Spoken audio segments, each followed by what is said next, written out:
my game.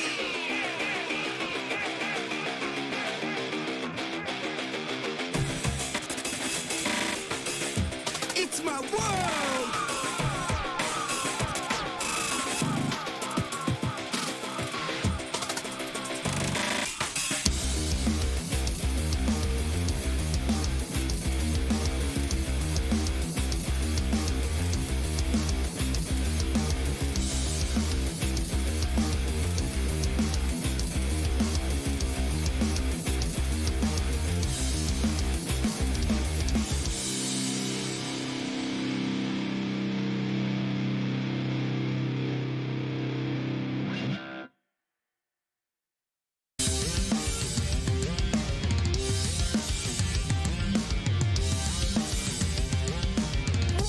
Esports.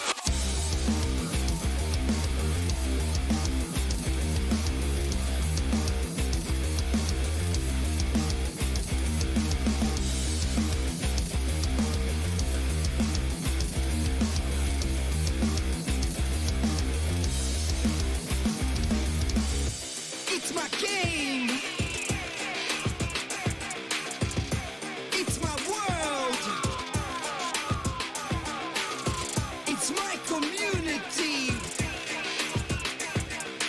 We believe in unity.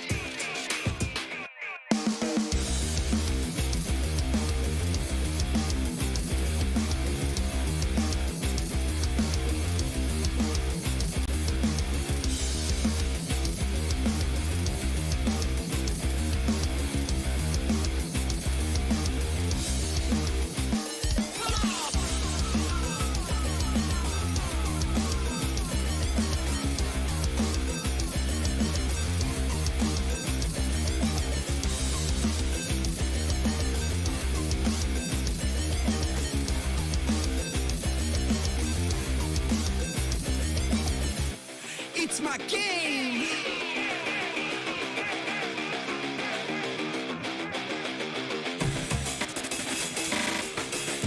It's my world.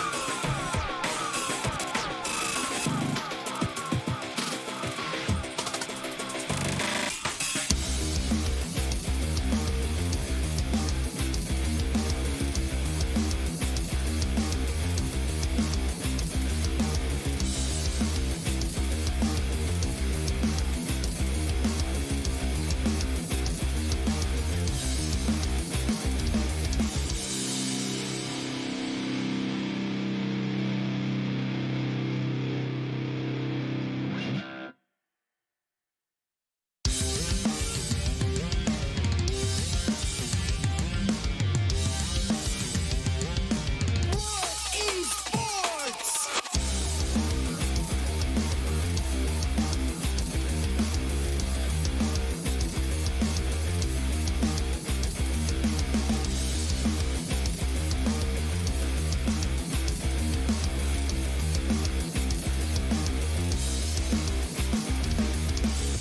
It's my game. It's my world. It's my community. We believe in unity.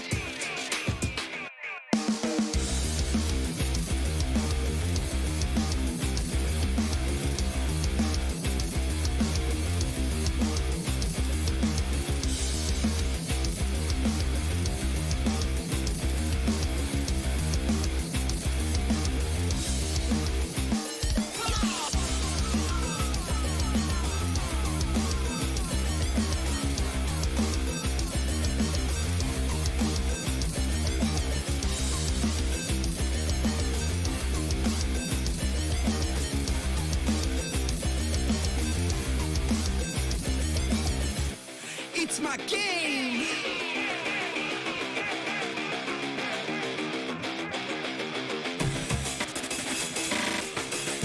It's my world.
It's my game.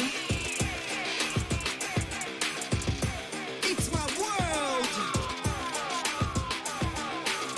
It's my community. We believe in unity.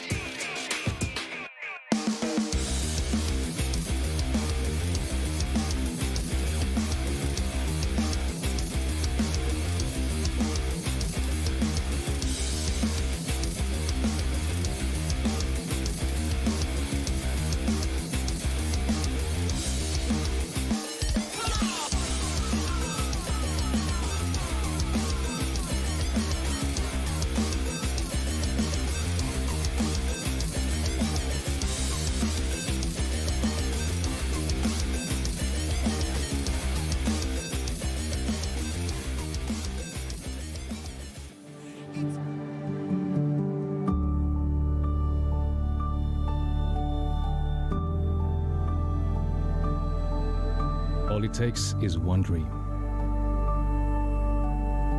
One dream that becomes a journey. To drive an ambition.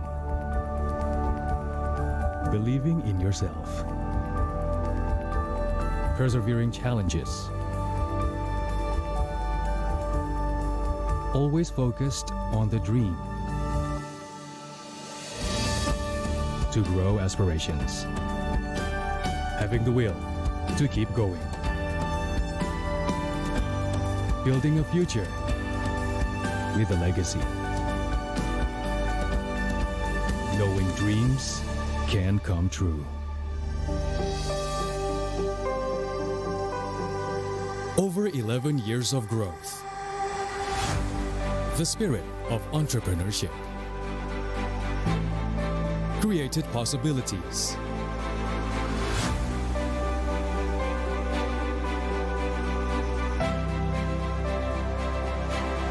Realized new potentials.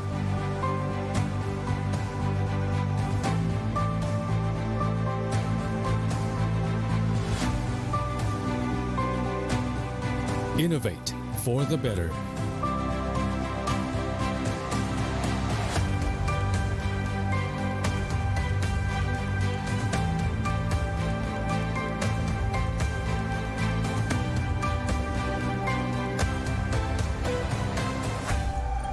Expand horizons.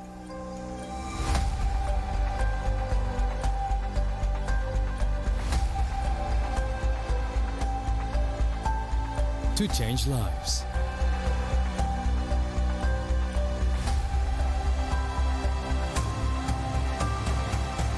To connect new ideas. To explore new grounds.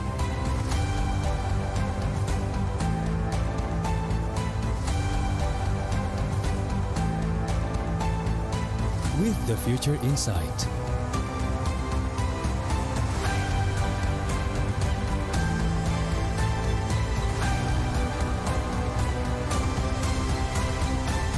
Together.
Selamat datang di sebuah pengalaman perjalanan baru Indonesia bersama InJourney.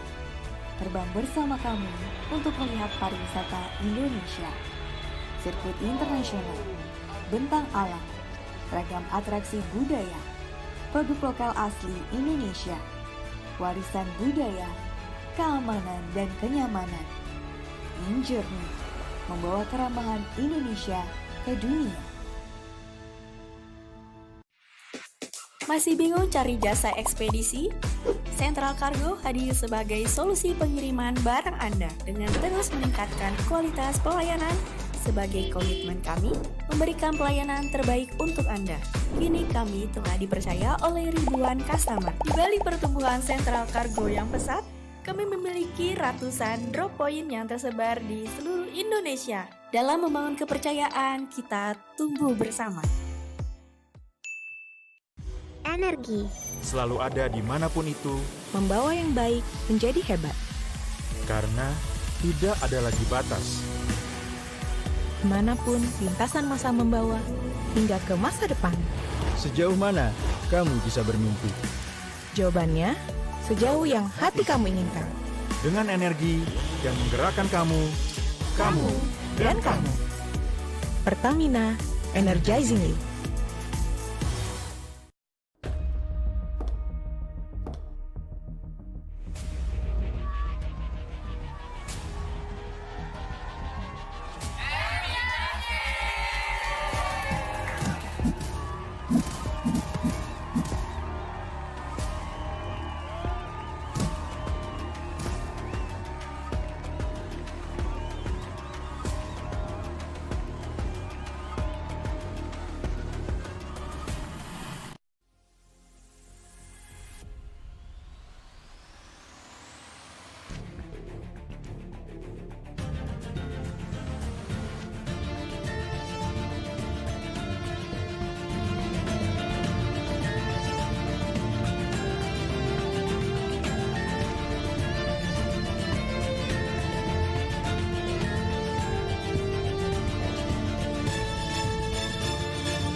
Iklan Popmi, stuck gitu-gitu aja. Popmi, Ransel, Popmi.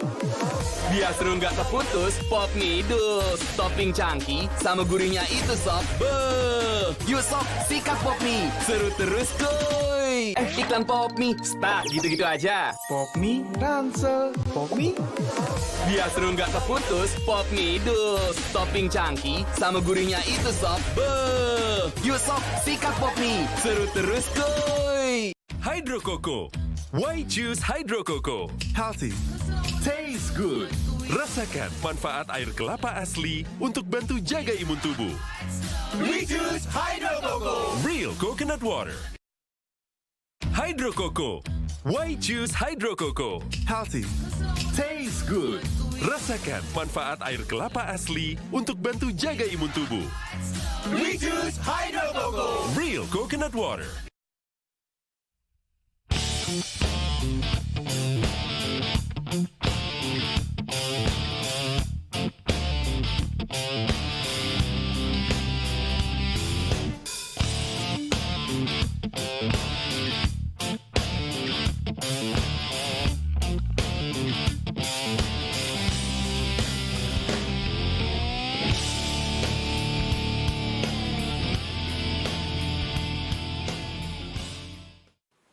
Ada sebuah cerita tentang mereka yang bangkit dari keterpurukan, melawan keterbatasan, merajut karya untuk berdaya bersama, membuka jalan kemudahan dan rasa percaya akan masa depan.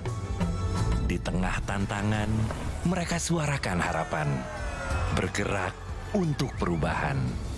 IndiHome, aktivitas tanpa batas.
Indonesia's Next Top Model Cycle 3, Sabtu dan Minggu, jam 7 malam.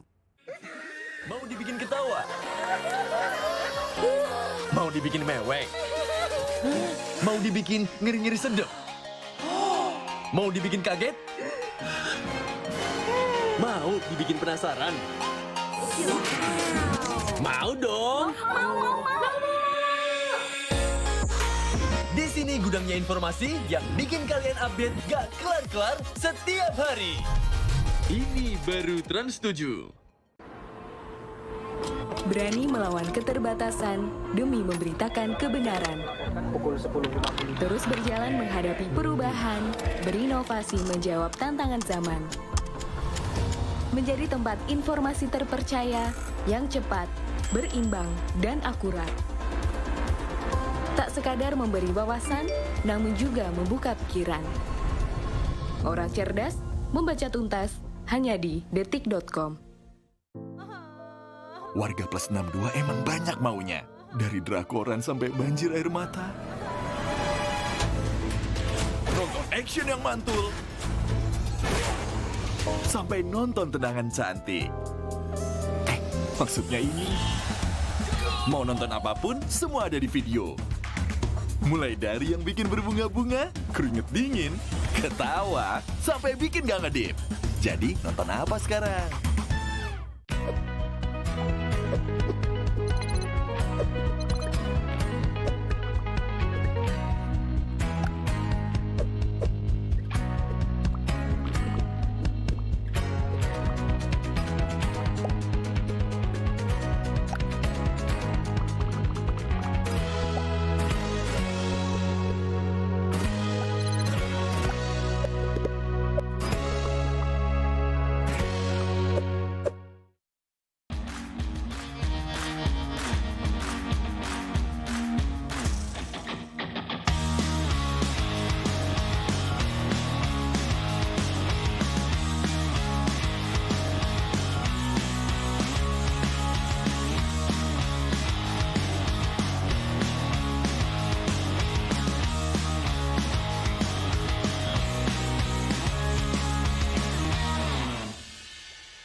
All it takes is one dream.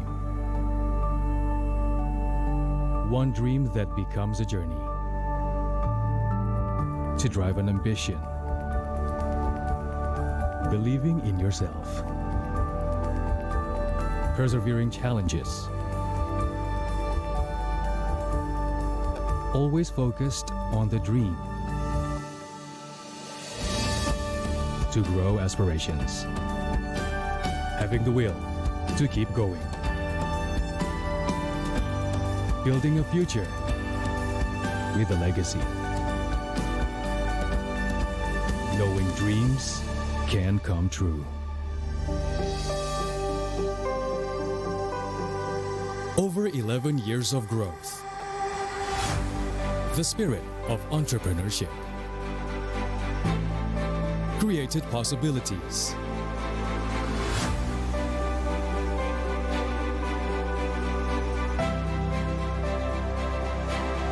Realized new potentials.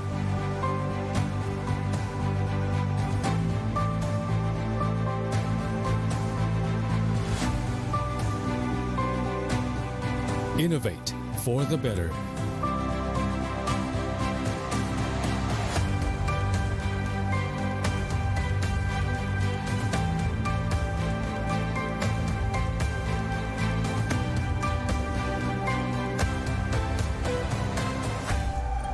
Expand horizons.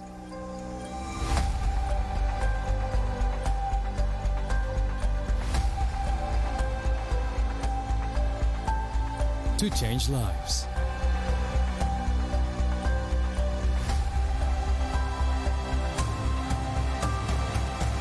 To connect new ideas. To explore new grounds.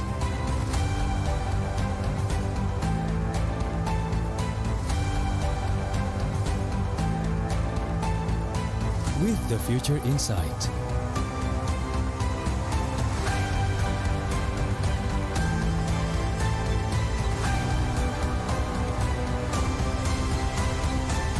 Together.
Selamat datang di sebuah pengalaman perjalanan baru Indonesia bersama InJourney. Terbang bersama kami untuk melihat pariwisata Indonesia. Sirkuit internasional, bentang alam, ragam atraksi budaya, produk lokal asli Indonesia, warisan budaya, keamanan dan kenyamanan. InJourney membawa keramahan Indonesia ke dunia. Masih bingung cari jasa ekspedisi? Central Cargo hadir sebagai solusi pengiriman barang Anda dengan terus meningkatkan kualitas pelayanan. Sebagai komitmen kami, memberikan pelayanan terbaik untuk Anda. Kini kami telah dipercaya oleh ribuan customer. Di balik pertumbuhan Central Cargo yang pesat, kami memiliki ratusan drop point yang tersebar di seluruh Indonesia. Dalam membangun kepercayaan, kita tumbuh bersama. Energi Selalu ada dimanapun itu, membawa yang baik menjadi hebat. karena tidak ada lagi batas. Kemanapun lintasan masa membawa, hingga ke masa depan. Sejauh mana kamu bisa bermimpi? Jawabannya, sejauh yang hati kamu inginkan.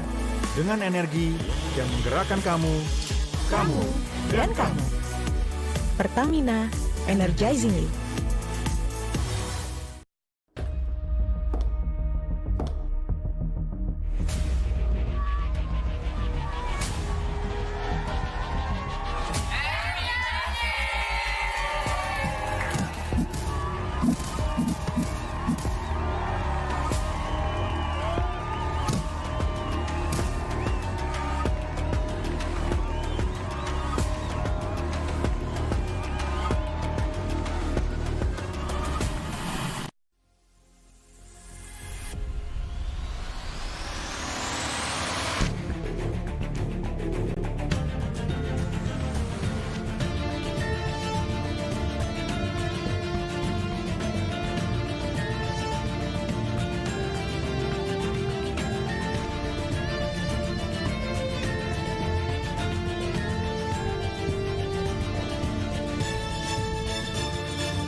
Ladies and gentlemen, welcome back to IESF 14th World Esports Championship Bali 2022 Fire Stage!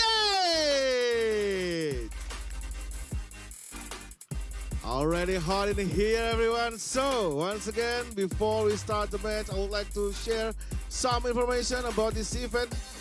The IESF 14th World Esports Championship will be a part of the Indonesia Esports Summit 22, an annual celebration of the country's esports ecosystem initiated by IESF and PBSI.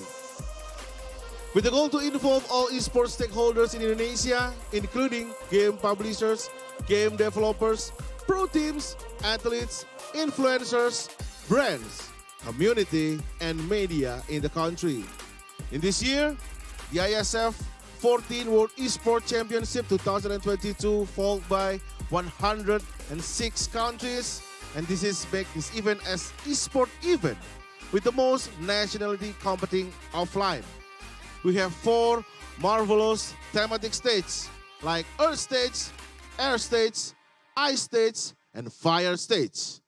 And we have 6 games include CSGO, Dota 2, Mobile Legends Bang Bang, PUBG Mobile, eFootball 2023, and Tekken 7 also.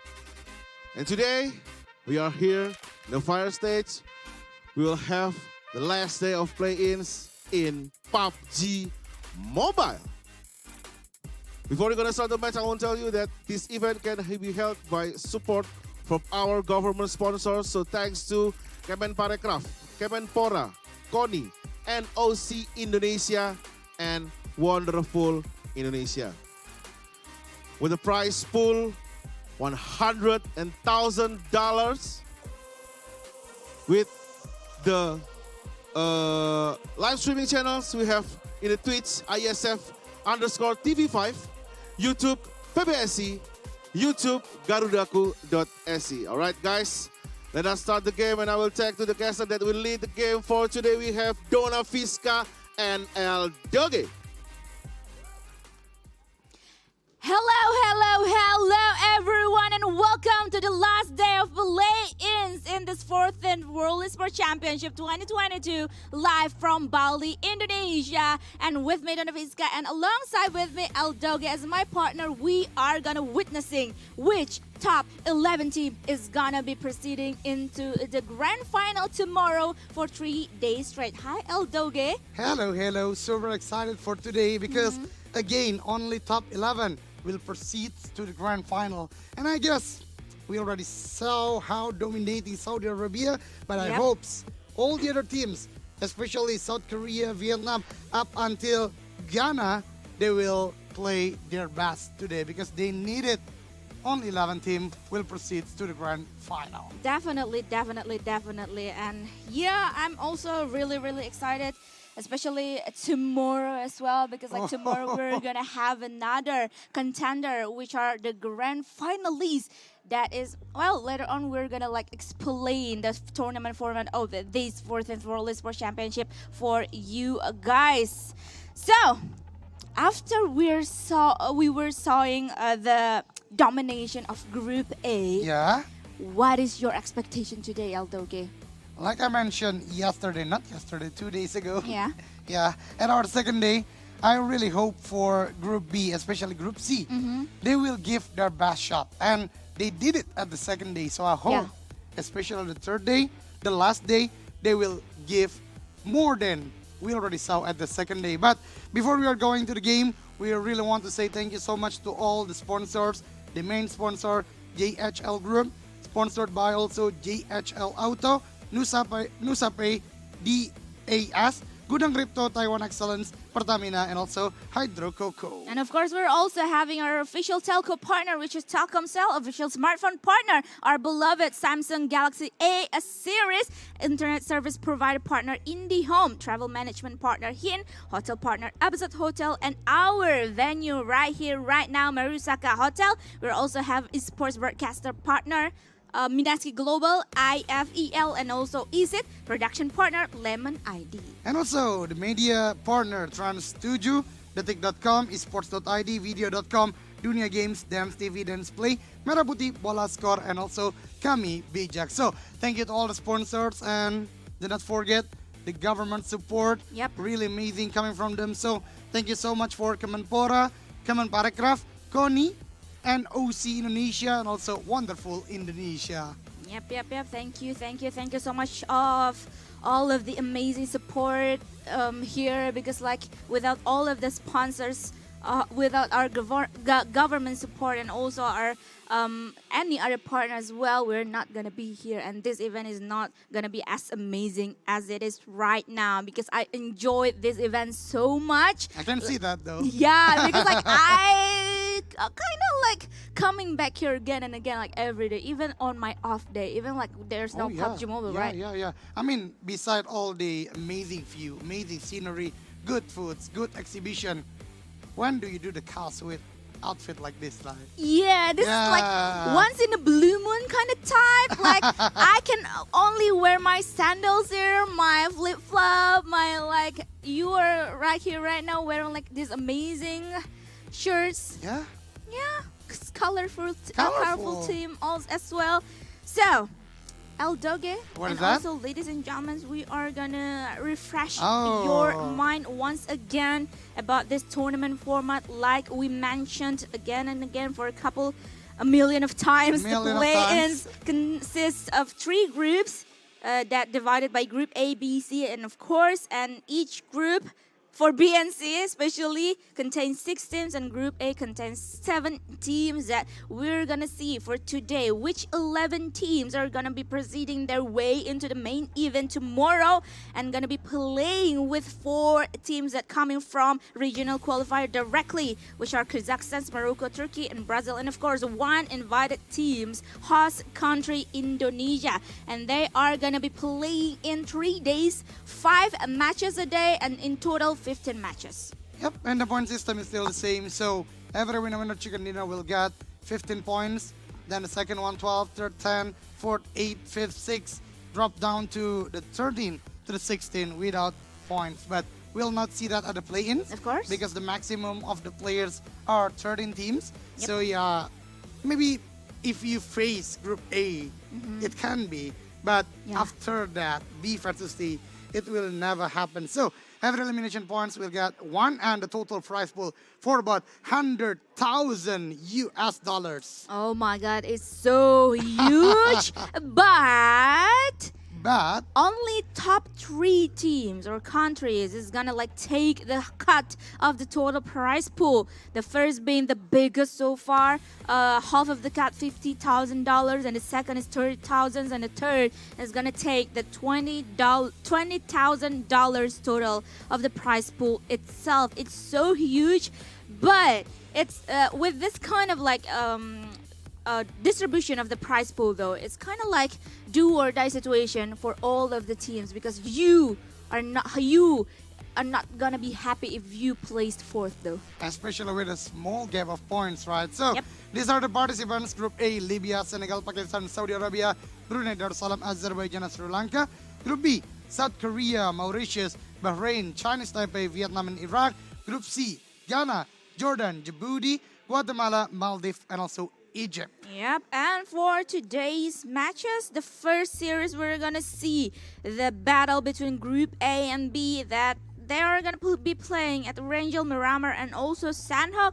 And today's matches is not gonna be any different from yesterday's. We're gonna have a 3 days matches between each group in round robin. So in total, we're gonna have 9 matches for today. Yep.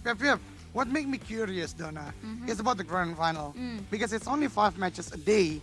Yep. What map will get more appearance at the match itself? But usually it's gonna be like 2 Erangel, right? 2 Miramar, and also 1 Sandhawk. Are you gonna be happy if there are 2 Sandhawk and then only 1 Erangel? You are not, right? I'm not. But I hope, though. I hope. This is just my wall thinking. Because we are playing at Bali. How it can it be Nusa there, maybe? Nusa. Is it doable actually with it's doable. 40s? With a total 16, it's not. How many players in I think 64, right? Yeah, total 64. 64, right? Yeah. But we can't play 64 at Nusa. Yeah. But yeah, we'll see later because the most important one is the 9 games today. It's like a do or die. Even though you already said for the final, I agree with that. But today, for whole of the points, because what I can see from the total points, actually the gap coming from the 11th position and the 12th one, it's only 5 points. 5 points. It's only 5 points. Even South Korea closed the day for the second game, for the second day with a chicken dinner. So the possibility is still so much, Donna. Yeah. With that being said, Chinese Taipei is the 11th in the 11th position for now, and South Korea is haunting them in the 12th position. But what intrigued me a lot is actually like the 13th position for now, which is Vietnam, El Doge. It's quite far then. Have you ever imagined or like did you ever expecting that Vietnam Eagle Esports having this kind of like result in this kind of tournaments? It's kind of like odds, right? Seeing Eagle Esports being this quote unquote like not performing really well. Yeah. I mean, the first day I stated I really supporting, not supporting, but like I can see that Vietnam has the chance. Yeah. Because all the players, because the history coming from the team, right? But again, expect the unexpected. It's so It's so minimum kind of the information you can get from the other teams because most of the teams are not the pro teams coming from pro league. So that way, if they have a good skills, they can adapt well. They can play really well. With that being said, Saudi is a very good players. They got a lot of points, but coming from Jordan, coming from Iraq, even Iraq is not big galaxy, right? Yeah. They can play well. So that way, still expect the unexpected. And for you guys, ladies and gentlemen, do not forget to support your team from your house, your nation, your favorite one, and give some hashtag. Share the live stream because we will see. We are so closing to the final. So I already met the Indonesian teams. I don't want to meet the other teams because if I'm not mistaken, Fireflux already here from the beginning. From the start day, right? Yeah.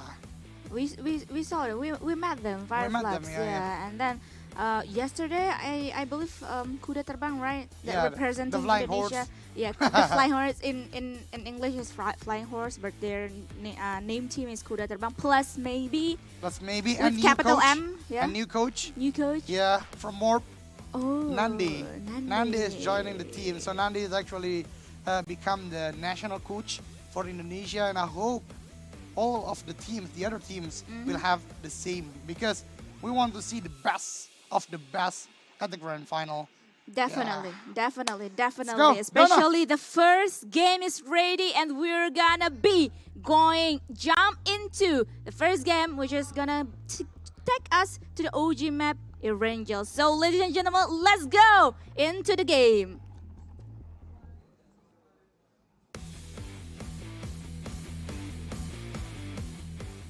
Well, ladies and gentlemen, and here come the flight path for the day. It is going, it's quite unique actually. Coming from the Primors area, going towards the, what do we say? At the southwest area. Yeah, southwest, southeast. Northeast.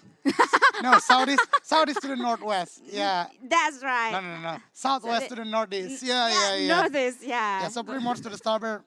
It's okay. It's still early morning, right? Even in Jakarta right now, it's still 8 o'clock. So yeah, be with it.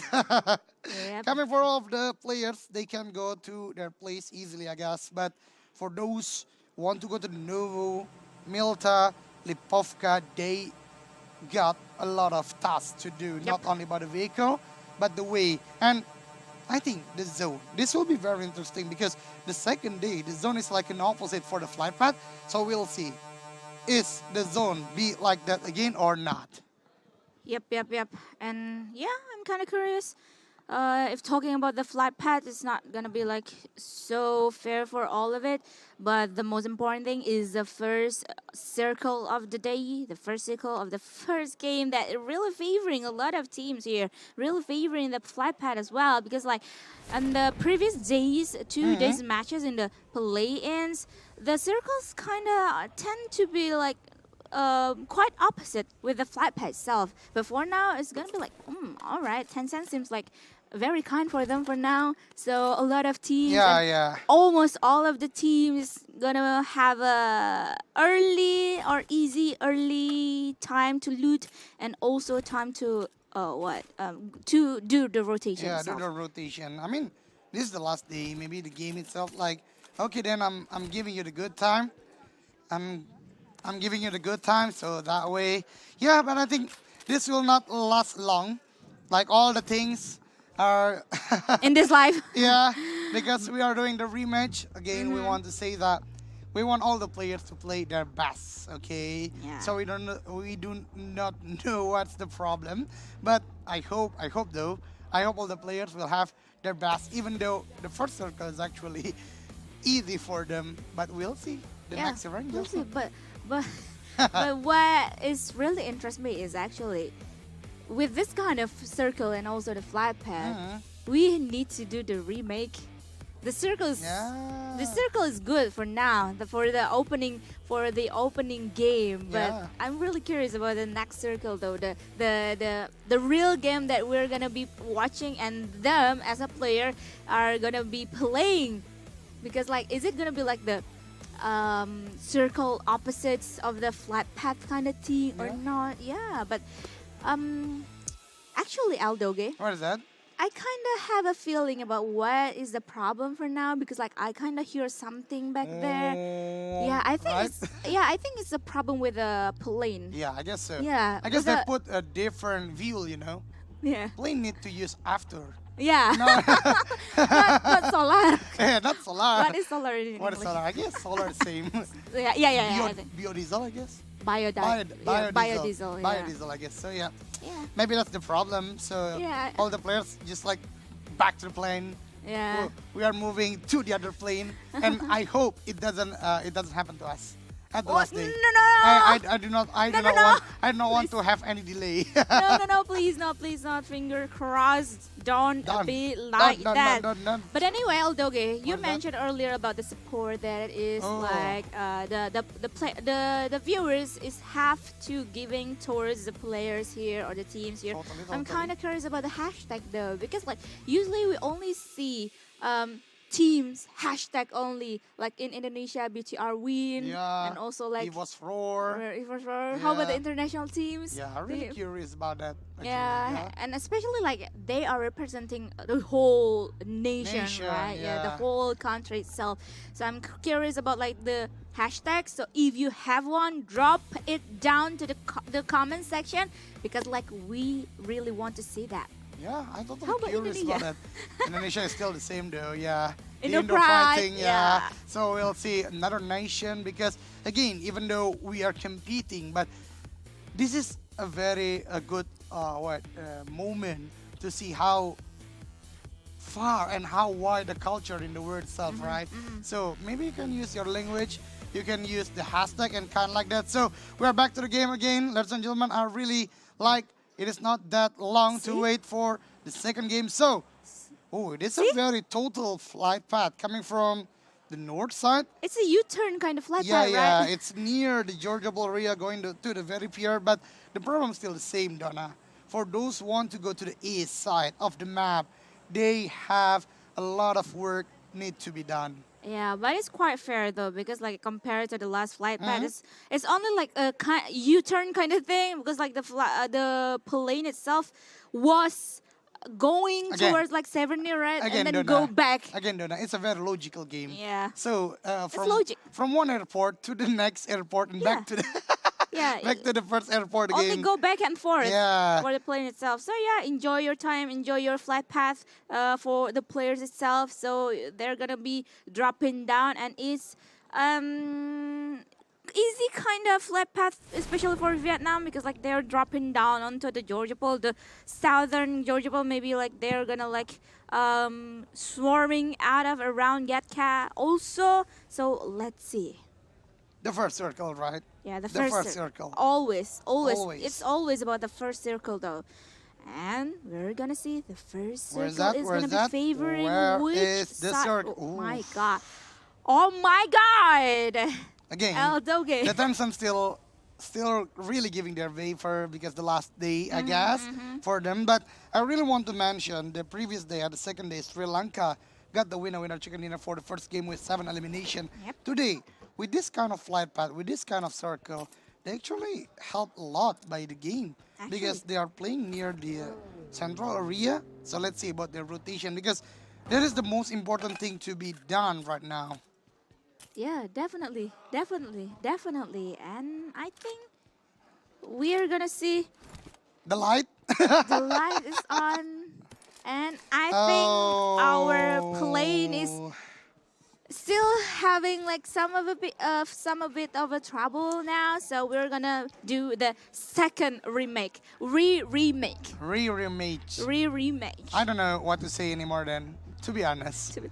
Yeah, because like the flight is also like a user already, and then we have to do the rematch actually. But anyway, we're gonna still enjoy our morning here because like the time still here, and also the players is still here again, Aldo, okay, because this is the last day, especially like maybe the last 2 Erangel that are gonna be played by the players. Each group actually only like gonna play 2 Erangel, right? Yeah. So they are gonna like want to maximize their potential here. Yeah, and for those who are asking, there's actually a referee here. So because maybe there's some complaint and the referee see it as a big problem and less than 3 minutes, so they do the rematch. But I hope after this will be the real beginning of the match itself, because I'm really curious how about the top 11, and when you do or when you did 2 rematch, I guess it's already what lowering your vibes. Yeah, right. Definitely, actually, yeah. It's kind of like you got to rest for a bit, but it's kind of like dropping down your vibes. It's kind of like double H kind of believe, right? It's do or die, or we're gonna wait for the next game. Hopefully, it's gonna be like the real game. It's too bad, because the first circle though, the last circle we saw, it's very fair. It's like you remember when I and Chuchu said about an ancient kind of circle. It's like the ancient kind of circle because it's right in the middle. Yeah, it's kind of you start the game at the beginning of PUBG Mobile. The circle kind of like that, right? Yeah. So there isn't any, or there isn't a lot of possibilities. It's kind of tend to the central part of the map. So I hope it will help the players, but who knows about the third game? Yeah, you remember back then the old days of when we were playing. I'm the old player. Yeah, I know, and we're playing like PUBG and also PUBG Mobile. The circle were not really extreme back then. Yeah, it's so rare to see the extreme kind of circle, right? Yeah, because at the beginning of the stage of game, I think the logic for the circle is not as much as today. Because the competition are growing, the players are more competitive. So that way, from the publisher, they need to expand the circle game. I mean. Yeah. But at the beginning, the circle is kind of same from the previous 2 games that did the rematch. So I hope the third game will be the real deal for the players. And the real deal, and I hope I don't know. I maybe kind of like what? I maybe like kind of have a bad feeling about the circle though, and also about the flight path though. It's not gonna be like the same as the previous 2 games that not being played. So they will take another plane, right? Yeah, the whole Yeah, because the last 2 planes already did a job. Yep. It's kind of maybe you can't use the same plane, so maybe different flight path, different circle, kind of like that logic, right? Different pilot, different person who put the circle. Yeah. But not a different game. Yeah, not a different game. But although though, after we saw those 2 unplayed match or unplayed game, and after we saw that 2 kind of like pattern of the circle itself, how do you predict? Can you predict like the real deal, the real game later on is gonna have what kind of circle? I think I can't predict it right. we're gonna have our usual thing, predicting the circle kind of thing, but it's quote like unquote predicting right? kind of circle, because like we played this game a lot as an Indonesia caster. So which area that you feel is gonna like the circle? For me, to boost again the adrenaline coming from the players, I really hope even the first circle already a big shift from the flight path. Extreme one. So for an example, the flight path going to the left or the right side of the map. So the circle it can go so far from the flight path going to the other direction. I hope. Yeah, I hope so actually. Yeah, you hope so, right? Yeah, I hope so actually. Because there will be a lot of battles. And also a lot of like big rotation coming in. And big rotation resulting big battles. So we hope things like that will happen. And for ladies and gentlemen, again, we are going to say support your best team, support your favorite team. Yep. Because without further ado, I guess, there will be a short time towards the next game. And again, I hope this will be the real deal. So without further ado, this is the first game of the day. Angel, enjoy. Let's go.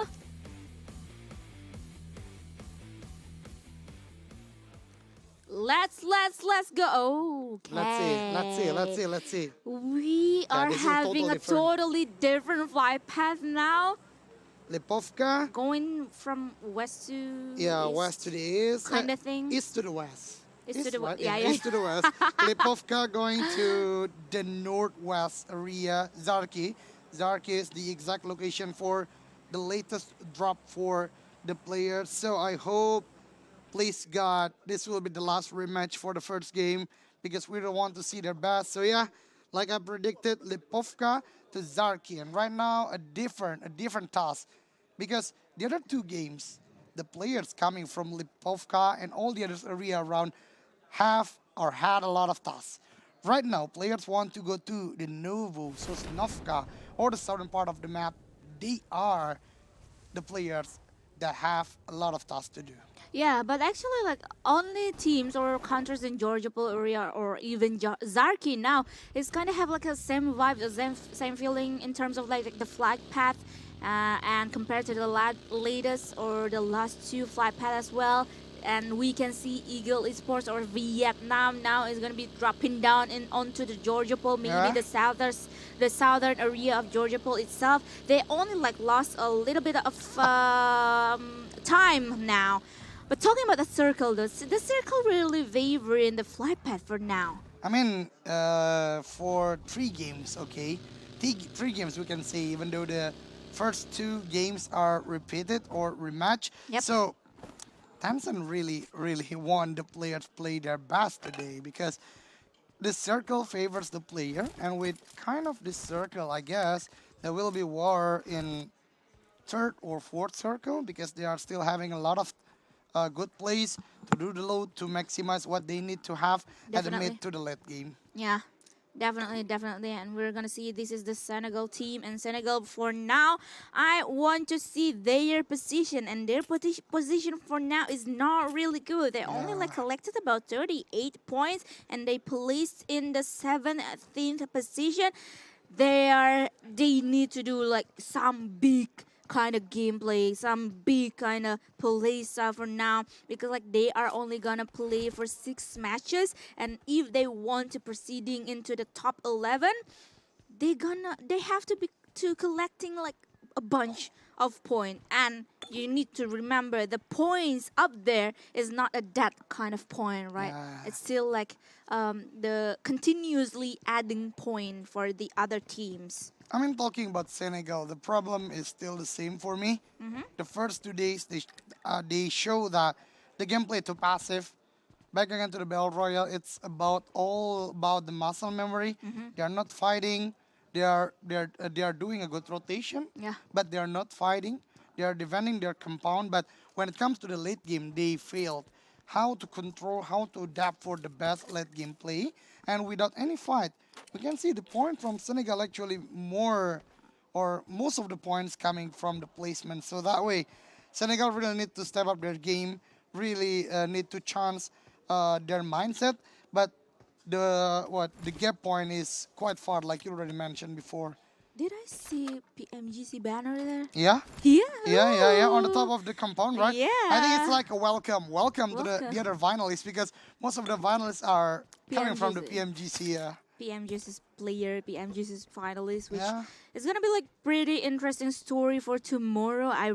I cannot really wait because, like we discussed earlier, Eldoge, if you're a team that has so many experiences, especially for you, because like you have that experience, but the At the other same time, teams at yeah. the same time, the other teams know exactly what you are doing and know exactly how to counter you actually, but you on the other side doesn't really know the information about the other team as well. Totally. That's what we can say. That's the downfall when it comes to a very famous team, a very good one with a lot of achievements. So that way, when it comes to a team like that, they need to maximize their experience to adapt very well, because they know how to handle the situation. I think that's the power. But a surprise attack coming from Iraq, I guess. One of the players from Chinese Taipei already at the low HP. Shark K need to move around right now. And why we are moving? That's not good though. But Hong already at the what is quarry area, but they meet another team which come from Azerbaijan. This is a really good start, because we know Azerbaijan really need a lot of points, also like what we discussed about Senegal. Actually, yes, but this is very unfortunate for Chinese Taipei that they went away from their first enemy or opponent, and then the bad luck is on them because Azerbaijan is there, and I believe that Azerbaijan is actually not really that ready to fight a war, and that kind of elimination point for our Azerbaijan is like, gifted, gifted kind of point, because both of Azerbaijan and Chinese Taipei actually didn't really ready for making a war or go up against each other. But Azerbaijan though, because like they place or they occupied that area in the first place, they are more ready than Chinese Taipei that just arrived. I mean, meeting like that is kind of unfortunate for both of the parties. But like you already mentioned a lot about Azerbaijan, they are more ready, or one of the player more ready, because he is there first than the player from Chinese Taipei. But from that condition, I guess this is a strategy or the new one, because it's quite unique. It's quite odd, I can say, because quarry and then the scrapping area around that becomes the first part of the map to be looted by the players. Is not that often, I can say. Yeah, quite odd to see. Quite odd, yeah. But moving on to the other POV, now we seeing Team Vietnam, which once again they placed 13th for now. And they are really need to do a lot of hard work if they want to proceeding into the top 11, of course. And for now, in terms of looting phase for them, the first 7 or maybe up to 8 minutes, they are free, and they only need to like move a little bit towards the first zone. Yeah, this is quite unique also, because Vietnam, I think they already knew Georgia area is free for them. They can loot all the areas, so most of the players did the loot for the apartment. One already inside the zone, and that's a good investment, because he also got what do we say, the container area. So yeah, all of the players from Vietnam, I think, already fought now. They got a lot of loots. They can fight they can do a good fight at the mid to the late game. So we'll see. But Iraq, this team, from my notes, every winner chicken dinner had by Iraq, it's always double-digit elimination. It's shown that Iraq players, if they aggressive or they can have their tempo or their moment, this team is so strong, I can say. Yeah, this team is so strong and like quite took the spotlight on them in terms of like a bunch of the war that we saw for the previous 2 days, and for now, Team Iraq position is on the 3rd position with 140 total points, and yeah, it's gonna be like a pretty. I believe it's pretty chill for the Saudi Arabia, Jordan, and also Iraq if they want to play this last 6 games. But Brunei keep falling down in terms of the leaderboard for now, because like they currently place at the 4th with 132 total points. Because like compared to the first games that they played, actually Brunei is one of the teams alongside Saudi Arabia that took the spotlight. I mean, when it comes to the play-ins, when a lot of battles happen, a lot of matches, what you need to do is be consistent. Yeah. It's good to have big games, a lot of points. We can't deny that. But when it comes to a long tournament, you really need to be consistent. You can't lower your guard. You can't lower your gameplay. So, yeah, I think that's the problem from Brunei. They just need to be consistent because Brunei itself, I think, quite safe.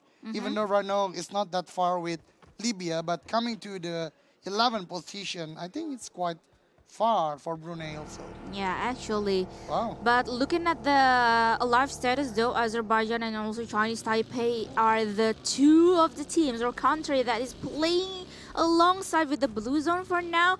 Because like, especially for Chinese Taipei though, this is like the result after they lost one of their men, and I believe they're gonna facing the other challenge for now in terms of the rotation itself. But the zone shift is not kind of extreme for now, especially for the second circle, because like majority of the teams is already inside the second circle. I can only see 3 teams that is outside of the safe zone itself. But I think it's predicted. I mean, when it comes to the first circle, it's favoring the players. All the players just want to go to the central. They just want to have a good compound, good place to hold, to defend their position, because that's what player want when it comes to that circle. But Brunei Darussalam, the conqueror of Rozok, right now being contested by South Korea, and I really like how South Korea split their players because those 2 important compounds, especially the red one and the 3-floor one or 3-level ones, it is so good to defend yourself. You can see the heel of Rozok, you can see all of the compound from Rozok, and also the entry coming from school, coming from another part of the eastern side of the map. So yeah, a good defense so far for South Korea, I guess. Yeah, I can see that, because like we can see that from the minimap as well. 2 of the players from South Korea defending any or each angle, but 1 man down for now, Math Boy. But because they are still inside of a house, it's still gonna be revived. It's a doable thing to do for South Korea, and they are going to be back with 4 players. Especially with this kind of split 2 and 2, it's not going to be a challenge or a hard thing to do for them. I guess this is what benefits you a lot when it comes to compound by compound gameplay. At PMGC, we can see a team like DRS play the same strategy like what Brunei and South Korea do right now, because when it comes to a compound battle, even though you're already knocking down the player from the other enemy, they can still revive it. Or even yourself being knocked down, your teammate can still revive it. But it is only happens for, I think, the first 3 circle, because after that there will be a commit movement. Definitely coming from the other teams who wants that compound, who wants that circle. But the third one, this is what I'm waiting for. Shift towards the Rozok and school area. So for those teams who are still outside of the circle, it is the time for you guys to go. But we can hear the cheering. I think not from here. Our venue, from the other side of the venue itself. Because like we are gonna see the cheering or the yelling or the shouting is gonna happen in the 3rd or 4th circle, of course, for PUBG Mobile itself. And South Korea though, even though their compound is still inside of the circle, but they are moving on for now. They want to search for another compound or another spot that is better for them. And Libya now also are gonna go straight into the circle itself towards the eastern area of the school, and they are gonna be facing another challenge like now Senegal is facing the king of the leaderboard, which is Saudi Arabia. Look at the difference between Senegal and Saudi. When it comes to Saudi, they are proactive. Yeah. They are moving around, but the Senegal players still do the prone.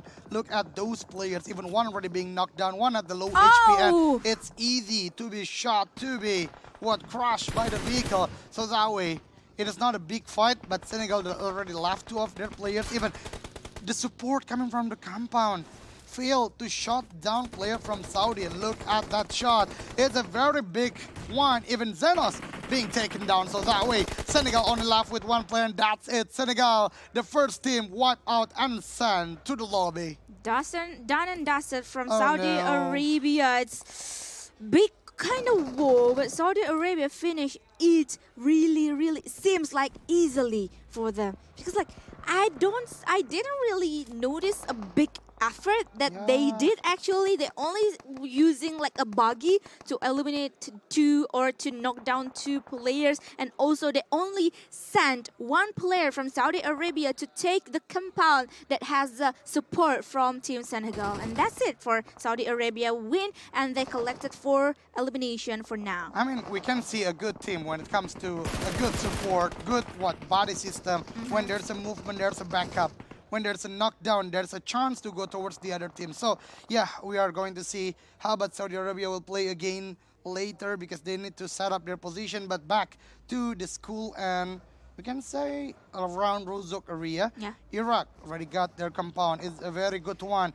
The warehouse, 3 different compounds, but Sri Lanka at the same time, even though it's not a big compound, no, I can say it's not a building, but the slope is so good. This slope is so legend, because you can pick towards school, you can pick towards the Iraqi players' spot, and even you can counter the gameplay coming from the upper side of Rozok Hills. Yeah, but what I can notice from Sri Lanka is they kind of like, they really like to play a slope area. But now we're gonna move on to the POV from Bahrain, as we're witnessing the hard shift once again in terms of the circle or the next circle, and it's gonna be like a big fight going on around the circle itself. And we are gonna back towards the POV of Bahrain that is gonna like pushing into or towards the upper level and took down 1 man from Brunei, and it's not a good situation for Brunei itself, because they lost 2 men already. I think Bahrain already got what they did from yesterday, because yesterday Bahrain are playing split quite far official and in Miramar, but when it comes to the move as a unit movement coming from Bahrain, is just too good. But you know what, Donna? Why I adore one team? There is always central gameplay, which is Pakistan. They already got their best spot right now at the 4th circle. Yep. And I think that's the key for Pakistan right now, because they're climbing up so far. Right now, they're even already at the 7th position, because the starting of the day, they are not too good. But we're back to the fight. Chinese Taipei doesn't know that Sri Lanka already secured this place. The utility hit so hard. Low HP for Hazen. Susti still being knocked down. Cheng Fu still need to be revived. But the nade coming from Plus One is finishing. 2 players from Sri Lanka, but Dub want to get the revenge. He failed, because there is another shot coming from Iraq. Oh my god, the battle of slopes between Sri Lanka and also Chinese Taipei is messed up by Iraq itself. The Chinese Taipei though has their moment to really reset and also rethink their strategy. Meanwhile, Huo Xuan is gonna be the decoy or the baiting or the collector of information for Sri Lanka's player and also Iraqi player. But Iraq though, Kalaga managed to take 1 man down from Chinese Taipei, and I believe Sri Lanka, meanwhile, somehow they were eliminated. I mean, classic Kalaga. Kalaga just doesn't care about his surrounding. With good gun, with good scope, he just wants to shot, like we already saw at the 2nd day. AUG with a 3-time scope is so strong for Kalaga. But back again to the water town, Pakistan, even though they already got their best place, the problem is, again, I don't want to say, when you're already at the central, what you need to do is defend yourself from the other one who want to challenge or retake your place. And it is not easy, but back to Vietnam, I think the outer gameplay still happened right here for Vietnam, even though they are close from Georgia Ball. But right now, they're playing the slope, the new one, if I can say, but they already sent one player, which is Math Boy, with a good math skill, I guess, Ooh, to calculate, hopefully. to calculate the plays that they want to be playing right now. Big Star already defending. Well, so I do not see Uriel. Is Uriel already sent it to lobby? South Korea, no. Uriel is still waiting from behind, I guess. Yeah, still there. But ooh, Iraq though spotted one more team, which is, I believe this is Brunei. Yeah, Brunei with 2 men standing for now and still messing around with team Chinese Taipei. And Chinese Taipei really need to be extra careful because there are 2 contenders for them. But on the other side, Team Vietnam is gonna build up the aggression towards another team, the enemy that they saw, which is Libya. I believe so. And 212K. 212K really need to be careful because the HP bar is only half of the bar itself left. But they do not have a lot of time because less than 40 seconds, the circle will moving to the 6-1, and you do not want to taste the DPS of the circle. But Winnie, the name is cute, but the action is strong with the UMP, and that's it. Libya also eliminated and sent back to the lobby. Oh, that was almost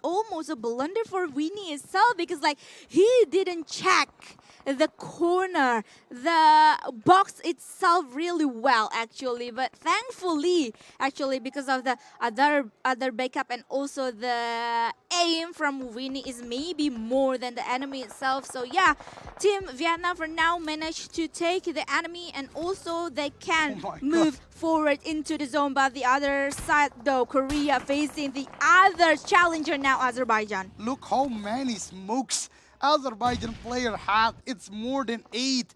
It's 9, so it can blind the vision. But the nade coming from Math Boy, again, the calculation coming from the math nerd. It's so strong. Even 2 players, I guess, 2 players from Azerbaijan right now is not in a good condition to knock down. That's a good utility. Even Uriel, look at his position. He's left behind, but the problem for Azerbaijan is right now Uriel himself. Even not only South Korea from behind, Vietnam want to do the backstep. So suddenly the western part of the circle becomes so crowded. So it's not a good situation for Azerbaijan especially. Yeah.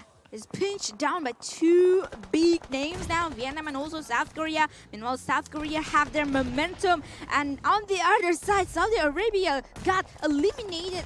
And too bad that we didn't see how the war is going on. But South Korea now facing the other challenger for now, which is Team Vietnam. Vietnam is getting ready, as well as South Korea is getting ready. A big star with the smokes. A lot of smokes has been popped out by South Korea. But Uriel, though, taken down by Chua Chong because that was a clear vision towards Uriel itself. And the other players from South Korea has to be taken down by Team Vietnam as well. 2 men down. The Math Boy is it, but Threat Knock has been happening. But Big Star, as the last man standing, cannot really take Team Vietnam or Eagle Esports onto the challenge, and they are eliminated. Loud shout coming from the Vietnam. I think this is the real deal. This is the Vietnam that I know about their gameplay. The tag team, when one player already low at health point, the other teammate coming, helping, and that's how you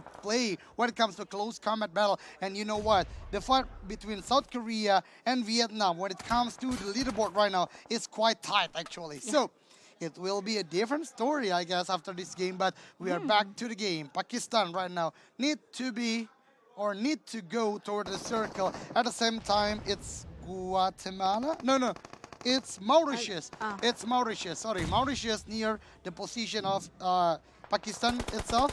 Right now, at the middle of the circle, Chinese Taipei still holding with 5 elimination. And I think because they already left alone with 2 players, they just want to lay down. They don't want to give any aggression. But oh my God! Push one. I guess that's not a clear shot. That's not a clear shot. Not a clear shot, and also like a bit of a too late kind of movement for some millisecond now, but we're gonna focusing on to the Vietnam. That has been collected 10 elimination points for now, and they want more as they spotted Team Iraq now, and they are securing the slopes area. And I believe after they finishing the South Korea players, they also adding up more and more utility to be really used here. Yeah, that's actually how you play outer circle. You wipes out all the players, you get the loots, and you will be the strongest team at the late game. But look at Brunei, even though they're already secure when it comes to the point, but they still play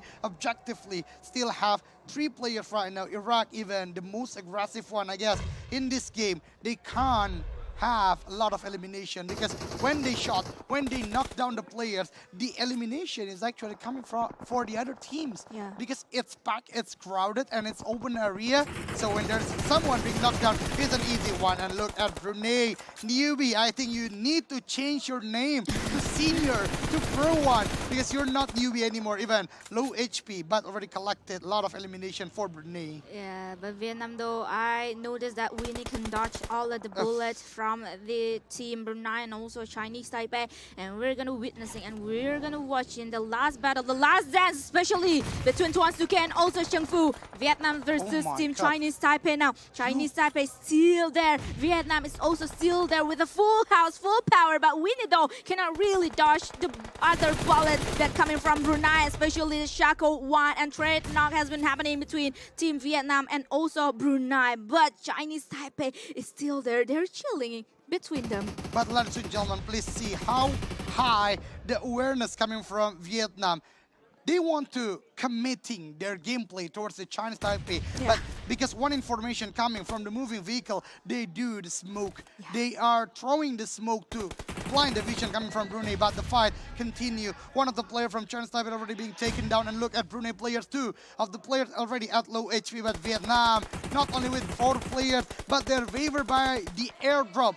It will make them stronger than ever, but the Iraq player, the last man standing, taken down, and look at those double-digit points coming for Vietnam. 12, but Brunei do not want to close the fight easily for Vietnam. One of the players from Vietnam already being low HP, but Chaco kind of shaky to shot toward the player of Vietnam. So yeah, it's still a long fight to go. Oh my God, Winnie though, again and again, he is a bullet dodger, I can say. Because like only like a pixel HP and he is still alive and go back in a full health with 4 or 3 other members of the team Vietnam as well. Meanwhile, one of the players and Winnie himself is gonna be opening up another vision, another angle to be guarding and also to collect it to make an aggression towards Team Brunei. Look at Brunei, even though they are left with only 3 players, but they control the late game really well. 2 on the high ground, 1 at the lower one, and even one of the players have the strongest weapon for close combat, which is MG3. So I really hope to see how the fight will going on, because one of the player from Chinese Taipei right now is just laying down, got spotted also. So right now, 4-on-3 situation, 2K with the other guy coming towards the Brunei Darussalam defending, and look at Chua Chong, even with the utility, they do not want to push straight forward, going from the right side, and this will be a big gameplay coming from Vietnam, because most of the Brunei players at the low health point right now, Donna. Yep, low health point now, and it's gonna be like a big kind of last dance on end game for Brunei and also Vietnam, because Brunei is so strong, as well as team Vietnam. Vietnam got their momentum now, they got their move, their vibes as well. And Newbie has been taken down by Brunei Darussalam and only got 2 last men from Brunei. And this is not easy, even though one becomes so not visible, but again, look at that one, the last man standing. The Vietnam team going around, 1 already being knocked down, searching, where's the last guy? 2 already being knocked down, but 4 players is too strong. And welcome the winner chicken dinner for the first game, Vietnam. Vietnam, congratulations! And finally, we can see see the move. Oh We my can God. see the play coming from Vietnam. And what I really like about Vietnam is they don't lose hope here, even though they are not in a really good position in terms of the leaderboard itself, but they didn't bail out of the game and they are trying really hard. Double-digit elimination point, Yep. winner chicken dinner, and I believe it's gonna like boost the points and also the leaderboard itself really high. I totally agree with that. From 87, now they are already at the triple digits. Yeah. Because double digit elimination, adding with the 15 point from the placement, so it helps a lot. And I really like to see, because this is what I know from Vietnam. This is what I know from Eagle. They are quite aggressive. The on-par level with Xavier coming from Vietnam itself. So, yeah, really amazing to see coming from Vietnam. Even though I don't want to give shout out also for Brunei. Yeah, Even though actually. 3 players, but they can defend pretty well, especially the last man standing. Not standing actually because he's prawny. So, the last man prawning, Yeah, which is so- Shako or Rinya. Shako. Yeah, Shako. even though he's kind of shaky before, but defending with prone, 2 of the players from Vietnam taken down, but not becomes an elimination. But this is the highlight. This is not a good start coming for Chinese Taipei, because starting with only 3 players is not easy for them. But they going to managed. the late game to be the top 3, I guess. Is it Three. coincidence? 3 players for the top 3. But Clinic. superstitious stuff. But Spiritual one. spiritual stuff. But again and again, yeah, if I'm looking back on the Chinese Taipei, I only really want to give a big shout out towards these 3 teams that proceeding their way into the late game. South Korea, not South Korea, Chinese Taipei, Vietnam, Brunei. and also Brunei. Yeah. Because Chinese Taipei, as you mentioned earlier, they lost one of the mans earlier in the game, but they managed to stay in the slope and not only stay in the slope, but they are stay strong, even though like they are bombarded by a lot of the teams from the beginning of the slope area for them. Yeah. Look at that. Iraq is around them, Vietnam is around them, but they are still there. As well as Vietnam. Vietnam got a really hard move or really hard time in terms of like moving into the zone, right? Yeah, Not yeah. as easy as that. But Brunei, though, not only they defending their area, but also giving an aggression towards the other enemy as well. Then the biggest enemy itself is Vietnam. Yeah, I totally agree with that. And I really like how all of the players right now stepping up their utility gameplay. When it comes to the open field like this, Donna, you really need your smokes. It's Yeah. not only for blinding your enemy's vision, but also to make the path towards the further game for you. So yeah, here we go. Vietnam with 16 elimination, close to the record, because so far the highest is from Saudi, which is 17 elimination. Yep. So really strong performance, really strong starting of the day. But Brunei and Chinese Taipei still with 15 points. Senegal, though, this is what I already mentioned a lot when it comes to Senegal. I think the task is still the same. They really need to upscale their fighting. They can't be so defensive all the time. They can't be so passive all the time, because when it comes to fight, they kind of confuse what they need to do. Even when Saudi already pushed towards them, it's really clear there's a commitment coming from Saudi. But what Senegal did, they just laying around. They are not do the proactive movement. Even the support coming from behind can shot the player from Saudi. Yep, So yep. that way, Senegal, let's go. Chayo. Chayo, Senegal. But yeah. the examples are that Finally. they what The throw-use. This is Oh, what yeah. I'm waiting for. come back, yeah. Come back with a lot of throw use, because the terrain at the late game is so hard for them. It's not only about the vehicle, it's not only about the obstacle you meet by your vehicle, but there's no compound, there's no buildings. Yeah, You actually. need the utility. A lot of teams like really having a slope area like Chinese Taipei did, Vietnam did. Yeah. They reach camp actually in the reach line area of the open field of the circle itself. Yeah, we get back to the 200-ish throwable has been used, but the total elimination is also going higher and higher with 48 total elimination point, longest distance elimination 320. meter and also airdrop looted is also 3 is a high number. 3 is a high number. At least we saw earlier 2 airdrop weapon, which are AUG and MG3, if I'm not mistaken. Yeah. AUG used by Iraq and MG3 used by Brunei, right, at the late game itself. So yeah, it's a very good overall statistic. I really enjoy when it comes to the first game, even though 2 rematches.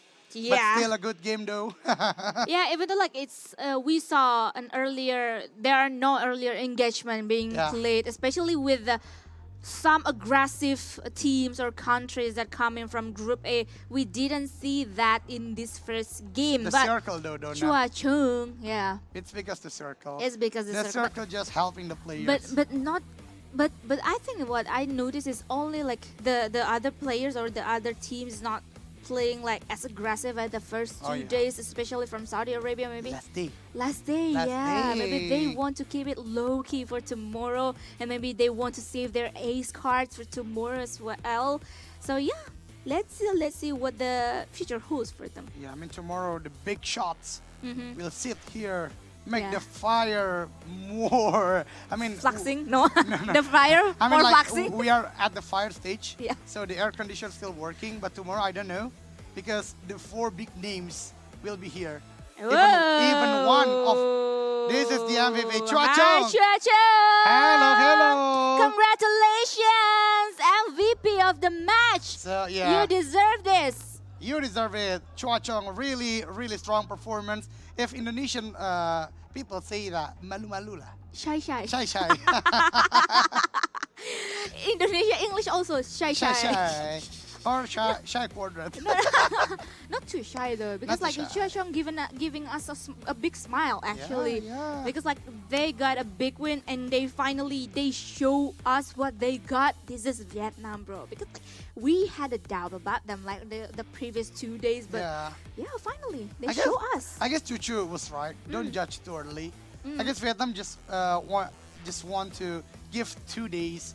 You guys go. You guys can go your best, but at the 3rd day, we are still gonna be the grand finalists. No way. No way? No way you want to giving out the 2 days. If the 3 first matches, it's okay. It's okay. But 2 days is too much. It's too much. It's too much. It's a lot of burden on their shoulder. On their shoulder, right? But I guess they just adapting well.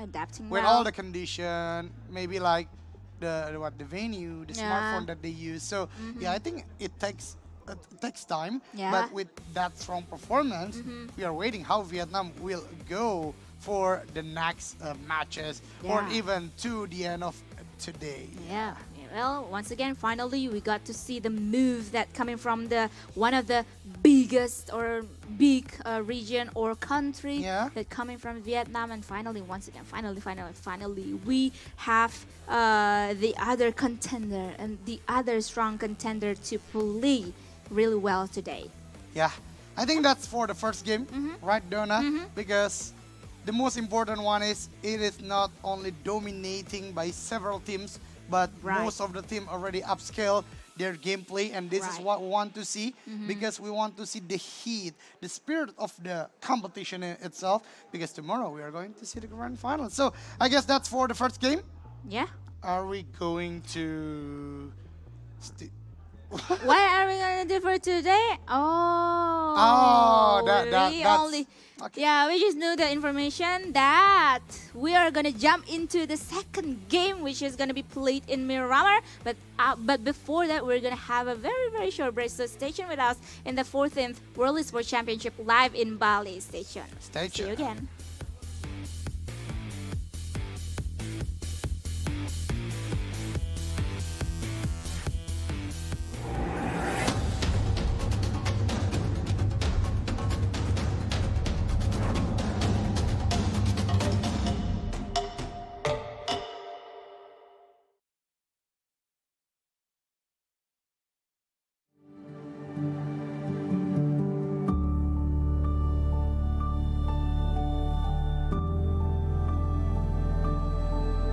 All it takes is one dream. One dream that becomes a journey. To drive an ambition. Believing in yourself. persevering challenges. Always focused on the dream. To grow aspirations. Having the will to keep going. Building a future with a legacy. Knowing dreams can come true. Over 11 years of growth. The spirit of entrepreneurship. Created possibilities.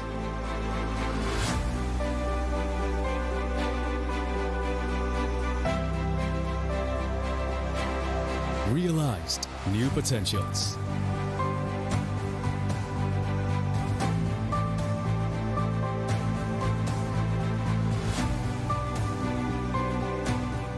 Innovate for the better.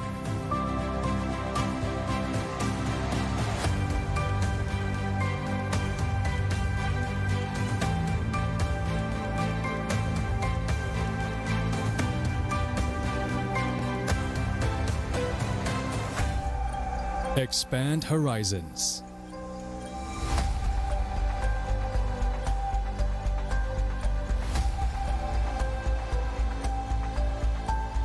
To change lives.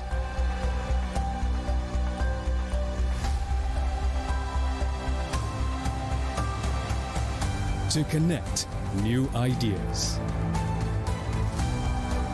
To explore new grounds.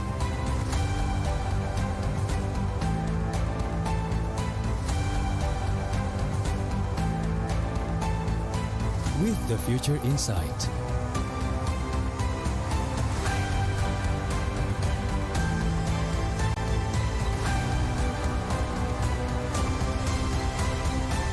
Together.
Hello everybody, we have Kesian here as a BA from Esports. Yeah. So I wanna ask you, so the first question is what do you think about this match Indonesia versus Philippines? Match yang tadi menurut aku seru banget sih, terus udah gitu kayak menegangkan juga lah. So the next question is who is the top of opponent for Indonesia in IESF? Menurut aku Filipina sih, cuma tadi Indonesia berhasil menang lawan Filipina kan. Cuma menurutku yang paling susah Filipina sih. So how much confident are you that Indonesia will be the winner for this competition? 100% dong. Kita harus percaya diri. So for the last question, any future hope for esports Indonesia, especially Mobile Legends? Semoga makin berkembang, terus udah gitu semoga bisa berjangka panjang. Thank you. Thank you. Thank you for your time. Esports Indonesia. Jaya, jaya, jaya. Thank you Kak Kesian.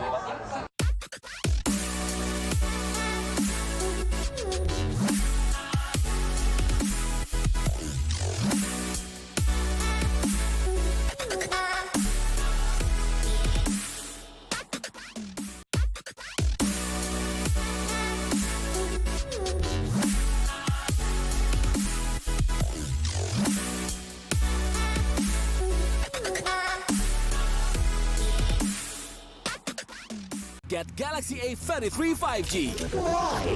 Because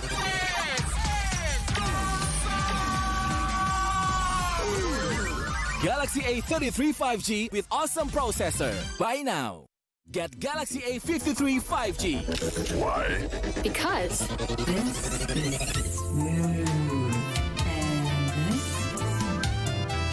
Galaxy A53 5G with awesome smooth display. Buy now. Hi, welcome back to the IESF 14th World Esports Championship Bali 2022.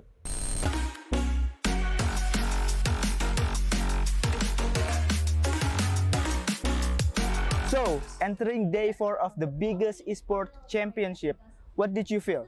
Did you have some fun? Anyway, entering the next round of this tournament, the competition is getting tougher, more intense, and more entertaining. Today, there is 4 games that will be played in this tournament. CSGO on the ice stage, Dota on the earth stage, Mobile Legends on the water stage, and PUBG in fire stage. So, are you ready to watch more matches on this day? But before that, here's the joy of the day 3 of the IESF 14th World Esports Championship Bali 2022. Enjoy!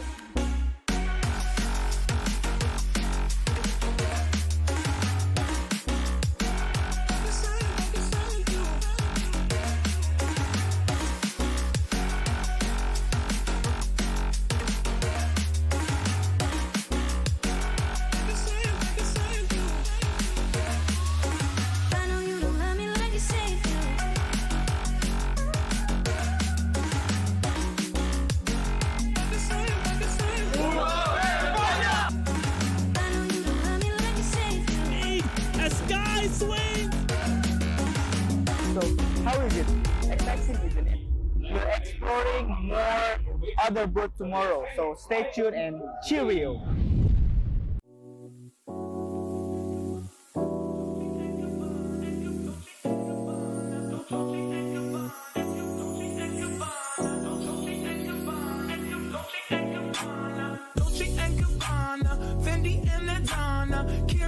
Sharing all their money got me wearing fly. Girl, but I ain't asking. They say they love my ass in 7 G's to religion. I say no, but they keep giving, so I keep on taking. And no, I ain't taking. We can keep on taking. I keep on demonstrating my love, my love, my love, my love. You love my lady lumps, my hump, my hump, my hump. My humps, they got you. They got you. They got you. They got you. They got you. They got you.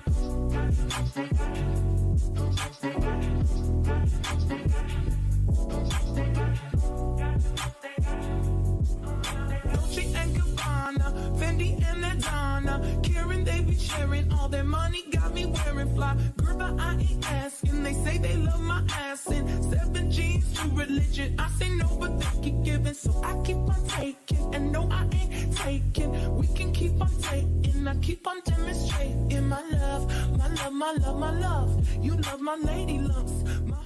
Selamat datang di sebuah pengalaman perjalanan baru Indonesia bersama InJourney. Terbang bersama kami untuk melihat pariwisata Indonesia.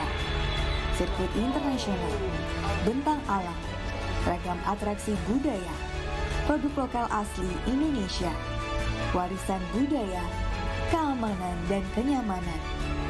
InJourney membawa keramahan Indonesia ke dunia.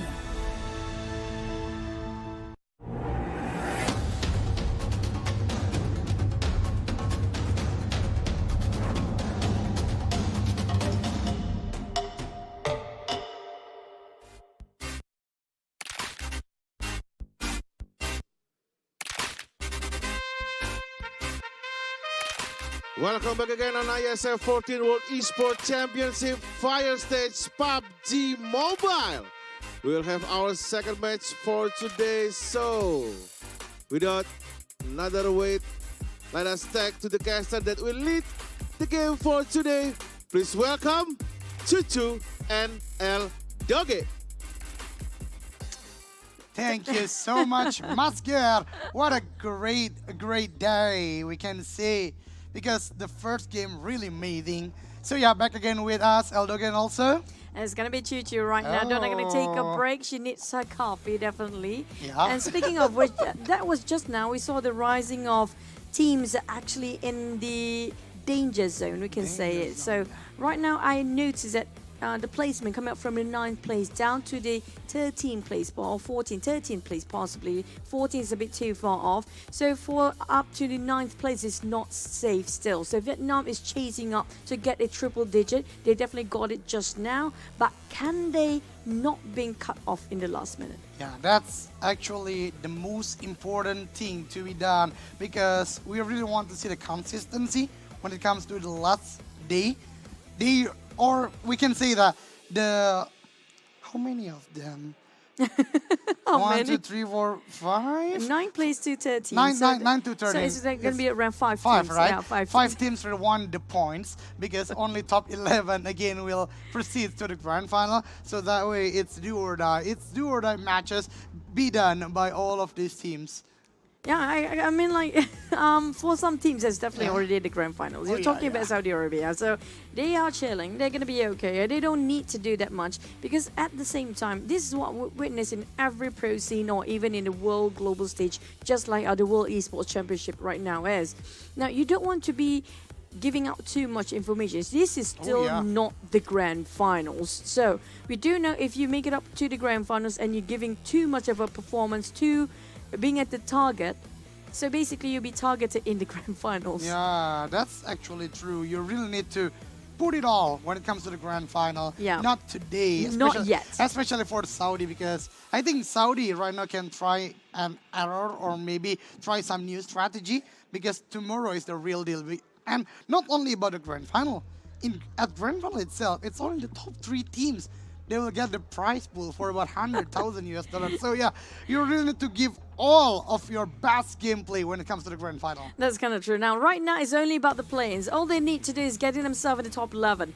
After they manage to squeeze into the top 11, it's going to be okay. But for the teams down there, we talked about 9th place down to the 13th place. Now, they have to give their all right now. We're talking about the teams up there. It's going to be okay for them. But the teams down there, though, it's not that safe either. We saw how small the gap of the points in between right now. They can't even make any sort of mistake. There's no room for error at all. Yeah, there's no room for error. They really need to be their best. But again, you can't be only 1 or 2 games your best gameplay, but you need to have the consistency. True. Because maybe Vietnam just got a winner chicken dinner, but right now, who knows? Chinese Taipei or maybe South Korea. So that way, really need to be consistent at the late game or at all of the games. But don't ever forget, when it comes to Bahrain, Egypt, Sri Lanka, I think they're still not at the safe area. Yeah. Because back again, the chase still can be happened by the position we already mentioned before.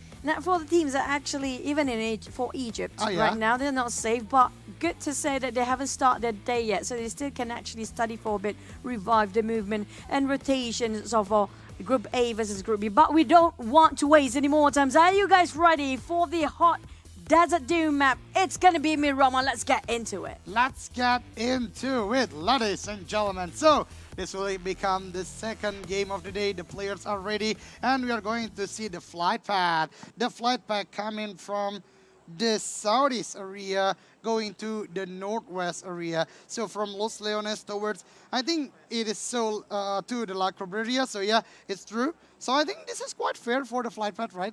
It's a beautiful flight path. It's a very generous one, but problem is always comes to the circle. Now, the circle, if this kind of a flight path, is down to the teams to actually pick the perfect drop spot. Oh, yeah. If they are a bit too early and way too far from the circle, it's not too bad either because they can play the late rotation, which we know it's kind of a specialty coming out from the side of a B group, especially when it comes to Vietnam and Chinese Taipei, including Bahrain.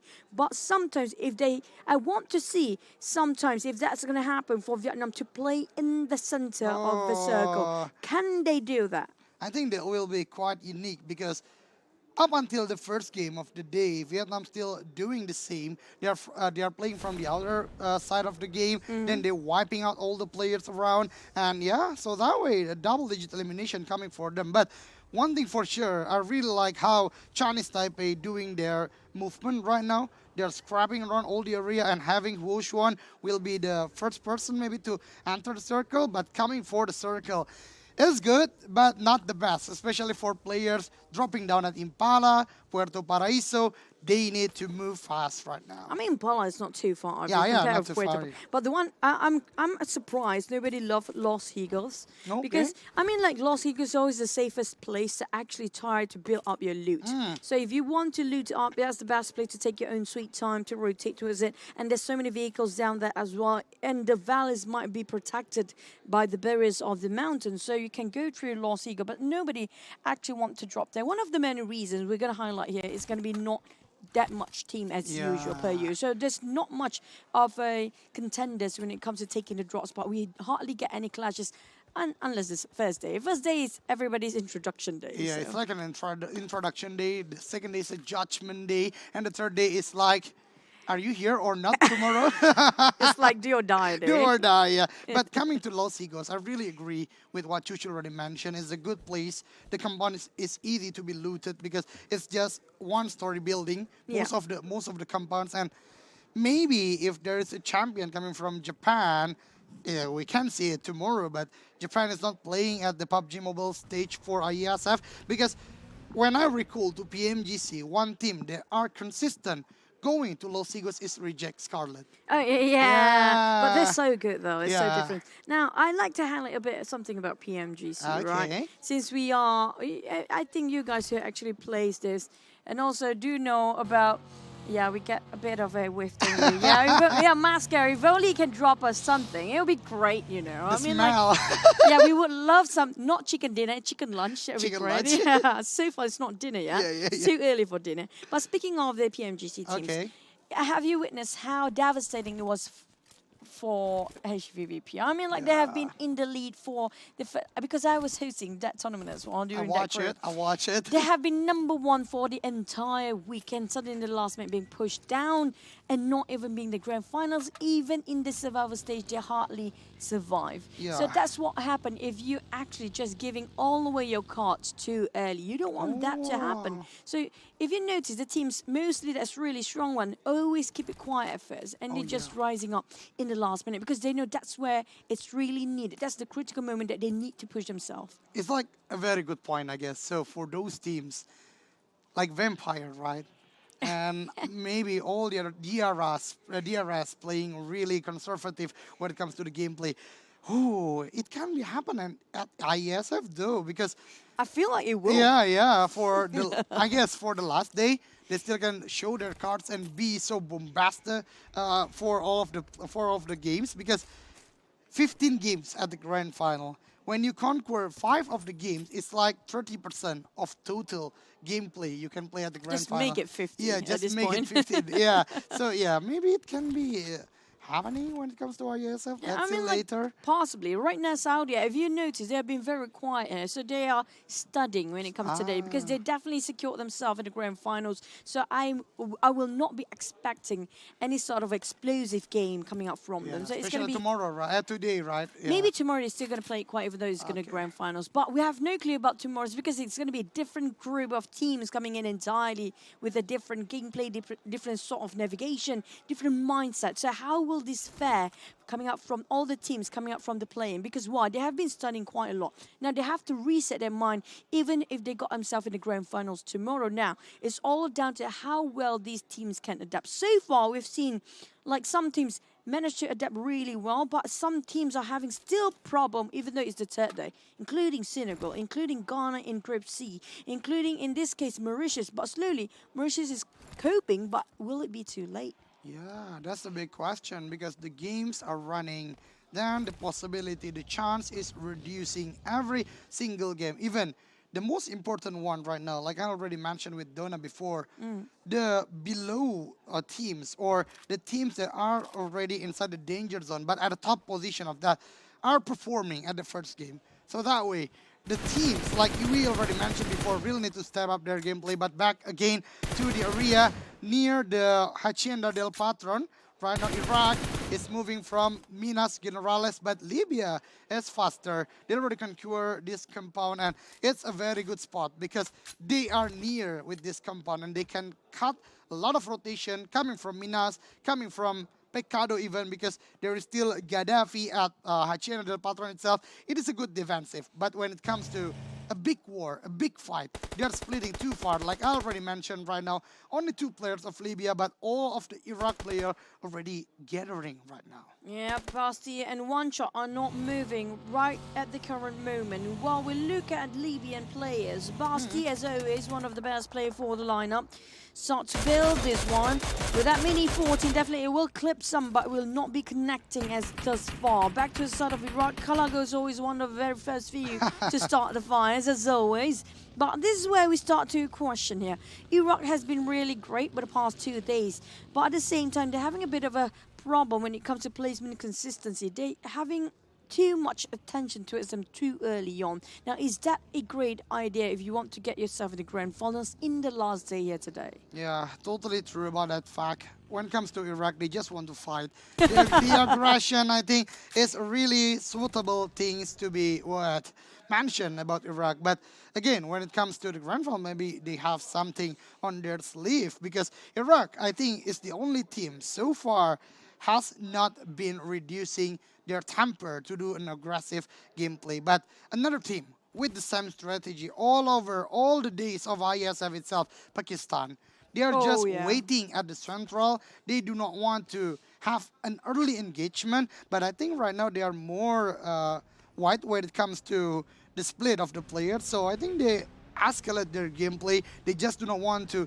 defend one place, but right now they want all of the position, all of the visions coming to Pakistan, I mean. Like Pakistan's side, they're very proactive. I agree with you. The fact they have been not just sitting it quietly, like sitting ducks at certain places of compound. They have been trying to gain as much information as possible. But on the side of Chinese Taipei, though, they are hot and cold, if you ask me. Hot and cold. Yeah, sometimes it feels like they are there, but the other time it feels like they lost entirely. But look at the next circle where the Cherry Pops feels like might be Hacienda de Patron sort of circle or even water treatment, but it might hard shift to its power grid if it loves to, but it depends. It might be chances are it might end up in Crater Field still if it happens in there somewhere. But it's always the third circle that really matters most. So maybe you still comprise in the center of the Hacienda de Patron, but waiting for it to maybe hard shift to a water treatment. I have a feeling might ended up on top of that heels of water treatment. Oh, that will be quite interesting, but I really like how Saudi Arabia move. I guess they're not crowding at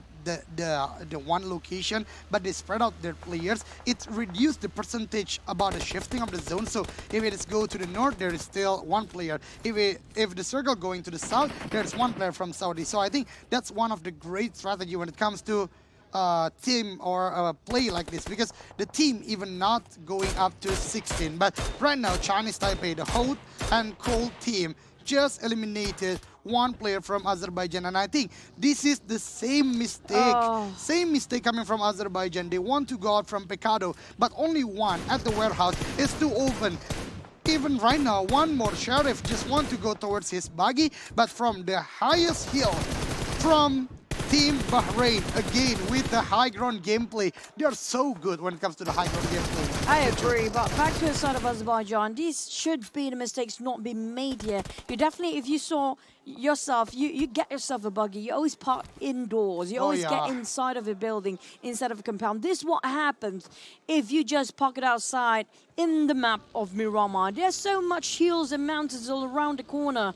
And there's so many valleys if you park it still outside in a sort of a pit. There's always eyes watching out. So it's really basic to actually have the vehicles be parking in sort of a compound. Make sure that it's not being overlooked by the other teams, being shot down by the other teams. Because I have to break it down. I mean, like, vehicles are so much compulsory and dire when it comes to this big map. Back to the side of Bahrain, they love backstabbing all the way, just peacocking to us. All the teams that actually try to migrate, but they got one on Shock, and there's no way out for Shock. Choto, what a set of eyes. The eagle eyes of Choto never let them go away. Bahrain with a high ground gameplay can't be denied as one of the best with the SKS, even the M4 with a long range still can knock down one of the player from Chinese Taipei. But luckily for Chinese Taipei, it is not rendered anymore. So Shark can be revived. They have the power grid. So I think will be the moment for Chinese Taipei to lay down a bit, defending their compound and waiting for the third circle. But Brunei, right now we are moving. This team, I don't know, it's kind of lost his composure when it comes to an aggression because Brunei suddenly changed to be quite passive. But this is what Chuchu already mentioned before. When it comes to the vehicle, you really need to secure it, especially at the beginning of the game. You need it at the late game. You really need it, especially for blockade, for the movement. But I think in case for Buggy is making everyone jealous in Miramar. Buggy is the only vehicle that can pass through all the terrain in Miramar. So that way maybe, yeah, Bahrain just want to shot the Buggy lah. I mean, that's pretty basic. For the teams that actually had enough competition, they know what's important and what's not. Yeah. But back to the start of Senegal, now this can be one of the teams that's really having a hard time to see the light at the end of the tunnel. They can't actually make a way at all. We're talking about them not having any sort of a placement strategy to be planned and be executed. Planning is great, but to be executing it is going to be another problem. It's going to be Synthetic Patron and St. Martin to be in the center. Now, this is going to be an urban warfare, if you ask me. There's so many compounds in between, and we have Saudi Arabia already got themselves the high grounds. Now, that's going to be very important, and that's going to be a good vintage point as well. They can farm up any sort of elimination from their standpoint. Totally, because San Martin, even though it's a wide area of Miramar itself, a lot of compounds, all of the players can go towards the compound itself, but when it comes to the high ground, it can defeat you easily because you cannot know where is the exact location shooting coming from. So yeah, right now Pakistan also moving towards the San Martin area. I guess most of the team right now realize that they need to go towards the city, toward the San Martin, but right now, wait a bit, because Libya is close enough with Iraq, and I hope this will be a big fight because Bastille really need the points. But Iraq, I think, quite logical. It is still not a good circle to do a big fight. Only one player at the front line of their team, but Bastille already cooked the nade. He knew, he heard the movement from the Buggy, but Iraq player with a short momentum can still going, but the Buggy himself being taken down. Bastille, what a good shot towards the tires. It flips the Buggy and knock one player down, Chuchu. That's a bad drifting moment for Reva. You don't want that to happen. Yeah, it happened in Hollywood movies. Not right now, though. Back to the side of Reva. He still need backup. Bleeding out in the moment. We fought quite far off. Golden was saving by the bell. They pop a couple of smoke. Basti just going to reset himself by looking and hovering around his crosshair towards his opponents right across him. And one shot with a Mini 14. Tried to open up backup shots. But where to shoot now? Now, Duffy is trying to do the same thing here. But that one small shack will buy them so much time for the Libya players. But at the same time, the Libya players really need to make a move. The Pakistani is coming in at the same time down. They might be hammed down between Iraq and also the Pakistan team. There will be a very turntable movement or moment coming for Iraq if that happened. But I think Pakistan, again, classic gameplay. They do not want to interrupt a lot of fights when it comes to only the mid game. But for Iraq, this is what we call when it comes to the Battle Royale. Sometimes you need to take a lot of risks to get a lot of thing happen to your team, especially the benefit one. Even though one player already being knocked down, at a little shack, but coming from the Iraq, still can save the player, but lost one vehicle. But I think it's still a good threat though, because they still have 3 vehicles, but 4 players intact again. Is it really a good trait to actually lose a vehicle at this point? Because honestly speaking, sometimes your friend being knocked down, there's a Buggy in front of you. Would you pick them up first or just straight away for the vehicle? Definitely the player's going to go for the vehicle first. That's just how crucial vehicles are when it comes to this very open map of Miramar. Back to St. Martin now. Feels like Bahrain having the most important point here, the stand-off point when it comes to St. Martin. Most paramount position is going to be theirs. But the problem is, will there be any contenders? Because we saw they are not alone. On the side of Vietnam team, they start to shoot here. They are at the ridge of the blue zone as well. Very close by, might be burnt out. But I'm trying, well in effort. Feels like nothing connects, but yeah, the spray's looking not so much. Yeah, not so much, but I think the pressure, the surprise still working. But I'm really curious because this is not an easy way for those are still in San Martin, because the high ground already controlled 100% for Bahrain. And we know when it comes to Bahrain, coming to the high ground gameplay, they are so good at it. Even Saudi right now having a hard situation. Two of the players already separated and one of the players already at the low HP. Right now, fight inside the compound. Pakistan being contested with Libya. What a good shot by the trade. The trade coming from Pakistan is still better because Pakistan right now are committing towards the Libya. Even one of the players from Libya just crossing the road, too bold, too open. One player already at the low HP. Gaddafi can't defend because Pakistan had 3 players there. And Zeus with a part of lightning maybe, but it can't be. It can't be. The only man standing, fighting 3 players. It is not worth it at all. So Libya left alone with only 1 player. Yes, have it all taken on the side of the Libya players. Back to the side of Brunei on the other hand, taking on a bit of a revenge towards the side of the Vietnam team. Chua shot them earlier. Now she kind of stuck in the corner. Shako keep on pressuring, but nothing seems to be knocking down. Piazza attacking Antoine Z. Vietnam didn't expect this to happen as the Bruneians are gatekeeping and taking on double down. Chua taking on Shako. Chua being attacked by newbies from afar. That's going to be like 200 meters apart. Make it 150. Back towards the side of Piazza. They're going to finish off. But Hong, Chinese Taipei, you sneaky little cheeky guy. Taking away, stealing off the elimination points there. Yep. What a sweet revenge at the beginning for Brunei Darussalam. But Chinese Taipei, again, a lot of teams want to go toward the circle. And the road is not that many, especially from the northern side, because it is a very tough hill. You can't go towards that place. And this is the only way you can go towards the circle. So the fights begin. But back again to the San Martin area, even though Pakistan already got a big win from Libya, but right now the condition around the area is quite not too good, I can say, because from Hacienda itself, Sri Lanka tried to go inside the circle, but players from Mauritius, if I'm not mistaken, is defending quite well so far. Yep, they're gatekeeping it quite hard to the side of Sri Lanka players. And like you mentioned, it's not great for them as Amara being knocked down. Down to the last member of the Sri Lankan players. Only Susti left. And they are quite burnt out by the Blues. And Susti have to heal.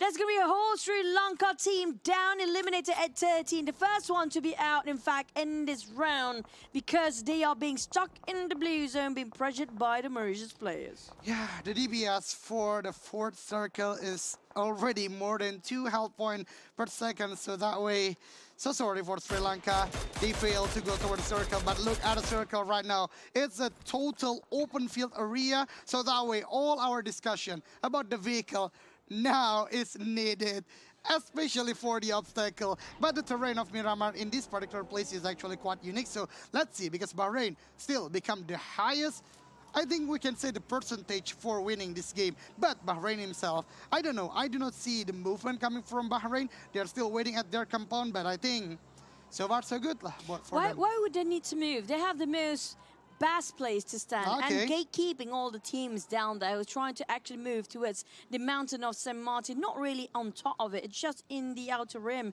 or in the outskirts. And Bahrain, they got himself already 1 man in the center, while Walud and the others will gatekeep those who are coming up from beneath, including Saudi Arabia, and the circle end up in no man's land. That's just how painful to be players right now. Chota and the rest of Bahrain players, and do remember, Bahrain players having one of the most longest elimination distances every single time. So they're really good at keeping everything clean from a very long distance. But on the side of Vietnam, they're down to 2, but still managed to secure a couple of more. Someone taking on Chinese Taipei. This is just, I mean, like, how did Walla even be knocked down from Saudi? I mean, they got the best place there.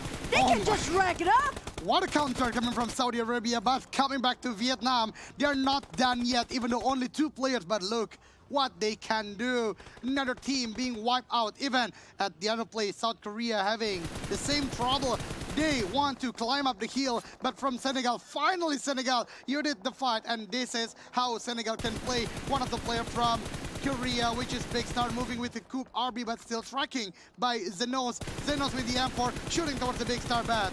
The Kobarbi, I guess, still faster than the bullets. Oh, but Big Star have to pick his poison. Whether it's going to be Mauritius or Senegal, either one is going to be really tough for him to climb up that hill. Back to the side of Volt, taking on Senegal players. Dax actually on the ground being knocked down, but not being finished off straight away. That shows that they got quite a distance between them. Rava trying to have a head-to-head fight, and it's going to be a brawl between Nomshin and Rava. But Rava won it with just a slither of health left. Back to us, the side of Walud, trying to fight his way up to the side of Saudi Arabia, but it's just so tough and slippery steep, and that's going to be Walud saying goodbye. The entirety of Bahrain, they got the place.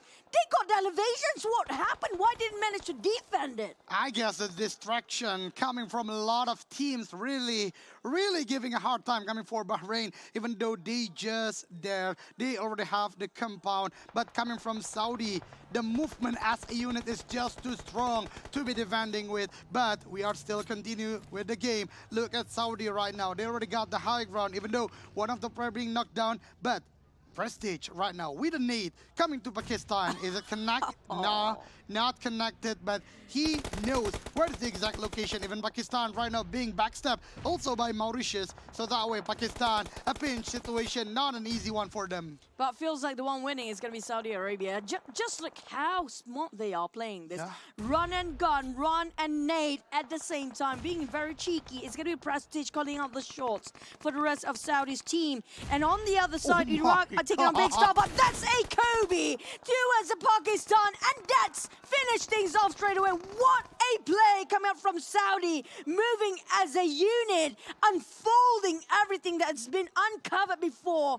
And now back to the side of Saudi, they are waiting for Mauritius. It's just going to gatekeep them on the other end. Again, back to Prestige, the mastermind coming from Saudi. It's really precise when it comes to the need coming from them. But Chinese Taipei try to backstab the Saudi players right now. They being spotted, even though got one, but being sanded to the lobby. But right now, Iraq, an aggressive team, we can say. Last two men standing, still shooting around. Right now, Senegal in a very hard situation, but Iraq can't do that too much because from behind, Saudi, again, the smart, the sneaky one from the lower ground right now suddenly become the conqueror of the high ground. Even Mauritius, look at that. Not only from Saudi, Senegal also shooting towards Mauritius. Mauritius is not easy for you guys to climbing up, and even right now finish at the position of 5. It's going to be graveyard for most of the teams. They're actually just playing in front of Saudi Arabia's team. They have nothing else to lose, and they got nothing else to worry about as the Saudis actually backing up with the blue zone.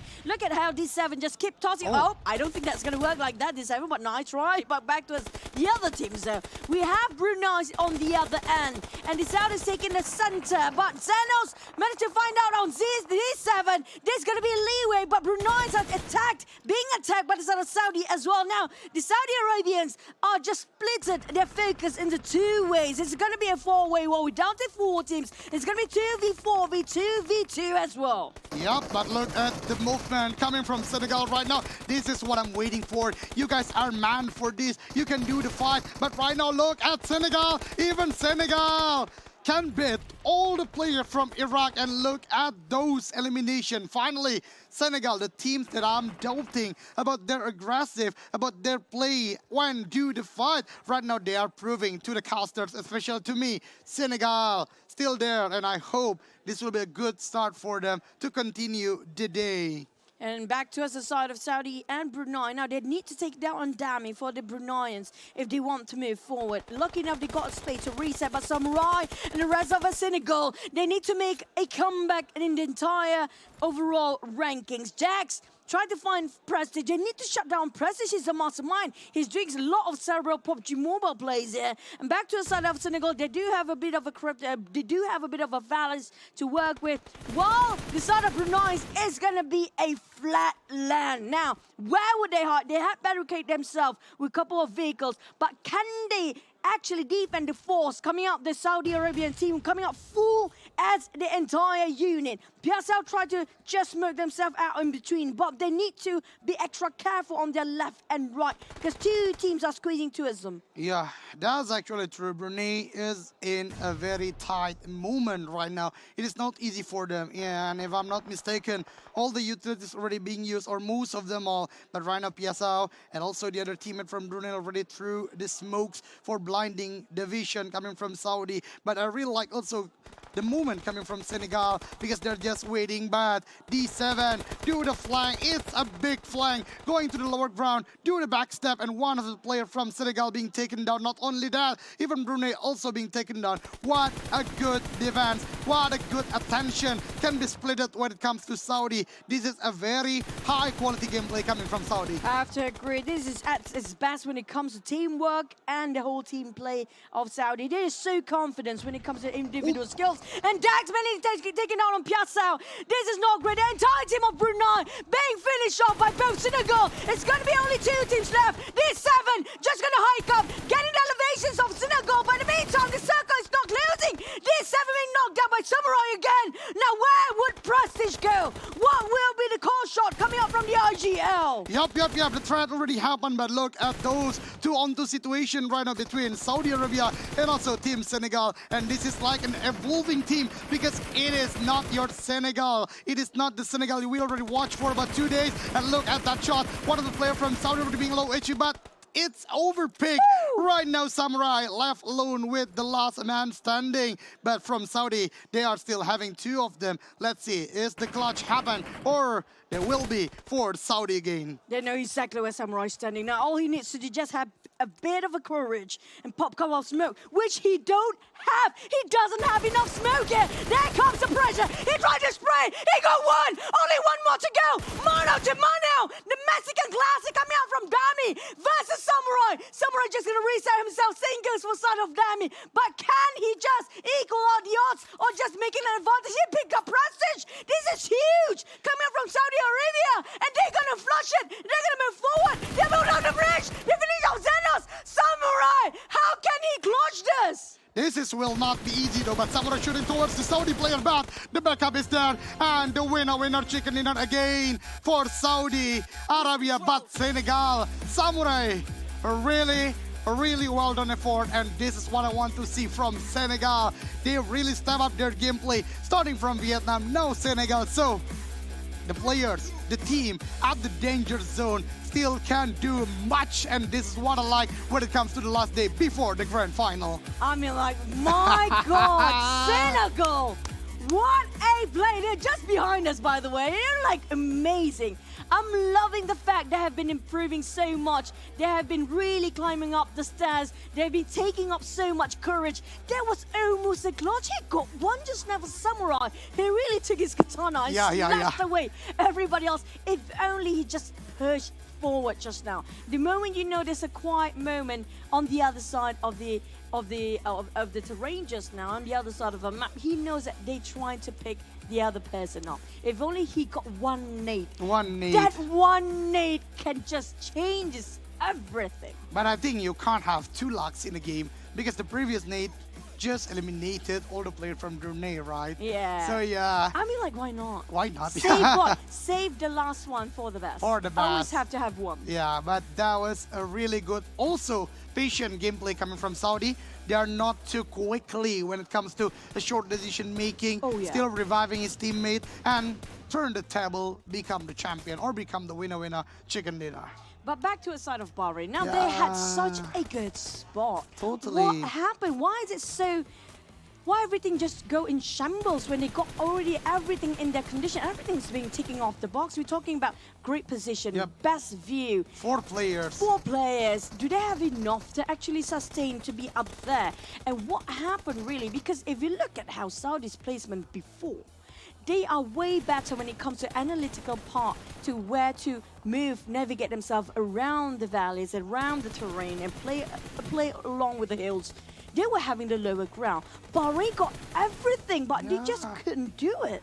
I think that's the problem when it comes to you are on the top. Look at this! You are the targeted team, because I think not only Saudi, before Chinese Taipei tried to hit them down. Brunei also and also Vietnam. So yeah, again, the definition of defense is really needed when you are already at the good spot, because the good spot will be the crowded one. Everyone want to go to the place from Bahrain before, so yeah, I think they just fail to defend themselves. No, I mean, like, if you actually compare, I'm sorry, I have to compare here. Yeah. Like, I don't know, it's a fact, right? It's a fact. The way Saudi Arabian player plays, they were having the most toughest place to actually Logically, cut yes. across so many teams, including Bahrain, that have been just pressuring them from afar.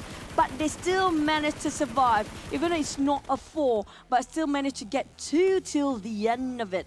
Always having better numbers. Yeah, I know Saudi Arabia, like how good you are. You guys are not relaxing. Thank you for proving that to us. Even though you are #1 spot. Every time I said something, they're like, I mean, we're going to show you. It's kind of our jinx, right? So when we talk about Saudi, about, yeah, they can chill, they can play not their best, they can just not reveal their card, but back again, they want to show us after all that words. And another chicken dinner with 12 elimination and total 27 points. So Saudi, you will be... I mean, I'm not impressed with Saudi Arabia still. Unless if they break their record of 17, like getting themselves 20. Okay, then I'm happy. I'm like, yeah. My expectation of your performance, Saudi Arabia, is getting higher now. Okay. Now, if you want to please us, please get 20 eliminations in the play-ins. Not the grand finals, just the play-ins first. Yeah, and I think the biggest opportunity to get a lot of elimination is A versus B, right? Because when A versus C, I think we still can't see Djibouti to play today. Yeah. So yeah, unfortunately. Let's go Saudi Arabia. Got the 20 elimination, but just go for it. Moving for Senegal. Who cares about overall? What grand finals? They don't care about the grand finals. They know they already got into the grand finals. But that's an interesting fact, you know. I just found out the total point that Senegal got for about 21, if I'm not mistaken. Yep. It is more than half total points Senegal got for about 2 whole days. Woo! Senegal! Let's you go, really Senegal! push a lot for today. I mean, like, when it comes to the longest elimination distance, still gonna be Choto coming up from Bahrain. Is always the best of longer elimination distance. So they should put it to good use in Miramar. Yeah. In Miramar, but it's just, I it's just unfortunate for them. Miramar is, I think, their trump card, because I think they can play the base, but again, Prestige in the prestigious award. Yeah. It's gonna be Prestige, Late, and Basti. There you go. Please form a new team for a different team entirely after this for these 3 players. But his damage is quite on the higher end, and elimination distance got himself 6, but when it comes to his decision making, now that's where he shined the most. The way he tossed, the way he actually gave the pressure on which angle entirely. Oh yeah. That's something that nobody can actually match up to him so far in this play-ins. Yeah, when it comes to, again, I already mentioned a lot when it comes to tournament, a similar skill when it comes to the aim power, the positioning is the next thing decide who will win. But a big respect from me to Prestige, because not only about the elimination, not only about the total damage, but the heals, 300.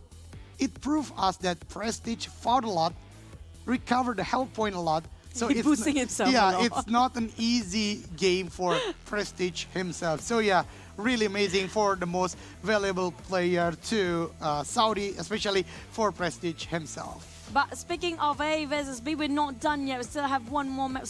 Finally, I'm casting Sunhot today. But we're going to head it back to as our host, I think, if I'm not mistaken, before we have more action-packed and waiting for Saudi for 20 eliminations. Take it back, Mr. Gary. Mr. Gary. All right, another great round from Fire Stage. Here we have Saudi Arabia, who will eat the second chicken dinner of the day. But guys, this is not the end. We still have another round on IESF 14th World Esports Championship. So don't go anywhere. I'll see you around, guys, after this one.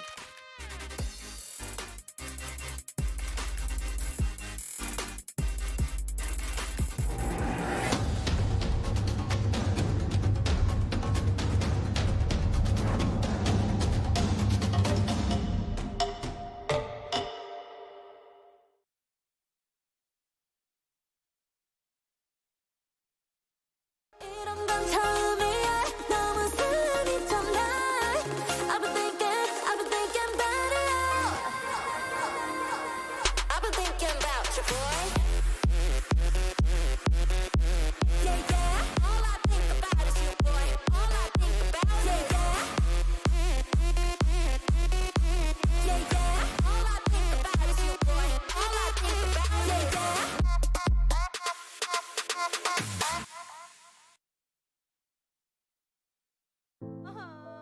Warga plus 62 emang banyak maunya. Dari drakoran sampai banjir air mata. Nonton action yang mantul. Sampai nonton tendangan cantik. Maksudnya ini. Mau nonton apapun, semua ada di video. Mulai dari yang bikin berbunga-bunga, keringet dingin, ketawa, sampai bikin gak ngedip. Jadi nonton apa sekarang?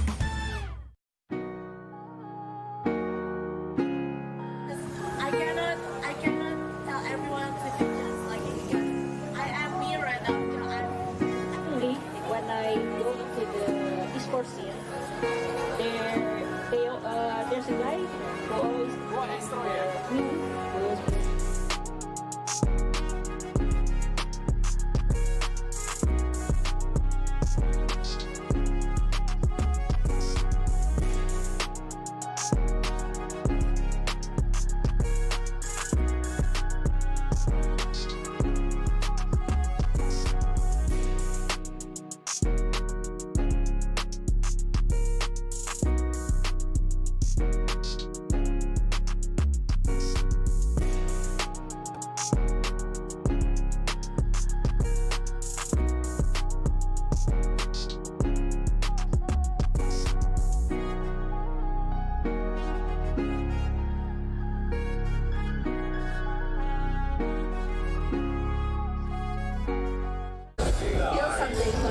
Hello, can you guess where I am? Yes, we are the exhibitions here.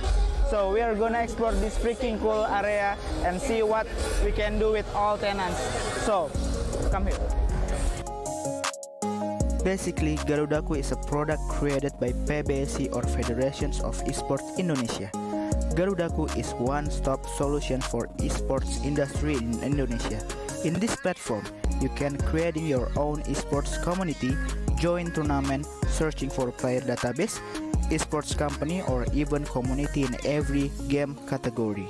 All members that registered in this platform can join many various tournament in every game category like Dota 2, Tekken 7, Mobile Legends, PUBG, eFootball, FIFA, CSGO, Point Blank, and also Free Fire. Garudaku also has an esports academy for every non-professional players and professional players. They provide coaching clinics and all academy members can be lead to be professional players in every game category.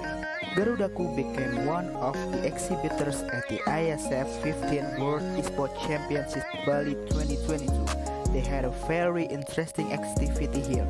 Besides, they will teach you how to use their platform and become one of their members. They provide gaming corners. Visitors can use as long as they like to play many games in PlayStation 5. You can play Tekken 7, eFootball 2023, and FIFA 2023. On the other side, they collaborated with Racing Lab to provide a racing simulator that you can try at their booth. The attendee is very helpful to give guidelines on how to use racing simulator machine. This one is very interesting because they give me an experience using a racing simulator and make me feel like I'm the real racer. So, that's what I got from the Garudaku zone, and I really want to explore more at these exhibitor areas. So keep following me and stay tuned.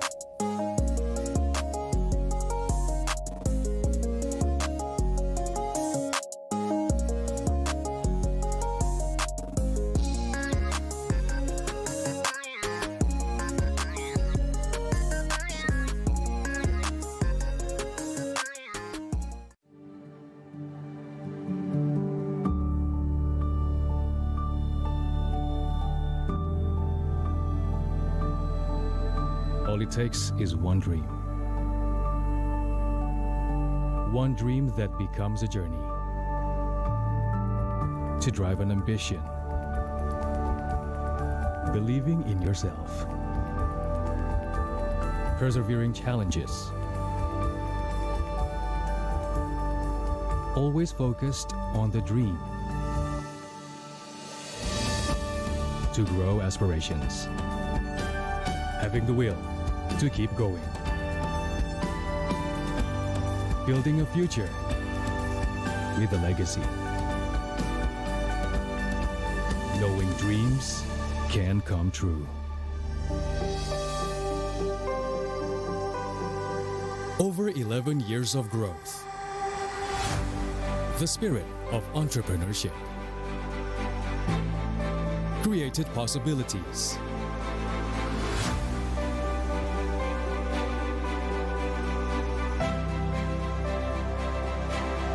Realized new potentials.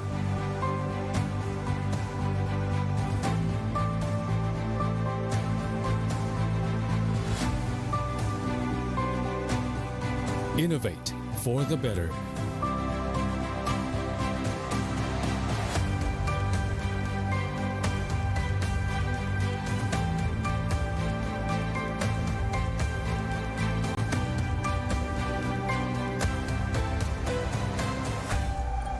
Expand horizons.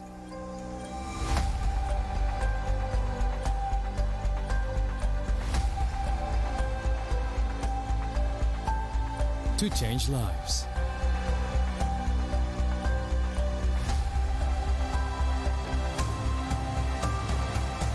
To connect new ideas. To explore new grounds.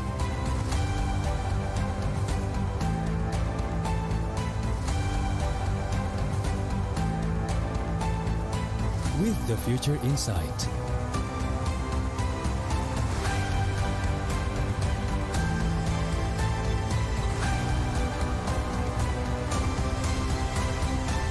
Together.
Hello everybody, we have Jesse An here as a BA from Esports. Yeah.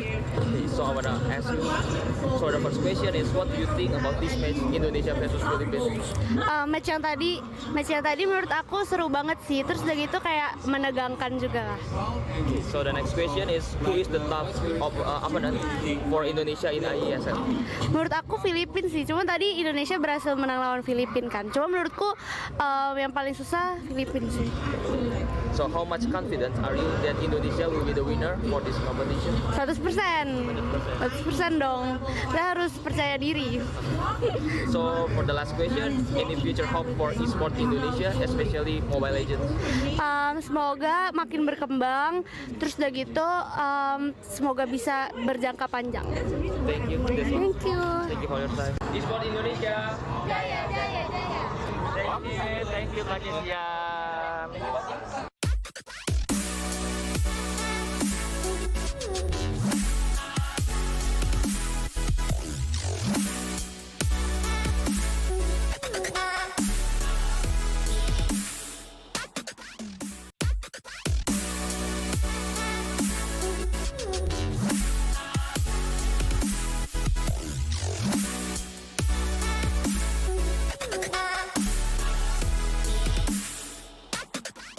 Get Galaxy A33 5G.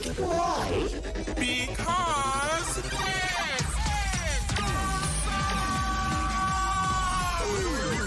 Galaxy A33 5G with awesome processor. Buy now.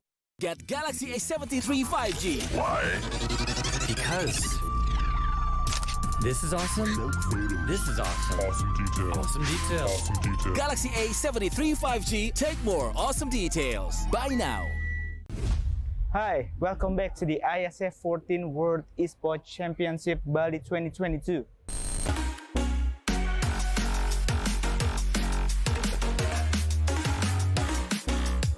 So, entering day 4 of the biggest esports championship, what did you feel? Did you have some fun? Anyway, entering the next round of this tournament, the competition is getting tougher, more intense, and more entertaining. Today, there is 4 games that will be played in this tournament. CSGO on the ice stage, Dota on the earth stage, Mobile Legends on the water stage, and PUBG in fire stage. So, are you ready to watch more matches on this day? But before that, here's the joy of the day 3 of the IESF 14th World Esports Championship Bali 2022. Enjoy!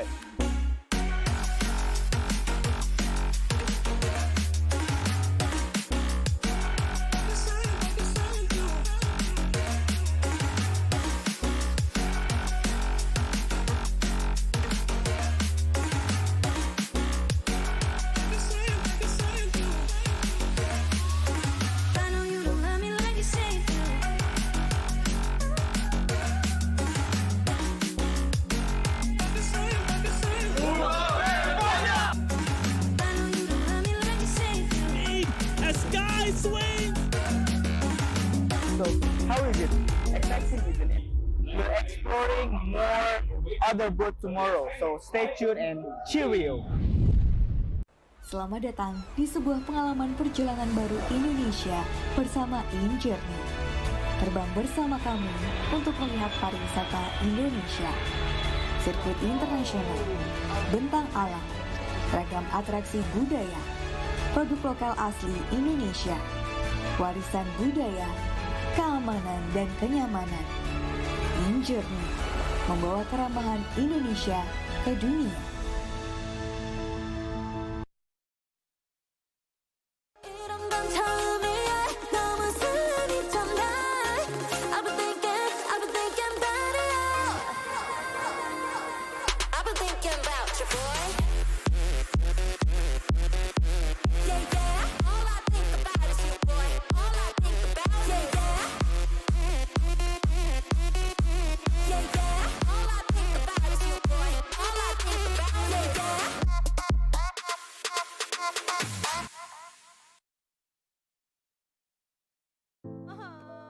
Warga plus 62 emang banyak maunya. Dari drakoran sampai banjir air mata. Nonton action yang mantul. Sampai nonton tendangan cantik. Maksudnya ini. Mau nonton apapun, semua ada di video. Mulai dari yang bikin berbunga-bunga, keringet dingin, ketawa, sampai bikin gak ngedip. Jadi nonton apa sekarang?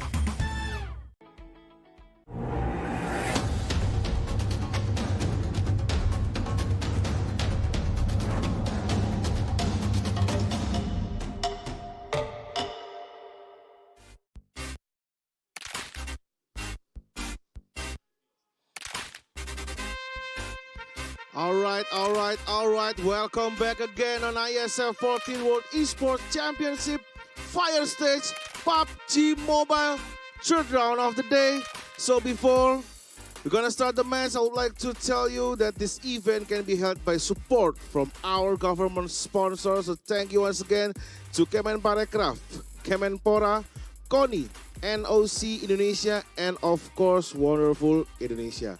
So guys, for the third round, who's gonna get the chicken dinner or siapa yang bakal makan ayam lagi? It's gonna be Bahrain, Saudi Arabia, Korea, Chinese Taipei. Let us see. So, let us take to the caster that will lead the game for today, the third round. We have two marvelous ladies there. Please welcome once again Tutu and Donna Fiska. Thank you so much, Mr. Gary. I think the one that actually ate chicken just now was you. Yeah. But yeah, thank you. He actually is. Is still? Is it done? Yeah, he's done. Oh, yeah, he's done now. I'm Chicha, and this is gonna be Donna, the cute, adorable with her. I love her hairstyle today. Just saying. But before we go, formalities aside, as always, we have to thank none other than our sponsors. It's gonna be JHL Group, JHL Auto, Nusape, DES, Good and Crypto, Taiwan Excellence, Pertamina Hydro Coco, and our official telco partner is gonna be Telcosel. None other than our official smartphone partner, Samsung's Galaxy A series. Our internet service provider partner, IndiHome. We have travel management partner, Hin. Hotel partner, also in Marisika Hotel right now. Right now, we are standing at. And also Episode Hotel, our esports broadcaster partner, Miniski Global, IFEL, and ESID. Our production partner, Lemon ID. And none other than our media partner, Transtudio, Detik.com, Esports.id, Video.com, Dunia Games, Dance TV, Dance Play, Merah Putih, Bola Score, and Kami Bijak. Ooh, got some Indos there. Yes. Yay, finally, Chuchu, welcome to Indonesia. You should stay here more often then. Oh, no. But also, Chuchu, and also, ladies and gentlemen, our government has given us their best support here. So thank you so much for Kemenpora, Kemenparekraf, KONI, and OC Indonesia, and also wonderful Indonesia for your support. So this event is really, really amazing. I enjoyed it a lot. You know what? I said no more for me to stay that long in Indonesia because I can't remember how to talk my language after I've been here so long because it's just so good. The place is just incredible. Yep. I love Bali so much. I love the food. I love the people. I love you. I love and you you guys have been amazing. I mean, like, if you guys haven't been to Indonesia, you guys have to because it's one of the places where everything's happening, and not just that. The people are just so funny, and they're very warm, and they are very welcoming. I mean, like, all the players, even them, having such a great time here. Yeah. And also, especially if you're joining this kind of event, the tournament and esports gaming, because like we all in here has a same or similar hobbies, right? Interests, right? So yeah, if we meet each other here in the same venue, in the same kind of activities, we're gonna like bond a lot, right? Yeah, everybody speaks the language of games. But definitely. back to us games, we're finally gonna heading out to our last match of Group A versus C. Now this is where everything's gonna keep on happening. It's gonna be the last match of Sana. Well, who will it be for our predictions? Who did you pick? I picked Chinese Taipei all over again. How about you, Chuchu? I'm going to go for Senegal because I believe they can do it. Senegal! Yeah, Senegal, let's go! They really have it going today. I'm loving the fact the underdogs, a team that we don't have enough spotlight in day one and day two, finally waking up from their slumber and realize, hey, we have to get in the top 11 to get into the grand finals. And today is the last day to do that. Yeah, I actually almost picked Senegal. Oh man, I'm sorry. Yeah, we can do the same thing. Yeah, the same thing. Also, not talking about Senegal as well. Like these past 2 games, I couldn't agree more with you, Chuchu, because like they show us what they got finally. And even though in the last match in Miramar, right, they placed second, right?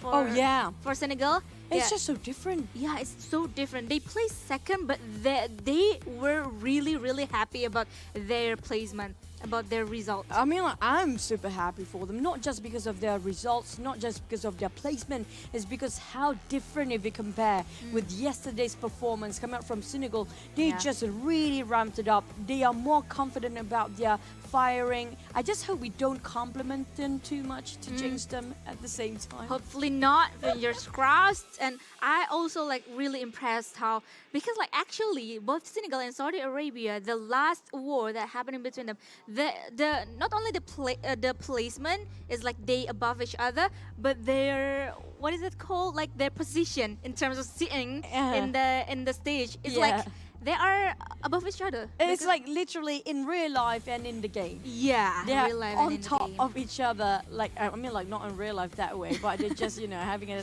one step up when it comes to the stage. They don't have that sort of, don't have that picture yet. That's too much information, by the way. Yeah. But back about, you have that picture, don't you? Because Donna can't stop laughing when I say on top of each other. I need to pull it out of my mind. That's a dangerous game we're playing, Donna. Don't do that. Okay. I think we're ready, Chuchu, for this the last game of the day between Group A versus B. So after we saw the Vietnam winning the first game and the Saudi Arabia finally take their crown back in the second game, do you think it's going to be like a different flag all over again? And you know what? When it comes to Sunhawk, it's a wild card game. It's never expected, as always. But are you guys ready for Sunhawk? Because we're going to head straight into it. Let's go!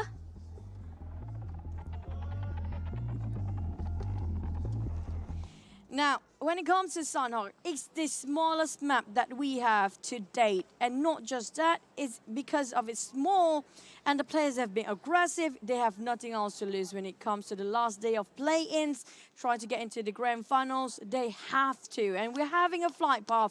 Not really centralizing in the center of a map, but it's enough for the players to even reach out to hard teams. Yeah, typical Sandhawk, not too hard, not too challenging in terms of flight path as well. Even though it's quite a bit extreme flight path, yeah, it's still okay. Everything is doable in Sandhawk. So what's matter the most is usually, like typically, is the first circle that we're gonna see and that we're gonna witness. The first circle is gonna favoring which part of the Sandhawk itself. So, of all the places, the first circle have to be 40%, or maybe lesser than that. We're making it 60% of water. Yeah. So it might be Harteen all the way. If that happens here, Donna, everybody gonna move to its one direction only. Yeah. North is gonna be on the northwest side. Yeah. So if that happens, imagine the bridges. Two bridges nearby Harteen, the one on the right side, the one on the south. So it's going to be so crowded. A lot of players will have to pay a lot of death toll, including Gaddafi, and being knocked down by the side of the Mauritius team. Now, Libya, they have to be extra careful. They're sharing the compound in Painan. Yep.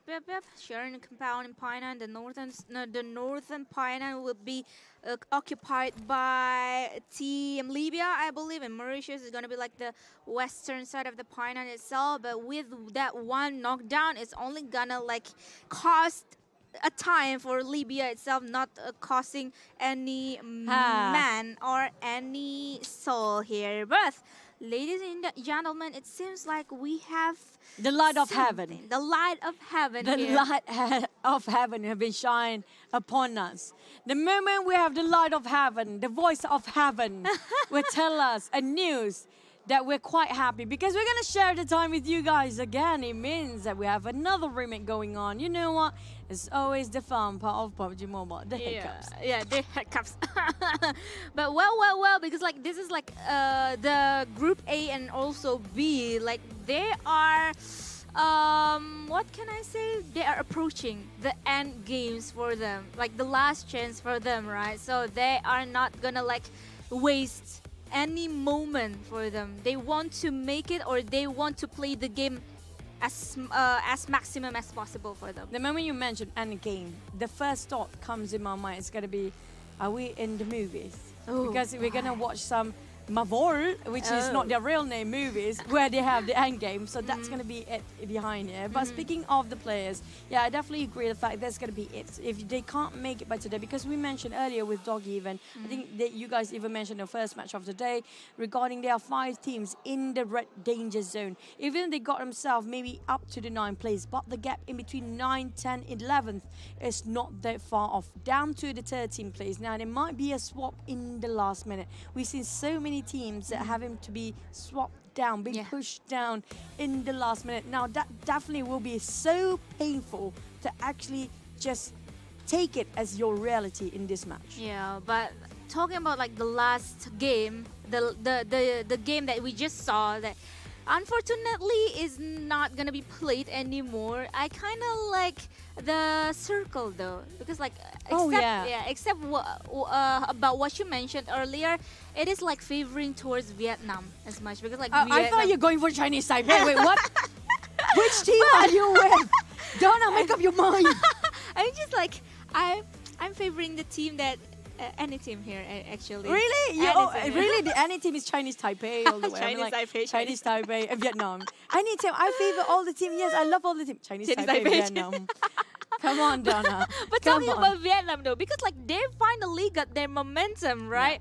Their adrenaline rush is there, and they securing most of the area of the A island itself, Yeah. and then the circle is going towards the A island, so it's gonna be like a big advantage for them, especially like in the last previous Sandhawk that they played. Even though the circle favors the northern area or the A island area of the Sandhawk, but they didn't really make it out of the game for a winning. I mean, like, I'm not blaming them for the hesitance. You saw how aggressive some teams can get, especially when it comes to Saudi Arabia. They just know how to stop and when to stop. Well, don't blame it on them, because right now, if you guys just happen to be joining PUBG Mobile for the first time, if you're curious about Sandhawk, why is it A, B, and C? There's A for Alpha, B for Bravo, and C for Charlie. So each of the island do have Camp Bravo, Camp Alpha, and Camp Charlie. So it's always one of the biggest indicator when it comes to the island. But back to us, the circle just now, I was disappointed to be remake, because there's going to be, I mean, like, it's hard for the players. It's really challenging, but it's fun for us. Yeah, the viewers, especially the casters, because we love fights. We are evil. We are evil for the players. The players is having a headache, and then we're happy about that. We're happy they're having headaches. That's just how cruel we are. And one more thing, it's so hard for us to actually seeing a very wonky circle on one side, but we're back into the game now. Yay. Will they give us another game of salt? But definitely this flight part is the reverse, the contradiction of the previous one, coming up from Tambang, maybe up towards the side of Langkawi, but still more towards the southern part. But the circle will be really nice now. I don't want a nice circle. I do want to have all three islands first circle. Yeah, or very similar with the previous one, but the flight path though, it's kind of like typical, especially like the first preview remake that is happening earlier in the day. It's like a U-turn kind of flight path, because like the flight or the plane itself only go back and forth, and we're gonna witnessing which area is gonna be favored the most by the first circle, and it is gonna be drum roll.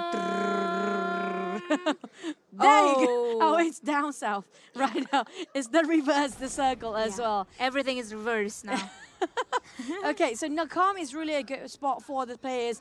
And I mean, like, even Nakam, all the southern part here, is a really good place, not just because of the circle part, but it's also a good place with a lot of abundance of healing items, including Sami. So I mean, like Chinese Taipei, where you're rooting for them, definitely have a good start, which already have horse run on the other end around Nakam, quite far off from Sami, but he definitely will have a lot of information towards the other teams, which I have a feeling there's going to be Azerbaijan around there as well. So we have possibly 4 teams right in the Camp Charlie area where we have the circle just now. Yeah, quite crowded now. But one thing that I noticed that is kind of different is also previously we saw Libya facing ups again. I believe, which team is that? In a Painan area previously. But it was Libya, and then versus one another countries. And then I'm trying to recall. I think Mauritius, was it Mauritius though? I think so. Possibly. I mean, like, sorry, we have very short-term memory. We are goldfish. Yeah, exactly. But now Libya is getting out of the Pina itself and taking the quarry itself. But Senegal, though, they are spotted down by Azerbaijan, and just like that, Azerbaijan securing their first elimination point early on. I mean, like, I respect the effort they're trying to use a micro Uzi with a Floyd just now, but the thing is, the rest of the teammates quite too far off, too far-fetched, and they are separating into 1-1-1-1 formation for now, but it doesn't work for the side of Senegal. The moment, I mean, I don't want to jinx them. That's the thing. I feel like I'm jinxing them right now. We are. I am. You're going for Chinese Taipei. They're doing great right now. Yeah, and hopefully they are still gonna doing great for this match, the last match between Group A and B. Especially like Azerbaijan doing really well, spotting one man again from the enemy team, which is Senegal. Yeah, and Senegal is kind of have a burden going on around them because they lost one man, and also the position is being locked down and hunting down by Senegal. But it's going to be run and gun for Azerbaijan for now. Yeah, I feel like Azerbaijan is really just going to go towards one compound hopping, even though they don't have enough to actually work with. But that was really courageous coming up from them just to pin down the rest of Senegal. Whilst on the side of Saudi Arabia, now this is going to be the team to be watched out for when it comes to Group A. They're definitely conquering the Paradise Resort, while we have Dupine and Mauritius just going to scatter away each other. It feels like they are not sharing Mauritius with Libya anymore, because previous match we do have before the remake, Libya players are still here. So definitely after that match before, the Libyans are like, we couldn't win against them. Yeah. Possibly. So they were like respecting that sort of performance. Yeah, Libya went out, and I believe I saw them around Quarry for now.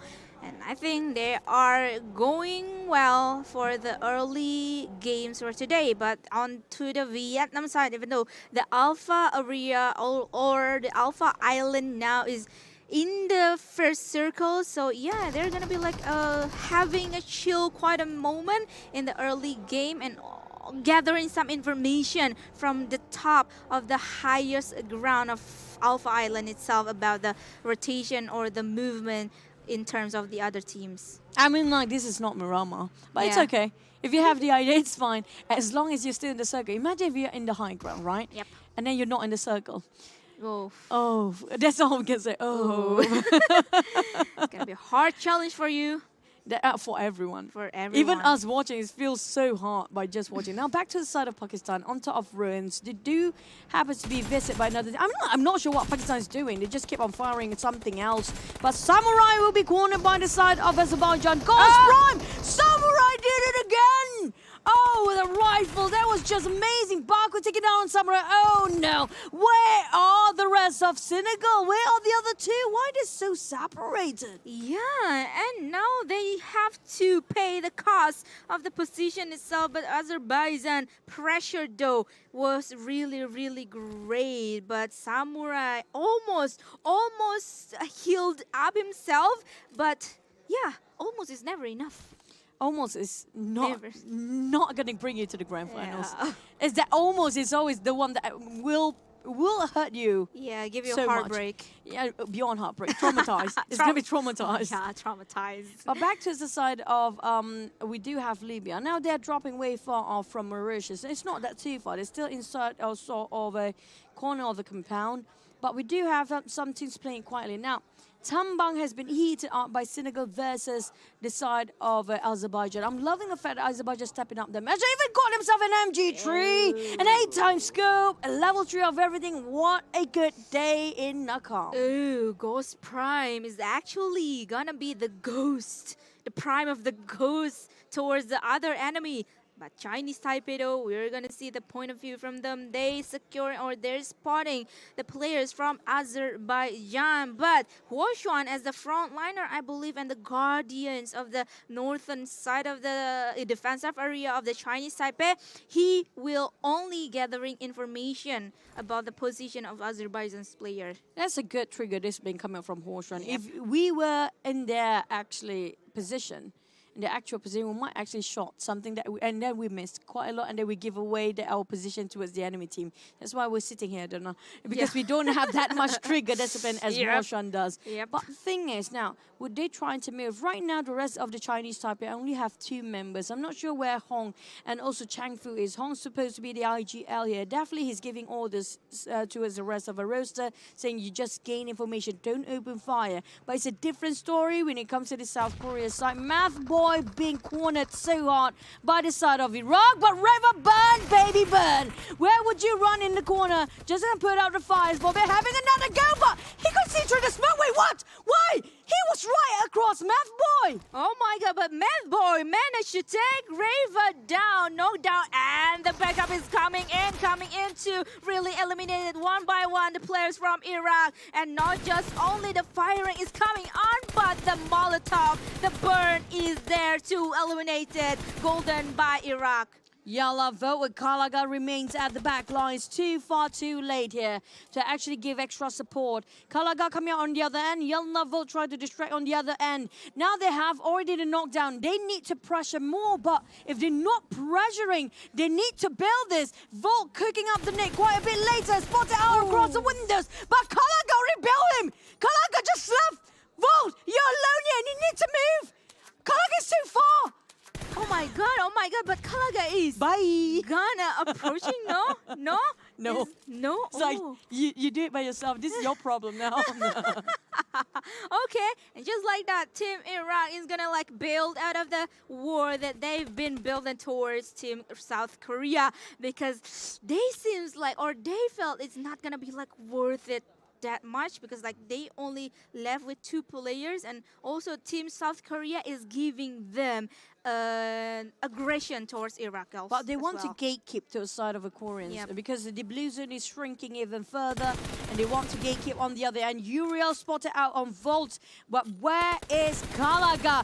Uriel, Kalaga make the shot. He goes for the flank. He got one. There's 3 more to go. Kalaga with a man 4-1-6. Spot out the smoke, but Volt is in the blue zone. He needs to make a move. He couldn't stand this much longer, but still the first phase. But they are still giving up a bit of a pressure. They won the bit of a redemption coming up from 2 of their members that out quite early on. Plays on finish of Uriel, but Kalaga still not satisfied with this. Yeah, it's gonna be like a do or die situation both for Iraq and also South Korea, especially for South Korea, because they've been locked down for quite some time now. They are still in the same compound, in the same house, in the same building for such a quite of time, and they didn't seem like have no way out of the compound. Oh, ring around the rosy, playing a bit of a sneak peek. Math boy tried to read out where to go. Do we have vehicles? I don't think so. Nope. Big Star, Math boy already boosted himself quite a lot. And they're back in the building now. We're just gonna, you know what, wait it for a bit, hoping that Yellow Vote will actually bail on them while the blue zone ticking. But at the meantime, we're talking about the third zone will be really destroying both of these teams. They're quite too off from the safe zone. 1 kilometers, km. The path that they need to cross towards or into this next circle is not gonna be easy. And now, and they seems like really want to take each other out. really committed. I mean, like, if they bail that one for the side of Iraq just now, they might be backstabbed by the side of the teams that they've been trying to shut down on. But back to Saudi Arabia, now they actually start to move against the side of Mauritius. Mauritius have been holding point on the longest. Here comes side of a Vortex, taking on these 7. And 1 more, double down. All they need to do is find 2 more. Mauritius Vortex being taken down by Prestige, as always. The brain for the team here. Taking, maybe going to reset on Damian D7, but can he did it alone? Because SK-Tan is quite too far to actually give support fires from the back. Oh my god, I really love how D7, before he's been revived, he's gonna like securing the other area or angle to really save the players from Saudi Arabia. But SK-Tan, though, with that kind of position, he managed to take 1 man down from Team Mauritius. And just like that, Saudi Arabia is go back again towards the war. This is gonna be like a big war between Mauritius and also Saudi Arabia, because Saudi Arabia only left with 3 men now. It's gonna be 3v3 for both the 7. Nick the head of Lord just now. That's gonna be really painful in the receiving end of Lord. Mauritius and Saudi, they can just part ways, disengage, have another go after they rotate into the third zone, but they want to commit to this. They're really just putting out all their resources here. Dami boosting up himself, but they don't have enough smoke. They have couples on Prestige's hand, but Prestige don't have enough utility to put the pressure on. 1 toss of smoke, 1 Molotov left, but can they have another go? They try to shush away, they try to flush out Mauritius from Painan, who've been holding here the longest since the start. Yeah, and somehow it works. They forced Team Mauritius out of Painan now. Only Vortex left to be the backliner of the team himself, but we can see Team Brunei, they are approaching the area of Painan for now, 2-2. the angle that they've been gardening. We have new player coming in. It's got to be Brunei. Yeah, they want a bit of a pie as well. We're talking about two teams we're fighting, to Mauritius and Saudi. They want to be the third party. They're just taking the play towards the Saudi, but Vortex spotted them out. Vortex know what he's doing. He saw them through Chewy. Let's take on Dammy. It's going to be 3v1. Vortex taking on Piazza. Vortex, what a guy. We're seeing the one of the best player coming out from the side of Mauritius right now. He's shining above the others. Back to the side of Vortex on the rooftop. While we still have Iraq versus Korea. Vote! Almost got him, Mad Boy! Oh, the blue zone. They're so full, but Vote having just band-aids. Just band-aids will work, brother. Back to the side of Volt. Oh, Volt. He finally take down on double take there. Double down. But can he heal himself? Big Star remains. He got first aid. Big Star being spotted out by Volt. But he don't have anything else. Only band-aids. They need to go. He have to move. 3 more seconds on the clock. Yes.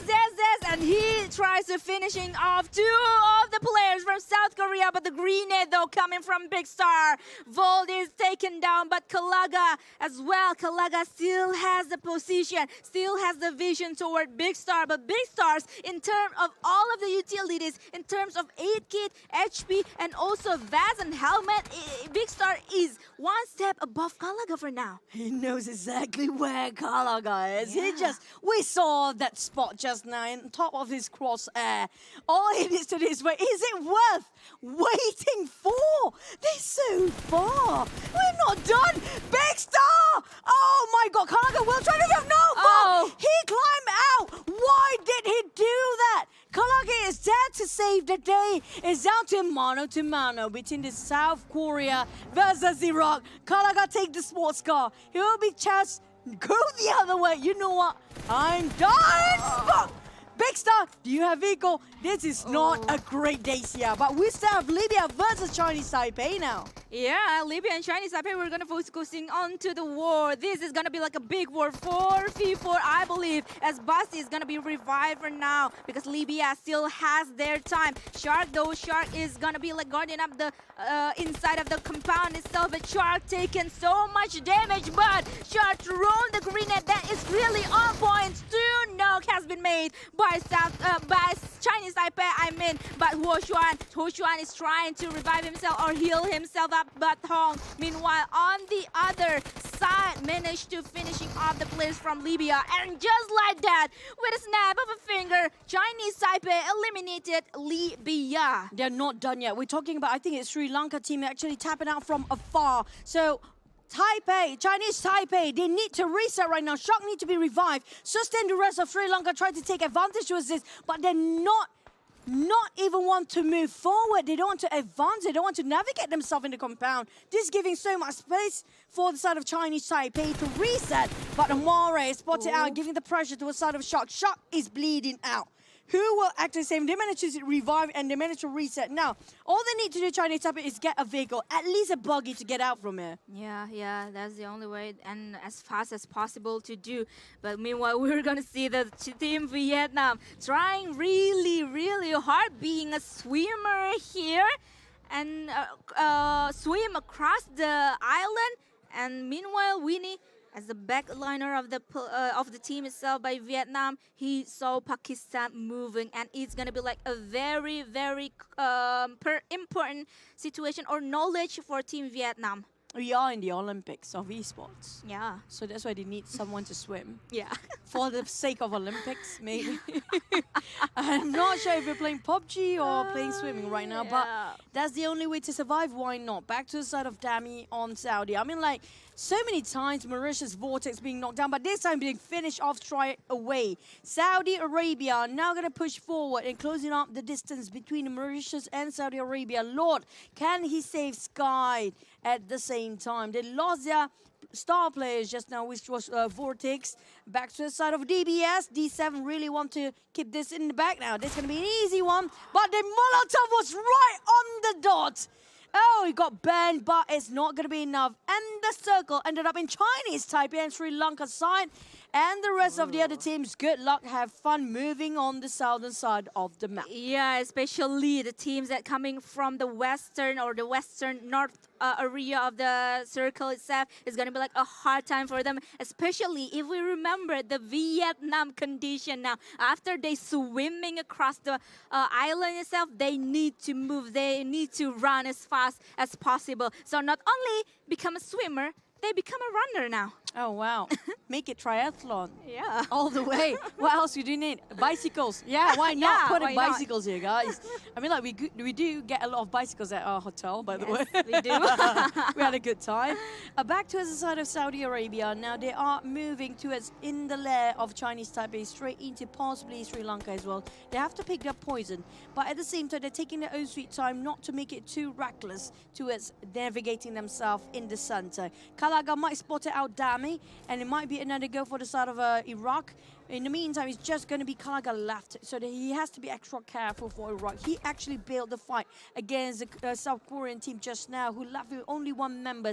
Two teams playing in the blues, including Senegal, back to the side of Bahrain. Now, Shoto and the rest of Bahrain do get themselves on top of ruins, I think, the compound just now. But the thing is, there's no elevations on that side. Yeah. So can they gain any sort of information for the side of Sri Lanka? Susti definitely try to do the work, but Amare and the rest of Sri Lanka will actually try to get themselves in a better place to work with. Azerbaijan will be one of the first few teams again to be getting out of this lobby and match. All right, but Brunei though, they are approaching or moving nearby. The one-man rail, that is Choto being knocked down just like that, being eliminated. Bahrain though lost one of their men and only left with 2 men, and their compound for now is gonna be like the hot spot for the other team around them. And it's the other team, including Brunei, is gonna like trying their hard way, trying their best to retake that compound maybe.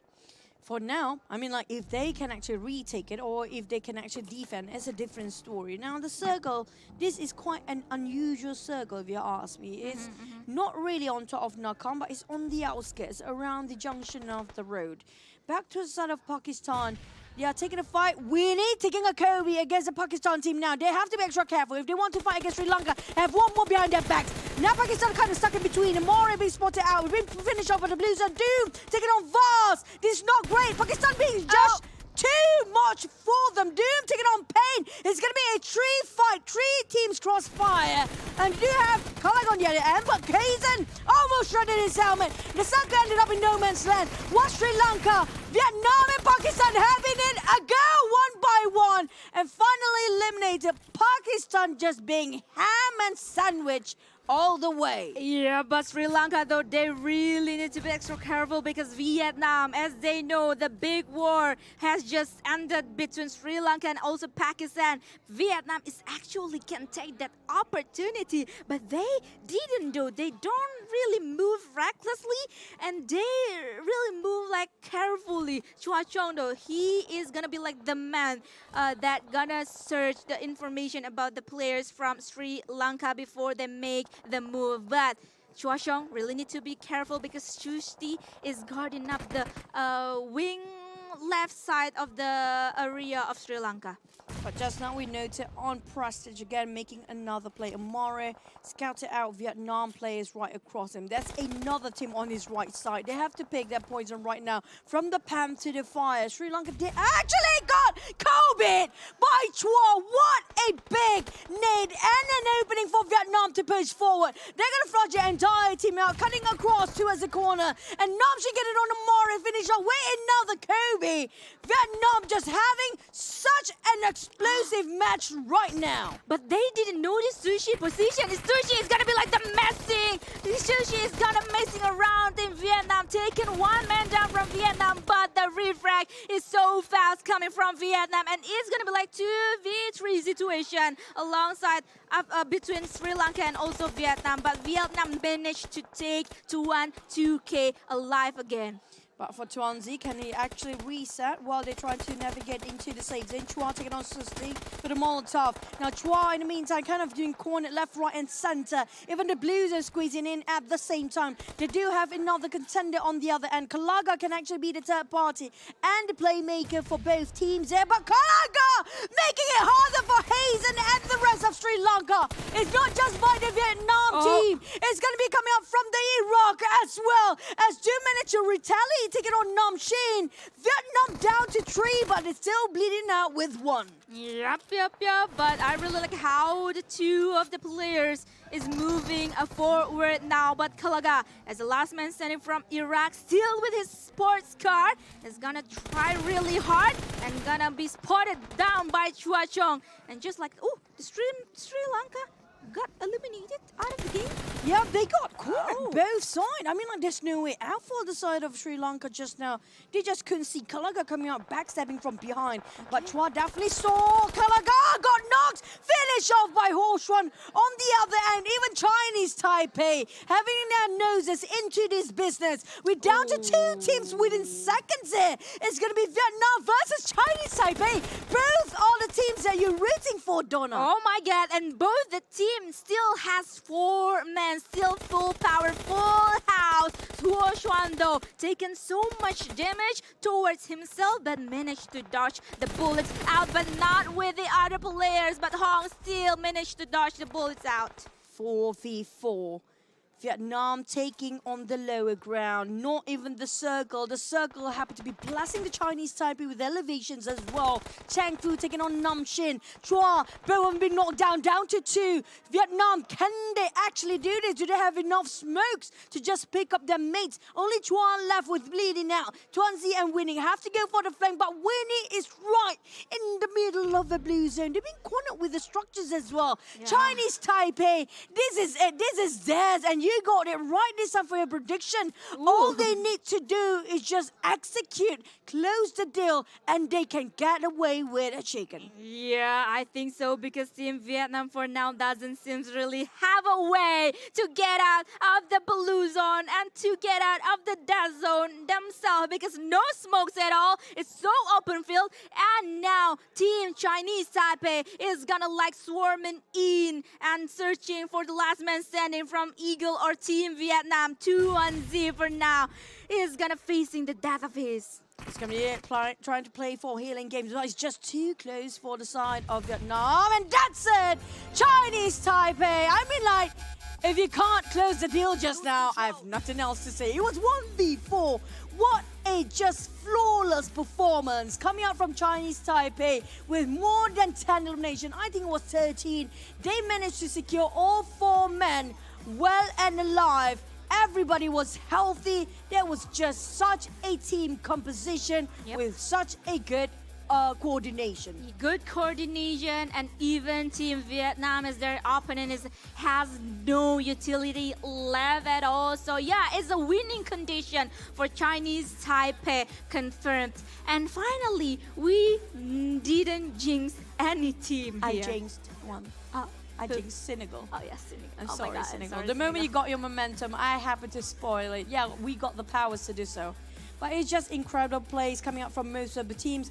It's just so unpredictable when it comes to the drop zone as well, when it comes to the last day of the play. And we still have the grand finals in 3 days. Yep. But when it comes to the last day of plays, everybody is just so desperate to make it a go. But it's just the desperation is either you're getting better or you're just making it worse. Yeah, and better for Chinese Taipei, especially because the last time I believe like South Korea's position is like in terms of total points in the leaderboard, they closing in the gap between South Korea and Chinese Taipei, and Chinese Taipei doesn't give it away too easily. But the thing is, South Korean team just now has been waiting with the Iraq team, the longest fight ever. Yeah. None of them actually winning. Oh None my of them God. actually. I mean, like Kalag did manage to squeeze in. Yeah. But I'm not sure about Big Star. Yeah. I think he just, you know what, realized there's nobody there. I think he passed into a box in a very sad manner. Alone and very oh my God, sad. Hang and dry alone for yeah, it wasn't worth it at all. Both teams are losing. Yeah, not worth it at all for both of the teams, especially when the circle moved away from them so far. The distance between them and the circle is 1 kilometers away. It's not worth it.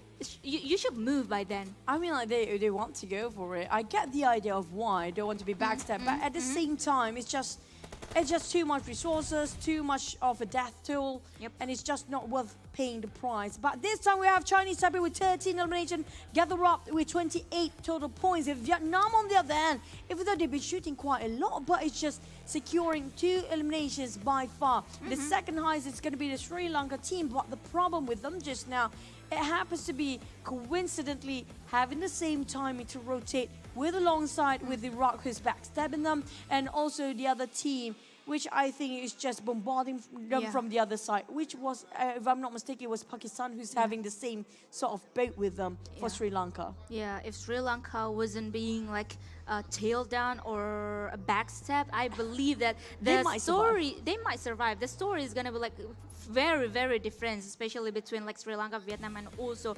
Team Chinese Taipei, because I believe Team Sri Lanka has more utility, has more resource than Team Vietnam themselves to really surviving towards the end game of this last match. That's true. And except for Libya, now they were in Painan previously, and even before the remake, they were fighting against Mauritius in Painan. So Libya have to give up their Painan. It feels like they are very uncomfortable with it because they can't gain any sort of points at all, including any elimination. It just shows that they are a bit confused about where to go, what to go next, because everywhere else is occupied. Now, you have to make it a go, like it or not, since today is the last day of play, and they don't have any choice anymore. Yeah, they picked like a round quarry area, but the quarry area is not really that cramped of a compound to loot, right? Yeah. And they really need to like move around a bit much. And it costs time, of course. It costs time, and they need to move towards Painan again, eventually, at the end of the day. So yeah, I saw a lot of like confusion going on around Libya in this match.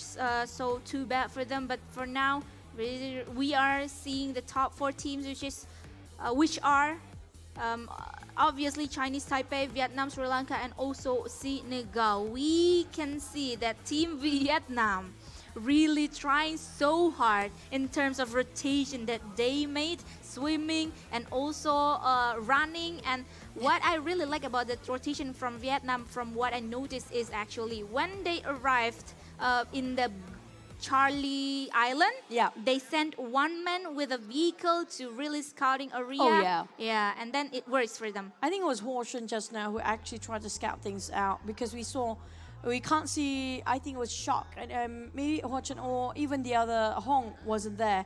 They're really scouting, not just giving away the position easily. But the truth use is not that much either. The heal is like average. When it comes to eliminations, it's always 40-ish and above. But Horshun, the one who actually getting himself the longest elimination distance this time. But you know it's not. You can't possibly get more than this. But when it comes to the airdrop, this is the average as well of 2, not on the high end like previous one was 3 earlier today. But speaking of how the players played now, who's deserved the MVP, not just giving away the information of the other team. He's really smart regarding trying to get himself eliminations and damage, being the third party, and not just one of the first few to be in the entry fragger. Yep, and also looking at the damage and also elimination is like a fair number that we see. That means Wushuan giving the damage towards the enemy as effective as possible now, or he is being the finisher of all of the knockdowns enemy. I think coming up from Chinese Taipei, I have a feeling that all the players are pretty much playing almost the same similar role. They all have the same responsibility if they compare with the others. Now, at the same time, we're going to see the overall ranking. Who will be desperate enough to push themselves in the top 11. Right now, I'm not worried about the first page. The top 10 there is definitely having a go for the grand finals, but how much the gap will be if it compared with number 7 up to 6th place. 6 is not safe either, because they might swap over with so close of a gap. up to 11 places, 1 to 7. Only 2 points difference between the 10th and 11th, but 1-1-4. The Korean team still can have a catch-up. Yep. And we are gonna see the players came all over again before we jump into the next series of the day. In case you missed this player's face and also want to see who's actually like the players of the teams or the countries itself. But this is the Saudi Arabia side. You can see the face of them. How they actually like, this is like kind They of look chilling. Yeah, they look chilling. Some of them even have their own lovely pillows. Yeah. So which team do brought their pillows today? I mean, like they definitely love their pillows to be on top of the stage here. So if you can see some players, yep, we do have, I think that Saudi Arabian players have got themselves their pillows. So they're definitely very comfy up there. They just try to perform as best as they can at their most comfortable positions, and you know how they sit. You guys can actually learn with a pillow. Maybe it actually helps with the elbow. It helps a lot actually, because like if you hang your elbow around, it's gonna be like too tiring. And if you put your elbows on the desk, it's gonna be like too high up for you. Especially when it comes to our height, right? Yeah, especially average height. But we're done for our A versus B. We do have much more matches to go, which is going to be A versus C and B versus C. But before we have more action-packed live action, we're going to toss it back to our lovely, handsome, amazing, remarkable, very funny host. Back to it, Mas Gary. All right, thank you once again. We have third round done. Another good game. For right now, Chinese Taipei got another winner chicken dinner. So, guys, before we take a short break, I would like to ask you one question. Ayam apa yang handsome? No one answer? No one answer? Like Cucu said, I am Mr. Gary. Okay, after this, still on IESF 14th World Esports Championship.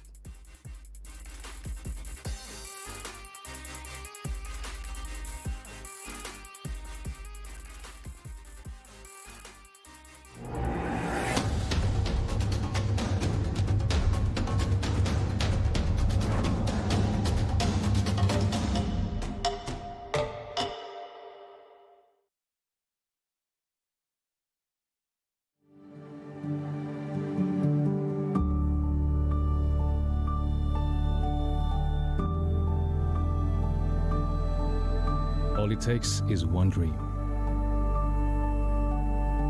One dream that becomes a journey. To drive an ambition. Believing in yourself. Persevering challenges. Always focused on the dream. To grow aspirations. Having the will to keep going. Building a future with a legacy.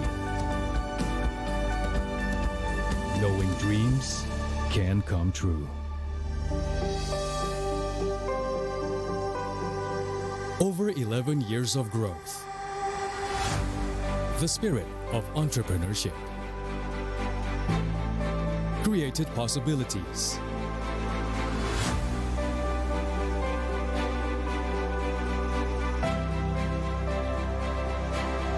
Realized new potentials.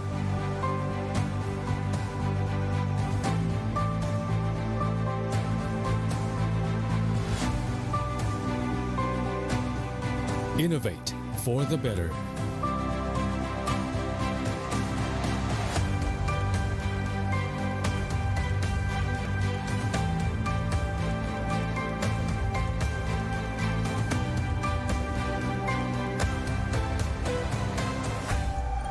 Expand horizons.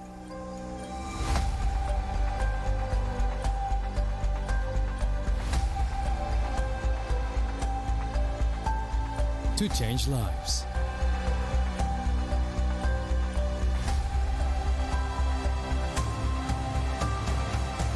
To connect new ideas. To explore new grounds.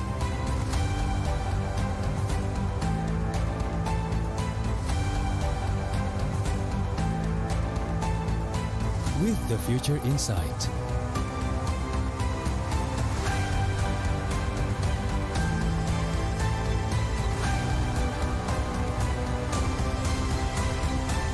Together,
Hello everybody, we have Jesse Art here as a BA from Esports. Yeah. So I wanna ask you, so the first question is, what do you think about this match Indonesia versus Philippines? Match yang tadi menurut aku seru banget sih. Terus udah gitu kayak menegangkan juga lah. So the next question is, who is the top of opponent for Indonesia in IESF? Menurut aku Filipina sih. Cuma tadi Indonesia berhasil menang lawan Filipina kan. Cuma menurutku yang paling susah Filipina sih. So how much confident are you that Indonesia will be the winner for this competition? 100% dong. Kita harus percaya diri. So for the last question, any future hope for esports Indonesia, especially Mobile Legends? Semoga makin berkembang. Terus udah gitu, semoga bisa berjangka panjang. Thank you. Thank you. Thank you for your time. Esports Indonesia. Jaya, jaya, jaya. Thank you Kak Jessia.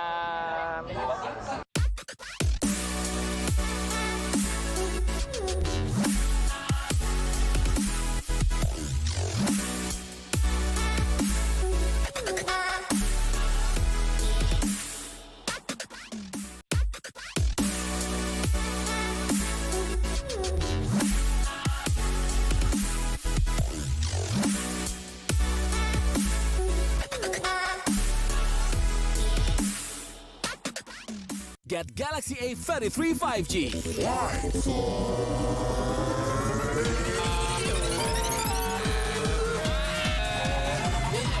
Galaxy A33 5G with awesome battery. Buy now. Get Galaxy A53 5G. Why? Because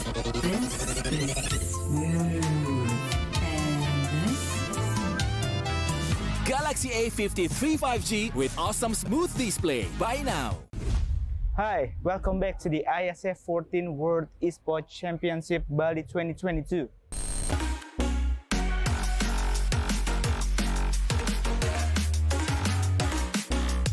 So, entering day 4 of the biggest esports championship, what did you feel? Did you have some fun? Anyway, entering the next round of this tournament, the competition is getting louder, more intense, and more entertaining. Today, there is 4 games that will be played in this tournament. CSGO on the ice stage, Dota on the earth stage, Mobile Legends on the water stage, and PUBG in fire stage. So, are you ready to watch more matches on this day? But before that, here's the joy of the day 3 of the IESF 14th World Esports Championship Bali 2022. Enjoy!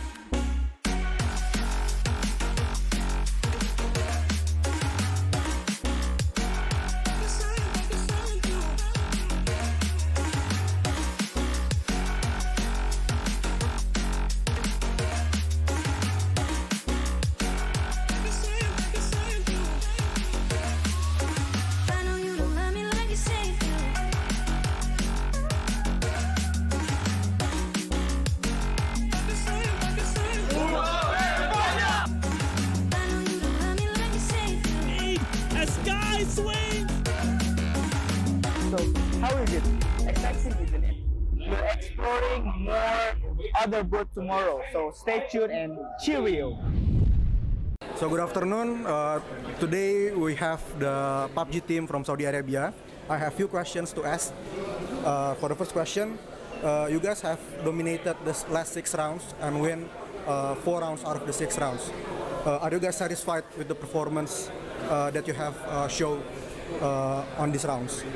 الحمد لله كان أداء مرضي بالنسبة لنا اليوم وبنقدم في الأيام الجاية أحسن إن شاء الله.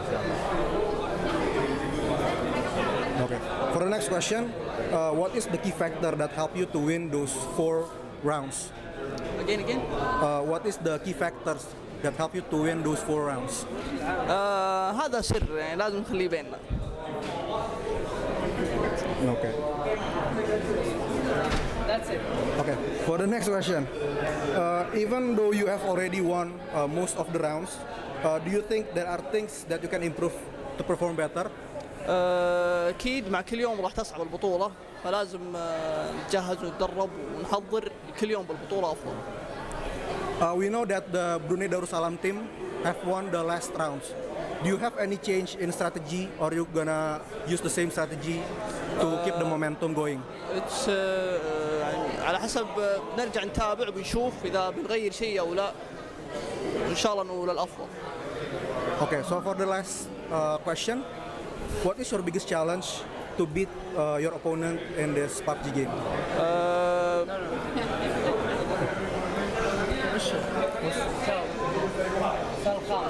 السؤال الخامس أكبر المخاطر إنه الخصم يكون اند زون وأنت اوت زون وماسك كومباوند فهذا شيء مرة صعب يعني فلكن إن شاء الله again. Okay, thank you. That's it.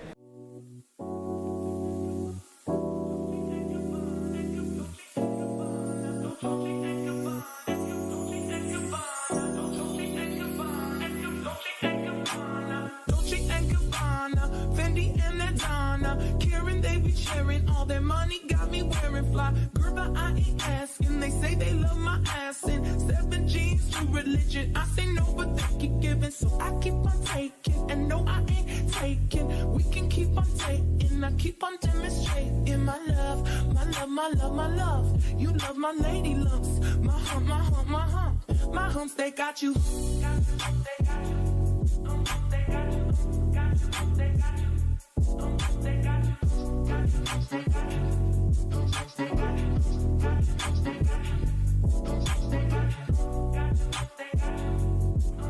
Dolce and Gabbana, Fendi and Adana, Karen, they be sharing all their money, got me wearing fly. Girl, but I ain't asking. They say they love my ass in 7 jeans, true religion. I say no, but they keep giving, so I keep on taking. And no, I ain't taking. We can keep on taking. I keep on demonstrating my love, my love, my love, my love. You love my lady lumps. Selamat datang di sebuah pengalaman perjalanan baru Indonesia bersama InJourney. Terbang bersama kami untuk melihat pariwisata Indonesia.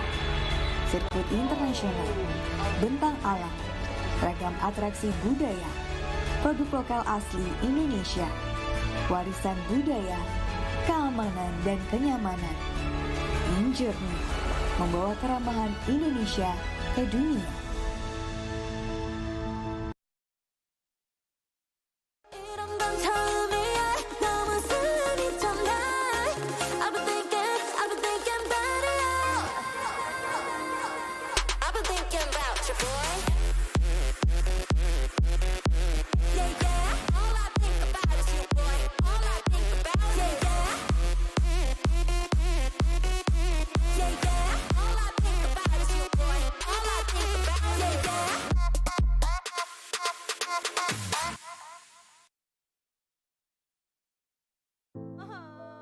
Warga plus 62 emang banyak maunya.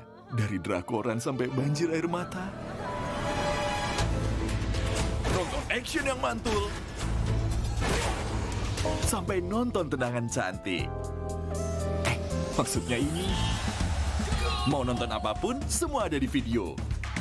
Mulai dari yang bikin berbunga-bunga, keringet dingin, ketawa, sampai bikin gak ngedip. Jadi nonton apa sekarang?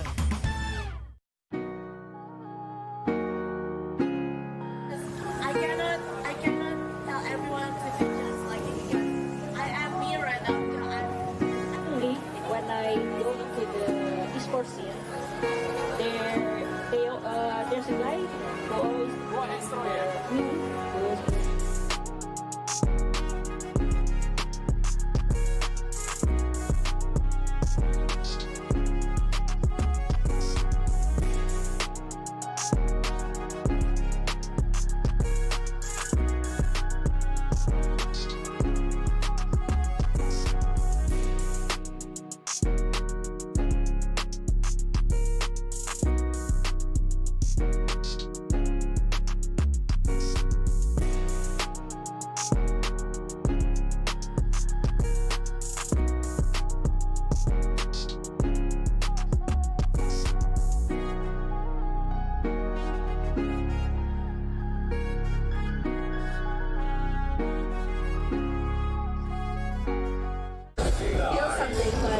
Hello, can you guess where I am? Yes, we are the exhibitions here. So we are gonna explore this freaking cool area and see what we can do with all tenants. So, come here. Basically, Garudaku is a product created by PBSI or Federations of Esports Indonesia. Garudaku is one-stop solution for esports industry in Indonesia. In this platform, you can create your own esports community, join tournament, searching for player database, esports company, or even community in every game category. All members that registered in this platform can join many various tournaments in every game category like Dota 2, Tekken 7, Mobile Legends, PUBG, eFootball, FIFA, CSGO, Point Blank, and also Free Fire. Garudaku also has an esports academy for every non-professional players and professional players. They provide coaching clinics and all academy members can be lead to be professional players in every game category. Garudaku became one of the exhibitors at the IESF 14th World Esports Championship Bali 2022. They had a very interesting activity here. Besides, they will teach you how to use their platform and become one of their members. They provide gaming corners. Visitors can use as long as they like to play many games in PlayStation 5. You can play Tekken 7, eFootball 2023, and FIFA 2023. On the other side, they collaborated with Racing Lab to provide a racing simulator that you can try at their booth. The attendee is very helpful to give guidelines on how to use racing simulator machine. This one is very interesting because they give me an experience using a racing simulator and make me feel like I'm the real racer. So, that's what I got from the Garudaku zone, and I really want to explore more at these exhibitor areas. So keep following me and stay tuned.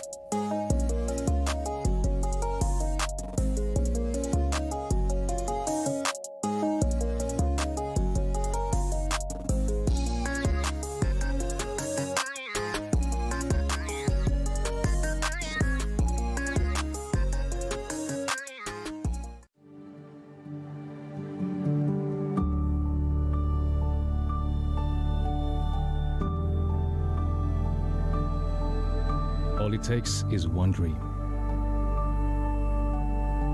One dream that becomes a journey. To drive an ambition. Believing in yourself. Persevering challenges. Always focused on the dream. To grow aspirations. Having the will to keep going. Building a future with a legacy. Knowing dreams can come true. Over 11 years of growth. The spirit of entrepreneurship. Created possibilities.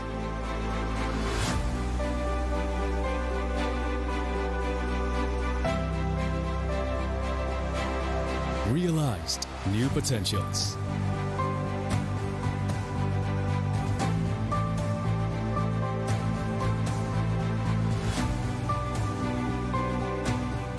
Innovate for the better.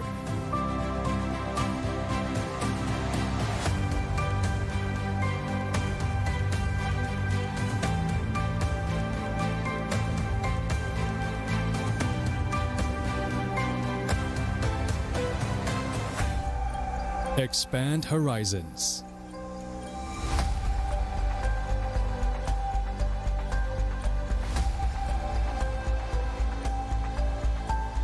To change lives.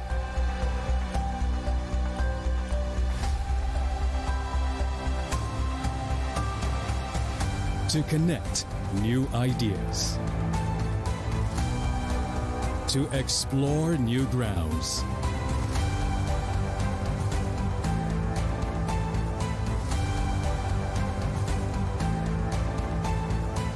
With the future in sight.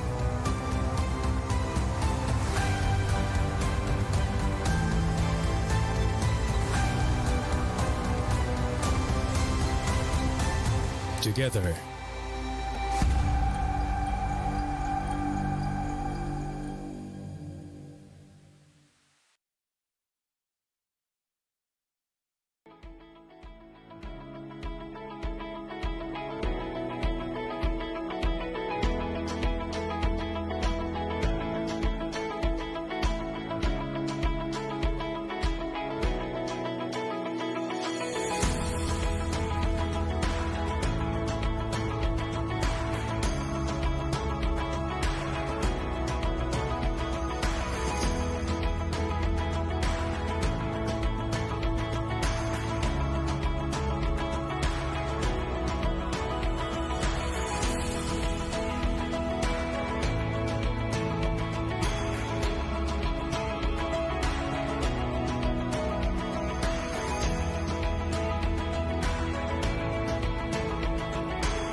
Hello everybody, we have Jesse Art here as a BA from Onyx Esports. Yeah.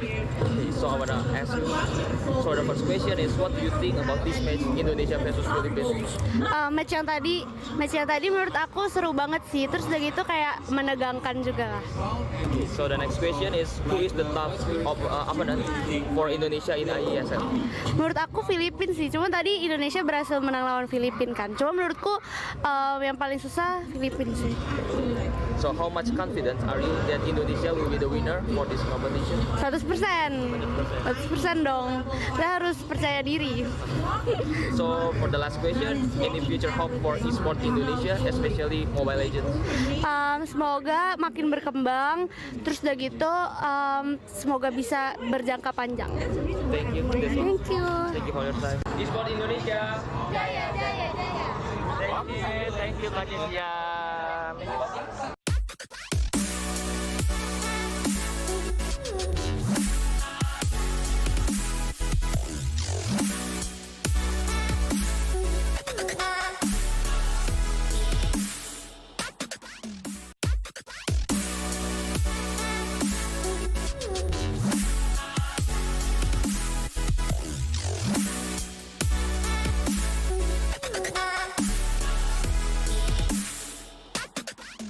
Get Galaxy A33 5G.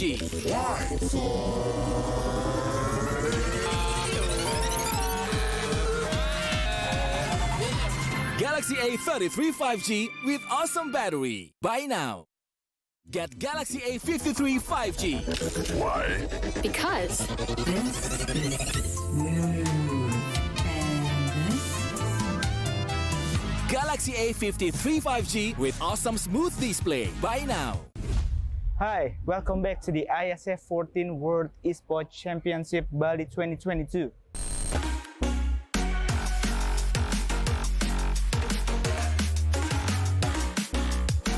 So, entering day 4 of the biggest Esports championship, what did you feel?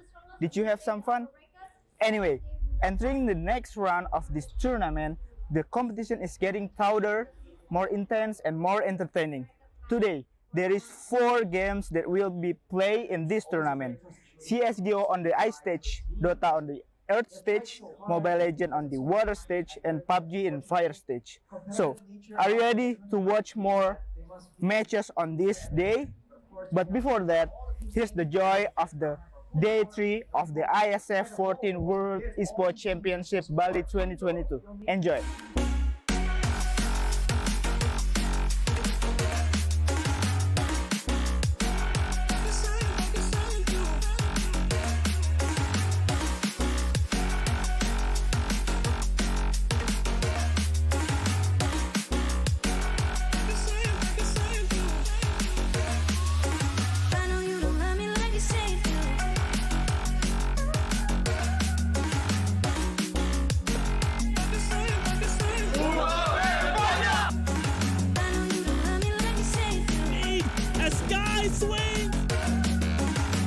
So, how is it? Exciting, isn't it? We're exploring more other boat tomorrow, so stay tuned and cheerio! So good afternoon. Today we have the PUBG team from Saudi Arabia. I have few questions to ask.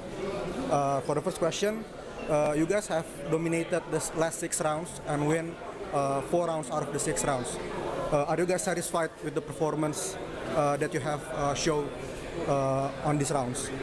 الحمد لله كان أداء مرضي بالنسبة لنا اليوم وبنقدم في الأيام الجاية أحسن إن شاء الله. Okay. For the next question, what is the key factor that helped you to win those 4 rounds? Again. What is the key factors that help you to win those 4 rounds? هذا سر يعني لازم نخليه بيننا. Okay. That's it. Okay. For the next question, even though you have already won most of the rounds, do you think there are things that you can improve to perform better? أكيد مع كل يوم راح تصعب البطولة فلازم نتجهز ونتدرب ونحضر كل يوم بالبطولة أفضل. We know that the Brunei Darussalam team have won the last rounds. Do you have any change in strategy, or you gonna use the same strategy to keep the momentum going? It's على حسب نرجع نتابع وبنشوف إذا بنغير شيء أو لا. إن شاء الله إنه للأفضل. Okay, so for the last question, what is your biggest challenge to beat your opponent in this PUBG game?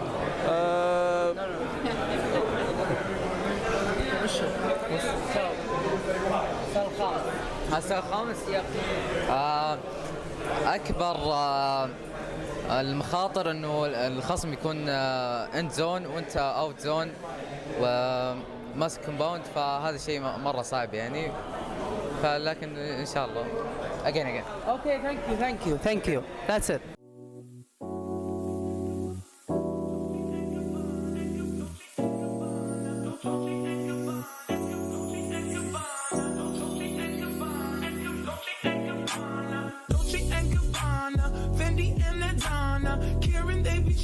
All their money got me wearing fly. Girl, but I ain't asking. They say they love my ass in 7 G's to religion. I say no, but they keep giving, so I keep on taking. And no, I ain't taking. We can keep on taking. I keep on demonstrating my love, my love, my love, my love.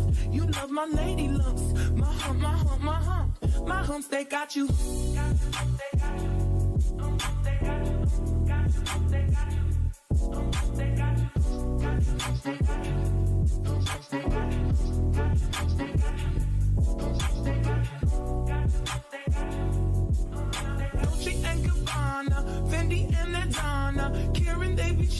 All their money got me wearing fly. Girl, but I ain't asking. They say they love my ass in 7 G's to religion. I say no, but they keep giving, so I keep on taking. And no, I ain't taking. We can keep on taking. I keep on demonstrating my love, my love, my love, my love.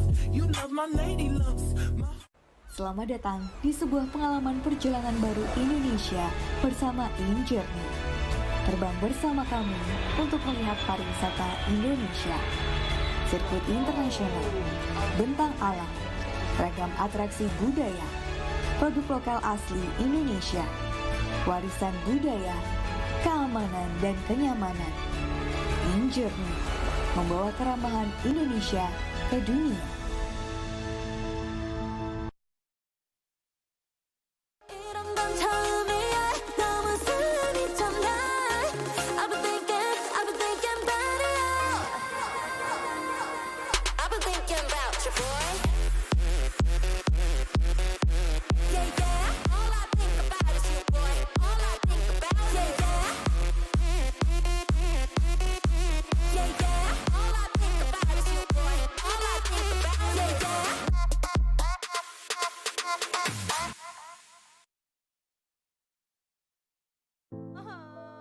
Warga plus 62 emang banyak maunya.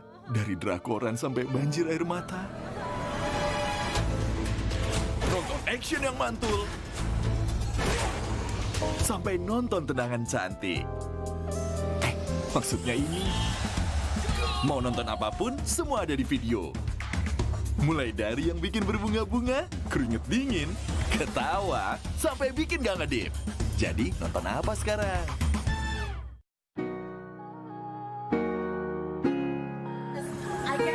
I cannot tell everyone to do just like it because I am me right now. Actually, when I go into the esports scene, there's a guy who always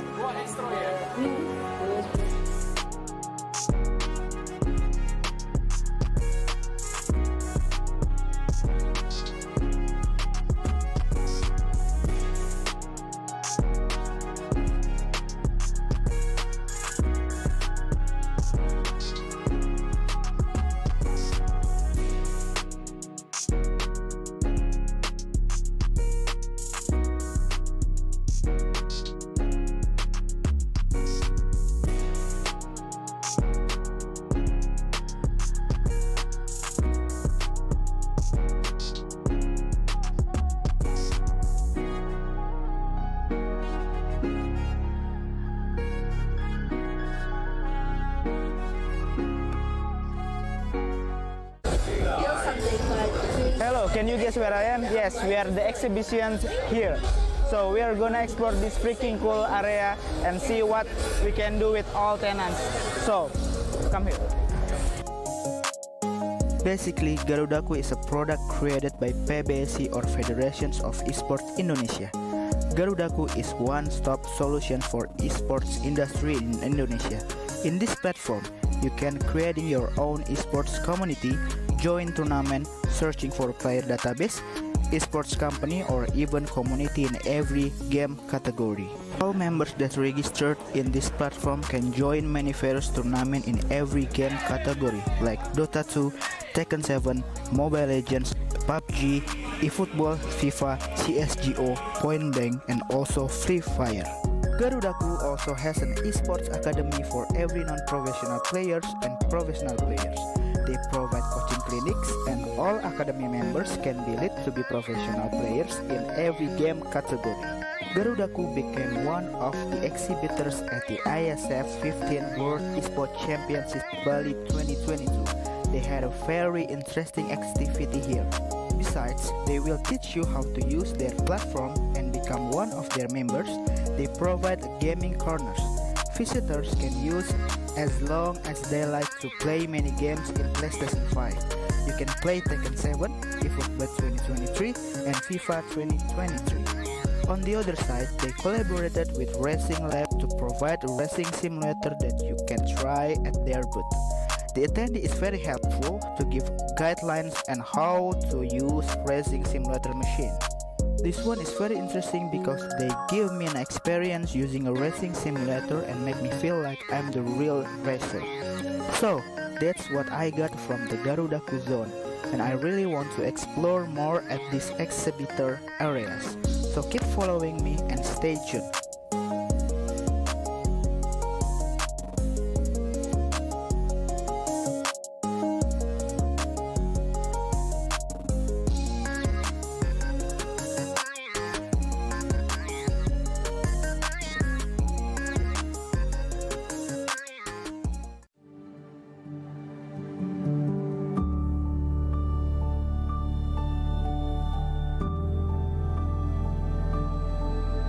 All it takes is one dream.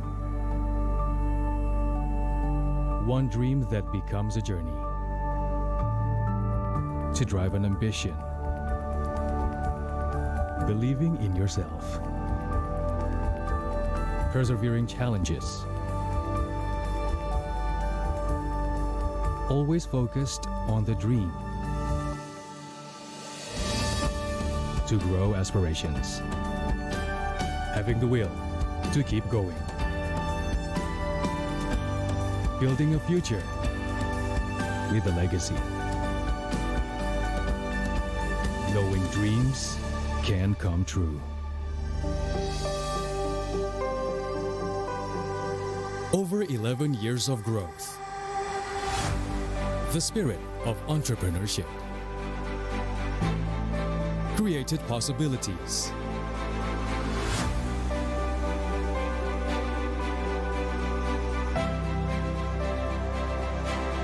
Realized new potentials.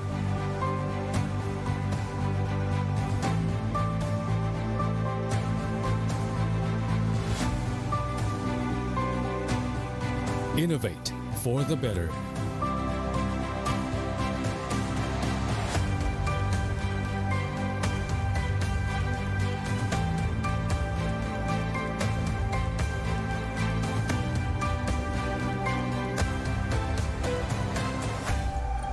Expand horizons.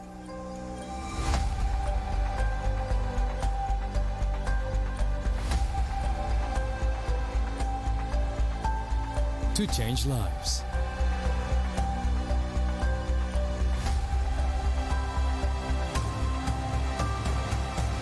To connect new ideas. To explore new grounds.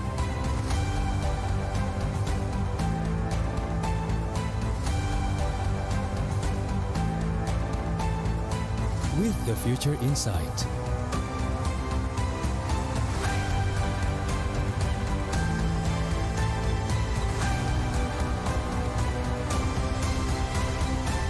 Together.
Hello everybody, we have Jesse An here as a BA from Onyx Esports. Yeah. So I wanna ask you, so the first question is what do you think about this match Indonesia versus Philippines? Match yang tadi menurut aku seru banget sih. Terus udah gitu kayak menegangkan juga. Okay, so the next question is who is the top opponent for Indonesia in IESF? Menurut aku Filipina sih. Cuma tadi Indonesia berhasil menang lawan Filipina kan. Cuma menurutku yang paling susah Filipina sih. So how much confident are you that Indonesia will be the winner for this competition? 100% dong. Kita harus percaya diri. So for the last question, any future hope for esports Indonesia, especially Mobile Legends? Semoga makin berkembang. Terus udah gitu, semoga bisa berjangka panjang. Thank you. Thank you. Thank you for your time. Esports Indonesia. Jaya, jaya, jaya. Thank you Kak Jessia.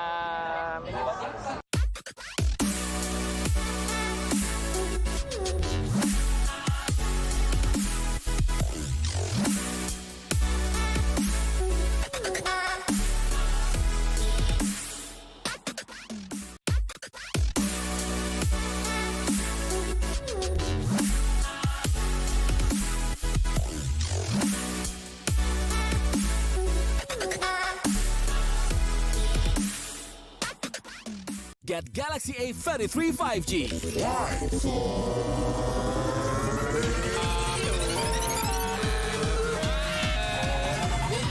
Galaxy A33 5G with awesome battery. Buy now. Get Galaxy A53 5G. Why? Because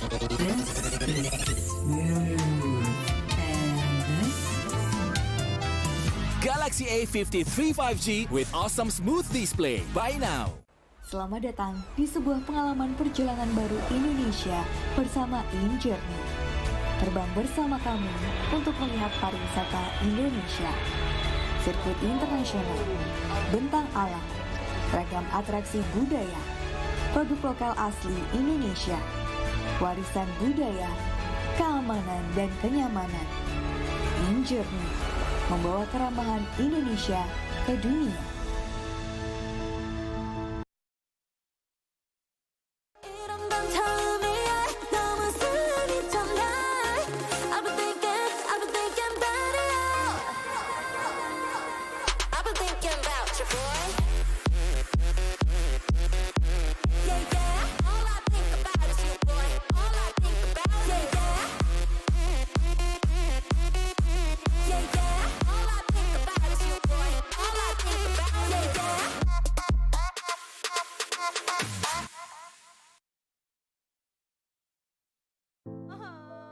Warga plus 62 emang banyak maunya. Dari drakoran sampai banjir air mata. Nonton action yang mantul. Sampai nonton tendangan cantik. Maksudnya ini. Mau nonton apapun, semua ada di video. Mulai dari yang bikin berbunga-bunga, keringet dingin, ketawa, sampai bikin gak ngedip. Jadi nonton apa sekarang?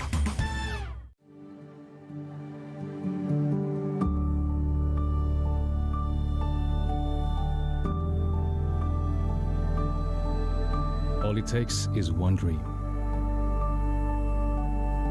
One dream that becomes a journey. To drive an ambition. Believing in yourself. Persevering challenges. Always focused on the dream. To grow aspirations. Having the will to keep going. Building a future with a legacy.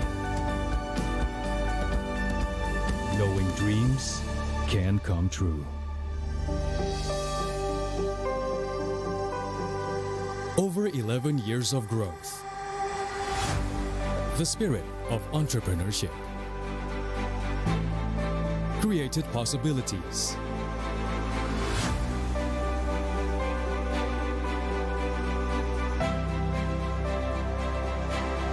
Realized new potentials.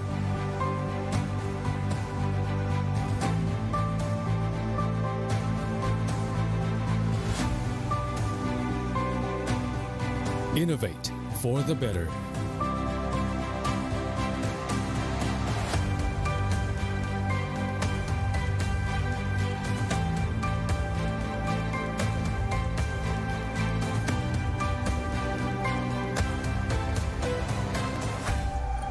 Expand horizons.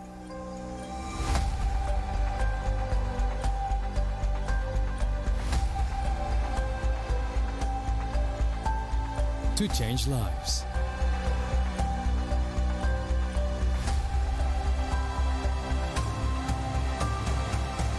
To connect new ideas. To explore new grounds.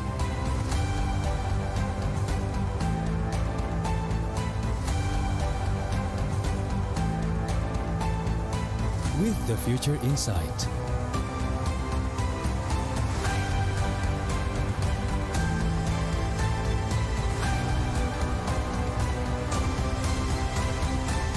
Together.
Get Galaxy A33 5G.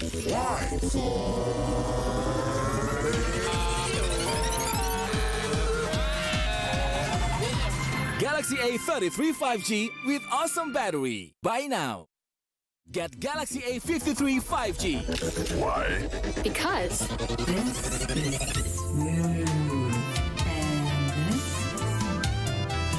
Galaxy A53 5G with awesome smooth display. Buy now. Selamat datang di sebuah pengalaman perjalanan baru Indonesia bersama InJourney. Terbang bersama kami untuk melihat pariwisata Indonesia. Sirkuit internasional, bentang alam, ragam atraksi budaya, produk lokal asli Indonesia, warisan budaya, keamanan dan kenyamanan. InJourney membawa keramahan Indonesia ke dunia.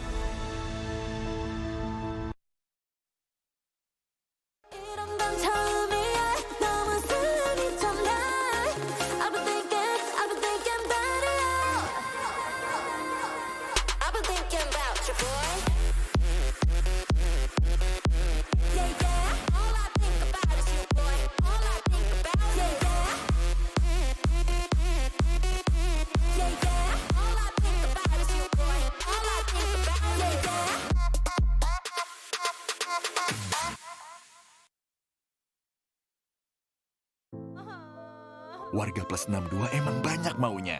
Dari drakoran sampai banjir air mata. Nonton action yang mantul. Sampai nonton tendangan cantik. Maksudnya ini. Mau nonton apapun, semua ada di video. Mulai dari yang bikin berbunga-bunga, keringet dingin, ketawa, sampai bikin gak ngedip. Jadi nonton apa sekarang?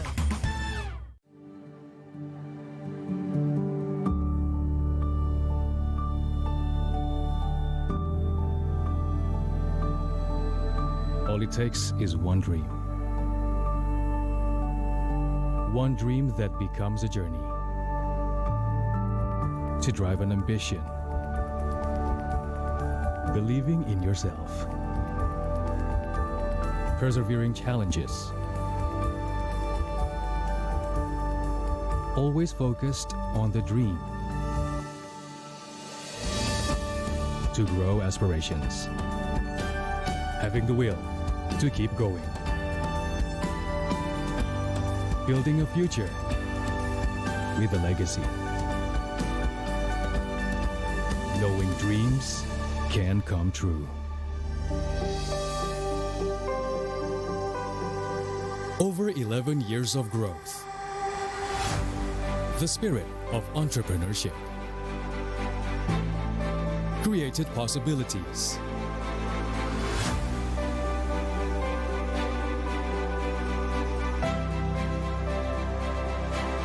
Realized new potentials.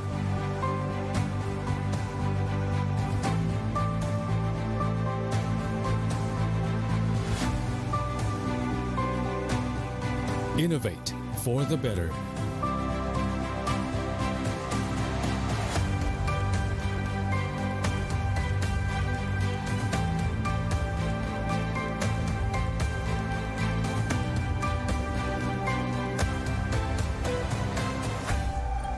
Expand horizons.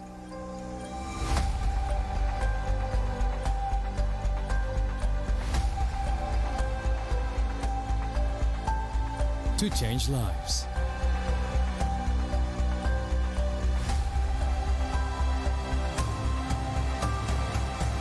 To connect new ideas. To explore new grounds.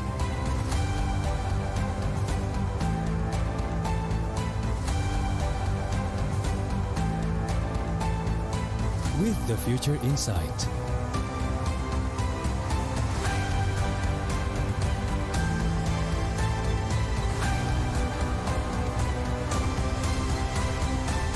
Together.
Get Galaxy A33 5G.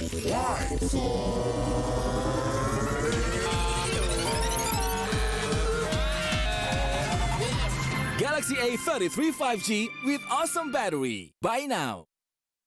Selamat datang di sebuah pengalaman perjalanan baru Indonesia bersama InJourney. Terbang bersama kami untuk melihat pariwisata Indonesia. Sirkuit internasional, bentang alam, ragam atraksi budaya, produk lokal asli Indonesia, warisan budaya, keamanan dan kenyamanan. InJourney membawa keramahan Indonesia ke dunia.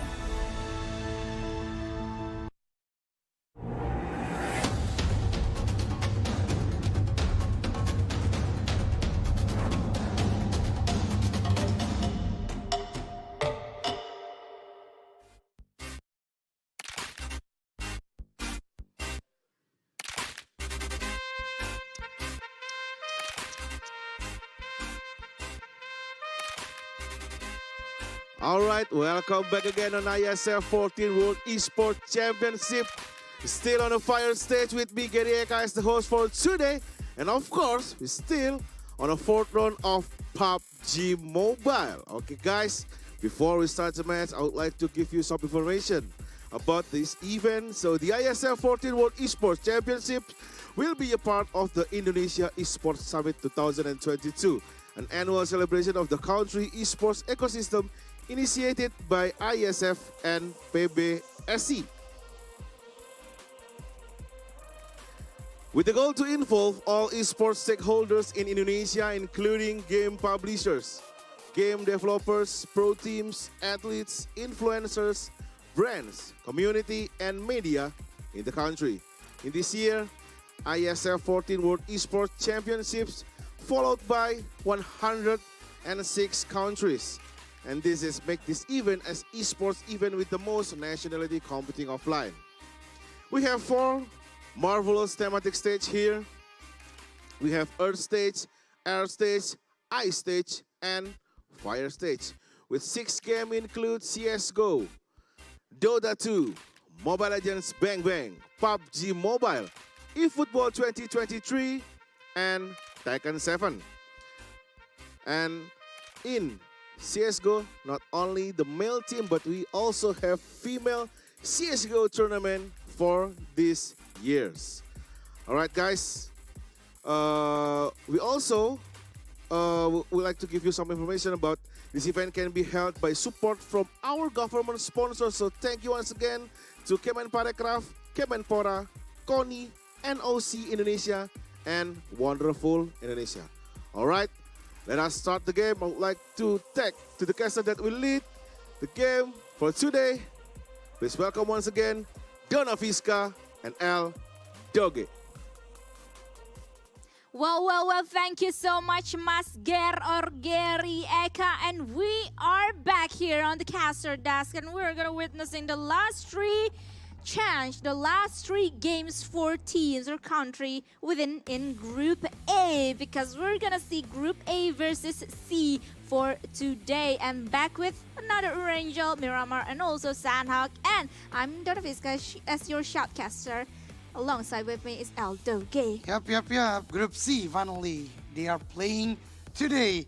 And from the previous day, at the second day, Group C really stepping up. They shown us their quality, especially for Jordan, Maldives. Both of the team are showing their best. Yep. So I hope for the last chance, for the last day, Group C will show it as well. Because again, most of the teams from the Group C still on the bottom or at the dangerous area. So they need their best gameplay. And for the prize pool again, the total is $100,000 US, and the cut is only for the top 3. 50,000 30,000 and 20,000 for the third position. Yep. Well, once again, it's a do or die situation for all of the teams. If they want to go home with a cut in the prize pool, they need to go into the top 3 position later on in the grand final. But before that, all of the teams here, all of the countries here really need to step up their gameplay if they want to secure in the top 11 position to proceeding towards the grand final later on or tomorrow. And they are gonna have another 15 total matches to play to get this prize pool. And yeah, we're gonna refresh your mind in case you are missing out a little bit, because we're gonna facing up against the Group A, which is contained of Libya, Senegal, Pakistan, Saudi Arabia, Brunei Darussalam, Azerbaijan, Sri Lanka, and also Group C contains Ghana, Jordan, Djibouti, Guatemala, Maldives, and also Egypt. Meanwhile, Group B is gonna continue their way later in the last 3 games. Yep. And for the Group C, again, we want to giving the information. I think Djibouti is still not playing, so but they are not violating any rules, so we'll see later. But the schedule, we are back to the Erangel.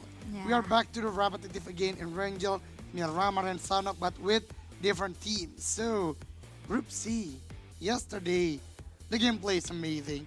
We can see the A versus C, even though still dominated by Saudi, but at the top 3, Group C really having a lot of points. Really having a good fight coming from all of the teams. So I hope today, especially for Ghana though, because Ghana having the same or the similar problem with Senegal, so Senegal can prove that they are a strong team.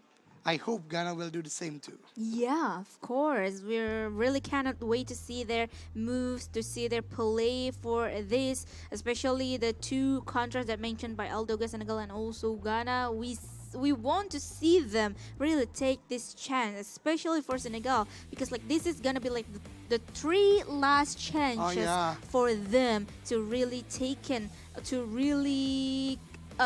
collected enough points if they want to proceeding into the top 11 position later on. So talking about all of the teams and also between Group A and also C, you've already mentioned Ghana, you've already mentioned Jordan, but actually Eldoge, even though Group A yesterday really dominated with the winner chicken dinner, because like the 3 games won by all of the teams from Group A, which is Libya, Saudi Arabia, and Saudi Arabia again. How about today? What do you think? Are we gonna see the different flag? I think Group A is a strong team. We can't deny that. But I really want to see. I want to see how Group C will show their quality, because Group B can do it or can did it. So I hope Group C will do it as well. So before we are going to the game, the prediction. Yeah, how about you? Jordan. Yeah. Yeah. They've been really strong though. Yeah, I kind of see that Jordan's kind of similar with Iraq in terms of gameplay. They are quite aggressive. The fight is amazing coming from them. So I hope it will happen again today. So what about you? Senegal, of course. Senegal. I'm all in for Senegal, and I hoping Senegal is gonna play it all out for them, because it's back again, do or die situation for them, because in terms of position they are not quite there yet, but they are stepping up a little bit, little by little. And especially these past 3 games we've seen, Senegal has a really some of a escalated gameplay, stepping up the gameplay that they got. So yeah, I believe in Senegal. Jordan. Let's go, Senegal. Jordan for me is just Senegal. Really amazing. I mean, they are skeleton coming from the danger zone. Yeah. They even already at the or outside of the top 11. But yesterday, the second day, they really up there, and right now even they're at the top 2 starting of the day. So we hope the gameplay coming from both of the parties. Senegal, they can giving their best also. They're doing the war. They're not only doing the passive thing. And I hope Jordan will give us again their best fighting gameplay also, because Jordan for me is so amazing. Senegal really stepping up, and the last day for the play-ins, they really need it. They really Yeah. need it. Yeah, talking about Senegal though, they can see Jordan. You mentioned that, Okay. right? Jordan as an example that this kind of thing is doable, still doable. Like even though you only have 3 chance to really win it all, but yeah, still collecting like more than 20 points for 3 games is still doable for Senegal. Yeah, I think so. But again, if Senegal want to pass top 11, Uh-huh. they want to be on the top 11. I think they need a very big win Yep. in these total 3 games left for them, because you already mentioned a lot when it comes to a tournament like this with a round robin kind of team or the system. We can say that the top players, the top team, even not stopping their points collecting. Exactly. Yeah, we can say that Senegal really need a big win. All the 3 games, even at least top 2 or top 3, Yeah, they need a exactly. double-digit placement point. They need a double-digit elimination points. It is still doable, but again, it is not that easy. Yeah, exactly. Because like for now, Group B is taking their rest. For Yeah. now, taking their break. Break. B for break. Yeah, taking their break, and they're gonna continue their way. The last 3 games they gonna play. But talking about Group B, there are Chinese Taipei, Vietnam, South Korea that really stepping up their game. That really have a very great result for today, and they are gonna continue later on. And we have to remember 3 of the teams, Taipei, South Korea, and also Vietnam, is on the edge of the top 11th position, and they are not done yet. So they still can collect more points. So I think I can add my opinion. It is not only about Senegal himself or themselves. They need to play a really good game for 3 games and hope those 3 teams you already mentioned earlier doesn't or do not perform well at the last 3 games. But who knows? We'll see later, because we are going to see the first game between Group A versus C. So back to Rangel, ladies and gentlemen, enjoy.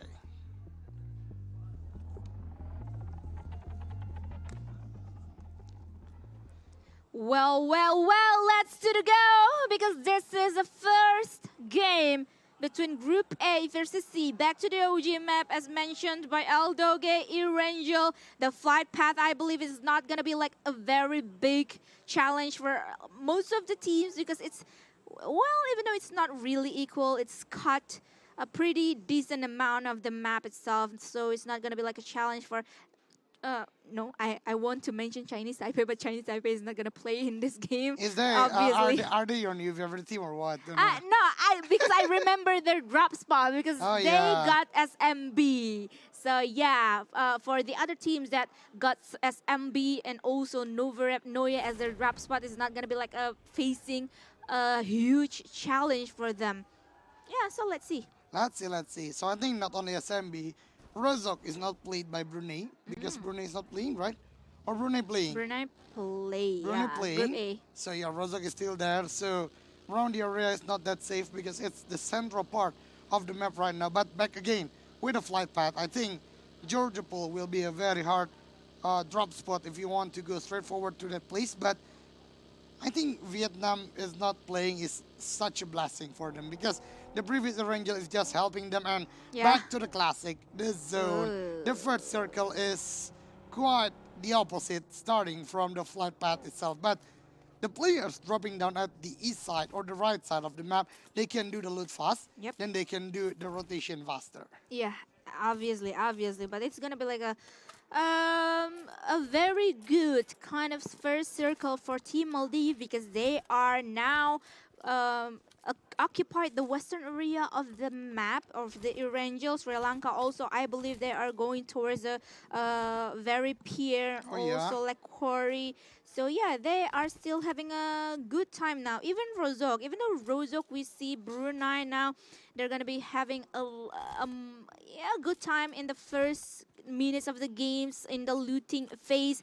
And plus, Rozok being the edge of the circle for the first circle, Brunei is actually can take it as an opportunity to collect more elimination point by or from the other teams that is gonna go towards them in terms of rotation, especially Saudi Arabia that has their drop spot in Yasnaya. Yeah, totally. I mean, like, Rozok is like the way to the west from east, you know? Yep. So the nearest is the school area, then go to the Yasnaya, or even teams coming from shelter can go towards Rozok also. So yeah, it's a very good place to maybe Brunei can get a lot of elimination. But I think still a big problem. Azerbaijan, Erangel they have Pachenki, Miramar they have Pecado, but I haven't seen Azerbaijan can control the central quite well. Yeah. Can do the rotation well because I don't know. It is about a coordination, I guess, because when it comes to Azerbaijan, especially in Miramar, one player always been knocked out by the other teams easily without any fight. So I think they really need to change their strategy. They have the benefit to play at the middle of the circle. So yeah, Azerbaijan is one of the team we haven't mentioned earlier. So besides Senegal, besides Ghana, Azerbaijan also need a lot of points. Yeah, Azerbaijan though, because like from what I noticed here, a lot of the teams here, if they lost a few of their team members early on the stage, they're gonna have a quite hard time continuing the game itself. And that is something that you need to work on, because if you want to be the strong team, you need to know, you have to know, and you have to be good at playing in any time, in any certain position or condition, like playing with 4 players and how to play with 3 players and how to play with only 2 players left, right? And how to play like with the last man standing only. The strategy in each position or in each condition, you have to master that. Yeah, it depends. I mean, like, when you have the full power, it will be easier for you to do the rotation, do the fight. But again, when it comes to the reducing of your manpower, I really agree with you. They really need to understand how to control the game. Again, adapting is the key for Battle Royale, especially for the teams at the world stage right now. They do not have a lot of information about their enemies. They do not have a lot of time to do the brainstorm, to have an analytical data about the other teams, about the other rotation. So that way, the short decision making coming from them need to be calculated well. But back to the game, yes, Naya, this is quite unique. I think this is the thing that I talk a lot when it comes to the Pro League in Indonesia. When you're already far from the zone, you can't be the first to do the rotation. It's like an opposite. When you are far enough, you need to maximize your loot, maximize anything to support you at the mid and the late game. So I think Saudi still did a very good job earlier. But Guatemala, we just mentioned Senegal, we just mentioned Azerbaijan, and also Ghana.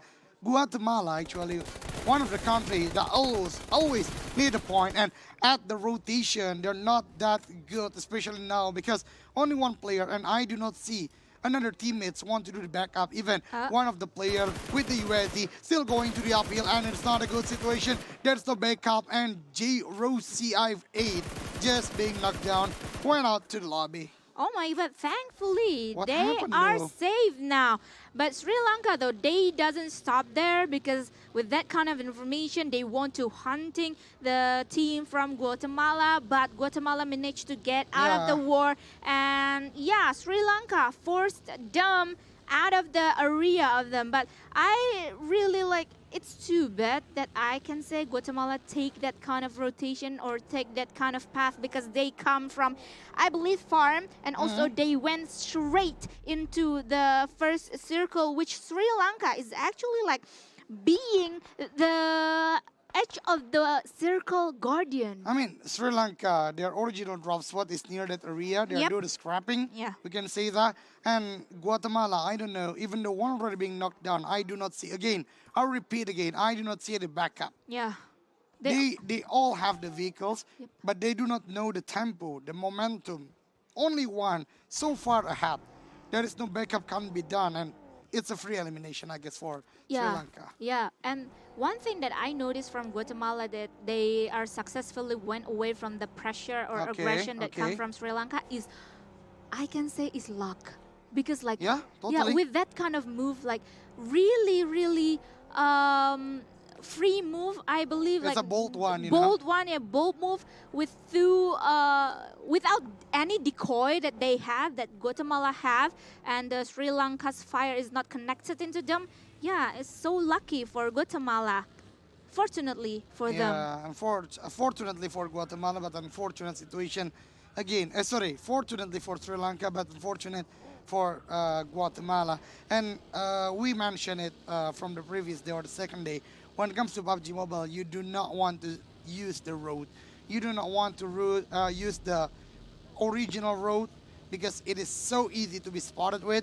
So I think, yeah, that's a very unfortunate moment for Guatemala. But we are moving to Ghana, one of the team that still need a point. I think a minor mistake like that need to be reduced because they still need a lot of points. I really like their movement right now. Move as a unit. It can do the backup if there is a shot coming from the other enemies. But let's see, because right now near with them, Egypt already had a history, a good one, I can say. They are a very strong team when it comes to a fight. Senegal right now at the back. So a lot of team going from the Saudis area. We can saw earlier from team Guatemala, then Ghana, then Senegal, then the last player or the last team is Egypt. Yeah, but talking about Egypt though, especially even though they are a strong team or strong counters when it comes to a big fight, they really need to be careful, especially with Jordan now. Jordan seems really confident, especially after taking the Libya's player. But Libya's backup though, it come really fast that Jordan really need to holding on to their position and stopping the aggression for quite some times. And also they need to save Ragnarok, to revive Ragnarok now. But this is what I'm talking about. When it comes to fight, sometimes you will lose at the 1v1 situation. Yep. But if you have a good backup, the one that already lost before can be still can be revived. So this kind of gameplay I really want to see coming from all the nations, all the country, because they really need a gameplay like this. You can't just rely on 1 or 2% when it comes to Battle Royale, especially at the early stage of the game. Yep. If you still have 4 players, maximize it. Maximize all the players from position, from doing the flank or kind of that thing, so you can win the war. The proactive movement, that's the key of every war when it comes to early stage of the game. Yep, definitely. And we can see that Libya paving their way into the center of Gatka, where Maldives already occupied a half of the Gatka because they didn't move any single meters because they were in Gatka, and the circle is really favoring Gatka area for now, the western area of the map itself. And Maldives already saw a lot of information and also a lot of rotation that coming nearby or around them. But now, Maldives doesn't take any chance and doesn't take any elimination with that kind of information. Yep, a very big advantage we can say for Maldives because from the scrapping they can regrouping at Gatka itself. And I really like they split up their players, occupied one compound by one compound. So they have a lot of vision. Yep. They can do the cutting rotation towards player from Georgia Pole, from Pochinki. Even Azerbaijan is very close target towards them. So I think still a very good win for Maldives. Especially, I really like how they park their vehicle. So it can't be spotted easily. But from the other hand, Senegal, one of the player, Floyd being taken down, and it's just a really fast war because confirmed as an elimination. Yep, confirmed as an elimination. But Guatemala, though, I believe it's not Guatemala, but Azerbaijan. Yep. Now really being pressured by Sri Lanka. The combination or the position of Sri Lanka right now is quite strong, but not for too long because Surshti in front of them up there is being knocked down, and he gotta be like, they need some effort to save Susti up there. They need to set up some smokes because it's gonna be like so open from the side of the Azerbaijan. Yep. That scout tower is really benefit for Team Sri Lanka because they can get a lot of vision towards Azerbaijan, but it is also obvious. It is predicted there will be player there. So yeah, really good counter coming from Azerbaijan because Azerbaijan, we mentioned a lot, we discussed a lot. They need to upscale again their gameplay and back to the circle. The third one, look at Pakistan with the classic gameplay. Still at the middle of the circle, they do not do anything about it. They have the compound, just do the defense. And the next problem is, are they or is there any team that will try to conquer the compound from Pakistan? Of course. I think so, but not that much, especially with Azerbaijan now still really engaging a fight between Sri Lanka and Azerbaijan. They want to be the conqueror of the compound area itself, but we already hearing some vehicle going around, circling around the compound. But besides the compound itself, one spot that I think is going to be like very or quite popular is the feet of the mountain area of hospital. Oh yeah, totally agree. That's a natural obstacle, you know. It can be used by a lot of teams, but before I just surprised about how precise the aim coming from Brunei, even though it's only a small gap at the window with the blockade of some woods, I can say, it's still connected towards the player from Azerbaijan. So not a good situation for them. Even they have compound right now, but it can be easily taken because there's a slope near them. Sri Lanka still picking towards them, and also at Gatka there is already a Maldive. So yeah, it's not an easy way for Azerbaijan at this game, but we can see with the third circle going to the mountain, to the highest one at Erangel, Jordan already at the top of it. So because there's no Bahrain, I guess, so Jordan will play quite well when it comes to the high ground because usually the team who will occupy the high ground is Bahrain. You know what? When I see this kind of position of Jordan, what I can think is Jordan being Jordan. Jordan being Jordan. Jordan being Jordan. They want to be the conqueror among all of the enemy team. But moving on to the other side, we can see that Senegal is having their compound really safe and sound for now. But in front of them, there are some teams, one being Egypt and the other one is Maldives. Talking about Maldives, they didn't move for the past 3 circles, but Senegal, though, they are initiating a war, opening up a fire, even though only playing with 2 players, with Xenos and also Samurai, but they still have their confidence in them. And the next circle is going to be the witness of all, and it is still not a hardship situation in terms of circle. Not a hardship, but a lot of open field. There are not so many when it comes to compound. So that way, teams like Egypt, they need to move. Teams like Senegal, they need to move. And with only 2 players, this is so unfortunate for Senegal because it's not easy at all. A lot of open field. They can be shot from all of the angles. Even Egypt right now. Look at the weapon. UAZ already, I think it's already smoke. And it blew up. So Senegal, they do not have any more vehicle. It is not easy for them. But back to the top of the mountain, the fight will begin on the top of the mountain itself. So Jordan and Saudi Arabia, 2 big names, 2 strong contender, and Saudi still using their classic strategy, baiting with buggy, baiting with vehicle, and the other will try to shot. Yeah, it's gonna be like a very big fight coming on between Jordan and also Saudi Arabia. 2 of the very aggressive teams, 2 of the very aggressive country has been meet up in the top of the mountain, and now some of the utility has been thrown into the enemy to each other position. But I believe there are some names has been shown up in the other side of the mountain itself. So, Green?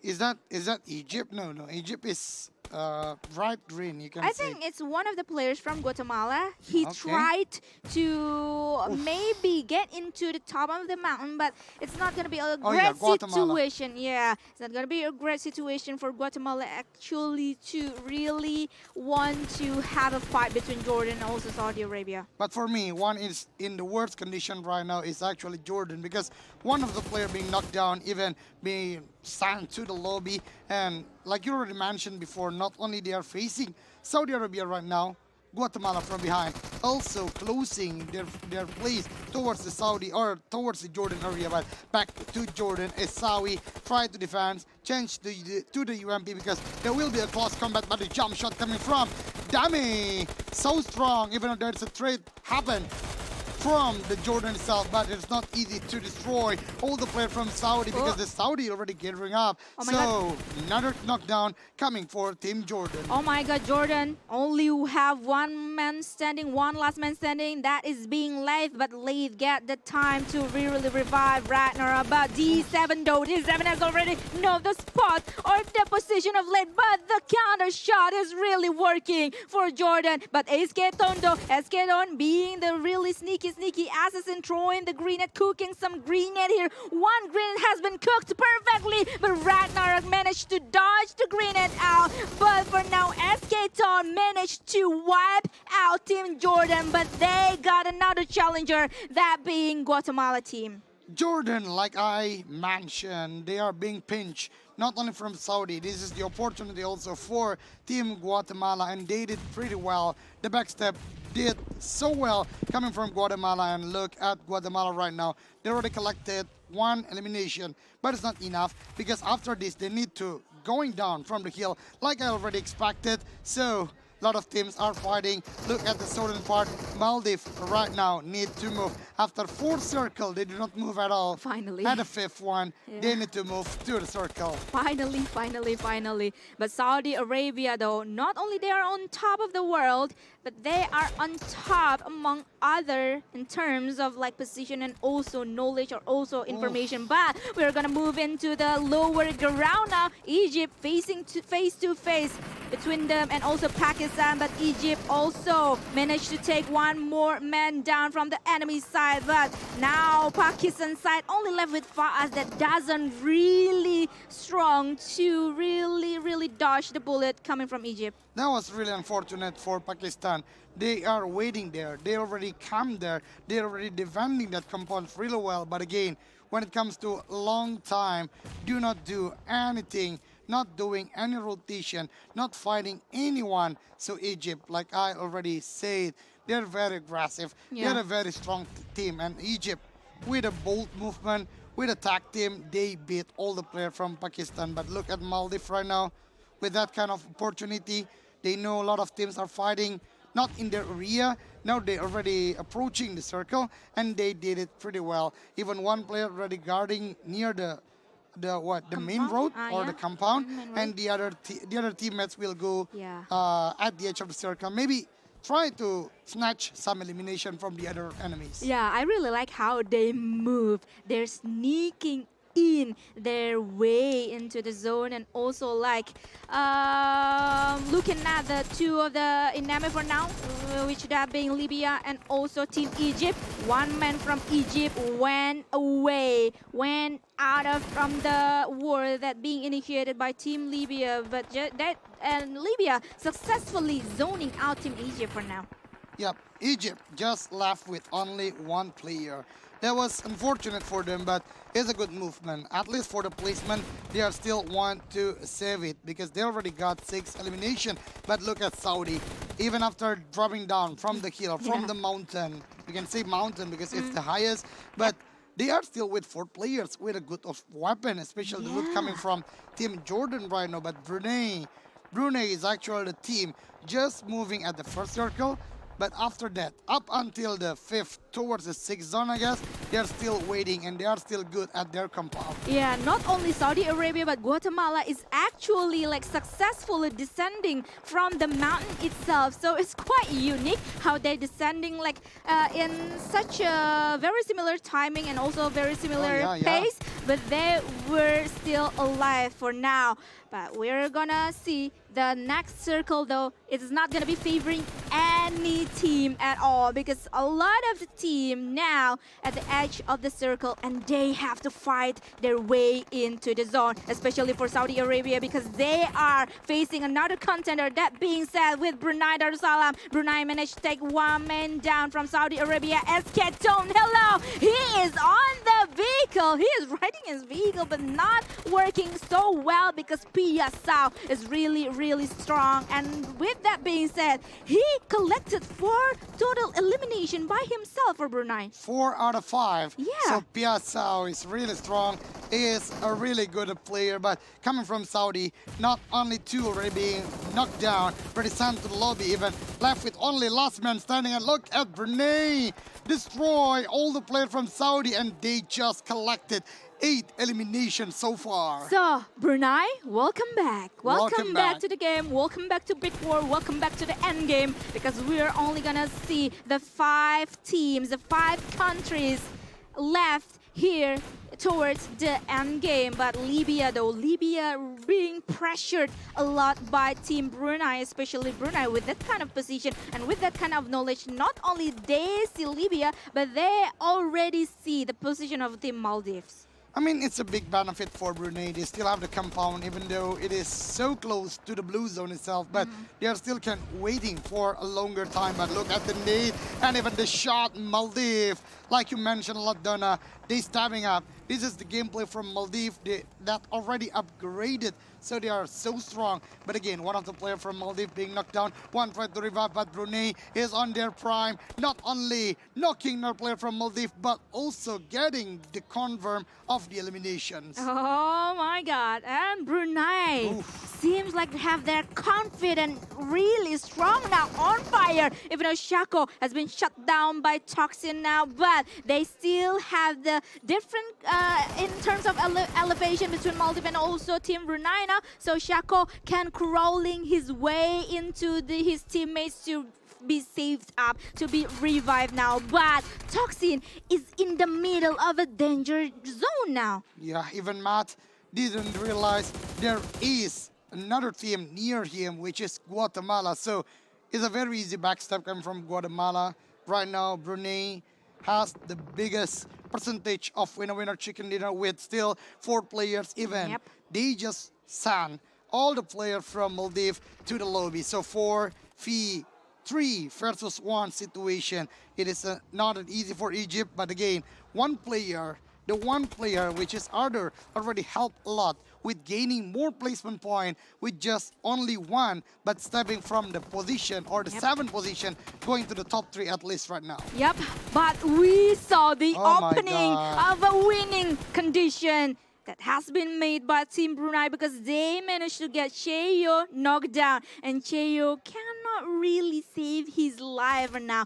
None with the other teammates as well, because with that kind of information that Brunei has, they really want to hunt them down. And Egypt now being left with only 1 man standing, which is Arthur, is being crushed by not only 1 team, but also both of the team, Guatemala and also Brunei. But 4v2 situation, look at how Brunei take the proactive, the shot coming to the prone player, the last man standing from Guatemala, and Brunei Darussalam back to the track.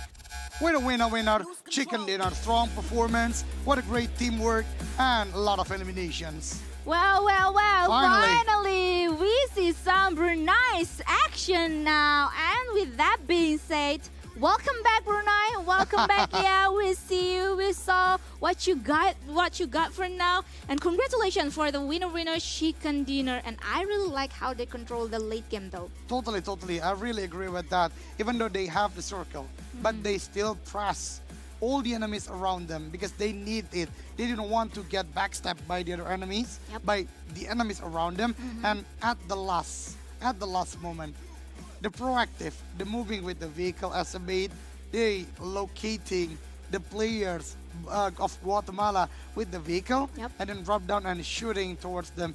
It's just beautiful. But I really want to shout out also for Guatemala because this is a really good setup for you guys. So I hope Guatemala, let's go show us the gameplay like the first game of A versus A. Yep, definitely. As we gonna watch some highlights also, and this is gonna be like, I'm really curious about like me as a casual PUBG mobile player. Okay. Seeing this kind of circle and this kind of terrain itself, you got yourself some open field, some small compounds, and also some higher ground, which is the mountain of hospital. But I'm quite confused. Why do the players choose the top of the mountain to be like the spot for you? Because me, back again, as a casual player, is not gonna like it, because I think the circle is eventually will move away from you. I think I can answer that. So when it comes to the third circle, even though the mountain, the top of the mountain already at the edge of the circle, so the percentage that it can be shifted is so high when it comes to the next one. But logically, when you want to go to the circle, straightforward, there is no compound inside the circle for Brunei and Pakistan earlier. Yeah. So that way, team like Saudi, team like Guatemala, they do not want to take the risk. They go to the top of the mountain first and try to win the fight. Yeah. Unfortunately for Jordan though, they are being pinched because at the beginning, the fight is similar, is on par between them and also Saudi Arabia. But coming for Guatemala, the backstabber to Team Jordan, it suddenly changed all the conditions. So that way, I think it is not only because the vision, but it's about the condition. You can't go towards the circle easily if the circle be like that. Okay. Yeah. So if I can sum that up. Okay. With that being said, I'm not skillful enough to really secure in the top of the mountain as a casual player, of no course. Worry la, no worry. No worry la. There's so much time to really like sharpen up your skills. No problem. Yeah, no problem. Well, this is it. Once again, welcome back, Brunei. Congratulations for the winner chicken dinner with the double digit. With that being said, 13 elimination point you've been collected now. Back on track again for Brunei. Yep, the blue squad. Finally back with a lot of elimination, 20 total points. So it's a huge numbers to add to the leaderboard. So I think Brunei, Iraq, Jordan still have a very tight competition when it comes to the top three because Saudi is just watching. Yeah. They're already at the 200, so for what else we can say. But Egypt. Warming up. Egypt is another team that I mentioned a lot, Donna. Yep. With their aggression shown by how well they can occupy the compound from Pakistan and still have logically thinking at a very short time, sending Arthur, the last man standing, to defend the position to achieve more at the placement point. Yep, good for them for that. The smokes. Yeah, smokes that coming from Brunei of 30 smokes. Not very high of a number in terms of grenades here, both by all of the top 4 teams, Brunei, Egypt, Guatemala, and Maldives. And thankfully, we finally see Guatemala and Maldives become top 4 teams. Yeah, that's really fortunate for Guatemala. That's what I want to see because when it comes to the tournament, especially across nation, they already cost a lot. Yeah. Especially their physical, their time. So I don't want to see at least they can shine for about some or a few games. So yeah, good for you, Guatemala. But I hope it doesn't end here. They can still giving their best shot for the next 5 games then. 5 games. Yeah, because they're at Group C, right? Oh, yeah. Right. So, right. throw use, Donna, above 200. Yeah. Still a good numbers, though. Still a good number, but not that high, though, especially like with the top 4 teams that we saw. They're not throwing enough utilities. Only Brunei throw like 30-something-ish smokes, but not very high. Back again with a number in terms of grenade itself. Airdrop only 1, but PSL. From Brunei. From Brunei, not Indonesia. Yeah, I'm not sorry. Indonesia. But I believe, yes, But this yeah. is it. PSL. Hi. So, hi, PSL. Congratulations. So, there's a fun fact. What? Because there is Indonesia flag right there. PSL, it's similar like pisau, right? Pisau is Knife. Knife, yeah. Knife, yeah. Pisau is knife, So actually. he's sharp. Yeah, he's He's sharp. sharp with a lot of elimination. a lot of damage, and I can say carry the game for Brunei. Yeah, exactly.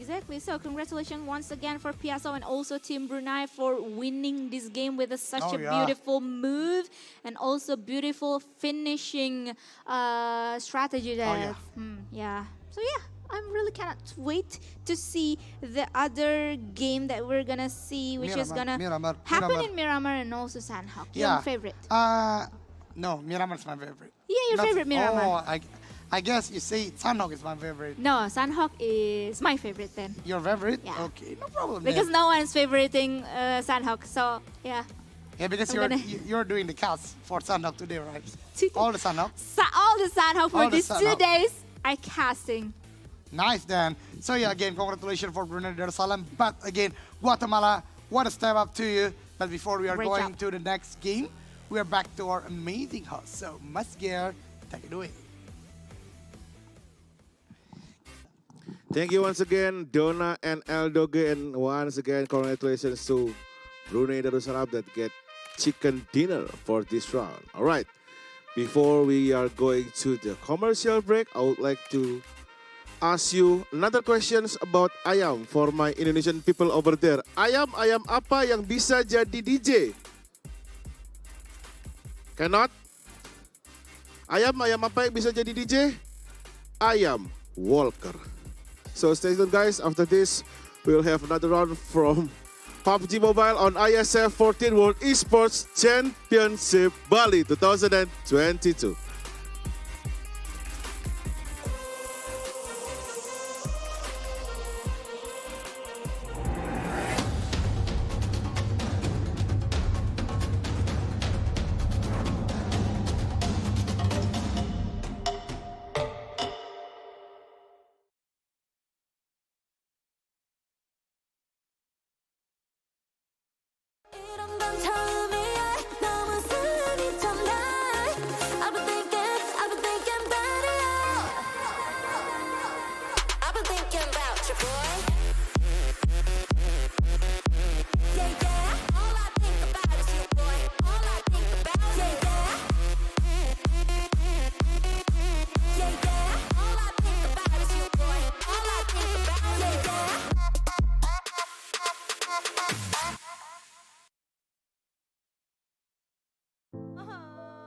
Warga plus 62 emang banyak maunya. Dari drakoran sampai banjir air mata. Nonton action yang mantul. Sampai nonton tendangan cantik. Maksudnya ini. Mau nonton apapun, semua ada di video. Mulai dari yang bikin berbunga-bunga, keringet dingin, ketawa, sampai bikin gak ngedip. Jadi nonton apa sekarang?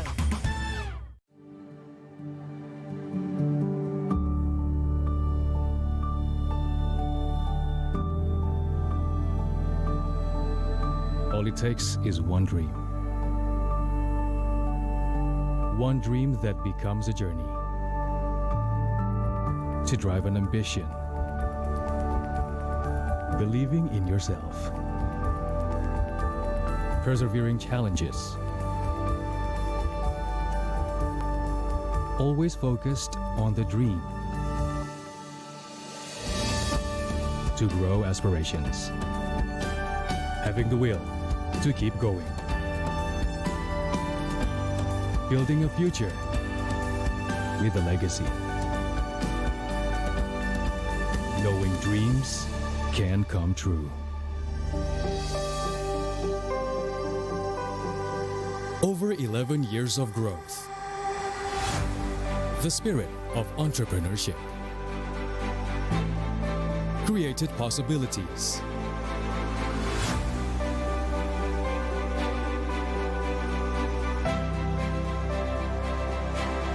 Realized new potentials.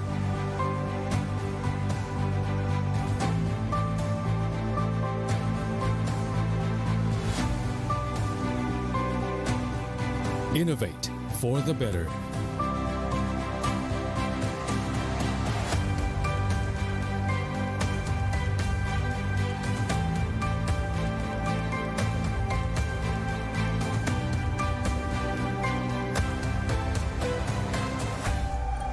Expand horizons.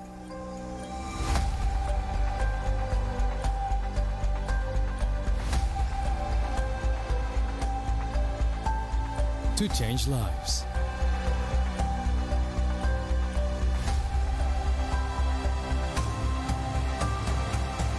To connect new ideas. To explore new grounds.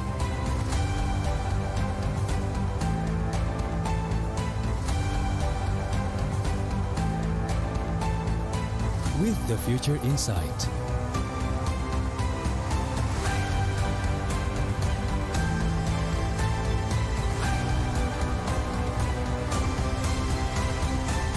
Together.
Get Galaxy A33 5G.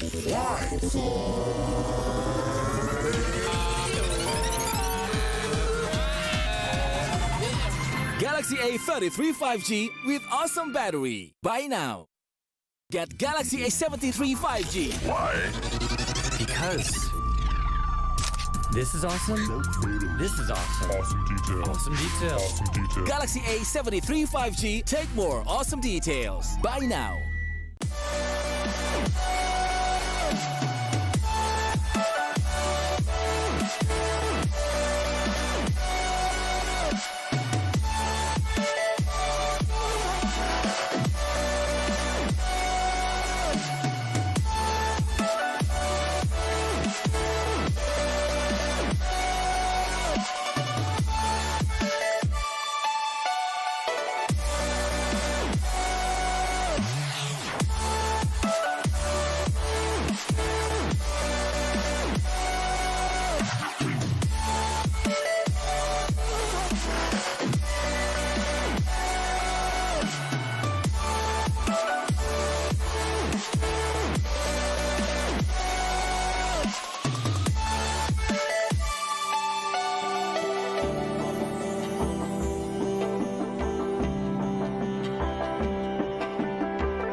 One more. Farewell. First round goes to Indonesia.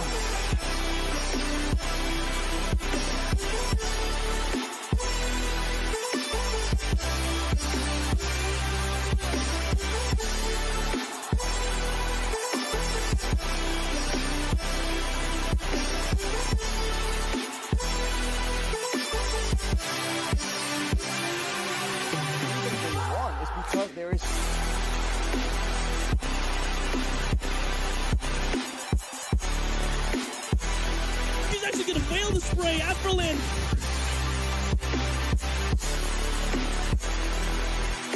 Selamat datang di sebuah pengalaman perjalanan baru Indonesia bersama InJourney. Terbang bersama kami untuk melihat pariwisata Indonesia. Sirkuit internasional, bentang alam, ragam atraksi budaya, produk lokal asli Indonesia, warisan budaya, keamanan dan kenyamanan. InJourney membawa keramahan Indonesia ke dunia.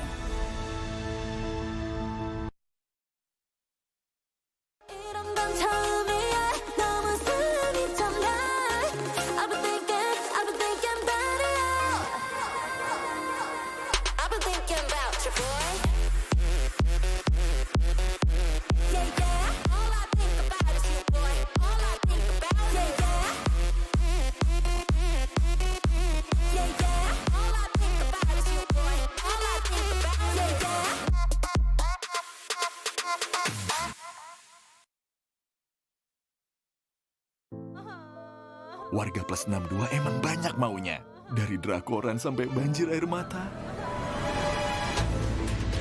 Nonton action yang mantul. Sampai nonton tendangan cantik. Maksudnya ini. Mau nonton apapun, semua ada di video. Mulai dari yang bikin berbunga-bunga, keringet dingin, ketawa, sampai bikin gak ngedip. Jadi nonton apa sekarang?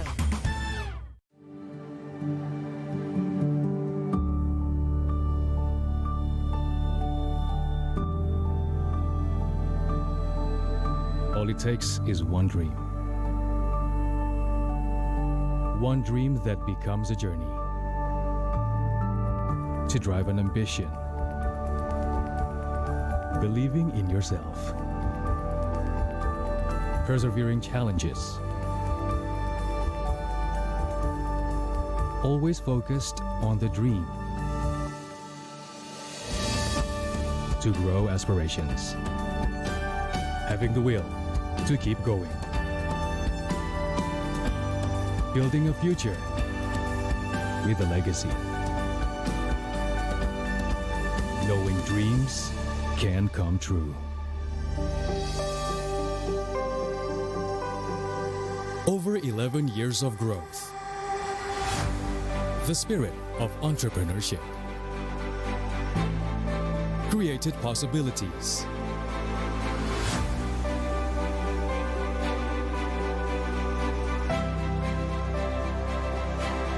Realized new potentials.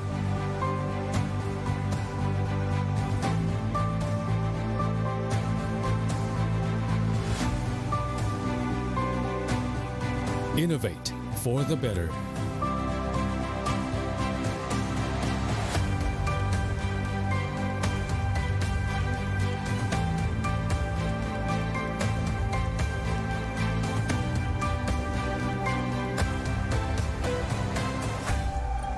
Expand horizons.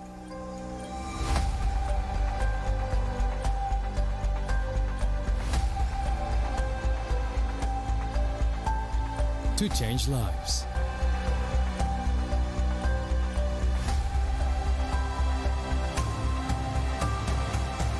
To connect new ideas. To explore new grounds.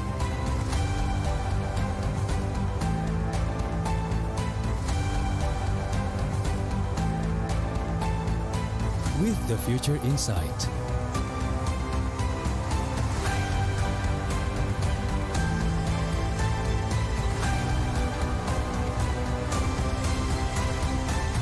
Together.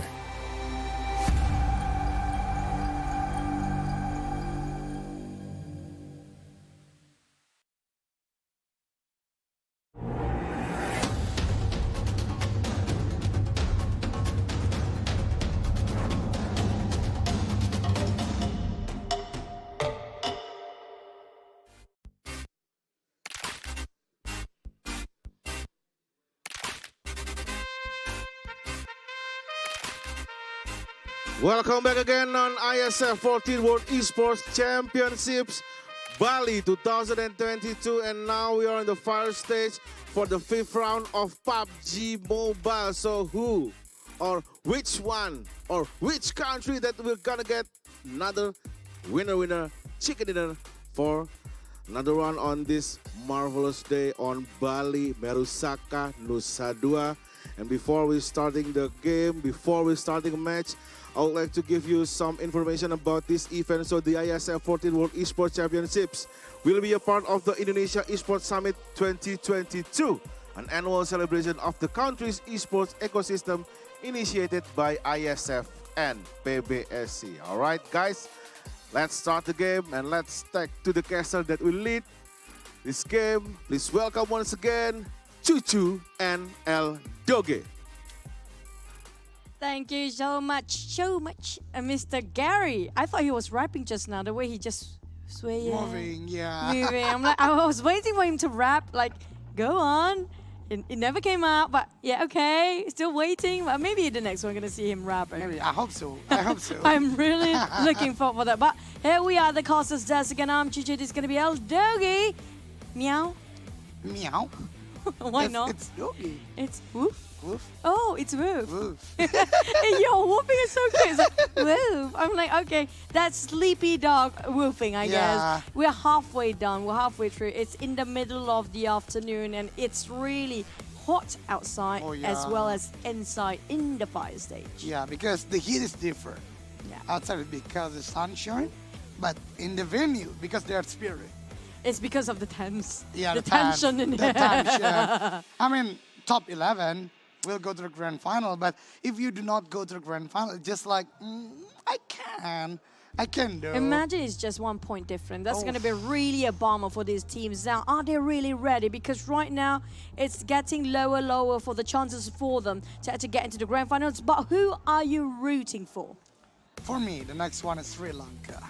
Sri Lanka, I love how they do the scrapping. I love how they can gathering again and defeating the other enemies. So I hope Sri Lanka, let's go Miramar. For me, it's gonna be Libya. I do want to know why they have been quiet for the first few days. Right now they start to, everybody's desperate right now. You can smell, you can feel the desperation from behind us here. I mean, like, we have a feeling they are eye staring at us right now. I don't want to actually look back. But in the meantime, I mean, like, yeah, we do have very dominant team. Example, like if Group A, we do have Saudi Arabia. That's nobody can deny that. Same goes for Brunei Darussalam. They have been very consistent. They're ups and downs, but they're always up there, regardless of how the situation is. But I'm looking for the team like Azerbaijan, including Sri Lanka, like even in case of Guatemala, Maldives, and these teams, Ghana even, like they are really tall. I just wish their overall ranking is as tall as the players right now. Same as the players. I mean, Guatemala already did a very good job at the first game. So I think they have the skills. Everybody has the skills. They have the mentality. But I guess it is not about I think it's about the momentum also. But they need to create one. Like what Guatemala did. They are brave enough today. They have the confidence. Even they are facing the top 2 aggressive team. Jordan and also Saudi Arabia, but they still can manage to go towards the top 3. So Ghana, Senegal, Libya, Guatemala, I think you guys still have a lot of chance to going more in this few matches left, I guess. There's only like how many matches left for the entire day? We only remain with, like, including the next group, it's going to be like 4 or 5. 5 in total, including this Miramar. So all they need right now, between the break time, maybe the managers and coaches of each of the country and each of the region will have something to whack them with. Just to make sure that they will actually wake up. You guys know what? This might be your last shot at getting it. If you have nothing else to lose, this is the moment to prove to the world. We're talking about the world now to prove, even though it's kind of hard to play catch-up game here, but it's still your pride of representing your country is there. Show us what you're made of. You guys can do this. The only person that's stopping you is your mentality. Totally. I mean, when it comes to a pressure, I know it can sometimes reduce your power, reduce your focus. We can say it like that, but it kind of, when we when we think about the other thing, we can see that the pressure can be our moral support. Yeah. With the pride, we are the representative of our country. So that way, I hope all the teams will think that way. But without further ado, we are going to the second game for Group A versus C. So welcome, Miramar. Let's go.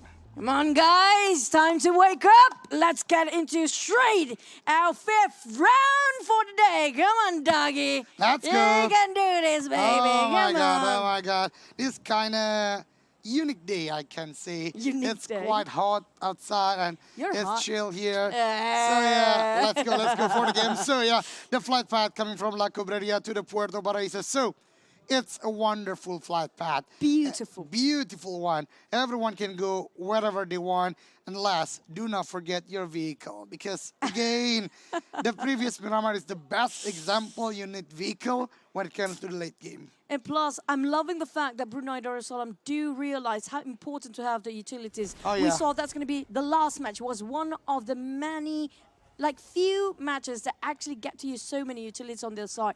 That's going to be the standard. That's supposed to be the standard. Around 30 smoke grenades, example. It should be tally up when it comes to the other utilities as well. But so far, I think maybe the pressure coming up between the teams and the regions, making it so hard for the players to loot up possibly. So they couldn't have enough time to just gain all the resources in a short amount of time given. Maybe that's one of the reasons. But again, back to the game. The first circle, it favors the northern side of the map. So again, Puerto Paraíso again is the longest way towards the circle. So they really need to do the loot quite fast because they are dropping down the longest one from the flight path. So they don't have a lot of time. But for those teams inside the circle, like Hacienda, like San Martin, like around area of Monte Nuevo, they are still good with this time, so they can maximize what they need again for the mid to late game. Now, you are one of the person that prefer to be in the inner circle instead of the outer circle then? I think it depends, but when it comes to an outer circle, especially for Miramar, and it shifts a lot to the area that are readily to be played with. So I think I prefer to be inside a circle. For me, a fair circle is always sort of a wild card. For me, well, everybody have their own perspective, right? So in my case, I always see that the teams actually inside of the center of a circle in the start. It's always good for them to get out of a circle for a bit. Okay. You know, just playing we call it a yo-yo tactic. Yo-yo you tactic. Just go out and get in again afterwards, so you don't be the center of attention in the middle. Because if you're in the center, a lot of team will move forward towards that direction, and if you manage to loot up, that's great. But the problem is, will it be enough for you to actually sustain your resources? So you need to get out for a bit and gain so much information just to see the navigation of other teams rotating into the circle first, because you might be ambushed left, right, and center. I mean, that's a great perspective, especially for the beginning of the game, because the area is still wide enough for you to be more creative. You can do the yo-yo tactic. So yeah, I think that's a good opinion, and I can say I will use it later when I play maybe some tournament. You're gonna play tournament now?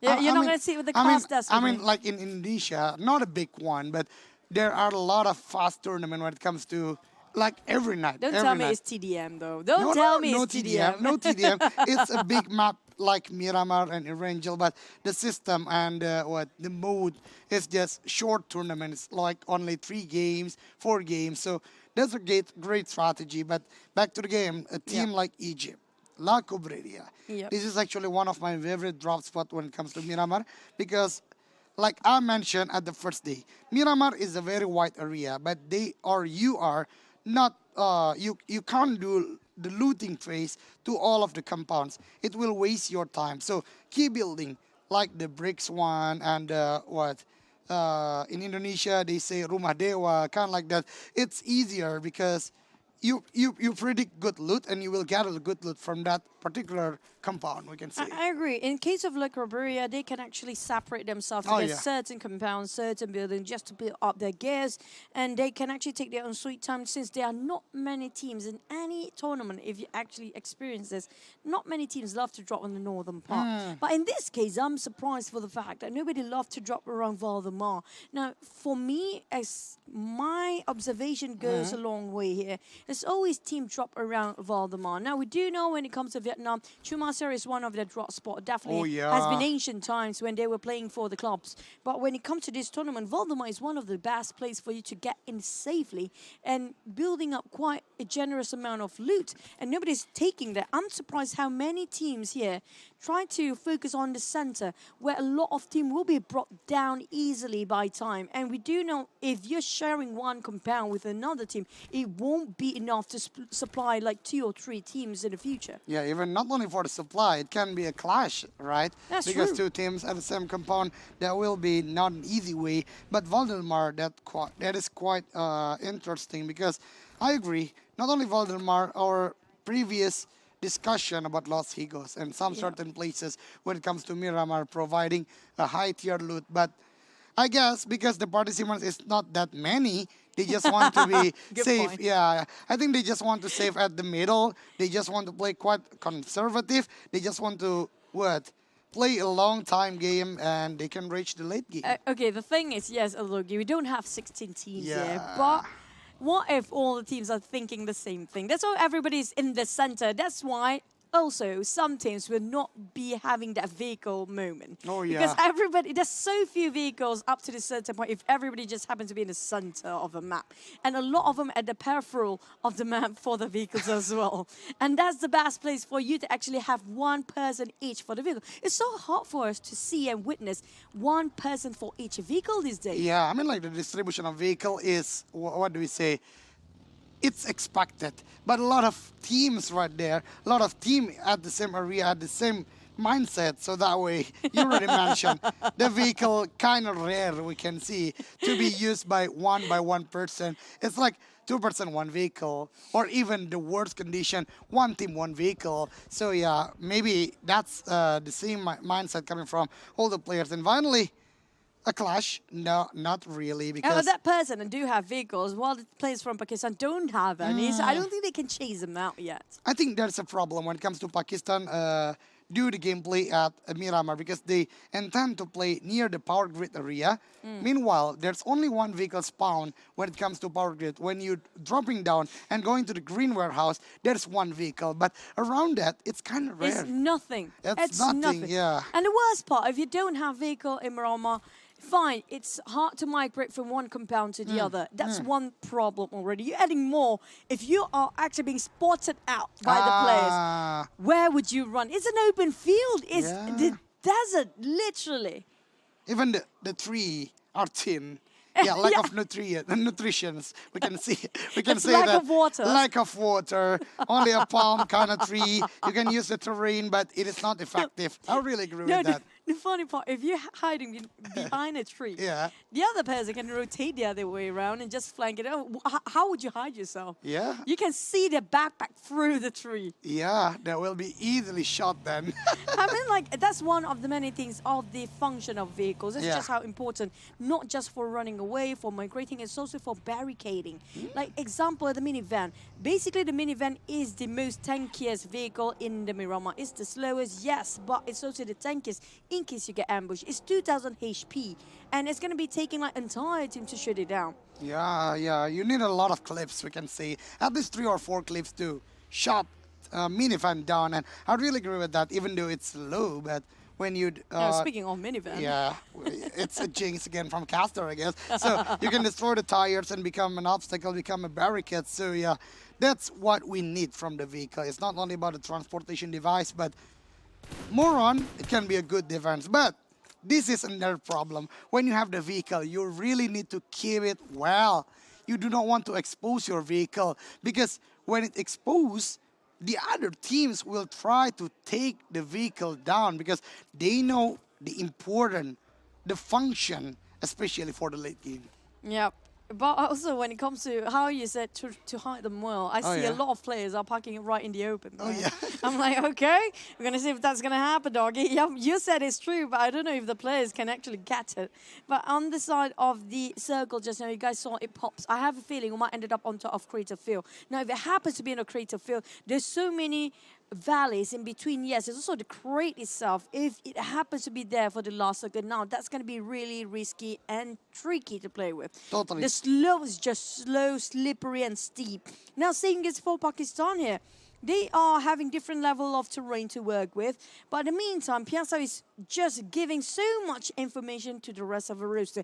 Do they want to charge in? Now, that's the bigger question. Yeah, this is a very tricky hill or mountain, I can say, because it's tough. I mean, to be in here, you need to use vehicle, especially buggy, because their vehicle, it can be, but it's hard to drive. Minivan? Minivan, I think it's going to go the reverse. Yeah, minivan, I think. Minivan is like, I'm using the electric vehicle yesterday, try to climb up the hill, and suddenly stop.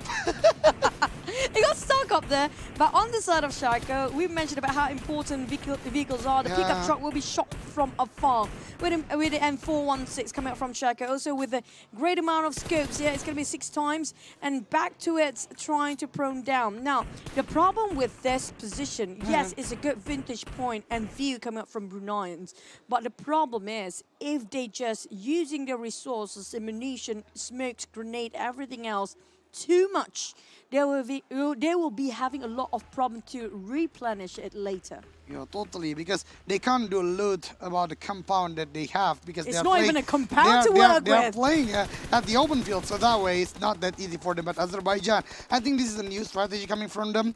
From the previous Miramar, not only once but 2 maps before, they are being chased down at the beginning of the game. Right now, they already moving towards the Monte Nuevo area. What a good shot towards Cheyo. Cheyo at the top of the hill, low HP, but still not being knocked down. One more bullet, I guess. One more bullet from GG boys, but still not a GG one.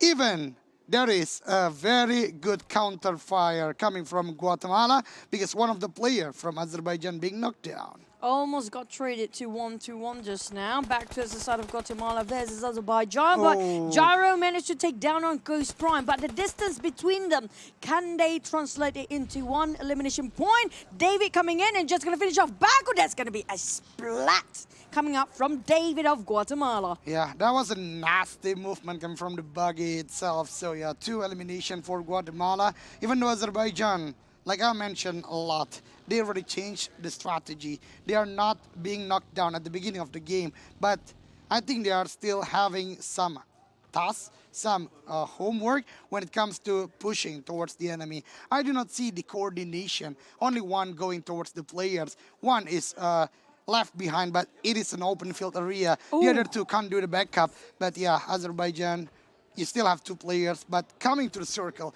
shifting quite far towards the southwest area right now. Might as well just south all the way here. Monte Nuevo will be one of the most crowded places with that junction. I do see Libya coming up from the northern side quite far off. Now they can take their own sweet time, but I'm not sure about the side of Mufasa coming out from the side of Ghana. Are they being shot down from afar? If that's the case, got the distance between them as they can reset and get themselves back up on their feet. But if it's right in the middle of an ambush, crossfire, I don't think they will survive that much, because just now we saw how open the circle was.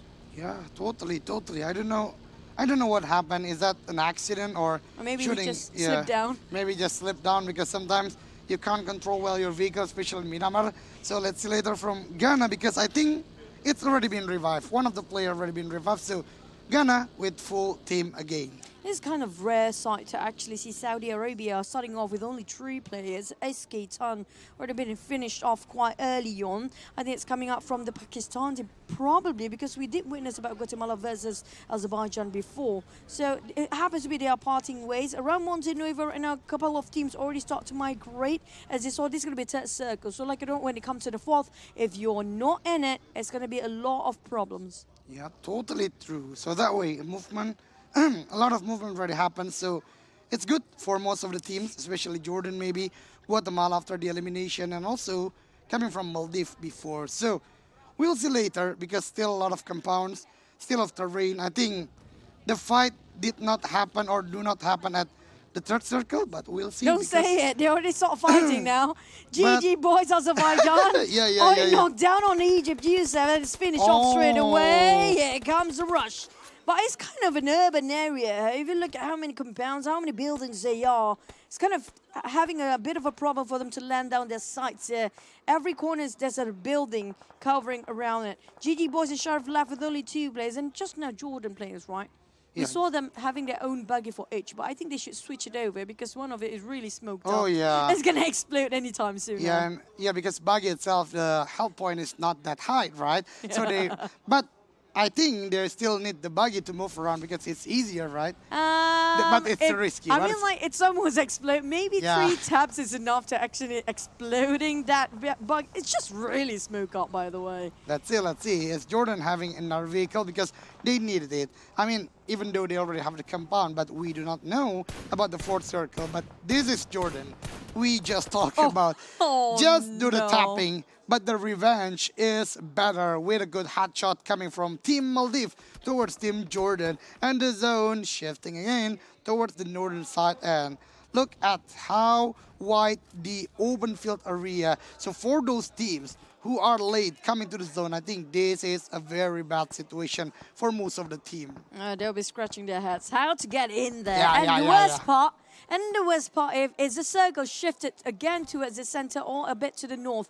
It was a flat plain entirely and a lower ground as well. Now, if you get in there too early, you're going to dig yourself a big grave. Back to the side of Jordan, they got retaliated from side of Maldives. That was a crispy shot in that hat shot earlier. But on the Maldives side, they can't land any vision to the side of Jordan. They didn't gain any information because of there's a wall in between. Now, they are waiting for that. Sawi almost got knocked down. Mori, we have Tail taking on Libya as well. Libya coming up from the northern part all the way. Seems like having a bit of gatekeeping on the northern side. Yep. Coming from Egypt, I guess. But Egypt also coming from the north. They want to go straight forward to the circle. Guatemala already there first than the player from Egypt itself. But Sri Lanka, the one that I predicted, got, I think, the best position so far. But back to Saudi Arabia with a Mini 14, M24 and 8 scope, I think. He saw the movement from Egypt, waiting for the time, but the smokes blind the vision. So Saudi can't get the elimination in a few times. Just how confident they are. Oh, baby, burning gyro barbecue all the way here. It's really hot. Back to the side of Guatemala. They can't go through Saudi. I'm surprised. They were focusing on a different team. That's just how confident Saudi Arabian players are.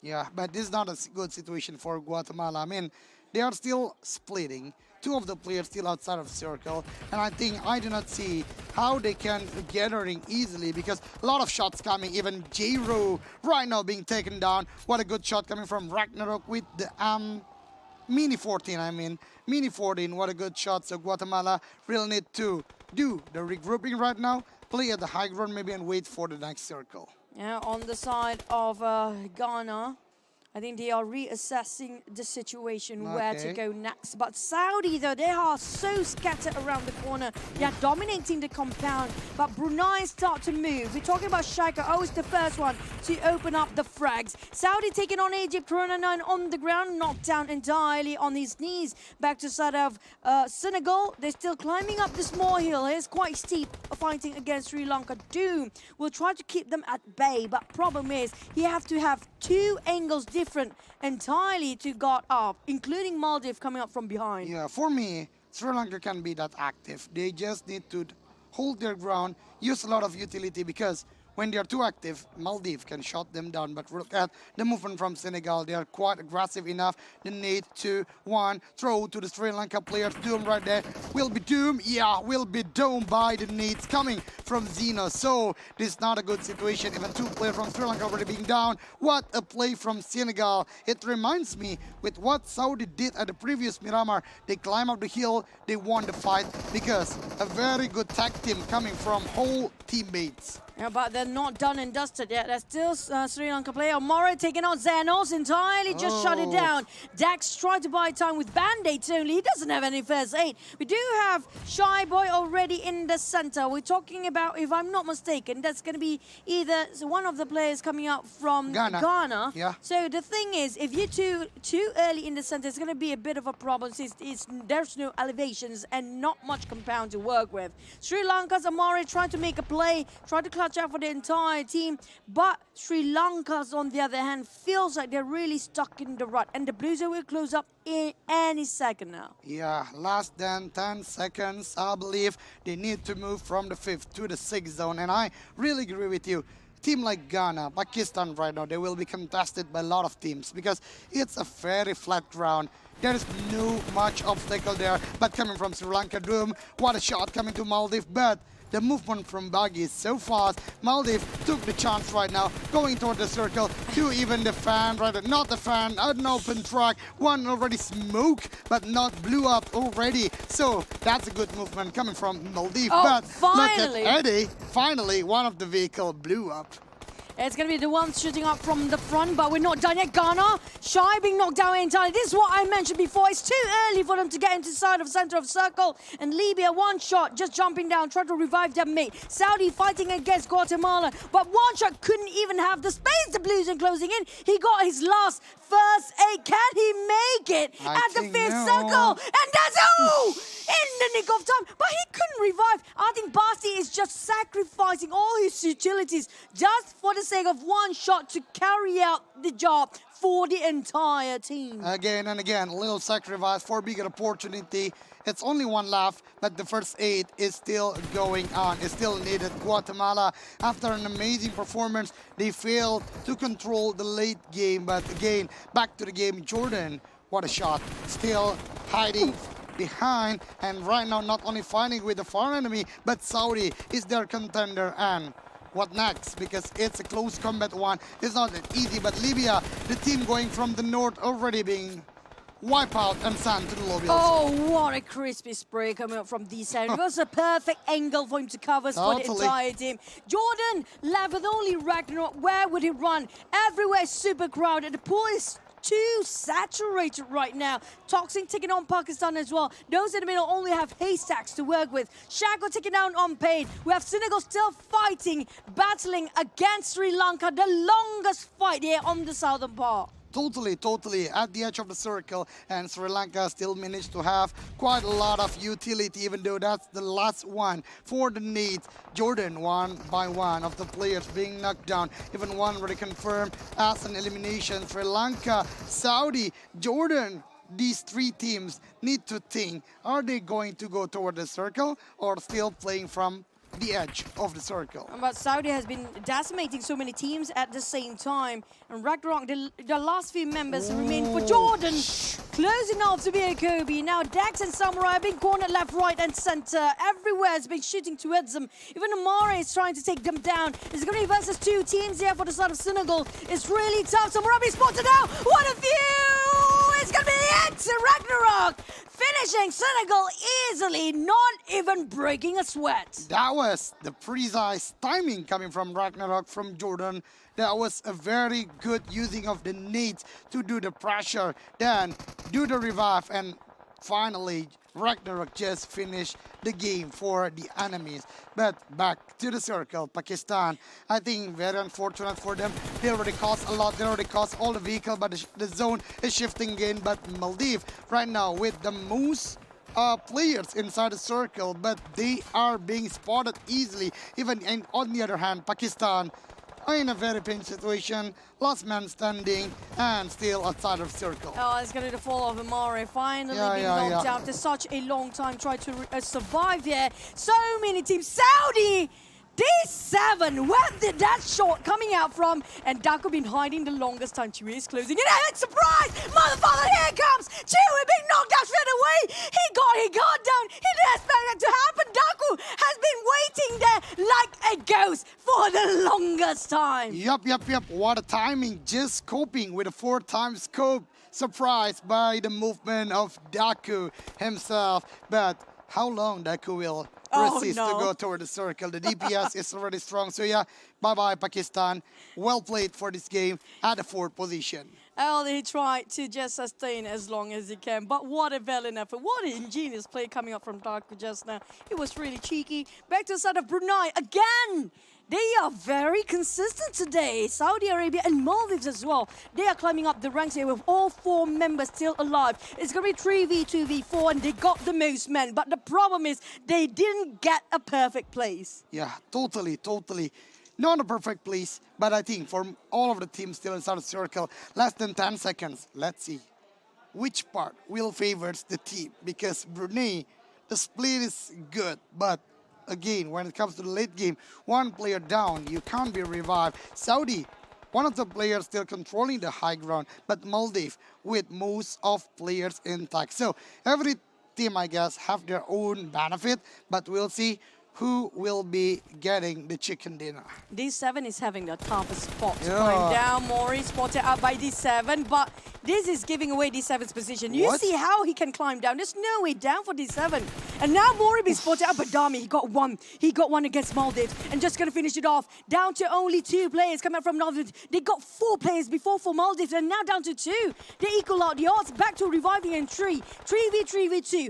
Editing down on Dami. Down only last player. D7. There's no way out from here. I think this is just the toughest spot for Saudi. If they win this is going to be a miracle run for them. I mean, it's a big trouble for Saudi right now. Dummy, already a good investment inside the circle, just defending the circle, but I guess it's picked by the other teammate. But Maldives, right now, 1 player tried to go inside the circle, but it's too open. It's easy shot by D7 and another elimination coming for Team Saudi Arabia. Only vegetation and haystacks in between them. And D7 slowly being burned off by the blue. He needs to stand up. There's no way down. Oh, got 1 more. Toxing on the ground. Down with the left. 1 player coming out from Maldives, but he couldn't finish Maldives. Saudi placed himself at 3rd place. It's going to be Brunei. He got doubled down, but still, Maldives still survived. He couldn't survive till the 2nd place. Brunei, 1 versus 1, mano to mano. Yeah, so, man, Brunei! Again, my goodness me, what a game. What an effort coming up from Brunei. Back-to-back chicken dinner. Back-to-back chicken dinner coming for Brunei Darussalam, controlling the late game with a patience gameplay. The split coming from them, they are not predicted because 3 players are quite far each other. So that way, I think that's one of the reason why Brunei can get the winner chicken dinner. Maldives, kind of confused when it comes to... They have 4. Yeah, they have 4. 1 blew up by the vehicle. 1 is to open field, shot by Team Saudi. And the other 2 tried to go inside the circle and pinch. The pinch by Saudi and also Brunei. Maldives once upon a time had a 4. Once upon a time, yeah. Down to 1, but they still managed to get 2nd place. So close of losing it by D7. D7, it can turn the things around if he can get the glimpse of 1 more player. Yeah. He shot down, out of the 4, he shot down 2 of them. 1 of them blew up by the vehicle, definitely. But at the same time, Maldives just kind of being ham in the center. That's why I said they got the man, but didn't get the place and the space. Unfortunate. Unfortunate. I guess the same condition going to Saudi Arabia. Dami already inside the circle.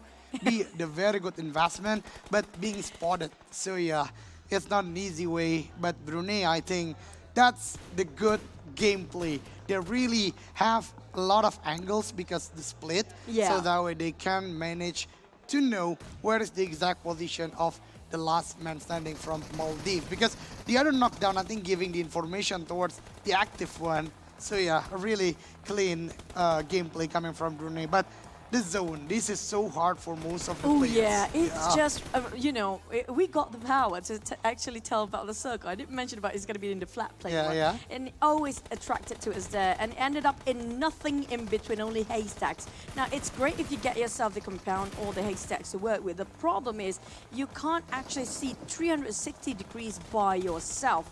And that's the case for the side of Dami. He can see through the ones that actually in front, but there's so many structures like kind of blinded his sight that can't see through what's happening on the other end. If only he can actually gain just a couple more information, just fan out a bit when it comes to position. Same goes for Maldives. They can actually have it a go, but Brunei is just so smart when it comes to picking their last few minutes positions. Yeah, totally. That's the good game play, I guess, coming from Brunei. After stacking at the 5th zone, then shifting toward the 6 and 7, they are splitting. But I think the main problem when it comes to a very open field area is we already discussed about you can't be the first one to touch down. Because players are committing to take down your place, to take your compound or defense or your hay in that case, because you are the target. We want the circle, we want you. Yeah, that's the thing. You can't be rotating too early or navigate yourself too early in the center because of how open it was. But in this case for Brunei, they know exactly where to stand. They take themselves in the high terrain and high grounds, and they still secure 9 eliminations, securing 24 points tally up. Same goes for Saudi now. They got themselves 11 elimination points, the only team with a double digit here, and wiping like 1/3 of the populations of the PUBG Mobile this round. But the side of Ghana and Libya now, I mean, like, Libya, they were having the furthest up north. They've been gatekept by Egypt, but surprisingly, Egypt elimination is not as high as it thought it would be. Yeah, I think it's like a domino effect because Egypt, too long doing the gatekeep towards the players of Libya, they failed to go inside the circle faster than others, especially Guatemala already on the northern side of the edge of the circle. So when Egypt want to go toward the circle, they are being shot by Guatemala. Unfortunately, not only Guatemala, Saudi also there. So Egypt really having a bad time, really having a bad situation. They can't do anything about it. Even the smoke already threw up, but still can't blind the vision from Saudi. I have a feeling it's going to be a fish eat fish rule here. What? Fish eat fish rule. Fish eat fish It's like there's a bigger fish always coming up from behind all the fun. You thought you're the biggest fish, but you're actually not too big. So I mean, like a lot of in this case, when it comes to the rotations, and they got caught up in between. So there's so many moments, there's so many brawls, so many crossfire happens in a very short amount of time.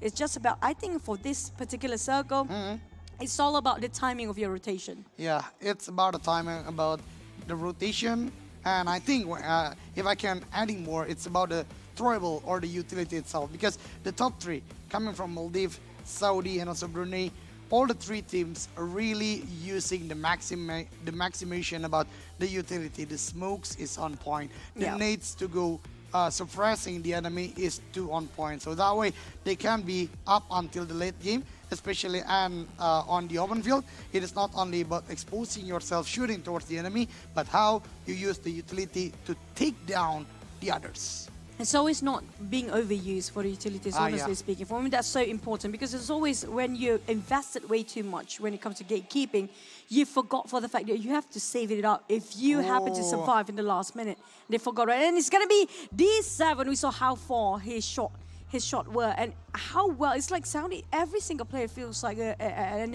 MVP at this point. Yeah, I mean, like every player has their own time. Like D7 is now, previously Prestige, previously Skaton. Yeah. Dami, we haven't seen Dami. Dami was really trying to buy so much time in front. But you know what? D7 got a better view. Yep. But if only there's no tree in between, then maybe he can get second because of Maldives. It will be straight in this line of sight. There's a big tree in between. Big tree between, but yeah, Saudi is just too exposed. So D7, even at the last moment, he knew he will be sent to the lobby because of the DPS of the zone, but he still managed to took down one player from Maldives. Two of them. Two of them, and even confirm it as an elimination. I mean, like, that's like where you have your last breath and still feel like a warrior, you know? That's the warrior spirit where you have it. Now, I'm waiting for the other teams to have, like, you know, wake-up call here. Come on, guys. There are some teams behind us having a bit of a headache. I think that's coming out from Libya team. Just behind me, and he's like this. I'm like, come on, guys. Come on, guys. We knew for the fact that you are one of the best in the world right now. Yeah, that's why you're here. Even Libya entered the IESF, open it quite well. They already got their winner chicken dinner. So that way, there is still possibilities, a lot of chance. So you look at the back. There's so many facepalm moments at the back there. I don't know what happened. Because it is closing to the end. They do not want to be left behind. They want to go to the grand final. So we hope to see an amazing gameplay for the next 4 more games. But before we are going to Sanok, which is the last game between A versus C, we are back to our amazing host. So, Gary, Eka, Asmara, take it away. Thank you once again, El Doge and Cucu. So congratulations once again to Brunei Darussalam. Another chicken dinner on the 5th round of PUBG Mobile IESF 14th World Esports Championship. But yes, this is not the end. We still have more rounds. But before we going to the break, I would like to ask you guys, my fellow Indonesian people, another one question about ayam. Are you good? Ayam apa yang paling nyebelin? Tidak tahu? Ayamnya sudah habis, nasinya belum. Still on IESF 14th World Esports Championship Bali 2022.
Get Galaxy A33 5G. Why?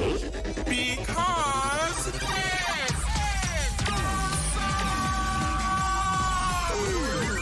Galaxy A33 5G with awesome processor. Buy now. Get Galaxy A53 5G. Why? Because this is smooth. Galaxy A53 5G with awesome smooth display. Buy now.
One more. Very well.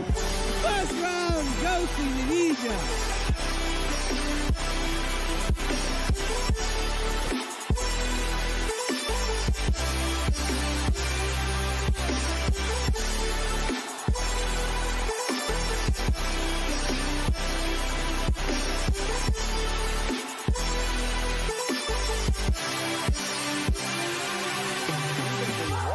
Because there is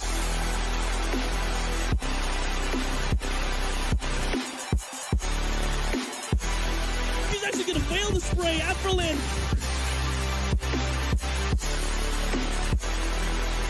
So good afternoon. Today we have the PUBG team from Saudi Arabia. I have few questions to ask. For the first question, you guys have dominated the last 6 rounds and win 4 rounds out of the 6 rounds. Are you guys satisfied with the performance that you have shown on these rounds? الحمد لله كان أداء مرضي بالنسبة لنا اليوم وبنقدم في الأيام الجاية أحسن إن شاء الله. Okay. For the next question, what is the key factor that helped you to win those 4 rounds? Again. What is the key factors that help you to win those 4 rounds? هذا سر يعني لازم نخليه بيننا. Okay. That's it. Okay. For the next question, even though you have already won most of the rounds, do you think there are things that you can improve to perform better? أكيد مع كل يوم راح تصعب البطولة فلازم نتجهز ونتدرب ونحضر كل يوم بالبطولة أفضل. We know that the Brunei Darussalam team have won the last rounds. Do you have any change in strategy, or you gonna use the same strategy to keep the momentum going? It's على حسب نرجع نتابع ونشوف إذا بنغير شيء أو لا وإن شاء الله إنه للأفضل. Okay, so for the last question, what is your biggest challenge to beat your opponent in this PUBG game?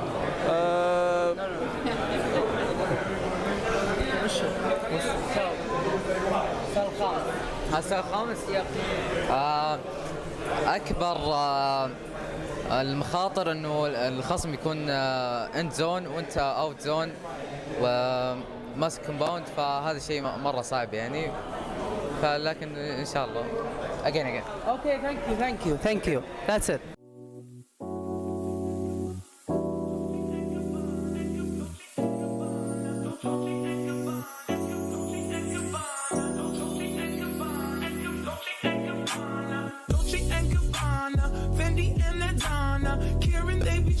All their money got me wearing fly. Girl, but I ain't asking. They say they love my ass in 7 G's to religion. I say no, but they keep giving, so I keep on taking. And no, I ain't taking. We can keep on taking. I keep on demonstrating my love, my love, my love, my love.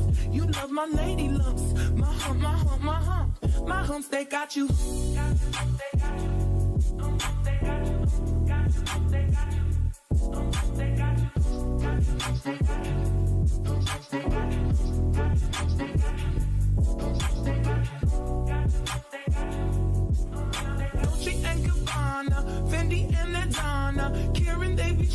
All their money got me wearing fly. Girl, but I ain't asking. They say they love my ass in 7 G's to religion. I say no, but they keep giving, so I keep on taking. And no, I ain't taking. We can keep on taking. I keep on demonstrating my love, my love, my love, my love.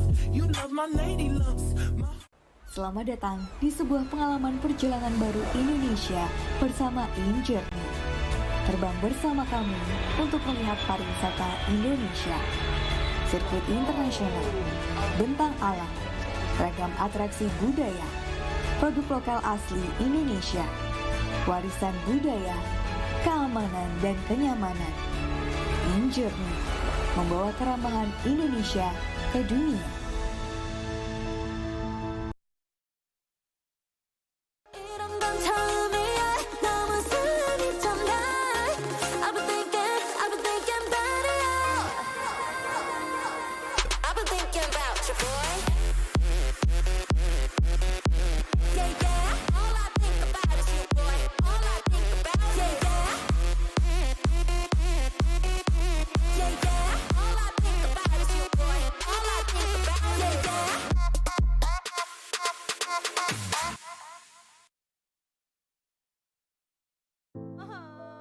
Warga plus 62 emang banyak maunya. Dari drakoran sampai banjir air mata. Nonton action yang mantul. Sampai nonton tendangan cantik. Maksudnya ini, mau nonton apapun, semua ada di video. Mulai dari yang bikin berbunga-bunga, keringet dingin, ketawa, sampai bikin gak ngedip. Jadi nonton apa sekarang?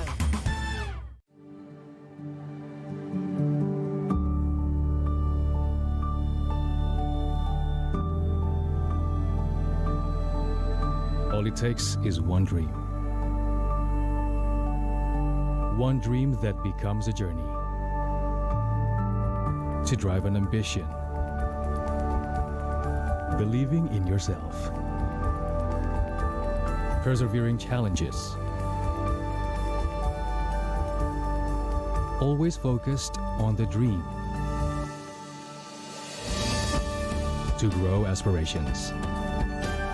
Having the will to keep going.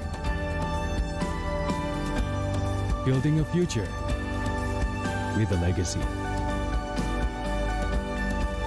Knowing dreams can come true. Over 11 years of growth. The spirit of entrepreneurship created possibilities.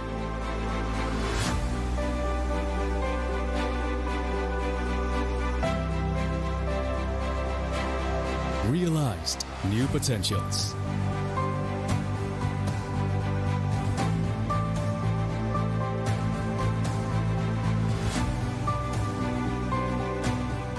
Innovate for the better.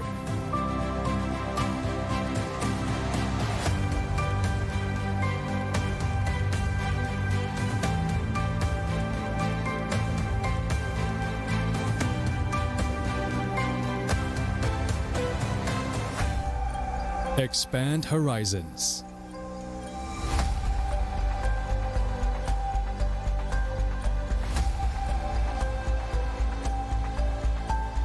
To change lives.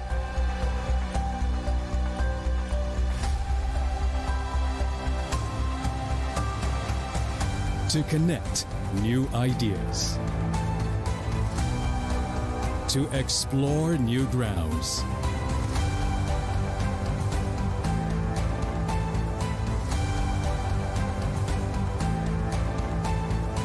With the future in sight.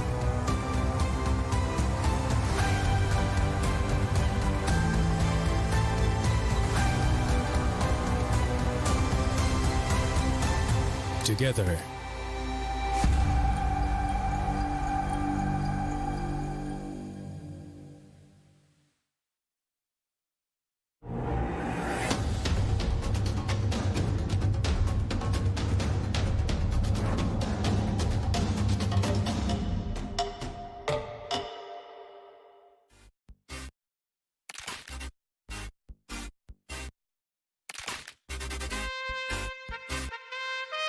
All right, welcome back again on IESF 14th World Esports Championship Bali 2022.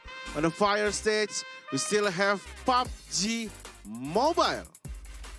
So before I start the game or tag to the caster, I would like to give you some information. So this year's IESF 14th World Esports Championship 2022 followed by 106 countries with more than 600 athletes and 596 offline matches.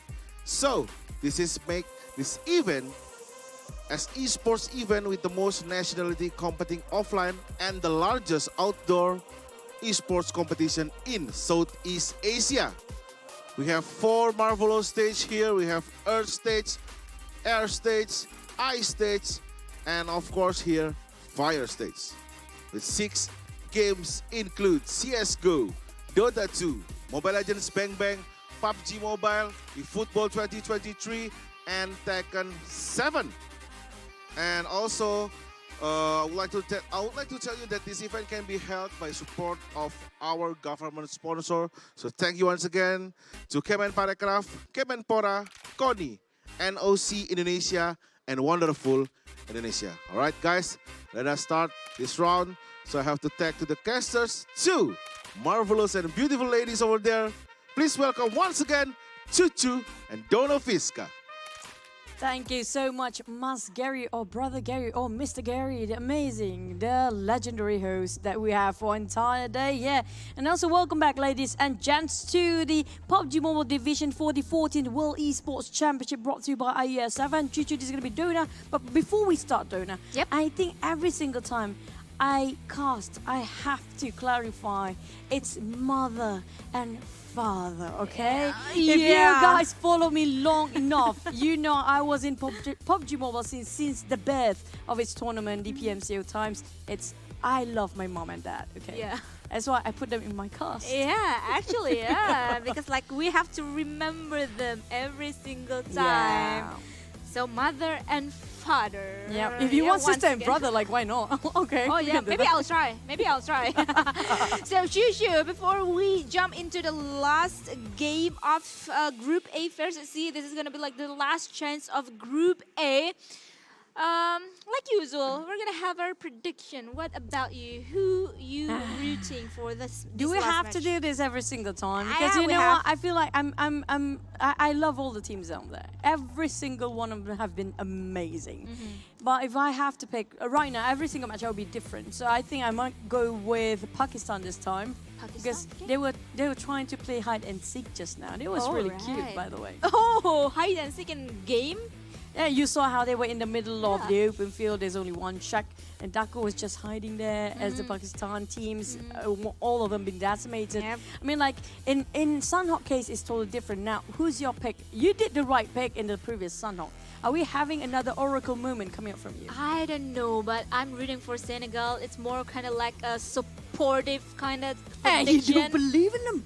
Senegal? No, I Can don't you hear believe. that? No, Juju. Choo. That was nasty. Don't misread my... Go into a different corner. Yeah, yeah, right. Don't go into a different corner. Yeah, I believe Senegal, yeah. I believe they still can. All they need to do is Actually, just yes. change their mindset. That's it.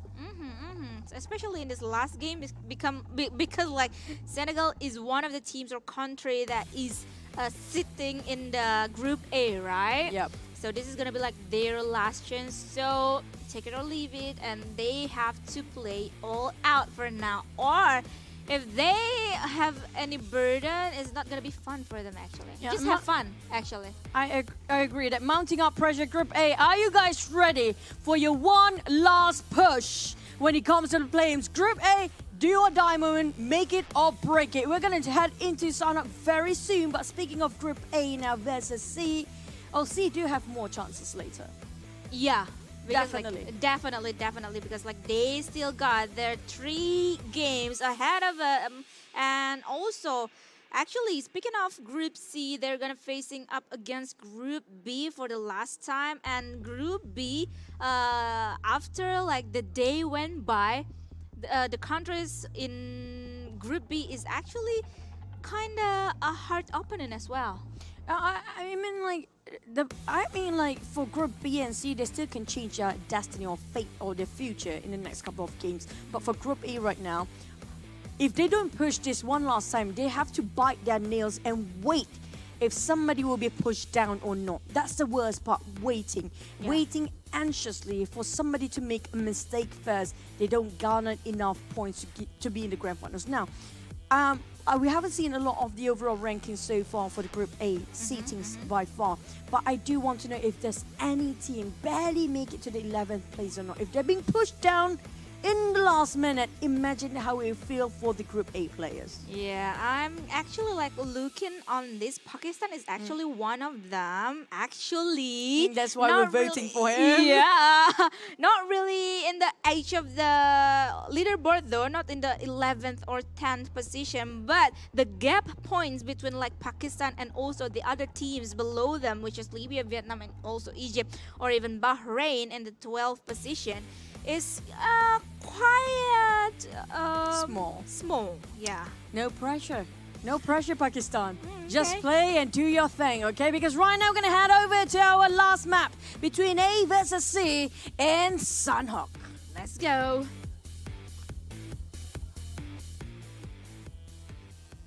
Well, Yeah, well, Brunei. well. All right.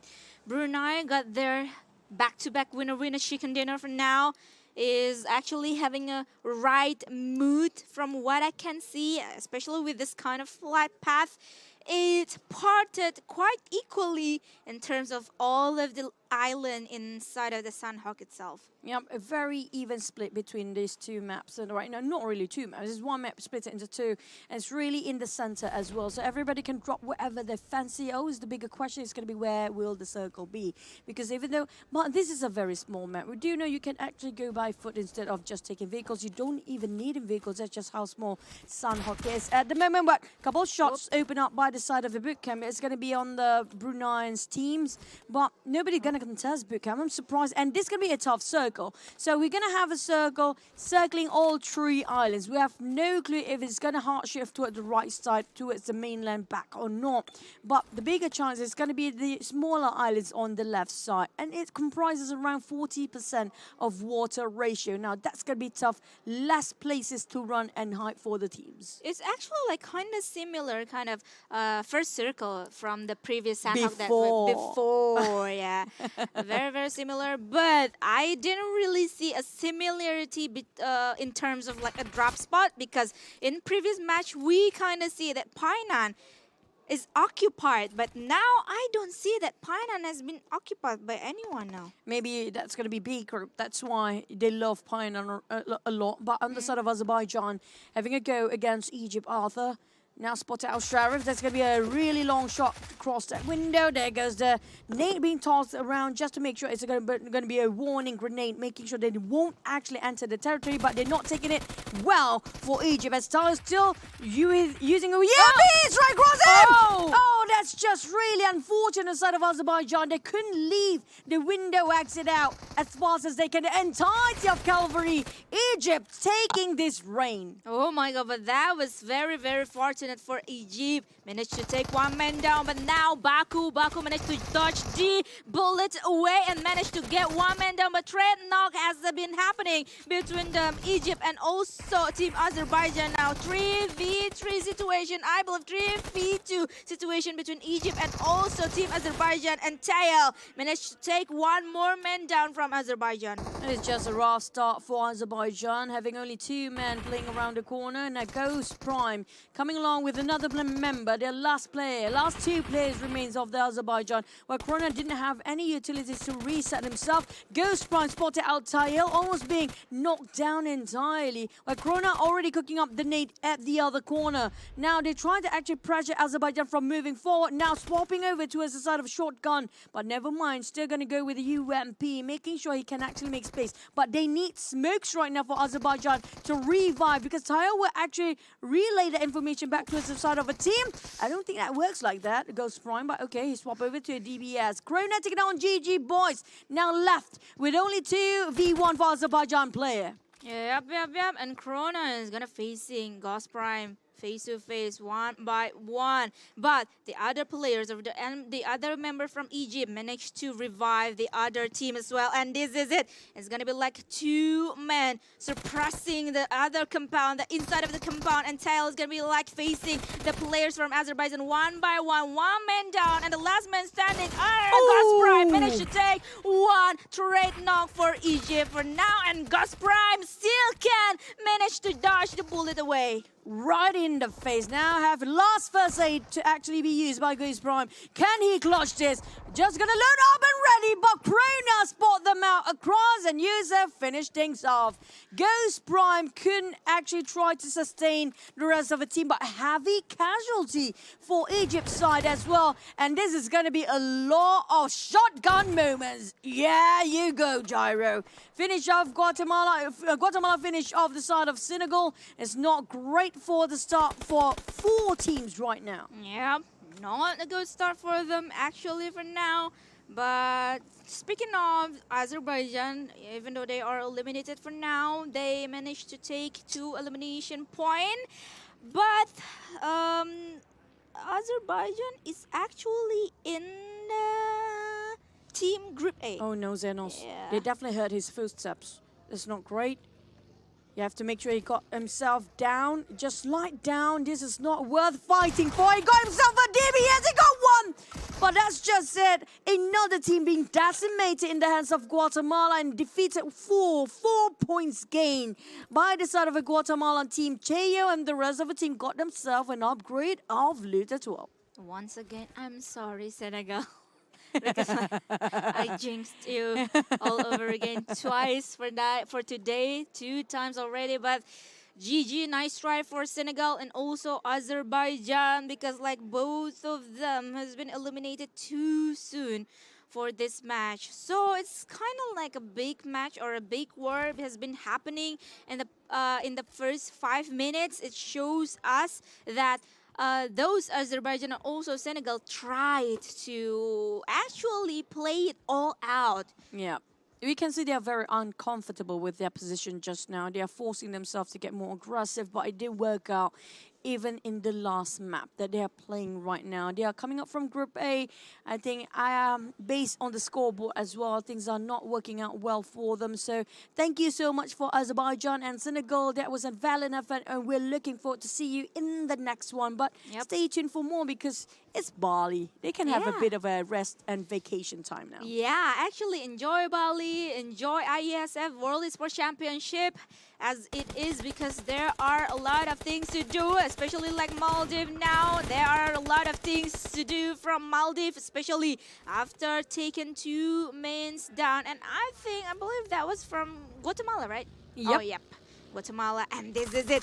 The pressure, the commitment, the aggression that has been building by players from Maldives. They're going to go for the rush here, try to flush out the rest of Guatemala players. Addy with the DBS already. Satan awaited! The other end is doing the same thing here. The receiving end is just too hot being punished. But Maldives retaliated. It's going to be 3v2 as Guatemala only left with only 2 players. David and Cheo on the high ground. Toxin and 416 spotted out 2 of the players. Cheo got himself a buggy, but he need to band-aid himself at least. I'm not sure if they have it. They have none. They have no more utilities. They have no smoke, no hand grenade. What can they do if they're being rushed? They do have a couple of nades still on side of Cheo. Mon, what a Kobe coming up from Maldives. They're climbing up the high hills there. Oh my God, there are no hesitation at all that has been shown by Team Maldives, especially if they know they are in the last man standing only. But that David managed to take 1 man down from Maldives, giving Maldives some execution, but Team Maldives managed to take David away, and just like that, Maldives got 4th elimination. Loving this Maldives performance, really. For the entire day, they've been stepping up their match, their game, giving us a different perspective of them, entirely different facet. But back to the side of Toxin and the rest of Maldives. Now, they need to reset themselves, having to reassess the situation and have another go for another run of PUBG Mobile. But the thing is, do they have the space, though? Back to the side of Bruneians. They are spotting out, well, it's going to be their nemesis, the arch nemesis again, towards the side of Saudi Arabia. But Piazza is always being the scouter, spotted out SK Tan in the previous match. SK Tan being eliminated quite early on. I hope it's not the same case here. But never mind, Chewy making sure SK Tan have to have another history repeating itself. Whoa. That was such a beautiful shot coming from Team Brunei now. Esketon bleeding out, and just like that, Esketon has been eliminated. Only left with 3 men from now Saudi Arabia, and it is such a calamity for them because 1 by 1 man has been knocked down, especially with Shako position, though he spotted out the rest remaining of the players from Saudi Arabia. He got such a nice angle there. Yeah, I'm loving how Brunei is just, pick and shoot and then hide again, just to make sure they didn't expose themselves too much regarding their position. But it was kind of it's still a very crispy spray coming up from them. It's quite a distance, if you ask me, around almost 300 meters between them. And they still managed to secure a couple of eliminations here and there. But Dami have to just heal himself first to have another go against the Bruneians. Like it or not, they are not in an advantage right now for the Saudi Arabians because they're quite not having those elevations. They need to get up on the roof if they want to shoot against the Bruneians, or they just build this one out. I think it's best for them to disengage for now. Things are not working their way. Yeah, especially if we're looking at the shift in terms of zone itself. It's not a really hardship in terms of the zone, and both of the teams still has their moment and still has their spot. Only two teams that is not inside of the zone for this right moment, but this fight between Brunei and also Saudi Arabia is very, very interesting. Not both of them is actually like bailing out of the war. Yep, and they are fighting between two islands. Yeah. We're talking about two different islands entirely, and they're still having a go. Saudi Dami definitely not happy regarding their losing Asketan quite early on. They tried to redeem his death. On the side of Jordan, on the other hand, this is going to be a bit of a cruising day for Leith. He got himself some motorbike to hike on, and for the rest of Maldives, didn't even realize he's here around I think they got some sort of idea what's happening on the other side. They definitely heard footsteps. They definitely heard movement coming up from Jordan's, but they are not revealing themselves yet. So Mori is not really satisfied. He's definitely spotted Asawi. There goes, giving back the information towards the rest of the team. He's having trigger discipline. Better not open fire because the Jordans have no whatsoever information about the Maldives players so far. Yeah, also Ragnarok has been spotted down by Marie. 2 men already, but Ragnarok, I believe, he's been shot down, but non-bullets has been connected to Ragnarok itself. And because of that, Jordan has the information about the opponent, about the enemy, which is Team Maldives' position. Oh, here it comes, trying to just counter-attack the side of Jordan's. Mori definitely regretted his decision. Almost entirely clipped his helmet there. Got a couple of headshots coming up from the other end of Jordan. Now, Saudi definitely still having a go against the Bruneians. Now, they are not living this. Yeah. By far. I mean, like, both teams wanted to secure this as much and as long as they can. They are quite in the center of a circle still. Who might ended up on top of boot camp. So they're trying to secure and build their defense along the way. But Sawi finally take down on Mori. Even though Mori got the information first, but the Jordans are not sitting quietly. They are ambushing and pushing it in. Oh my God. Team Maldives successfully fishing in Team Jordan's bed. I think you got a very big opponent here because Team Jordan don't really have any hesitation to really pressing in, to be colliding into the defensive area of Team Maldives. And the rest of the players from Team Maldives went away, only leave with Math, I think, inside of the house, yes. I don't know if they have any clue. Lace definitely feels like he needs to check inside of the building. Now, if Moth can actually surprise this one, it's going to be huge for the side of Maldives. Oh, Moth, he was looking at different angle entirely. He heard the footsteps beforehand. He should have had everything prepared by the book. Oh my God, the miscalculation, the mistiming that Mad had cost him alive. And the opponent is Leith, the monster. The MVP. If he actually shot down Leith, that's going to be huge coming up for Maldives. He got the angle perfectly fine. Yeah. All he needs to do is just wait in front of that door. Yeah. That's it. But he have to swerve around to the left side, and that just whiffed it so much, and not enough time for him to recover. On the side of Maldives, they're definitely going to play it very, very safe as they only remain with one player. Egypt have two, but for the side of Saudi, still have two. You do know that Saudi, even there's one player, including Jordan, equivalent to still entire squad anyways. Yeah. So like, these are the teams that even it's one person, you should take them down. Yeah, actually. But talking about Maldives though, Eve Math actually managed to take Leith down, eliminated. That's just huge. Yeah, it's a huge cost for Jordan itself because we can remember that Leith is a playmaker, one of the big star coming from Jordan. But the zone though is shifting towards the southeast area. Still with Saudi Arabia and also I believe it was Brunei. Yeah, Brunei inside of the circle within the different island as well. And I believe both Brunei and also Saudi Arabia is gonna like having some quiet time to really garden up their backline. But meantime, they are not staying inside of a boot camp. This is smart coming up from the Bruneians because why they do know that a lot of players will try to be in the center of boot camp. They got themselves on the outskirts and get themselves the elevations right on the outside of boot camp still. But the thing is, they try to get up towards the side of Saudi Arabia, who actually been firing them across the island. So they want to actually gatekeep Saudi in case they are trying to swim over towards the side of boot camp. Yep. Unless if Saudi actually try to part ways in a different direction entirely, that's actually a smart move. Try to avoid all the unnecessary fights during this time. Yep, but speaking of avoiding, could one of the players from Pakistan avoiding the open fire that is gonna be due by Team Egypt, because they have a nice choke point here, guarding up the breach area, but I think that one of that Pakistani player doesn't want to cross the bridge. It's not a really good idea to cross the bridge, especially alone. I mean, like, they can swim over. I feel like swimming is actually a safer route than you actually compare with the bridge at the moment. Yep. But unless, I mean, like, if they got themselves vehicles, like, yeah, maybe, but not so much. We do know Sanhok is 2 small vehicles. Yeah, it would be great to work with. But there's so many teams crammed into a very small circle. So it's really a risky thing to do. Back to a side of Ghana. Shy Boy still have all 4 men, but Sri Lanka Doom left with only still 4 players, but they are nearby towards each other. Now Doom tried to scout things out towards all the rest of the team. Now he's pruning down, try to be as quiet as possible, try to be a ninja here, but is that from him?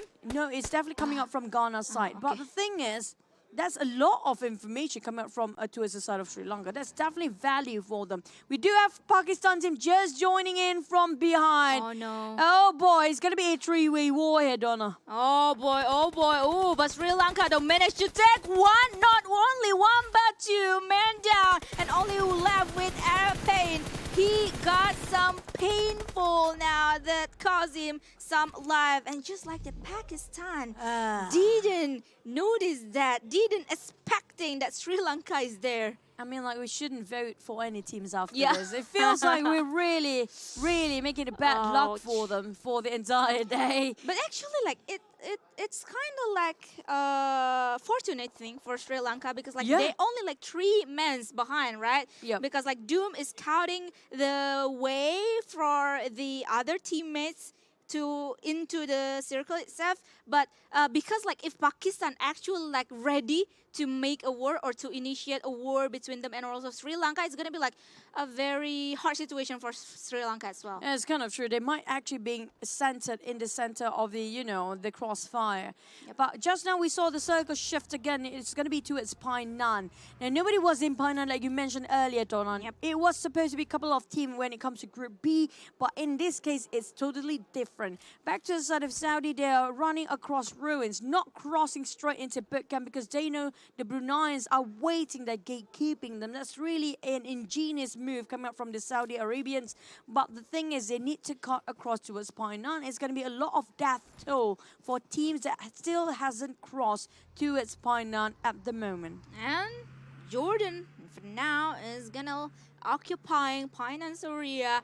And I believe like Jordan is the one of the team is actually having a territory in Painan, right, in the previous games. True. Yeah, and then they come back to their hometown for now. And Sri Lanka is hunting them down, is around the Painan area, trying to search for the nicest position or spot here. And Brunei as well is spotted by us now. Sorry, Donna, I think it was Libya and also Mauritius before. Okay. So Jordan happened to pass by. So in this case, I'm surprised why Libya didn't take Painan because it was quite empty. But back to the side of Sri Lanka, Doom spotted not shy. He was unaware and straight away being shot down, translate into 1 point. There's an easy execution coming up from Doom.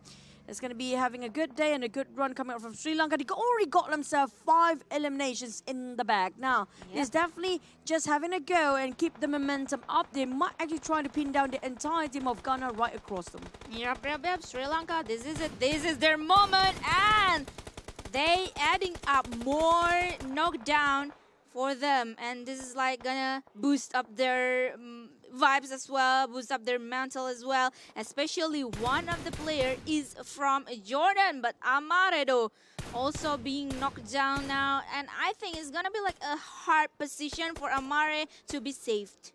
Yeah, there's going to be Sparma, the tallest player in the lineup of Ghana just now. Yep. Sparma and Nel and Mufasa, all three of them actually indoors, and nobody tried to scout what's happening outside. Nobody going to go for the flank side. Mufasa tried to finish off Amare, but the smoke's really making it hard for them, but he's bleeding out. Hazen couldn't jeopardize his position just to save his teammate. Is not worth it for now, as Ghana still have their eyes out. They're trying to scout anybody that climbing down the hills there.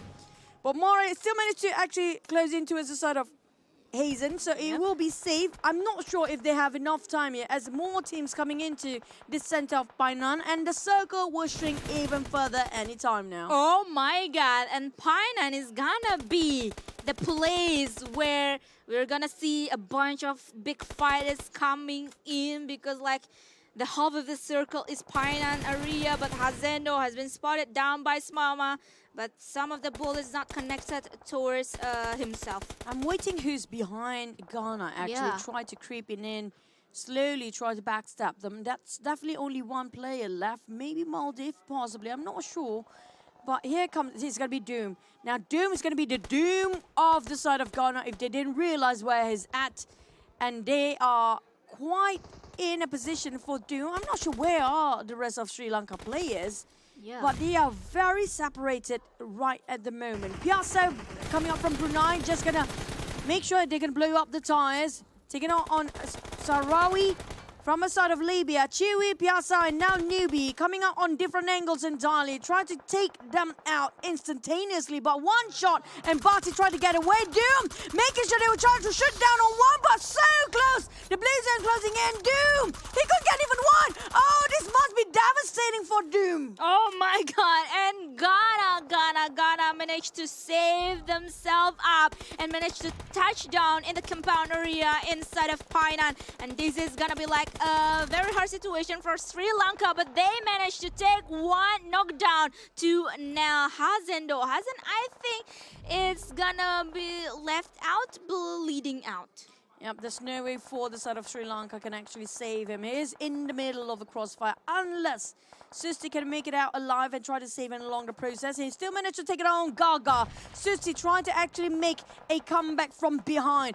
Doom managed to squeeze in the last minute towards the safe zone. Now Ragnarok taking on Susti. Now this is going to be a bit of a problem. They don't have anybody on the back line for Sri Lanka anymore. Yeah. They have only one player running around the corners, and this is going to be a tough one, while the rest of the team will still have Egypt and Maldives still playing in the blue zone, while Jordan trying to just gatekeep everybody who's trying to come into Painan. Yeah, and this is gonna be like a very challenging type of circle, as Painan is like crowded by players and also by the building itself. So a lot of angle need to be working in by the players itself. As I talk that Egypt has been eliminated out of the game by Brunei Darussalam. Sawi just gonna boost himself out. Ragnarok needs help. Chewy taking it on Dami.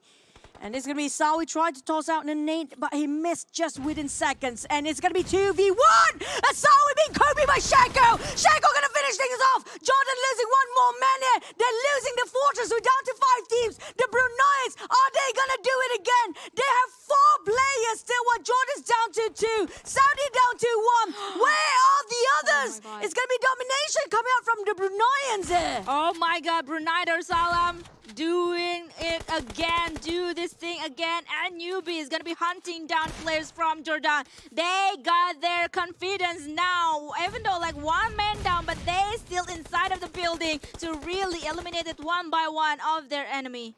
Newbie tried to hold on to his 2 teams against him. It's going to be Jordan versus only. It's going to be taken out by Nel. This is a big time for Brunei. Nobody spot them out. They might actually be winning this again. Nel taking on Leif, one of the biggest star players for for Jordan. Sri Lanka and Jordan down to only one. It's going to be 3v3, v1v1. Mufasa and the rest of the team of Ghana. Can they make their chicken right here, right now? Or will the Brunei crush their dreams again? Oh my God, but on the other side, Ragnarok as the last man standing from Jordan managed to take one man down from Team Ghana. But not only one, Spama is also being consulted by the other team as well.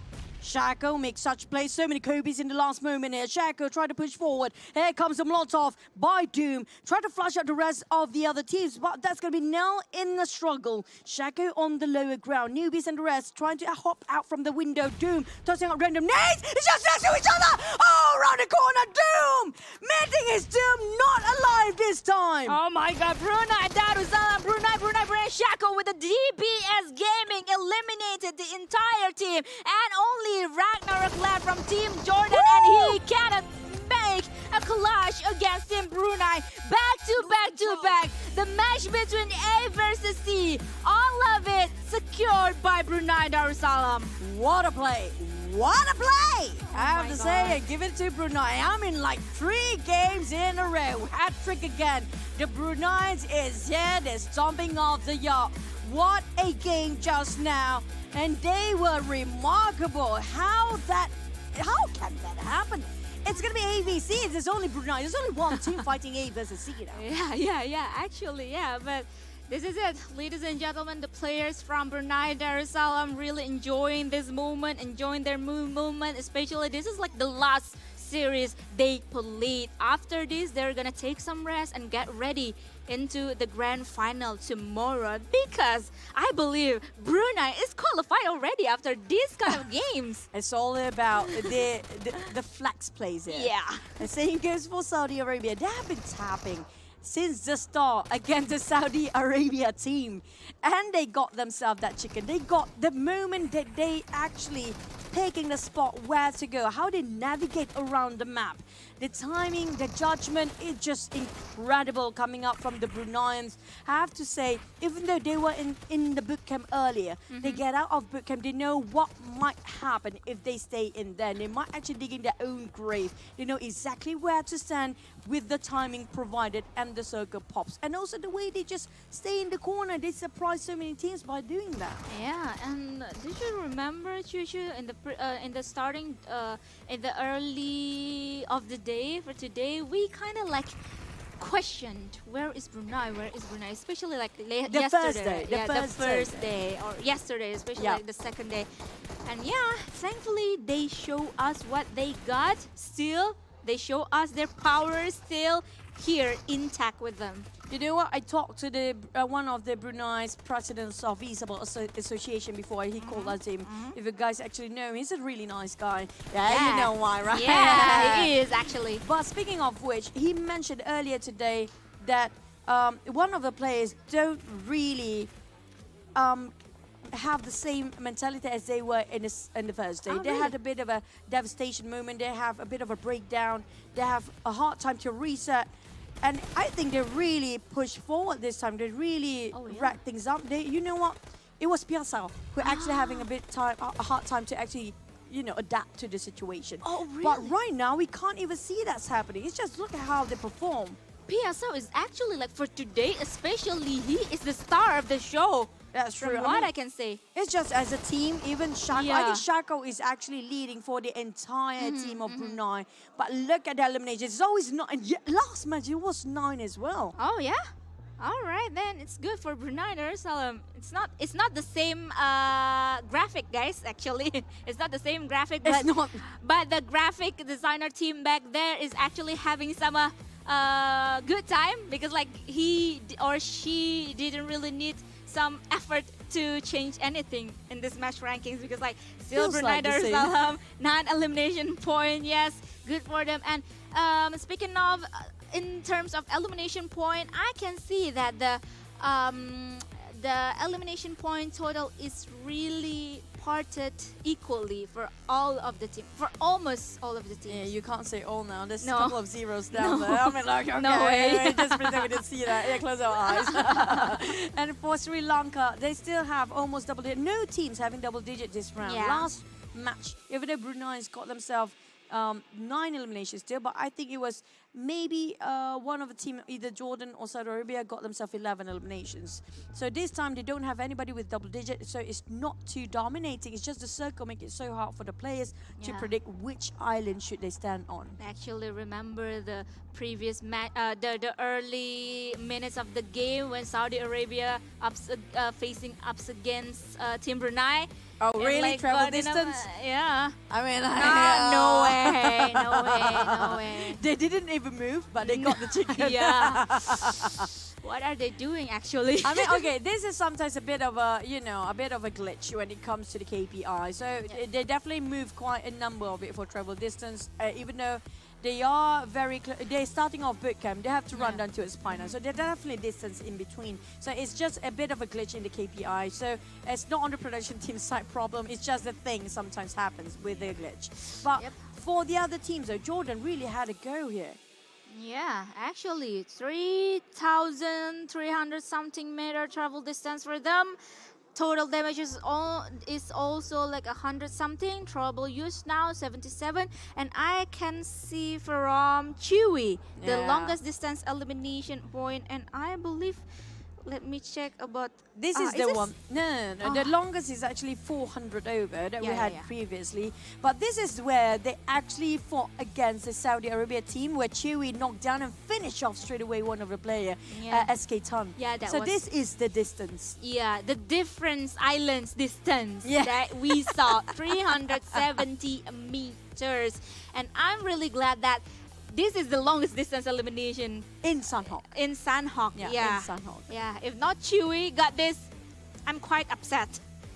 Yeah, because like what else? So yeah, this is it. Overall rankings for today. Saudi Arabia still is the king of overall rankings with 300 over total points, and also Brunei 239. Now, this is really risky for the side of Bahrain and Korea. They still can catch up, though, especially Bahrain and Korea are in Group B. So the one that actually should be worried is going to be Vietnam, who's still in Group B, so it's okay for them. But the one that's going to be in Group A, though, they are not happy if they ended up here. We're talking about, let's look at, where is Sri Lanka? Sri Lanka is at actually 6. 6. So whoever on the top, fifth place until the 11th is still not safe, because most of them standing there is going to be Group B and C. Yeah, but this is it, ladies and gentlemen. MVP of the match. Chewy! Not from Indonesia, of course. I just noticed. Hello, Chewy! Oh, you got a dimple. Oh my God! Oh my God! Yes, Chewy, you deserved it a lot. Congratulations of becoming the MVP of the match. Yeah, Chewy, you're Indonesian now. Just saying. Welcome to Indonesia, Chewy. Hey, he's having a good time. There goes the rest of the Bruneian teams. You can see they are so pumped up right now. And that was the last match for Group A. So Libya, Senegal, Pakistan, Saudi Arabia, Brunei, Azerbaijan, and Sri Lanka is done. Yeah, it's done. And we are going to see the last series of today, which is going to be Group B facing up against Group C in just a moment. So I'm really glad that this game, this last series, gonna be the judgment of all. I mean, like, if you're Group B and C, you'll be happy, because you still have a shot. But Group A, though, they are like sitting and biting their nails at the sidelines, hoping nobody can get double-digit elimination plus a chicken. If that happens, they will be pushed down in the last minute, and they can't do anything about it. Yeah, but also especially with the performance that we saw earlier from South Korea, Bahrain, Chinese Taipei, and even Vietnam. It's gonna be like a nightmare from team in Group O. We are having a lot of Chewy moments. Yeah, Chewy, here you go again. Yeah. Have a look at yourself. Screenshot this. Show it to your family. The remake of the flag. The remake of the flag. Yeah, thank you so much. We got it right this time, Chewy. You're Bruneian. Okay, Chewy. I think you're happy right now. Definitely is happy. But this is not the most damage we've seen by far for a play. I think that's still the highest. Still taken up by Lace with 1,700 damage. by one person, 12 elimination by himself. That was some craziest moment that we witnessed in this stage, in this group stage. And I believe that kind of record is not going to be like easy to break on. It's still too early, Donna, because we still haven't got the grand finals, where, in case you guys haven't got a clue, the grand finals still have 5 more teams to go. One of them being Indonesian, of course. Yeah, so I do have a list here. It's going to be Kazakhstan, Indonesia, Morocco, Brazil, and Turkey. And now these 5 teams, it's going to be world-class player as well. Yeah, actually, PMG is the grand finalist. Oh my God. Oh, by the way, speaking about PMGC grand final, the ticket sale is open now. Oh, yeah. Are you buying me one? Yeah, I will give it away for you. Yay! You need to come later, Juju. But it's Mr. Gary will be coming over for PMGC. Mr. Gary, are you coming over? Toss it back to our host, Mr. Gary. All right. Thank you once again, Donna and Cucu, and another winner chicken dinner. The Brunei Darussalam, and another MVP got by them. Oh, this makes the game. It will be so intense after this. And like usual, we have a commercial break after this. But another questions about ayam to my Indonesian fellow over there. Are you ready? Are you ready? Okay. Kalau kucing jadi ayam, sapi jadi ayam, gajah jadi ayam, ayam jadi? Betul sekali. Kalau kucing jadi ayam, sapi jadi ayam, gajah jadi ayam, ayam jadi? Ayam jadi banyak. Still on IESF 14th World Esports Championship. Don't go anywhere.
Hello everybody, we have Jesse An here as a VA from Onyx Esports. Yeah. So I wanna ask you, so the first question is, what do you think about this match Indonesia versus Philippines?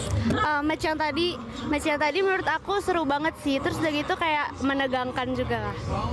So the next question is, who is the top opponent for Indonesia in IESF? Menurut aku Filipina sih. Cuma tadi Indonesia berhasil menang lawan Filipina kan. Cuma menurutku yang paling susah Filipina sih. So how much confident are you that Indonesia will be the winner for this competition? 100%.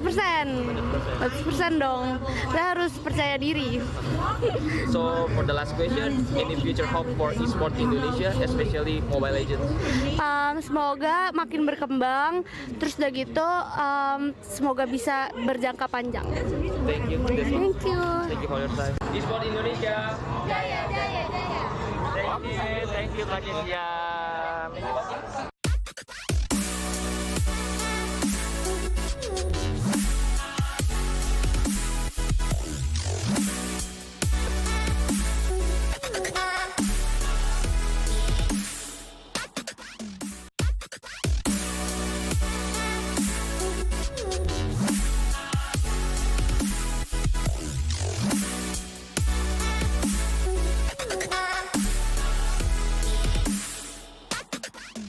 Get Galaxy A33 5G.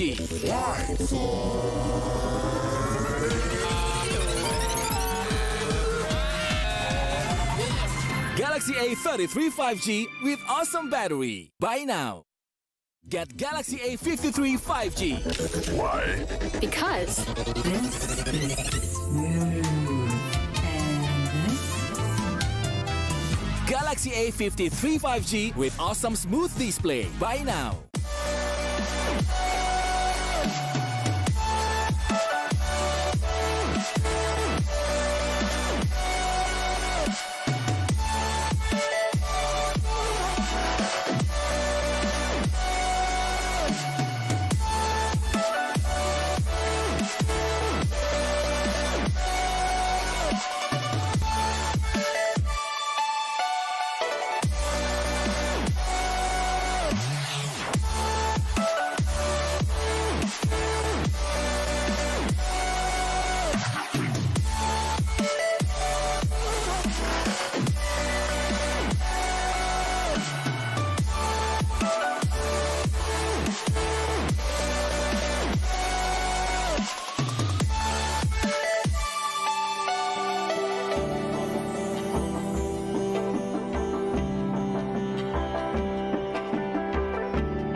One more. Farewell.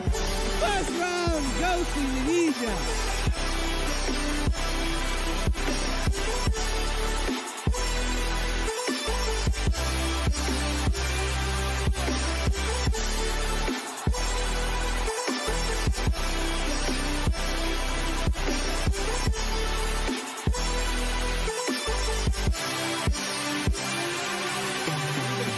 It's because there is.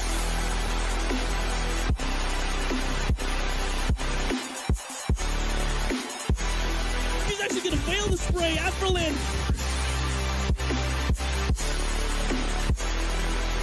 So good afternoon. Today we have the PUBG team from Saudi Arabia. I have few questions to ask. For the first question, you guys have dominated the last 6 rounds and win 4 rounds out of the 6 rounds.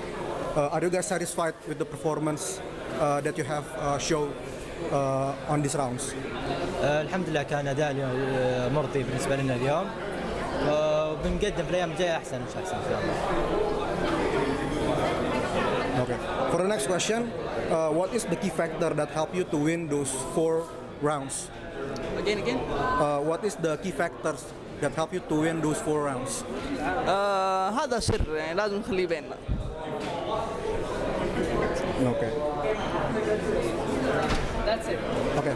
For the next question, even though you have already won most of the rounds, do you think there are things that you can improve to perform better? أكيد مع كل يوم راح تصعب البطولة فلازم نتجهز ونتدرب ونحضر كل يوم بالبطولة أفضل. We know that the Brunei Darussalam team have won the last rounds. Do you have any change in strategy, or you gonna use the same strategy to keep the momentum going? It's يعني على حسب نرجع نتابع ونشوف إذا بنغير شيء أو لا. إن شاء الله نقول الأفضل. Okay, so for the last question, what is your biggest challenge to beat your opponent in this PUBG game?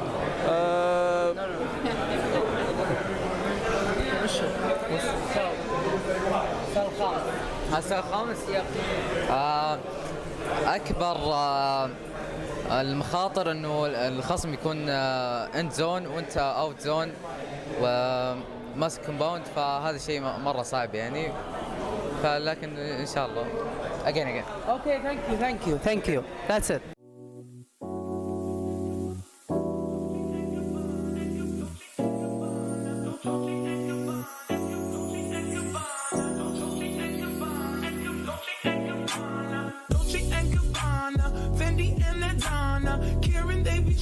All their money got me wearing fly. Girl, but I ain't asking. They say they love my ass and 7 G's to religion. I say no, but they keep giving, so I keep on taking. And no, I ain't taking. We can keep on taking. I keep on demonstrating my love, my love, my love, my love.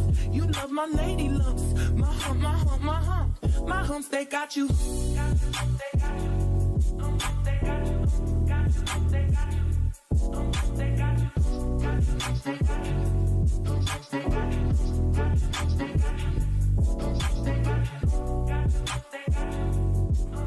Dolce and Gabbana, Fendi and Adana, Karen, they be sharing all their money, got me wearing fly. Girl, but I ain't asking. They say they love my ass in 7 jeans to religion. I say no, but they keep giving, so I keep on taking. And no, I ain't taking. We can keep on taking. I keep on demonstrating my love, my love, my love, my love. You love my lady lumps.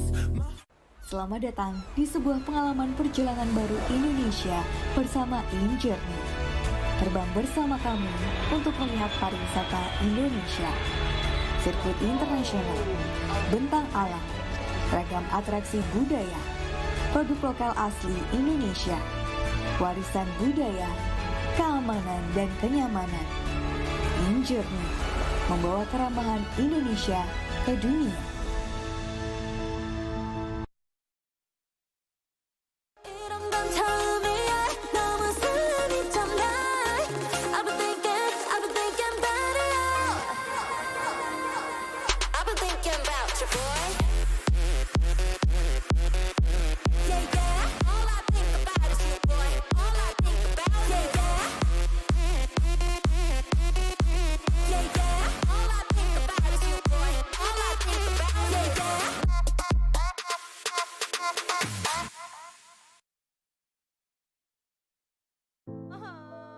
Warga plus 62 emang banyak maunya. Dari drakoran sampai banjir air mata. Nonton action yang mantul. Sampai nonton tendangan cantik. Maksudnya ini. Mau nonton apapun, semua ada di video. Mulai dari yang bikin berbunga-bunga, keringet dingin, ketawa, sampai bikin gak ngedip. Jadi nonton apa sekarang?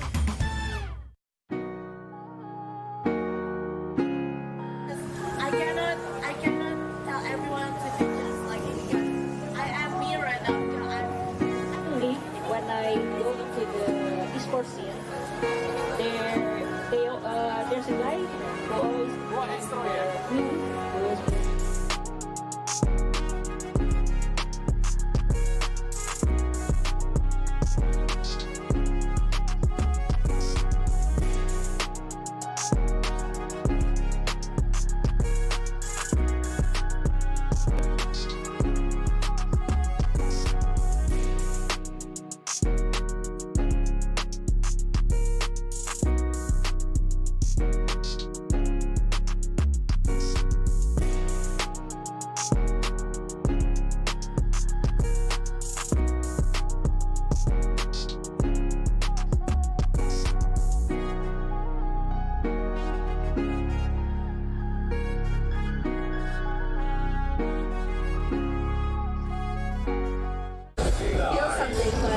Hello, can you guess where I am? Yes, we are the exhibition here.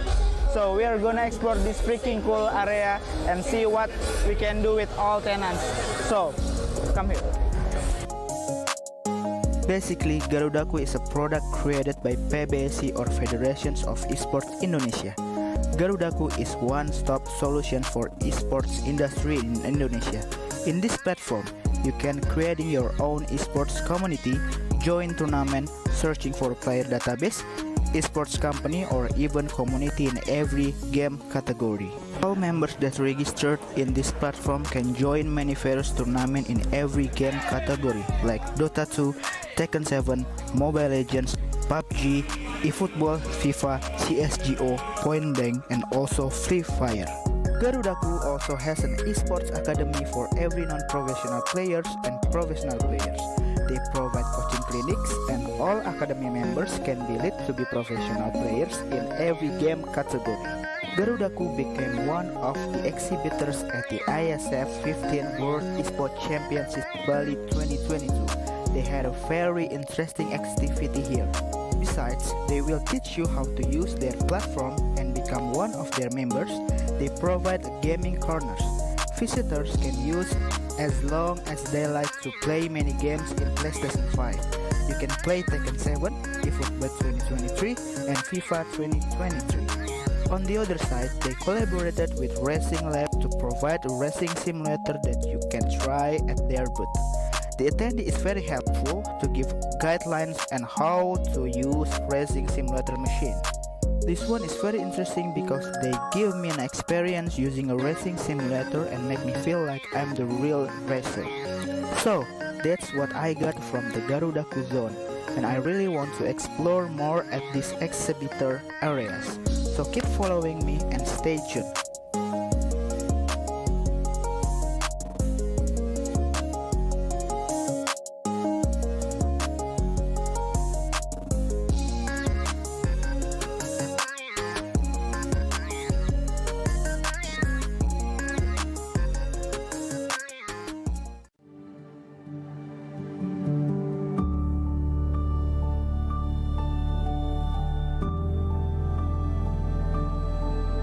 All it takes is one dream. One dream that becomes a journey. To drive an ambition. Believing in yourself. Persevering challenges. Always focused on the dream.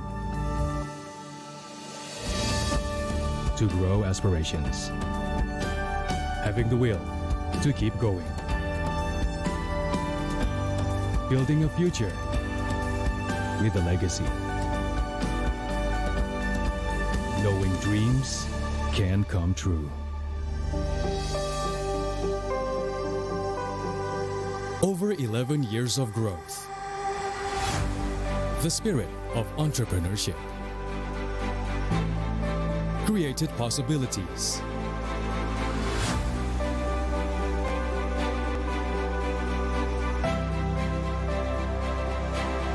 Realized new potentials.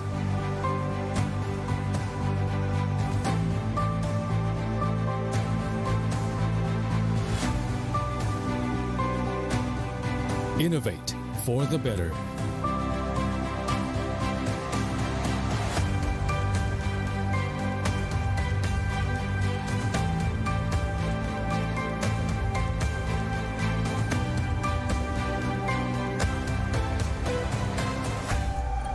Expand horizons.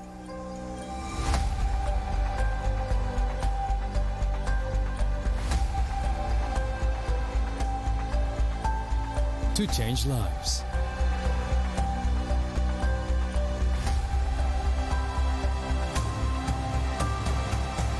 To connect new ideas. To explore new grounds.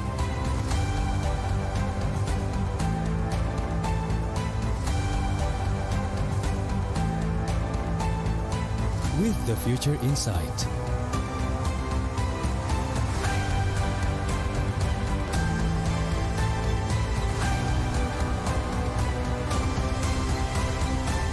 Together.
everybody. We have Jessian here as a BA from Onyx Esports. Yeah.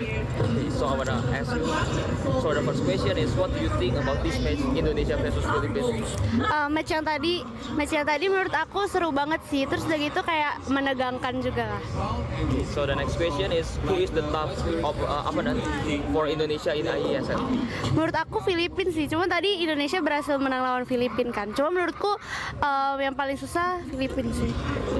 So how much confident are you that Indonesia will be the winner for this competition? 100% dong. Kita harus percaya diri. So for the last question, any future hope for esports Indonesia, especially Mobile Legends? Semoga makin berkembang. Terus udah gitu, semoga bisa berjangka panjang. Thank you. Thank you. Thank you for your time. Esports Indonesia. Jaya, jaya, jaya. Thank you Kak Jessia.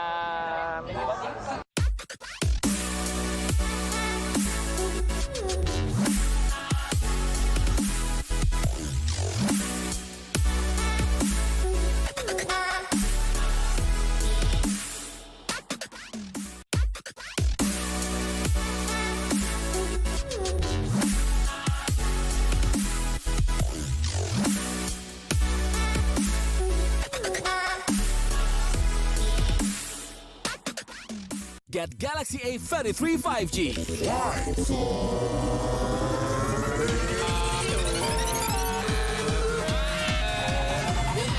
Galaxy A33 5G with awesome battery. Buy now. Get Galaxy A53 5G. Why? Because this is new. Galaxy A53 5G with awesome smooth display. Buy now.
One more. Farewell.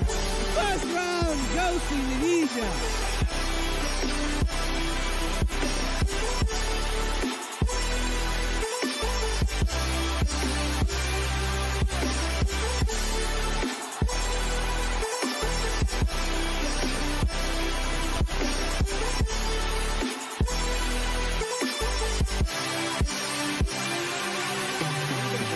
It's because there is.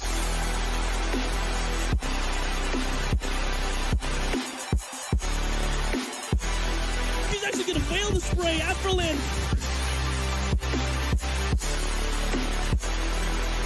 So good afternoon. Today we have the PUBG team from Saudi Arabia. I have few questions to ask.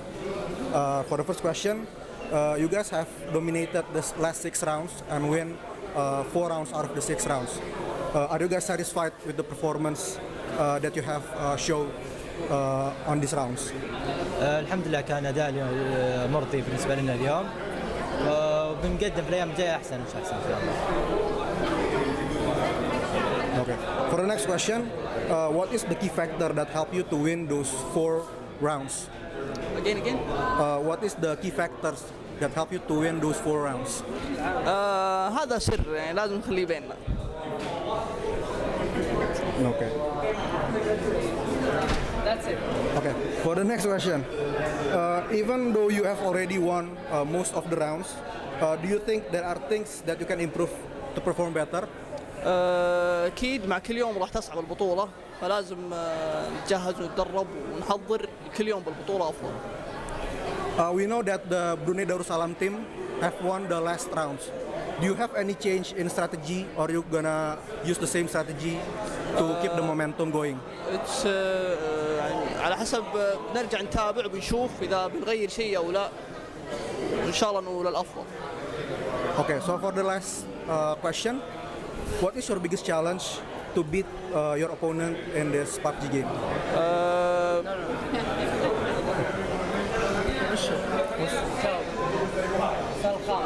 السؤال الخامس أكبر المخاطر إنه الخصم يكون اند زون وأنت اوت زون وماسك كومباوند، فهذا الشيء مرة صعب يعني، فلكن إن شاء الله. Again. Okay, thank you. That's it.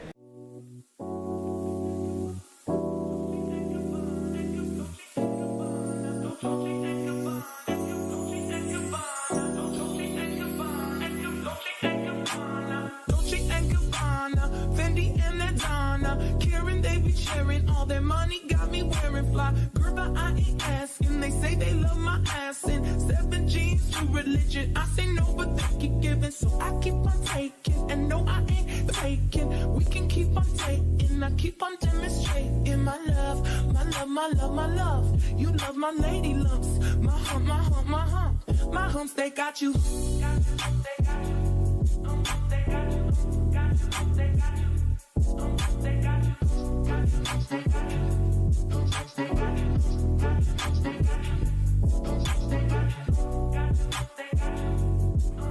Dolce and Gabbana, Fendi and Adana, Karen, they be sharing all their money, got me wearing fly. Girl by IES, and they say they love my ass. And 7 G's to religion. I say no, but they keep giving, so I keep on taking. And no, I ain't taking. We can keep on taking. I keep on demonstrating my love, my love, my love, my love.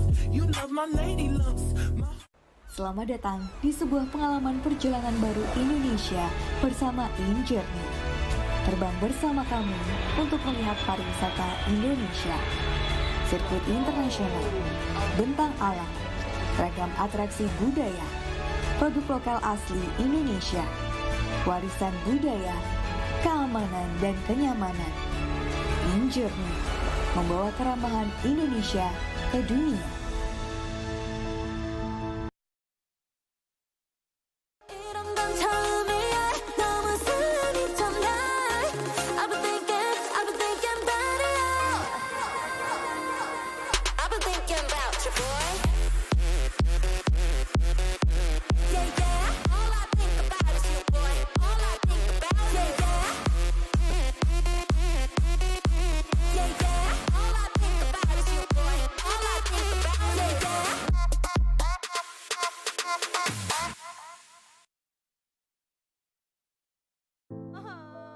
Warga plus 62 emang banyak maunya. Dari drakoran sampai banjir air mata.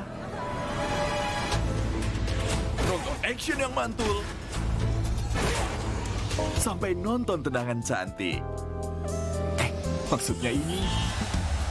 Mau nonton apapun, semua ada di video. Mulai dari yang bikin berbunga-bunga, keringet dingin, ketawa, sampai bikin gak ngedip. Jadi nonton apa sekarang?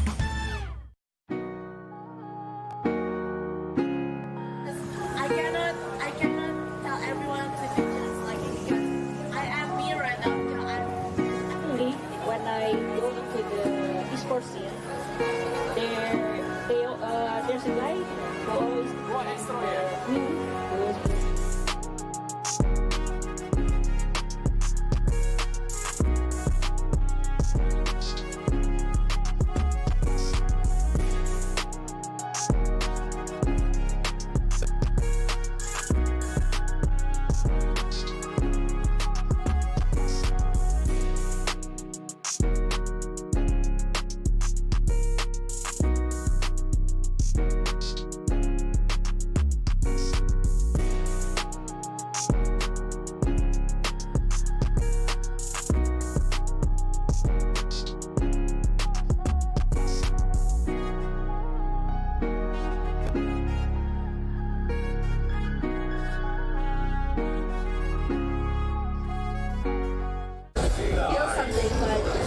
So can you guess where I am? Yes, we are the exhibitions here.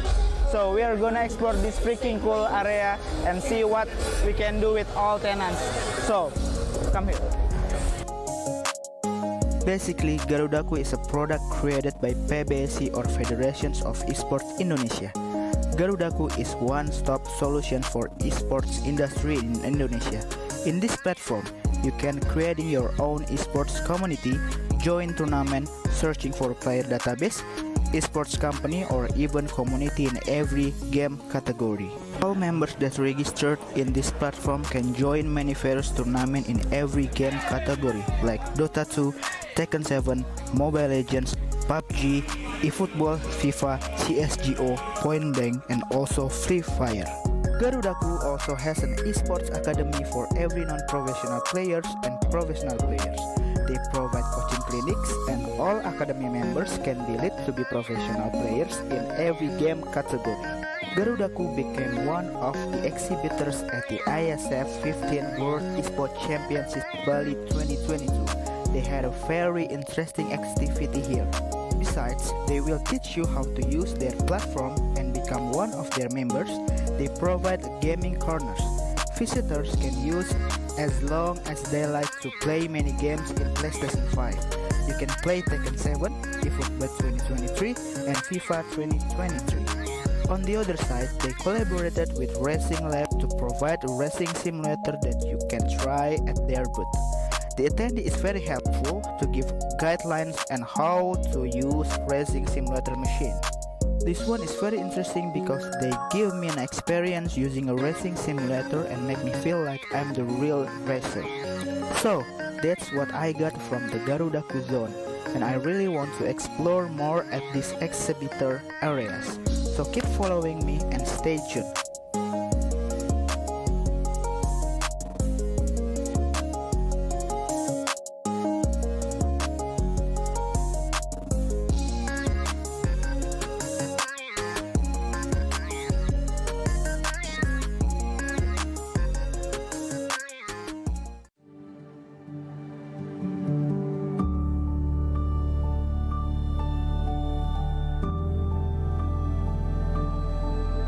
All it takes is one dream. One dream that becomes a journey. To drive an ambition. Believing in yourself. Persevering challenges. Always focused on the dream. To grow aspirations. Having the will to keep going. Building a future with a legacy. Knowing dreams can come true. Over 11 years of growth. The spirit of entrepreneurship. Created possibilities.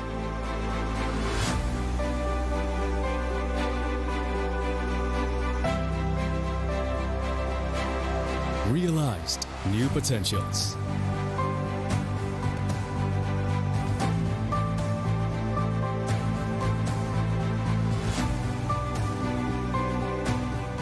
Innovate for the better.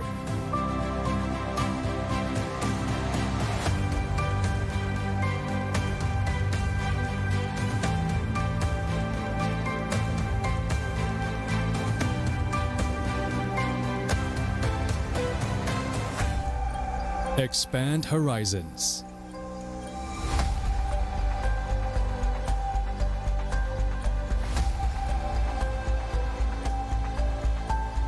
To change lives.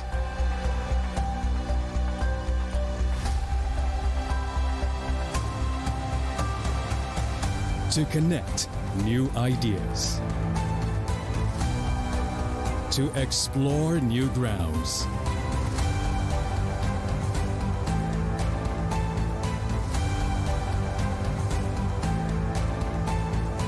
With the future in sight.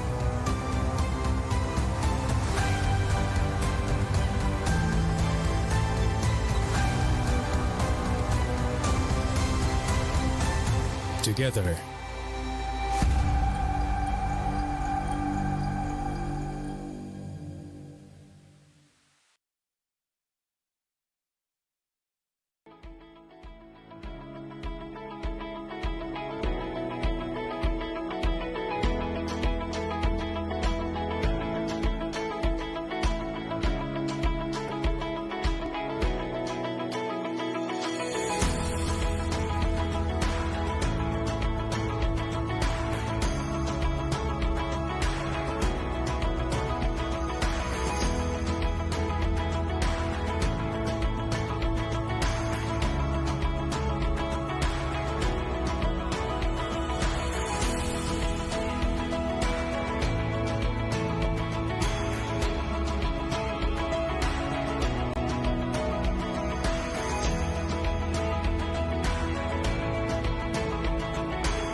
Hello everybody, we have Jesse Art here as a BA from Onyx Esports. Yeah. So I wanna ask you, so the first question is what do you think about this match Indonesia versus Philippines? Match yang tadi menurut aku seru banget sih. Terus udah gitu kayak menegangkan juga lah. So the next question is who is the top of opponent for Indonesia in IESF? Menurut aku Filipina sih. Cuma tadi Indonesia berhasil menang lawan Filipina kan. Cuma menurutku yang paling susah Filipina sih. So how much confident are you that Indonesia will be the winner for this competition? 100%. 100% dong. Kita harus percaya diri. So for the last question, any future hope for esports Indonesia, especially Mobile Legends? Semoga makin berkembang. Terus udah gitu, semoga bisa berjangka panjang. Thank you. Thank you. Thank you for your time. Esports Indonesia. Jaya, jaya, jaya. Thank you, Kak Kezia.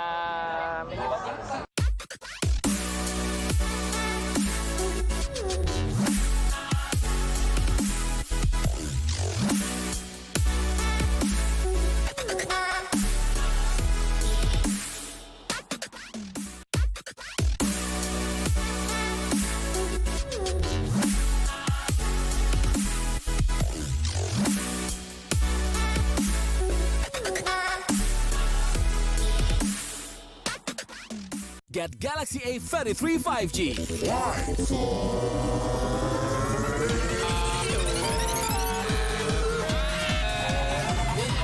Galaxy A33 5G with awesome battery. Buy now.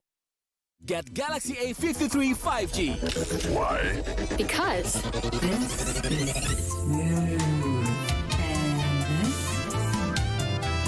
Galaxy A53 5G with awesome smooth display. Buy now.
One more. Very well. First round goes to Indonesia.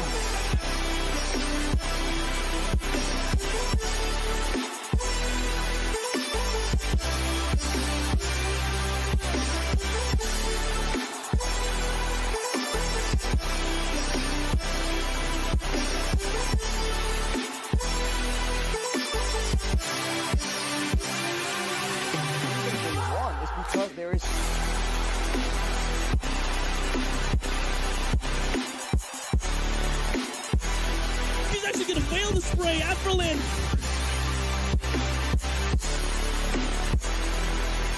So good afternoon. Today we have the PUBG team from Saudi Arabia. I have few questions to ask. For the first question, you guys have dominated the last 6 rounds and win 4 rounds out of the 6 rounds.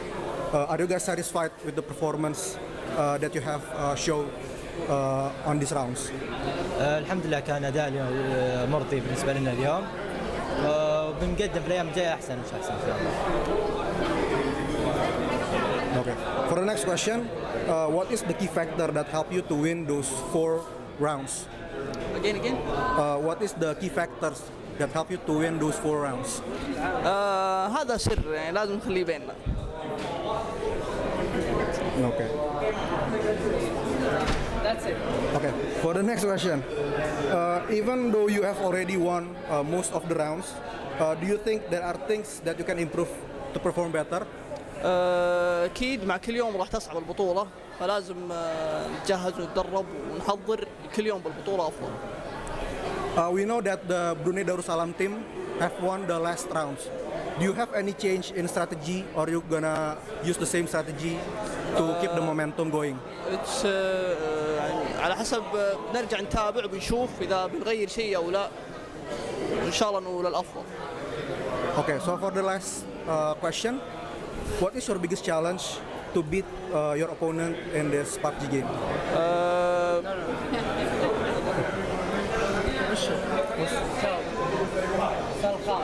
السؤال الخامس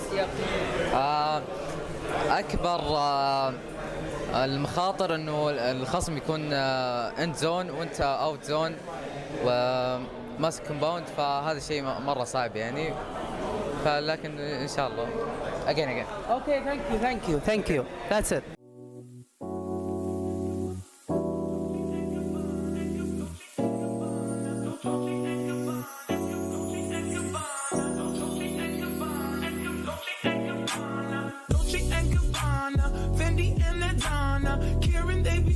All their money got me wearing fly. Girl, but I ain't asking. They say they love my ass in 7 G's to religion. I say no, but they keep giving, so I keep on taking. And no, I ain't taking. We can keep on taking. I keep on demonstrating my love, my love, my love, my love. You love my lady lumps, my hump, my hump, my hump.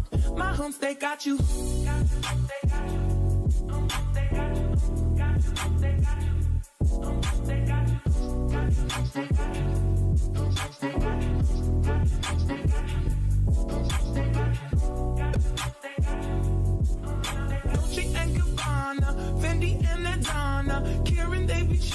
All their money got me wearing fly. Girl, but I ain't asking. They say they love my ass in 7 G's to religion. I say no, but they keep giving, so I keep on taking. And no, I ain't taking. We can keep on taking. I keep on demonstrating my love, my love, my love, my love. You love my lady lumps.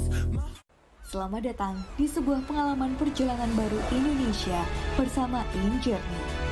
Terbang bersama kami untuk melihat pariwisata Indonesia, sirkuit internasional, bentang alam, ragam atraksi budaya, produk lokal asli Indonesia, warisan budaya, keamanan dan kenyamanan.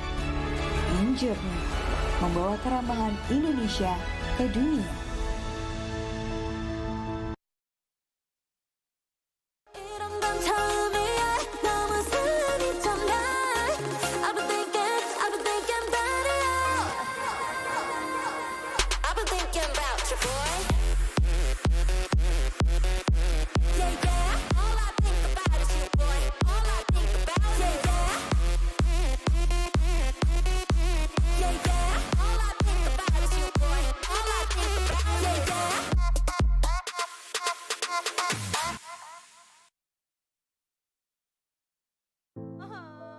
Warga plus 62 emang banyak maunya.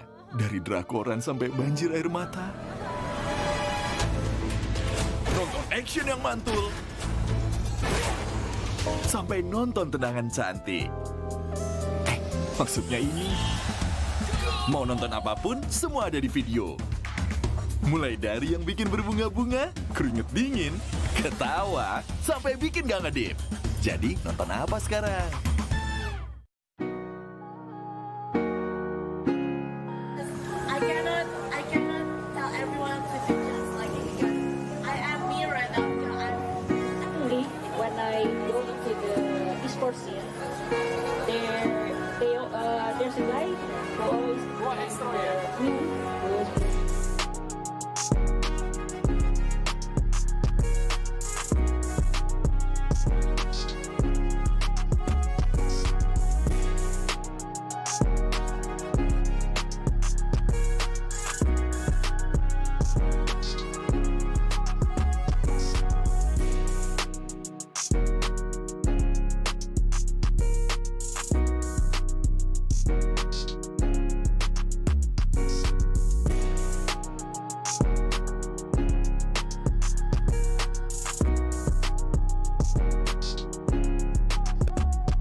Hello, can you guess where I am? Yes, we are the exhibitions here.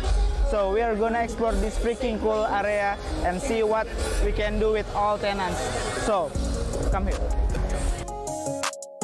Basically, Garudaku is a product created by PBSI or Federations of Esports Indonesia. Garudaku is one-stop solution for esports industry in Indonesia. In this platform, you can create your own esports community, join tournament, searching for player database, esports company, or even community in every game category. All members that registered in this platform can join many various tournament in every game category like Dota 2, Tekken 7, Mobile Legends, PUBG, eFootball, FIFA, CSGO, Point Blank, and also Free Fire. Garudaku also has an esports academy for every non-professional players and professional players. They provide coaching clinics and all academy members can be lead to be professional players in every game category. Garudaku became one of the exhibitors at the IESF 14th World Esports Championship Bali 2022. They had a very interesting activity here. Besides, they will teach you how to use their platform and become one of their members. They provide gaming corners. Visitors can use as long as they like to play many games in PlayStation 5. You can play Tekken 7, eFootball 2023, and FIFA 2023. On the other side, they collaborated with Racing Lab to provide a racing simulator that you can try at their booth. The attendee is very helpful to give guidelines on how to use racing simulator machine. This one is very interesting because they give me an experience using a racing simulator and make me feel like I'm the real racer. So, that's what I got from the Garudaku zone, and I really want to explore more at these exhibitor areas. So keep following me and stay tuned.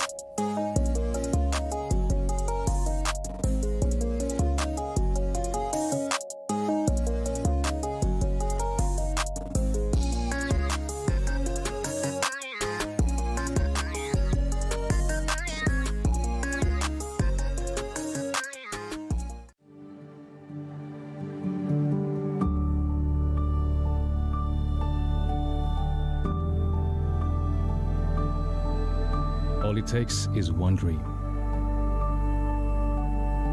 One dream that becomes a journey. To drive an ambition. Believing in yourself. Persevering challenges. Always focused on the dream. To grow aspirations. Having the will to keep going. Building a future with a legacy. Knowing dreams can come true. Over 11 years of growth. The spirit of entrepreneurship. Created possibilities.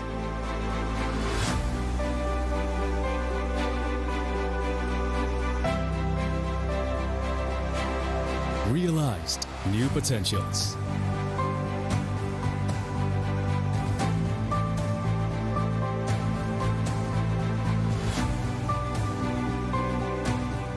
Innovate for the better.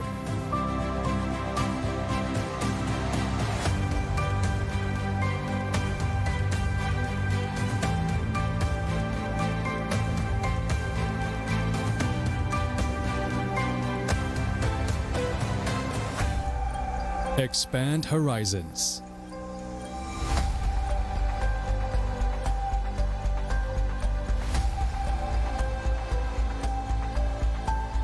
To change lives.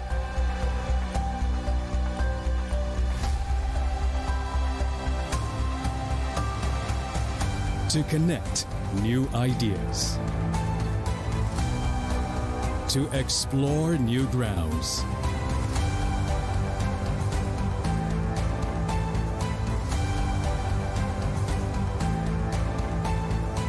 With the future in sight.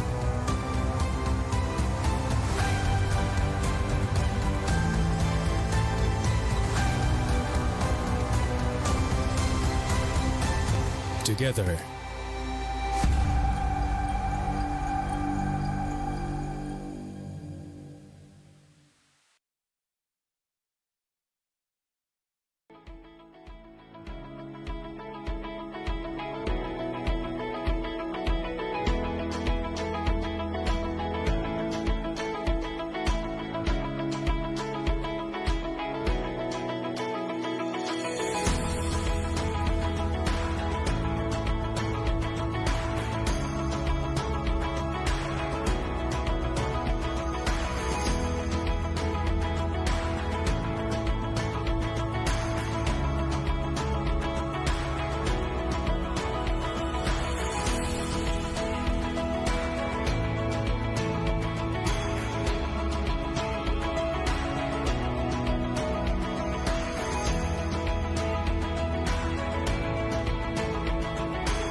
Hello everybody, we have Kesian here as a BA from Esports. Yeah.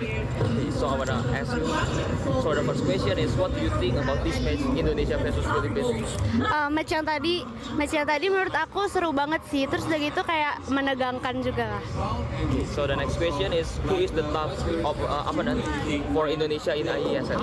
Menurut aku Filipina sih. Cuma tadi Indonesia berhasil menang lawan Filipina kan. Cuma menurutku yang paling susah Filipina sih.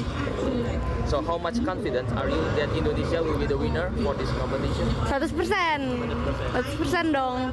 Kita harus percaya diri. So for the last question, any future hope for esports Indonesia, especially Mobile Legends? Semoga makin berkembang. Terus udah gitu, semoga bisa berjangka panjang. Thank you. Thank you. Thank you for your time. Esports Indonesia. Jaya, jaya, jaya. Thank you, Kak Kesian.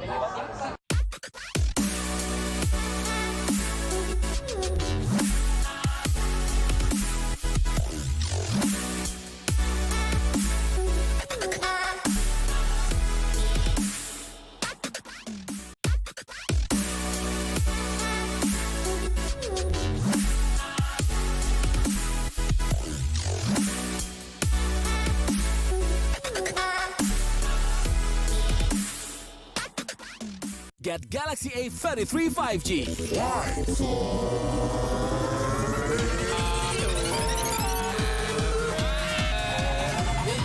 Galaxy A33 5G with awesome battery. Buy now. Get Galaxy A53 5G. Why? Because this is smooth. Galaxy A53 5G with awesome smooth display. Buy now.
One more. Very well. First round goes to Indonesia.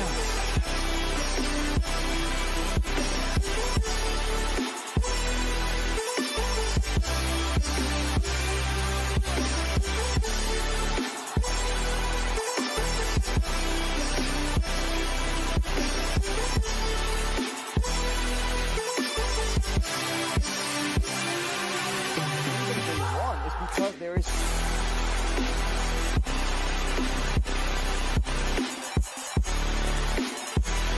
He's actually going to fail the spray at Berlin.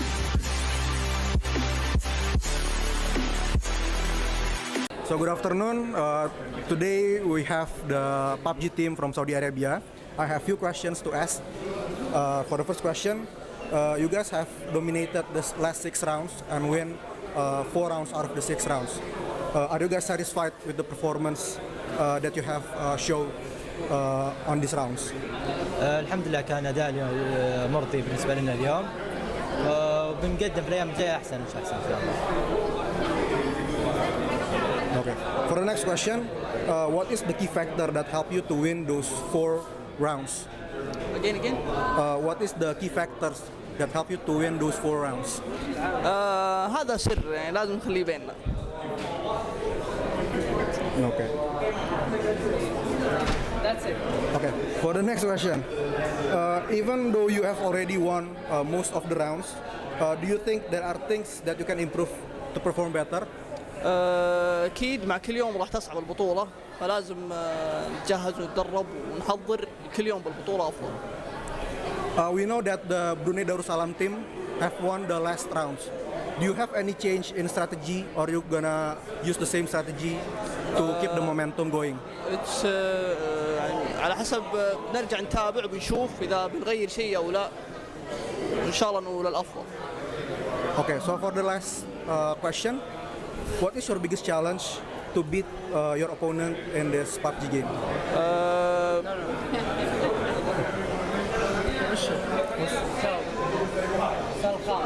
السؤال الخامس أكبر المخاطر إنه الخصم يكون اند زون وأنت اوت زون وماسك كومباوند فهذا شيء مرة صعب يعني فلكن إن شاء الله again. Okay, thank you. That's it.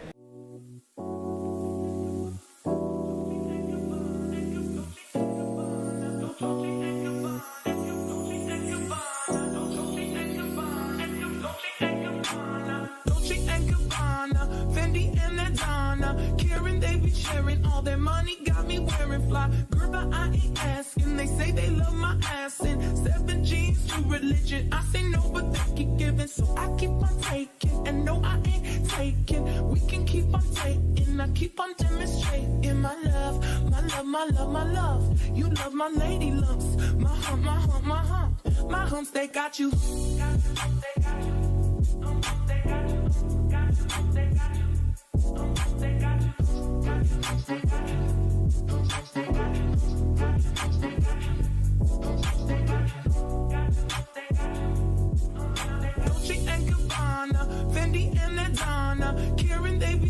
All their money got me wearing fly. Girl, but I ain't asking. They say they love my ass in 7 G's to religion. I say no, but they keep giving, so I keep on taking. And no, I ain't taking. We can keep on taking. I keep on demonstrating my love, my love, my love, my love. You love my lady lumps.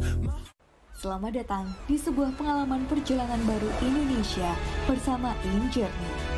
Terbang bersama kami untuk melihat pariwisata Indonesia. Sirkuit internasional, bentang alam, ragam atraksi budaya, produk lokal asli Indonesia, warisan budaya, keamanan dan kenyamanan. Journey membawa kerambahan Indonesia ke dunia.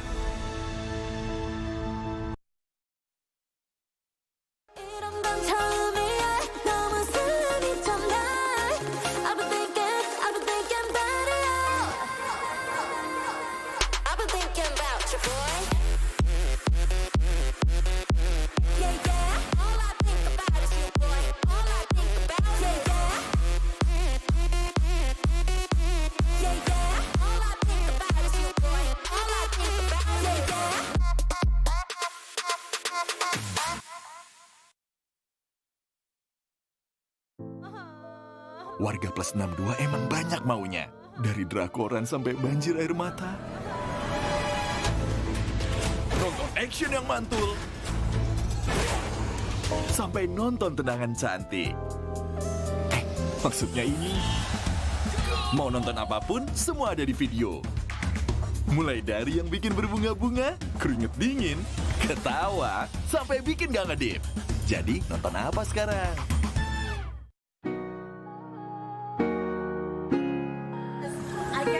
I cannot tell everyone to do just like it because I am me right now. Actually, when I go into the esports scene, there's a guy who always me who always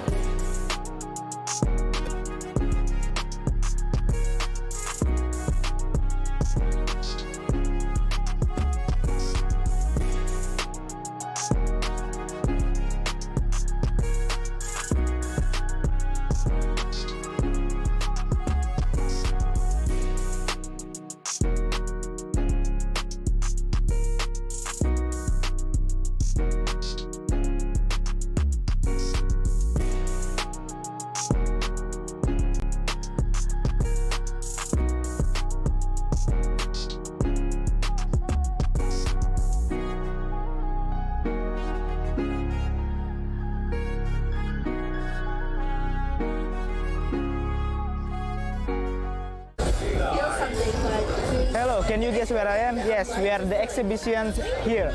So we are gonna explore this freaking cool area and see what we can do with all tenants.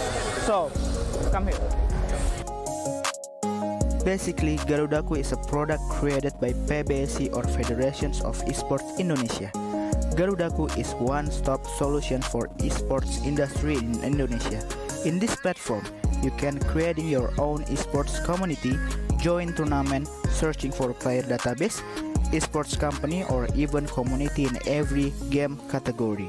All members that registered in this platform can join many various tournament in every game category like Dota 2, Tekken 7, Mobile Legends, PUBG, eFootball, FIFA, CSGO, Point Blank, and also Free Fire. Garudaku also has an esports academy for every non-professional players and professional players. They provide coaching clinics and all academy members can be led to be professional players in every game category. Garudaku became one of the exhibitors at the IESF 14th World Esports Championship Bali 2022. They had a very interesting activity here. Besides, they will teach you how to use their platform and become one of their members. They provide gaming corners. Visitors can use as long as they like to play many games in PlayStation 5. You can play Tekken 7, eFootball 2023, and FIFA 2023. On the other side, they collaborated with Racing Lab to provide a racing simulator that you can try at their booth. The attendee is very helpful to give guidelines on how to use racing simulator machine. This one is very interesting because they give me an experience using a racing simulator and make me feel like I'm the real racer. So, that's what I got from the Garudaku zone, and I really want to explore more at these exhibitor areas. So keep following me and stay tuned.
Welcome back again on IESF 14th World Esports Championship, Bali 2022.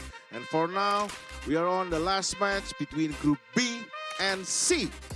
And like usual, I would like to say thank you for our government sponsors. So thank you once again for Kemenparekraf, Kemenpora, KONI, NOC Indonesia, and Wonderful Indonesia. Here we are on a fire stage, still on PUBG Mobile in the IESF 14th World Esports Championship. So we're gonna start the game, and like usual, I will talk to the casters. Please welcome once again Donaviska and El Doge.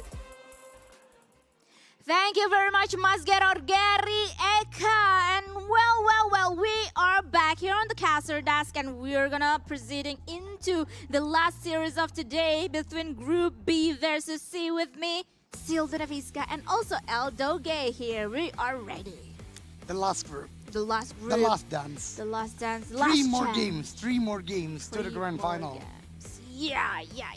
This is like, especially for the teams inside the Group B, this is gonna be like do or die situation as also for them.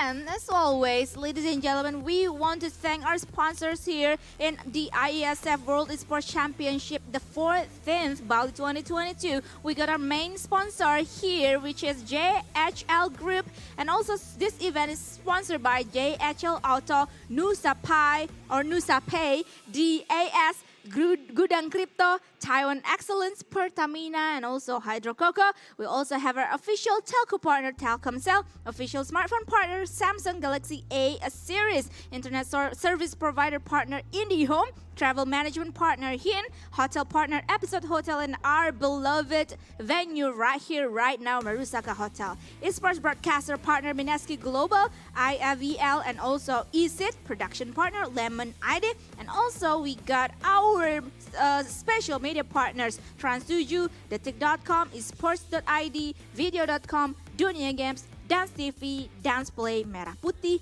Bola Score, and Kami Bijak. Not to mention the government support. Thank you so much for Kemenpora, Kemenparekraf, KONI, NOC Indonesia, and also Wonderful Indonesia. Yes, thank you guys so much. Without all of your support, we wouldn't be here enjoying and also witnessing the best moments of PUBG Mobile as one of the division or one of the game title here, alongside with any other amazing game title as well. There Dota 2 that is running right now, CSGO or CSGO, also Mobile Legends, Bang Bang, Tekken, and also eFootball. So yeah, back to the PUBG Mobile. All the players are preparing right now. They really want to give their best shot because, again, this is the last three chance. They don't want to waste it. They want to go to the grand final. And according to the points, I think it's safe to say the top three are safe because the points already that high, especially Saudi Arabia, with the only team achieved for about 300 points. So the next question, and I think you already mentioned, you already discussed a lot with Chuchu before, the position coming from the 9th or the 9th to the 15, no, not 15, 13 I guess. Yeah. 13 is the last team that can still proceed to the grand final. But back again, will it be another surprise coming from the teams? Because Brunei with treble or 3 winner chicken dinner, they're just so amazing. Yeah, that was crazy. But before we jump into the last series of the day, we're gonna like refresh our mind a little bit about the total prize pool, which is as high as $100,000. But only top 3 teams later in the grand final will take the cut of the total prize pool itself. The third is gonna take $20,000, the second $30,000, and also the first is gonna take the half cut of the total prize pool, which is $50,000. Yep.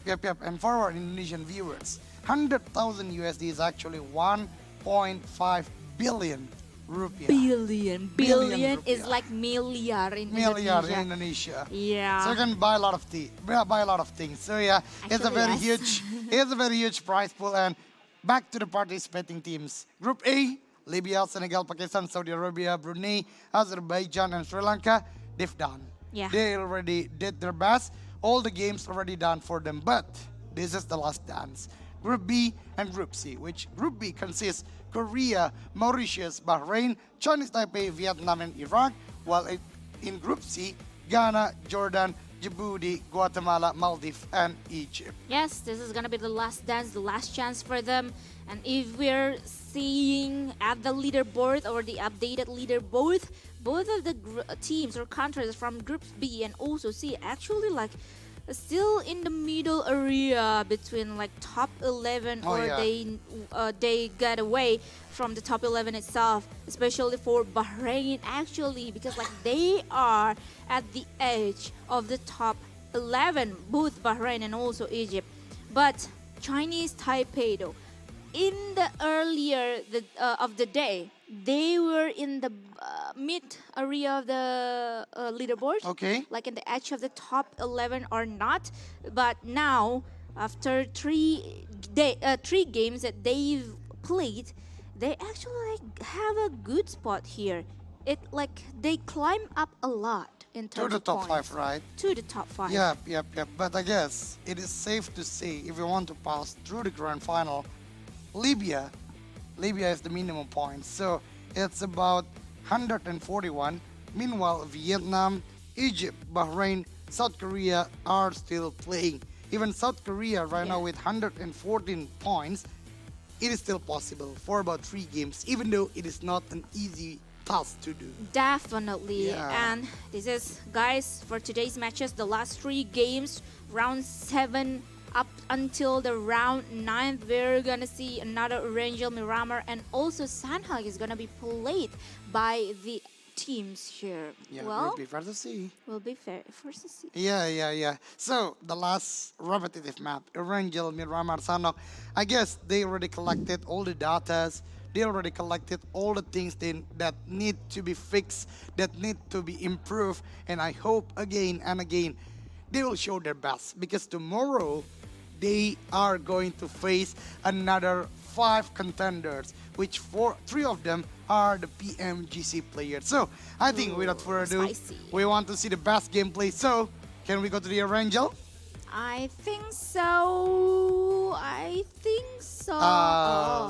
Okay. Still preparing lah. All right, so El Doge. What is that? For the last prediction, who do you favor the most to win this game in your Rangel? I think right now one of the highest performance team, the most aggressive one, if I can say, Iraq is my prediction. Oh, so do I. What? I also predicting How Iraq. can? Yeah, because like as you mentioned earlier, like they are one of the strongest contenders here, especially coming from team Group B. That I can say. So yeah, Iraq, I think is gonna like. I think most of the teams at Group B is on the blue zone or inside the blue zone, but Iraq is Brantam, you know. It's fighting. Fighting all the time. You know, another Indonesian slang that we can use, dar der dor. Dar der dor. Yeah. They just want to go towards the circle or go towards the players, and they do not have any hesitation to not fighting with those teams. And I really like about that, because again, maybe that's not the best strategy, but as long as you are on the top 4, it's proven that it is quite strong.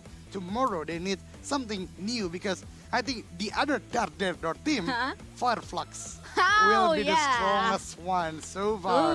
Because we already saw how they climb up the points coming from the top 5, top 6 towards the top the middle 3, if I'm not mistaken, go to the grand final. So in the middle and then go to the grand final. It's so crazy.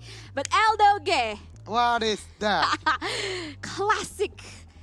Before we jump into the game, okay, Irangel, which just consists of some of the words here. Irangel, E, N, N. N? E is for N, right? Oh. Can I say Ra? Re. Re. Repetitive. Re. You don't do some inside jokes, you know. That will be done at the grand final itself. Hey, don't forget, ladies and gentlemen, the grand final tickets for PMGC already sold On it. sale, yeah. On sale, so you need to get it also. So we are going to the first game for the Group B versus C. Erangel, ladies and gentlemen, enjoy. Oh my god, I really enjoyed how one of the players from Indonesia is actually like have that kind of cheers, you know, Renalre, because it was so fun to shout that kind of cheering, Renalre, because like not much of a player actually like have those kind of cheers. I mean, he's shown the best gameplay when it comes to the final for PMPLID. So for you guys at home, don't forget to support your nation, support your best team at the column section. You can do for some hashtag. You can just make some good words to the team. So yeah, you can do anything as long as it is creative and it's still good for Yep. your team. But back to the game, Donna. Mhm. The flight path from Stalbert to military base. Chinese Yeah. Taipei are playing, right? So I think they can go to the Sosnovka if Yeah. they want to. Yeah, there are definitely. We already see Hong being dropped down and will continue his pathway towards the SMB itself. And Novo Repnoye, I don't see like any team gonna take the road and go to the Novo Repnoye and the circle. Though, what kind of a circle is this? After a lot of good circle for a lot of the teams, now the closing Erangel, we're gonna see some extreme one. Totally. This is not an easy circle, especially when the circle committing to the Sosnovka Island. Because, you know, a lot of teams are do the loot base or going to the drop spot inside the main island. But when it comes to the secondary one, which is the Sosnovka, they really need to calculate it precisely. But back to the game, the fight, I think, will not be happen because both of the party knows they need to do the loot first. They need to do it fast because there's a chance the zone will go to the south. Yeah, exactly. Big, a very, very big chance that the circle is going towards the southern area of the map itself, SMB Island. And this is gonna be a big advantage for Chinese Taipei because we can remember they are the What? king. The king. Of the island itself. The owner, we can the say. owner of SMB. Yeah. They got their time more or the most times available here to do the loot phase, and they can also like set up a defensive area. But we can see South Korea movement. They are moving in or making rotation early on. I mean, this is a classic when it comes to a circle like this. But before all the fight, I want to inform you guys at home, Djibouti, again, they can't play. But again, they are not violating any rules. So we hope the best for them. Yep. But again, the important point is they are not violating any rules. So back to the game. Yep. I just want to inform you guys also about a circle like this, a classic movement, a very fast one. Going to the circle, they do not want to be cut their rotation because maybe there must be not only maybe there must be people, players who do the gatekeep at the bridge. Yeah. Definitely. So whether if the circle is like this, and if you are willing to go south and go to the SMB Island, whether you played as early as possible or as late as possible. There's no in between, right? No. In between is really dangerous. I mean, like when you want to go, but not to really, it is fast, the fastest or the latest, you will be easily being taken down. Like what Maldives right now, they want to try go inside the circle, but I don't know, Guatemala, where's the shot? Finally, it's coming, but the weapon of choice is not that good. PP Bison, for the long range like that, it is not effective. Even right now, the situation changed. The first team even going to the right side of the bridge when it comes to the drone view is actually Maldives, not Guatemala. But at the other hand, Chinese Taipei just met Iraq, and most of the Iraqi players are being down. Is this our jinx again, Donna? I think so. Oh my God. my God, but this is it. Oh my God, the battle on top of the bridge is happening. Chinese Taipei managed to wipe away the players from Team Iraq, and they are gonna have the major win here, a big jackpot for Chinese Taipei, 4 elimination point without losing any member. I mean, this is a very strong team when it comes to Iraq. They are on the top 4 so far, but I think the benefit coming for Chinese Taipei is this is their place. They know how to play exactly the best when it comes to the bridge war.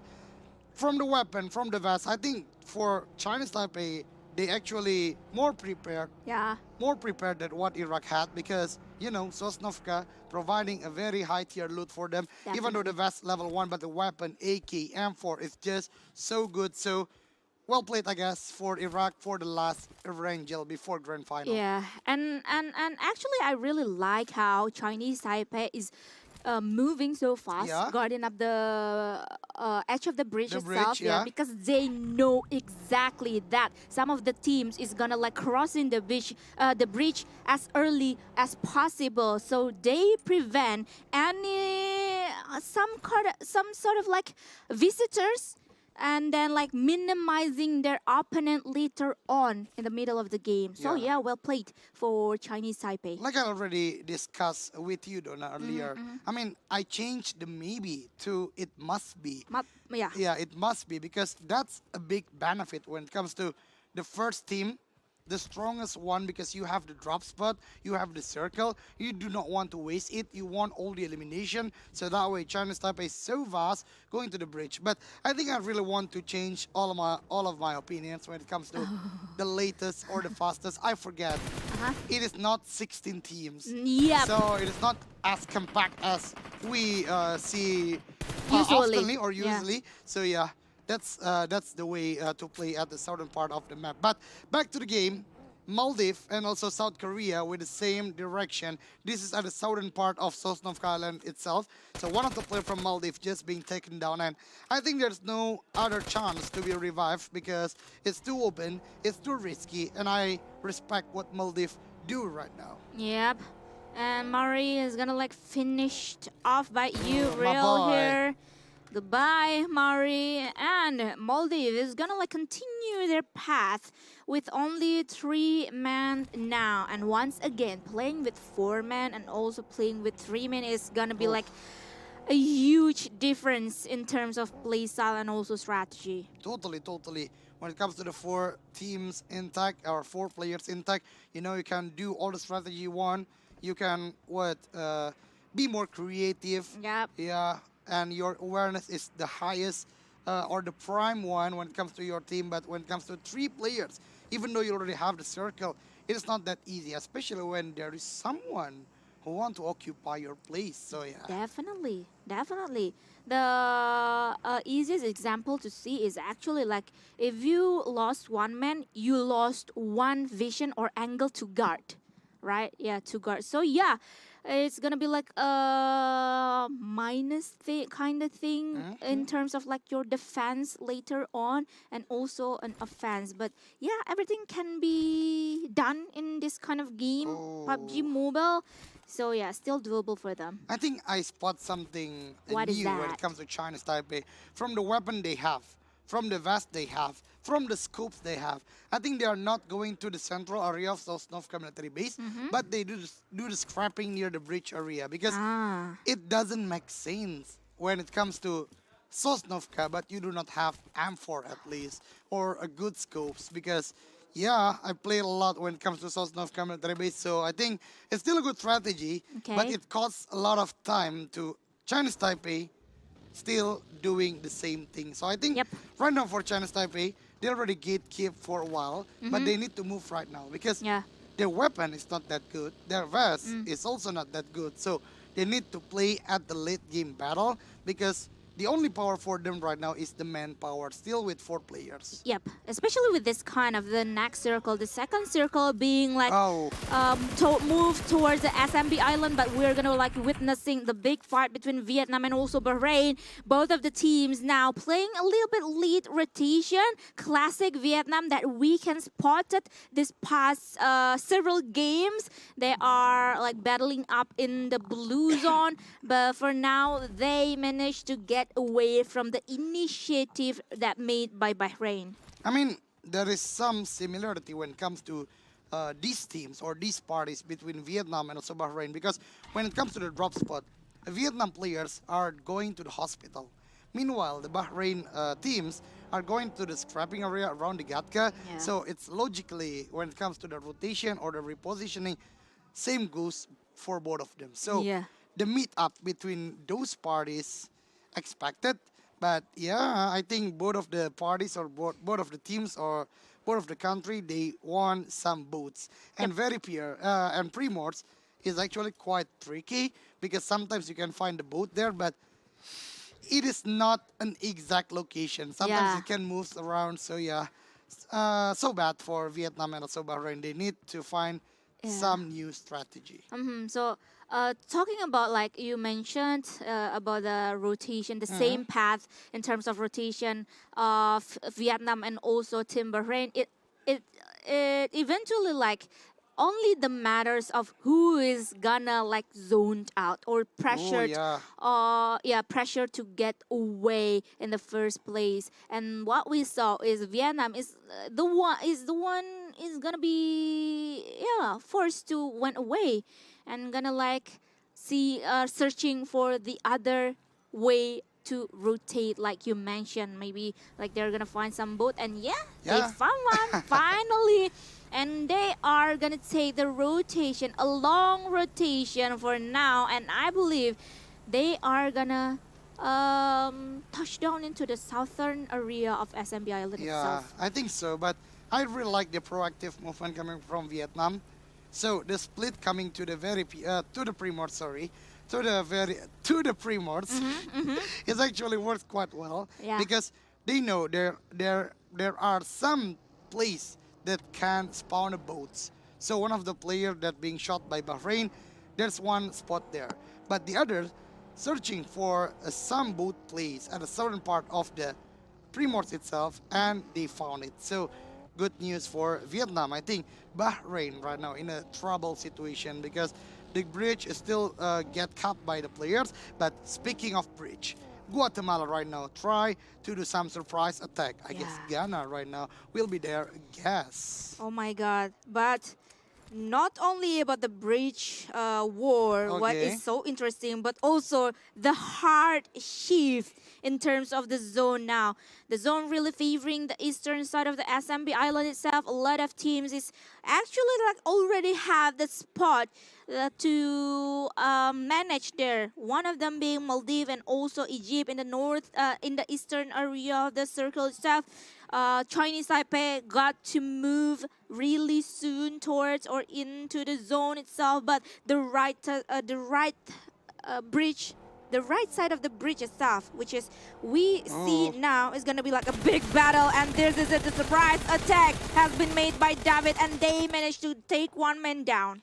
David, what a good shot with the M4, even without any scopes, with only an iron sight, but that's not good enough to confirm the elimination, because, you know, it's quite hard to do the shooting without any scopes, only with iron sight, but still a very good effort coming from Maldives. The confirmed elimination happened, but right now, coming from the elimination phase, I think one team with a very strong performance right now is Maldives, because when we back to the earlier stage of the game, we can saw that Maldives, then Guatemala, then right now Mauritius. So that way, Maldives right now have the highest stage of the mountain, if I'm not mistaken, around the Sosnovka area. So the vision is so good.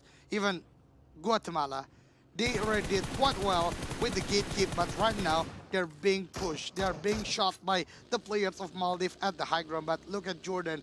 This is what Donna already mentioned before. You do not want to be the fastest when your drop spot is quite far from the zone.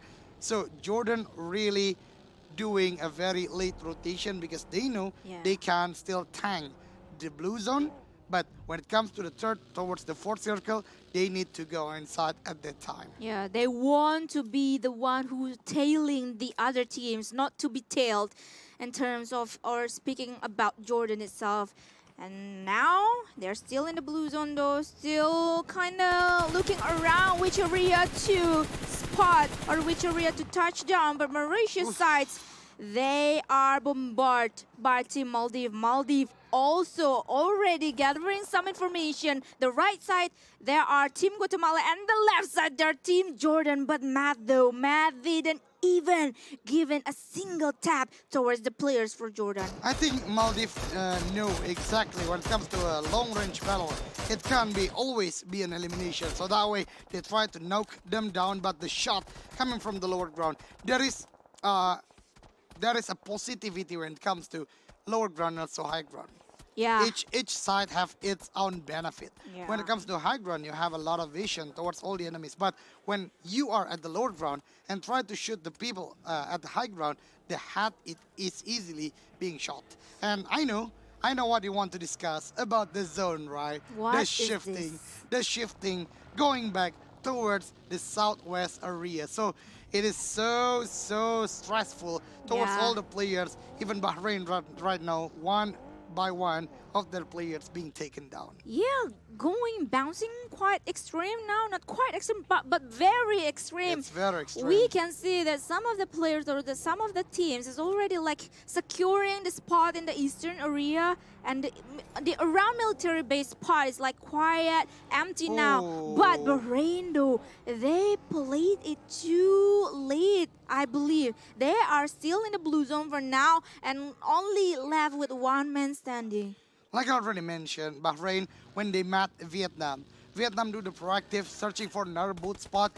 Meanwhile, I think Bahrain still playing around at the edge of the bridge. But we are back to the fight. Look at Vietnam right now. They are the conqueror of the southern part of the map of the Sosnovka Island from a long range. What a good shot. One player from Ghana, I believe, is being taken down. South Korea tried to go inside the circle too, but Maldives, again, I think will be a very hard contender, very strong one, because since the beginning, they are the controller of the high ground without any shot, without any damage coming from all around the area, because they are so hard to be taken down because high ground again. Yeah. Yeah. High ground advantage. High ground now. advantage. But speaking about like Team Vietnam, not only they've been pressured by one team or one country, that being said by South Korea, but now they're being pressured also by Team Ghana. It's like quite a long way to go in by Vietnam, but Mado has some of a struggling moment, but he make it out alive. Yeah, I really like how Toxin, even though two players from Maldives being taken down, because it's not easy to go down from the high hills, but at least they already have the shelter around the military base area. But at the same time, the last man standing from Guatemala also doing the same. Well, sorry, two of the men from Guatemala also doing the same. But the weapon of choice is not still not good, especially for David, one of the players from Guatemala, because if I'm not mistaken, he is still using AK for a mid-range. I think it is so hard to control, especially after the aim assist is not on anymore. So, coming back to Uriel, the same M4 with me, but I don't know, he changed the M4 right now. He's not using the techno core anymore. Shooting towards the Ghana players, not only one. Spam even at the low HP, but one player from Ghana that's being taken down. Confirmed as an elimination. Right now, Ghana in a very painful situation. South Korea, Vietnam still pressing them. They're not an easy target usually, but right now, the zone, the terrain is not helping them at all. Yeah, the condition actually like kind of reversed for Ghana, South Korea, and also Vietnam. And just like that, Mufasa is left there hanging right. Only the last man standing from Ghana itself, and actually like he still got smokes to cover up himself, but the big star is coming and crushing him out of the game. gonna eliminate it. Yeah, a big benefit when it comes to your team when you still have a very versatile vehicle like Buggy. When it comes to a game like this, the prone players can be spotted easily, but I think all the players from the edge of the circle know what is the exact task they need to be done. They want to go toward the circle, but Eagle or Vietnam, it's only left with only 2 players, and it is not easy at all for them because they do not have vehicle. Maldives at the same time, even though they already knocked down, got the elimination from Guatemala, but right now only left with Toxin. And without being said, the Smoke will reveal his own position. Not only Smoke, Nate's also, but this is a very well done Nate coming from Iraq. No, Jordan. So that's it. The gameplay coming from Team Maldives ends here. So yeah, it's never been an easy game when you're already left alone with only 1 player. Exactly. And that was a beautiful grenade toss. A beautiful one, yeah. That being made by, I believe that was Ragnarok, right? Yeah, from Jordan. From Jordan. That was a beautiful one. But talking about one, this is one esports team which representing Team Chinese Taipei. They already got their spot here, and also they are already setting up their defensive area for now, and also collecting a bunch of information around them. And South Korea, I really cannot wait to see which spot that will they take, because they are still on the edge of the circle around and nearby them there are Team Mauritius. I mean, I really like how South Korea treat the last circle. They use the vehicle towards the enemy, but look at this push towards the Mauritius. Suddenly 2 of the players just being down, and that's it. Mauritius went back to the lobby. What a game, what a push from South Korea. Again, vehicle, not only for your transportation or the transportation device, but when it comes to the late game, it will be a very big help for you when you want to push toward the enemy. But Chinese Taipei knew the exact location from South Korea. The nade is connected, but Big Star is being finished by Vietnam. So Vietnam really play quite patiently without any vehicle. They still can go down from the hill without noticed by anyone and still can get a lot of elimination, I guess. I get like kind of deja vu seeing like Team Vietnam's rotation for now. Like I believe, like I witnessed the position or the gameplay that been played at Sanhok, which they were actually like kind of struggling to move into the zone, but eventually in the end of the day they managed to get to the late game. So I think this is the thing or the condition that is continuously done by Team Vietnam. They are still on the game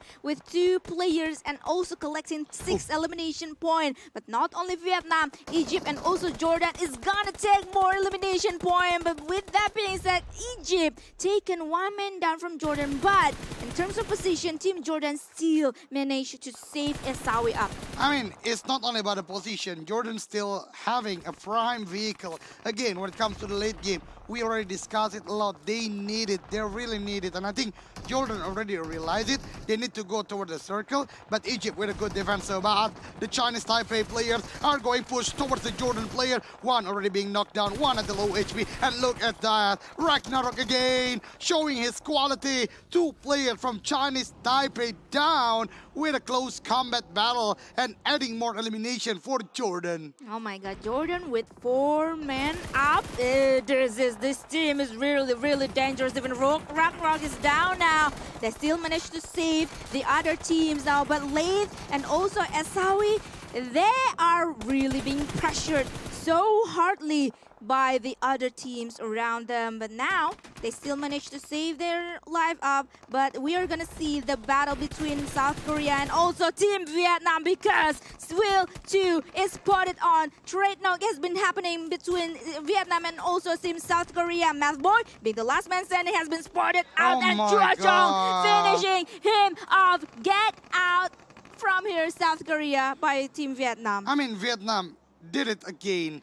They are low-key, do not want to join the fight when it comes to the movement, because they need to go down from the hill. Again, I already discussed they do not have any vehicle, but with that low-key kind of moment, they can sneaky going inside the circle and becomes a big trouble when it comes to the late game. But right now, 3 teams with a different personal, different player. 3 for Jordan, 3 for Egypt, and 2 for Vietnam. But look at those shots coming from Jordan again late. One of the players shocking the play-ins with the highest elimination for the individual, 12-1. 12 elimination, I mean, right now giving the pressure towards the Egypt and Vietnam. At the same time, they need to move. Look at Jordan. They are not ending the war. They are still shooting towards the enemy. And I think one of the players from Egypt already being low HP, but still can or manage to do some hiding. But for long, for how much time Egypt has, because after this, the zone will go towards the circle, and it is not easy for those who are still at the edge. Yeah, the zone, the circle is not favoring anyone because it is so centered and also so open. Both Egypt and also Jordan that have been initiating a big war really need to be moving for now, and that is gonna like what the thing is gonna like they do for now. Egypt tail is gonna try to sneaky BT towards the center of the circle, but no smokes at all has been popped by Egypt and also Jordan.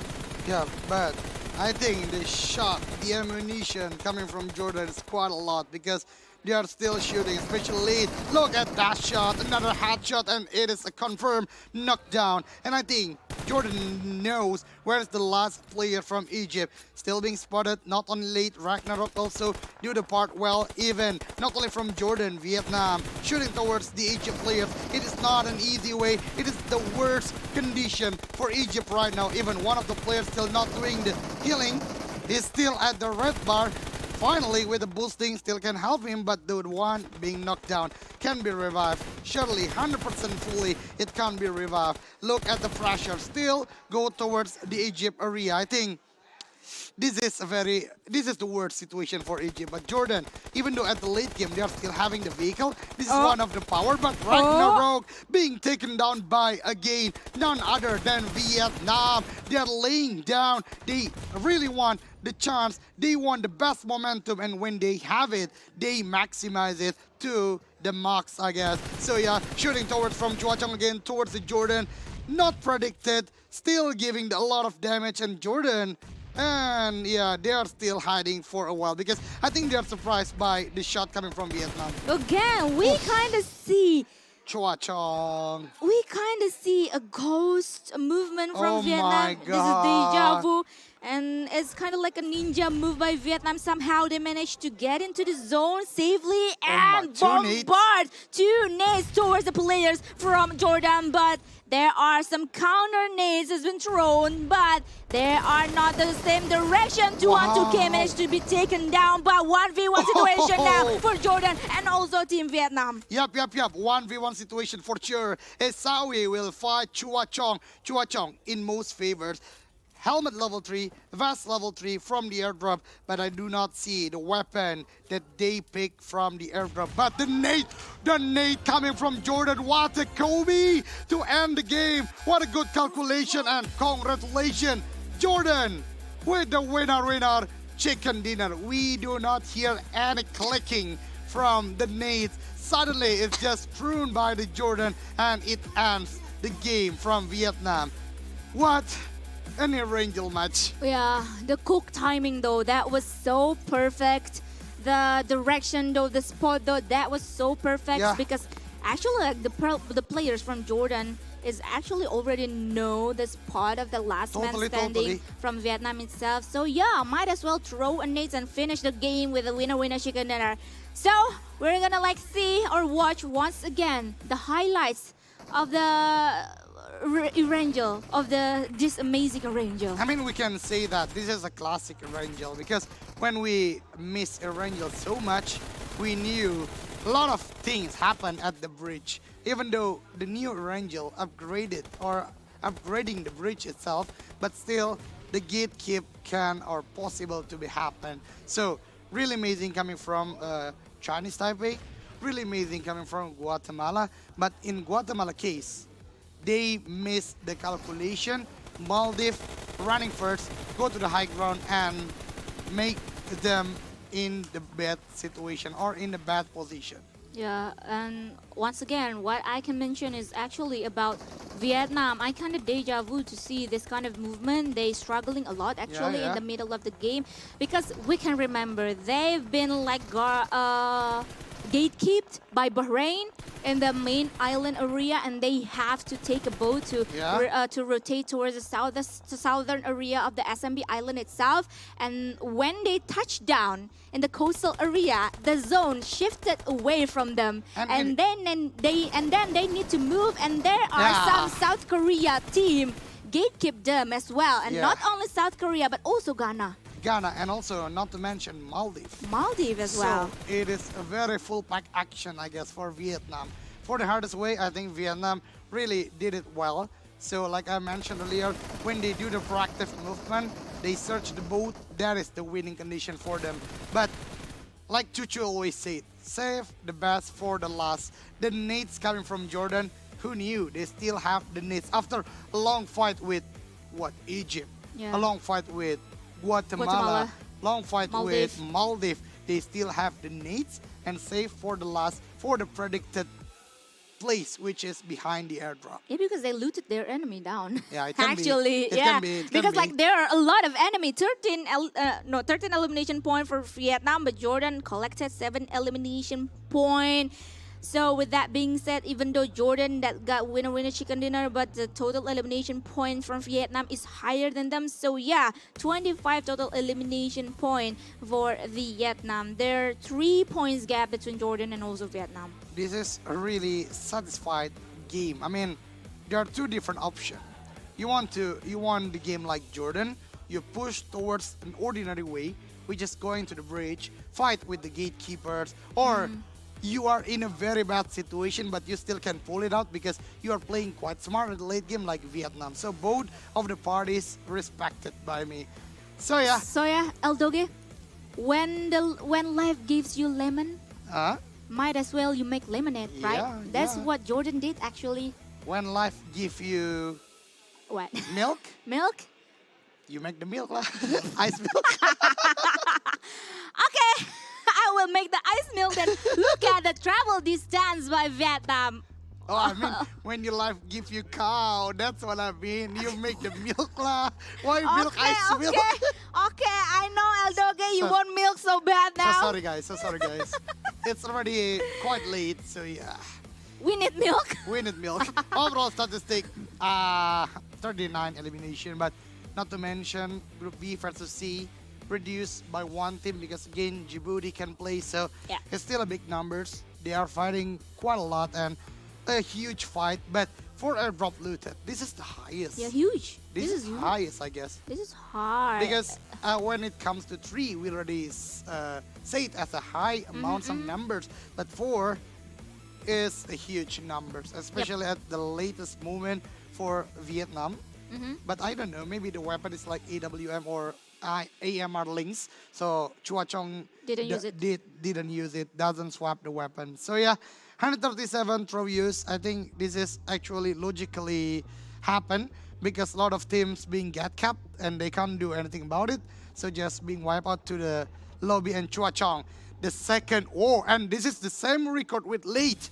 12 elimination for individual record. So Chua Chong again showing us the quality of his gameplay. The most available player, the damage 1600 more, and the heals is 290 again. From this statistic, he is doing very well. Chua Chong! Yes, here is Chua Chong! Congratulations! You slay the game, become MVP of the match. You deserve it so much, Chua Chong. And also Team Vietnam, congratulations. Even though you're not winning the winner chicken dinner, but the point though is bigger than Jordan. Yeah, it's bigger than Jordan because a lot of elimination. But still, shout out for Jordan. It is so great coming from them. How they can fight all the gatekeepers is respected because it is not easy at all. Bridge is kind of scary. Very scary. Yeah, very scary when it comes to people from northern side or from the main island when the zone shift toward the southern but Jordan did it pretty well. Yeah, Jordan did it pretty well, and also Vietnam did it pretty well in terms of the condition that they got, and in terms of like also the rotation that they got. But ladies and gentlemen, that is the opening game between Group B versus C. We still got 2 more games left for them, and we're still gonna witnessing who's the top 11 teams is gonna proceeding towards or into the grand final tomorrow. But before we jump into the second game, we're gonna toss it back to our amazing host, which is Gary Ekas. So, Mas Ger, take it away. Take it away. Thank you once again, Dona Fiska and Eldoge. So guys, congratulations once again for Jordan and for the MVPs from Vietnam. And before we're going to the commercial break, I have another questions about Ayam. Are you ready? Ayam questions ready? Okay. Ayam apa yang tidak pernah sendirian? Ayam apa yang tidak pernah sendirian? Salah. Ayam apa yang tidak pernah sendirian? Ayam betutu. See you guys after this. Still on IESF 14th World Esports Championship.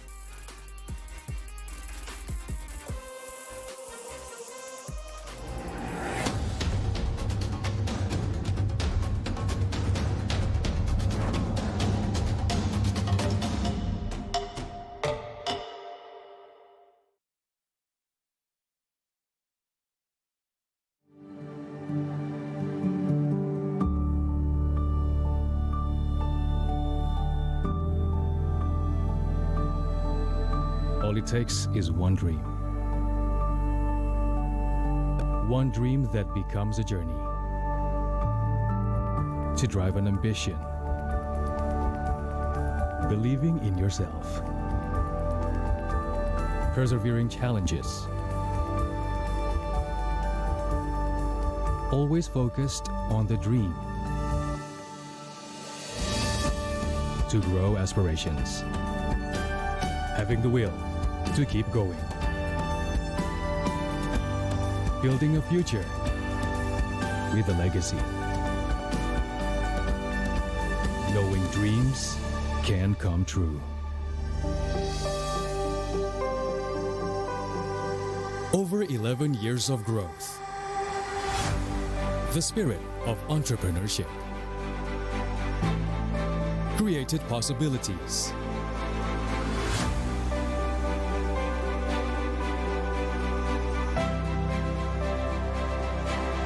Realized new potentials.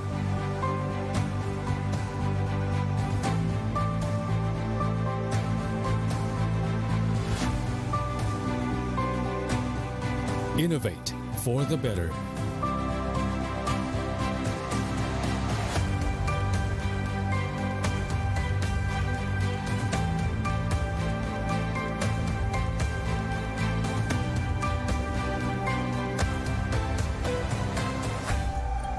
Expand horizons.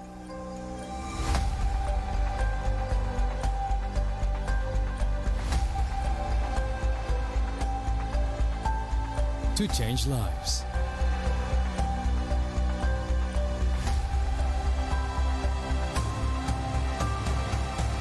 To connect new ideas. To explore new grounds.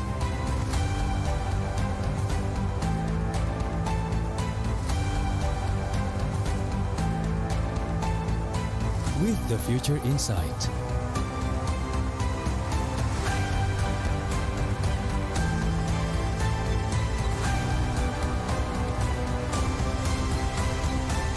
Together.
going to fail the spray at Berlin.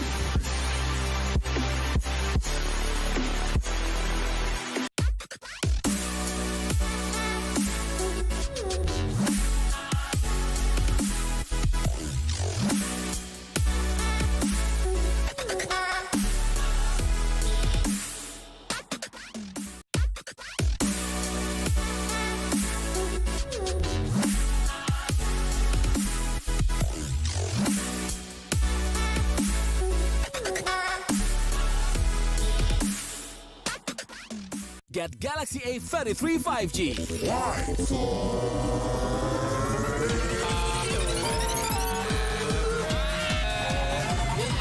Galaxy A33 5G with awesome battery. Buy now. Get Galaxy A73 5G. Why? Because this is awesome. This is awesome. Awesome details. Awesome details. Awesome details. Galaxy A73 5G. Take more awesome details. Buy now.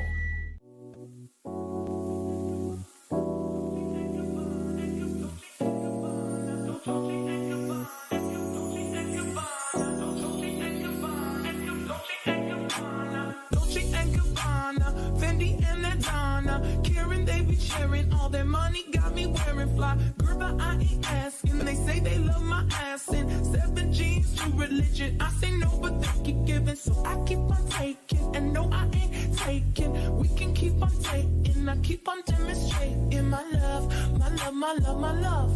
You love my lady lumps, my hump, my hump, my hump. My humps, they got you. They got you. They got you. They got you. They got you. They got you.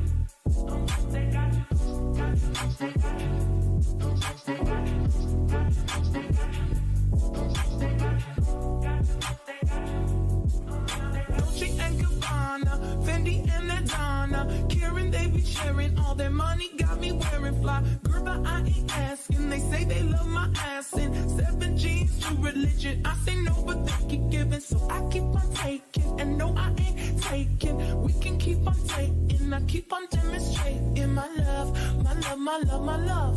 You love my lady lumps. Selamat datang di sebuah pengalaman perjalanan baru Indonesia bersama InJourney. Terbang bersama kami untuk melihat pariwisata Indonesia, sirkuit internasional, bentang alam, ragam atraksi budaya, produk lokal asli Indonesia, warisan budaya, keamanan dan kenyamanan. InJourney membawa keramahan Indonesia ke dunia.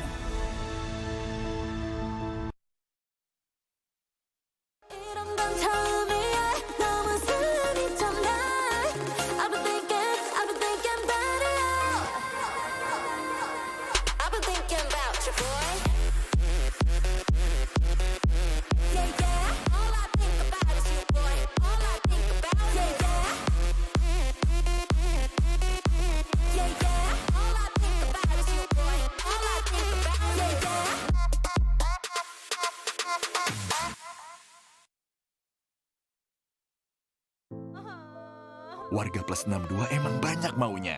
Dari drakoran sampai banjir air mata. Nonton action yang mantul. Sampai nonton tendangan cantik. Maksudnya ini. Mau nonton apapun, semua ada di video. Mulai dari yang bikin berbunga-bunga, keringet dingin, ketawa, sampai bikin gak ngedip. Jadi nonton apa sekarang?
Get Galaxy A33 5G.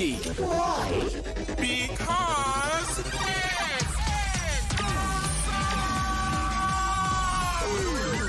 Galaxy A33 5G with awesome processor. Buy now. Get Galaxy A53 5G. Why? Because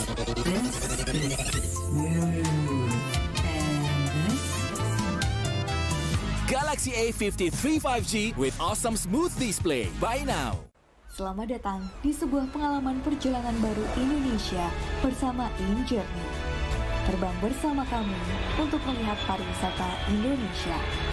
Sirkuit internasional, bentang alam, ragam atraksi budaya, produk lokal asli Indonesia, warisan budaya, keamanan dan kenyamanan.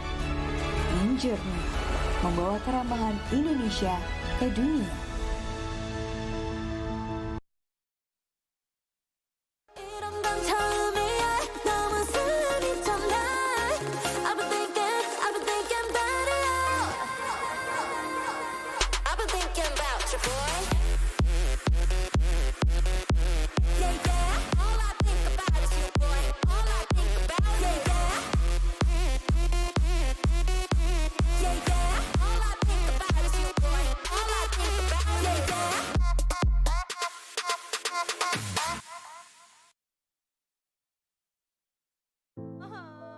Warga plus 62 emang banyak maunya. Dari drakoran sampai banjir air mata.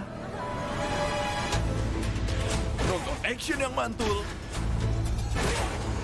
Sampai nonton tendangan cantik. Maksudnya ini. Mau nonton apapun, semua ada di video. Mulai dari yang bikin berbunga-bunga, keringet dingin, ketawa, sampai bikin gak ngedip. Jadi nonton apa sekarang?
Selamat datang di sebuah pengalaman perjalanan baru Indonesia bersama InJourney. Terbang bersama kami untuk melihat pariwisata Indonesia. Sirkuit internasional, bentang alam, ragam atraksi budaya, produk lokal asli Indonesia, warisan budaya, keamanan dan kenyamanan. InJourney membawa keramahan Indonesia ke dunia.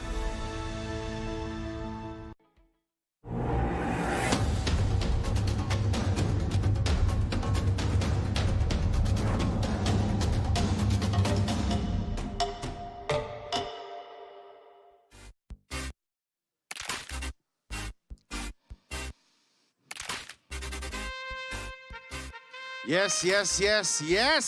Welcome back again on IESF 14th World Esports Championship Bali 2022. We are on the fire stage for PUBG Mobile. 2 more rounds for today. And we're gonna get the 11 team that will go to the next round. Oh. Another question about chicken? Tentang ayam? Enggak? Nanti, ya. Alright guys, let us take to the guest that will lead the game for today. Please welcome my marvelous friend, Aldoge and choo-choo! Thank you so much, Mas Gary Eka, an amazing host. Even one of the biggest team in Indonesia said that he is the #1 of esport host in Indonesia. So back again with us, Eldo and also Choo Choo here. We are going to the second game, which is the last two games for Group B versus C, which is Miramar. But before we are going to Miramar, what do you think about these last three games, Choo Choo? Oh, I mean, like last two games, yeah, honestly. Oh, last two games. We're Sorry. done with the first one. We're done with the first one. Definitely, there's so many pillows right now in the venue. Definitely. That's the biggest thing that we're actually witnessing. Yep. There's so many pillows everywhere. We're not having a slumber or pillow party, but it's just for the players to be very comfortable. Yeah, It just shows that so many players take it seriously. We're going to predict right now. I hate predicting. I'm going to say hate is a strong word because I might jinx the team. Yeah, that's what I did from the previous game. Iraq, I'm predicting, but they are going to Sonaria. But yeah. Who's the unlucky teams that we'll be predicting right now? Oh my God. Vietnam, so sorry. Egypt, so sorry. But I believe in you. Just fight my curse. Yeah, me too. Fight my curse. Because for me, why I choose Vietnam?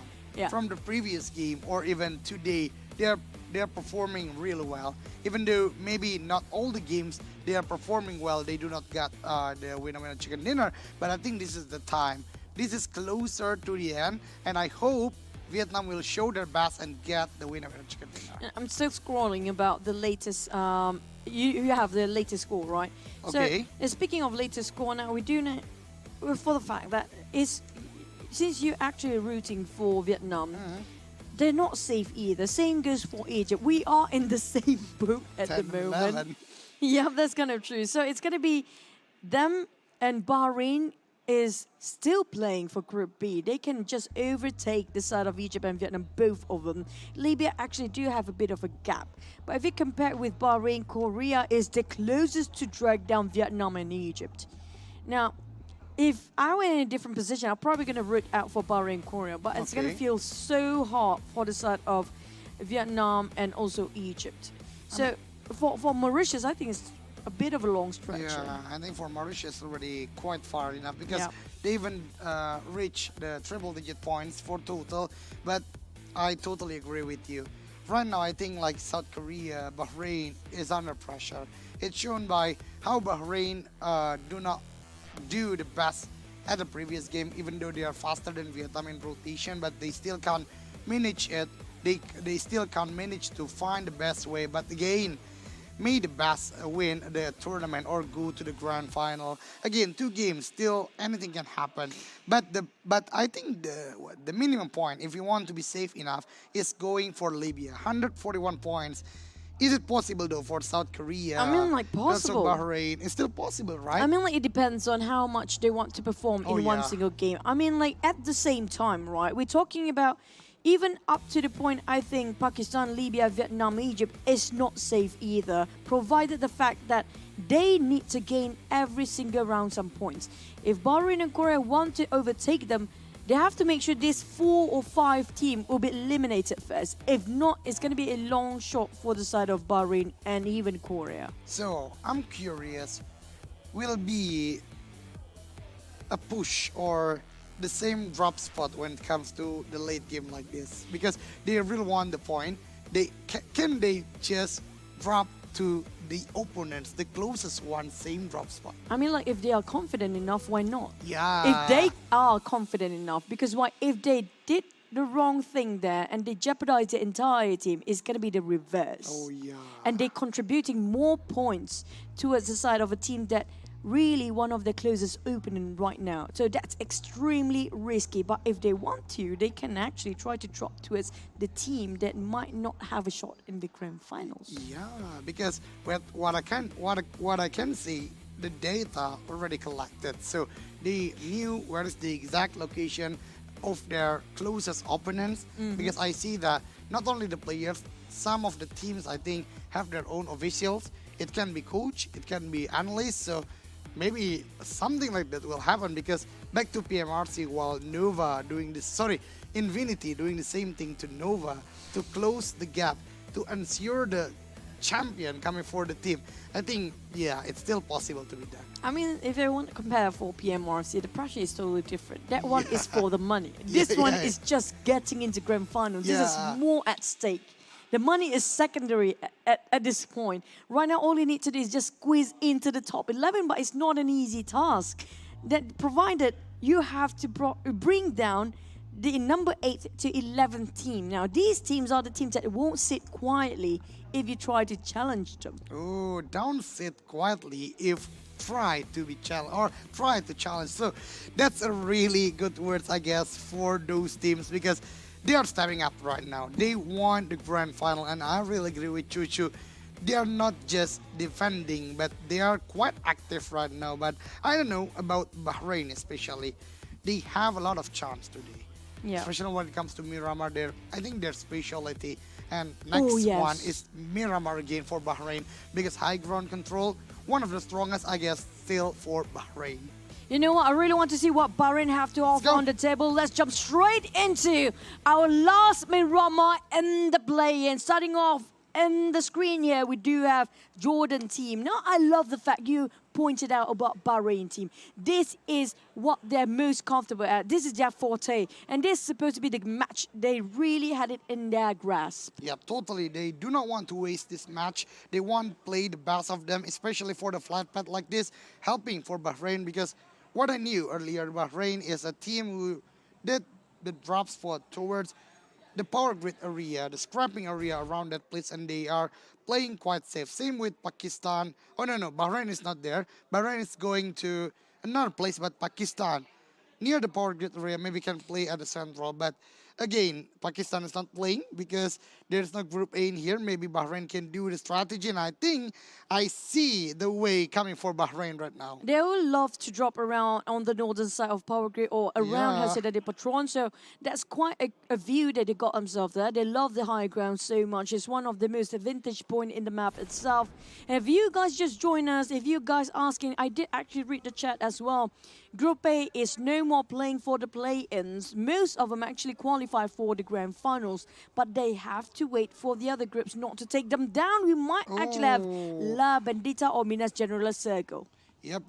This is a really right part of the map circle. It still favors a lot of team, especially who would drop down fast from the flight path, because it's easy for them, like in we can say that Impala, Minas Generales, even Los Leones itself, still inside the circle. But Maldives, one of the team that is stepping up also today, right now near the El Azhar area. Still inside the circle, but be that way is not that good. And moving towards Chumacera, finally at the higher top of Chumacera, two teams are colliding, I think, for a while, because Guatemala and also Vietnam in the same spot.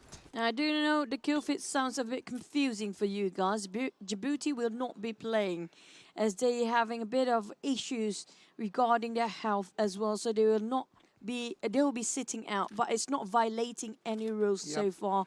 But it's still, I remember their first day performance. They are one of the teams that should be highlighted as well if they got the chance to play next time. Now back to the other teams. We're down to 11 teams there. And speaking of which, Maldives before, right? They were in the bottom back then. They pushed themselves quite high up in the second and third day here. Now that's something that we should look up to, because they got themselves quite in the comfy spot in the top 6. Yeah, totally true. When it comes to Maldives, a lot of things happen, I think, for this team. Their confidence is growing up each day, and I really enjoy that, because they need it. Even though they can't go to the final, or they can't go to they proceed to the final, they need it. They need the confidence, because tomorrow will be a different game. Still with PUBG Mobile, but will be different, because the participants, it's not easy anymore. The participants of PMGC, the best of the region, they did not want to play normally. But back to Ghana.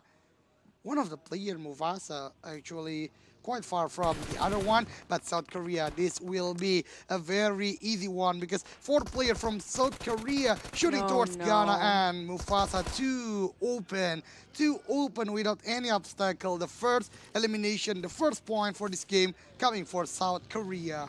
This is really unfortunate on the side of Ghana. having such a tough spot to start with. But back to the side of Korea, they're having a good run here. Definitely got themselves 1 point to start. Very good momentum. Just going to tone up the entire rest of the match here in a different tone. On the side of Guatemala, we do have Jaro scouting over the rest of Vietnam team. Now, we did have another contender for the FMVP. We call it ourselves FMVP this time. FMVP, okay. For our entire series here. We do have the number 1 spot by coming up from Jordan player. Lath, and as well as Chuan coming from Vietnam, which both have very similar damage output. I think Lath is more towards 1.7k of damage output, 1.6 towards the side of Chua. But when it comes to eliminations, they are both the same, 12 eliminations the most. That was so huge when it comes to an individual record. I mean, it is not easy when you are doing it at Classic. They are doing it at a world stage at the IESF. So, really amazing performance coming from both of the players. But again, is Vietnam safe enough? Because I think for Jordan, they already quite enjoy their position. The latest or the starting for them for today is actually at the top 3. So I think it's quite safe to say Jordan will proceed to the grand final. But Vietnam needs a lot of points, even though most of the game today they played really well. But again, they are not starting the game or they are not starting IESF well. So that way, they need to fulfill all the points they need at the last day like this.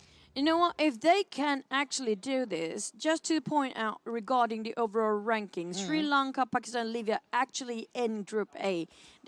All 3 teams are having the average of 145 to 140 points.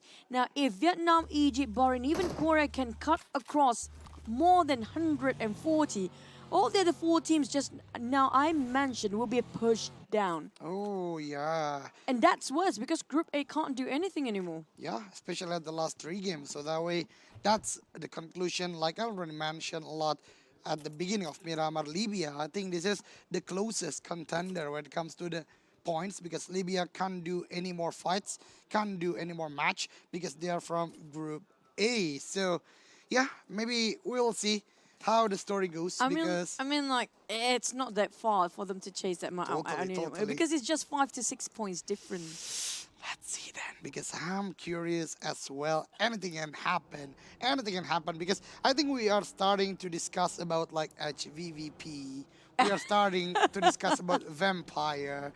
So Infinity? Oh my God, that's worse. Yeah, so up until the last game, we still can't choose like the top 11, except the top 5 so far, I guess. You know, I do want to be in Group A right now because you're waiting and praying for something to go down. You know, that's like the worst feeling. You can't control it because you're not playing.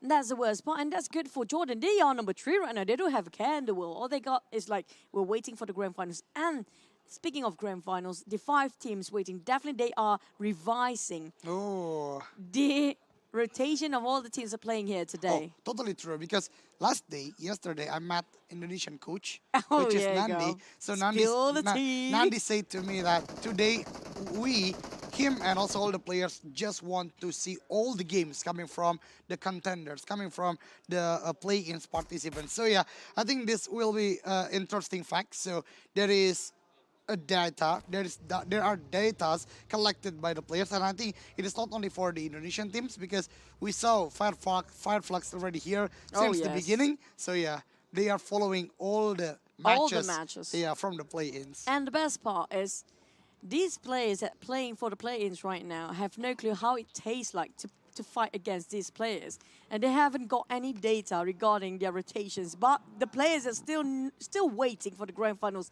Pretty much have every single data of every single player playing right now. They definitely have the advantage. Maybe they're just getting a bit rusty if they're not playing for the past few days. Oh, that's a good point. I mean, when the players or the top 5 that will proceed to the grand final, besides the play-in, they do not play anything else. I mean, like the matches, the scrim, or something like that. Maybe that's the downfall coming from them. But from what I knew, all the players, even the grand finalists, besides the play-ins, already held by the sponsor, which is Samsung. So they already have the Samsung S22 Ultra with them right now. So they can try the phone. Oh man, they Yeah. got time to adjust to it as well. Yeah. Now we're gonna see who's getting the advantage. But back to us, our circle. Now, jokes and chit chat aside, we're back to us around Minas Generales circle. But the rest of the team still having a fair share of the zone. But it's going to be Vietnam taking on Guatemala. David being knocked down by Tuanzi. Nam Shin will be ambushed by Cheo. Jairu on the other end, no helmet, no problem. Yeah, no helmet, no problem for now. But we'll see later because it's not that easy to beat the players or the teams that just performed quite well from the previous game. But the trade happened, I think, one player for Guatemala and also one for Vietnam. And I think it shows that this is not a good situation for both of the parties because the zone already moving toward the second one and both of the parties do not have any intention right now to move toward the circle. They want this long fight, and again, fighting outside of the circle will never give you benefit, a full one. Even though you win the fight, sometimes you lost your player, sometimes you lost your momentum towards the circle. So we'll see. Will Vietnam or Guatemala will play well with this condition at the beginning? It's all three teams right now in the blue zone. We're talking about around 1 kilometer, so 1,000 meters away from the safe zone. It's quite far off. Provided they have vehicles, it's going to be okay for now. But for Jordan, Sawi trying to just put down on Iraq players. Kalaga is always overpicking himself. But Ragnarok, he can't even pick left, right, and center. Here comes Bahrain. They're in dire need of the point. Every single point treated as a dime. They're moving in unison, unfolding what's in front of them. Trying to take down one of the top teams out there in the top three, Jordan. Sawi just going to relay back the information to the rest of the roster.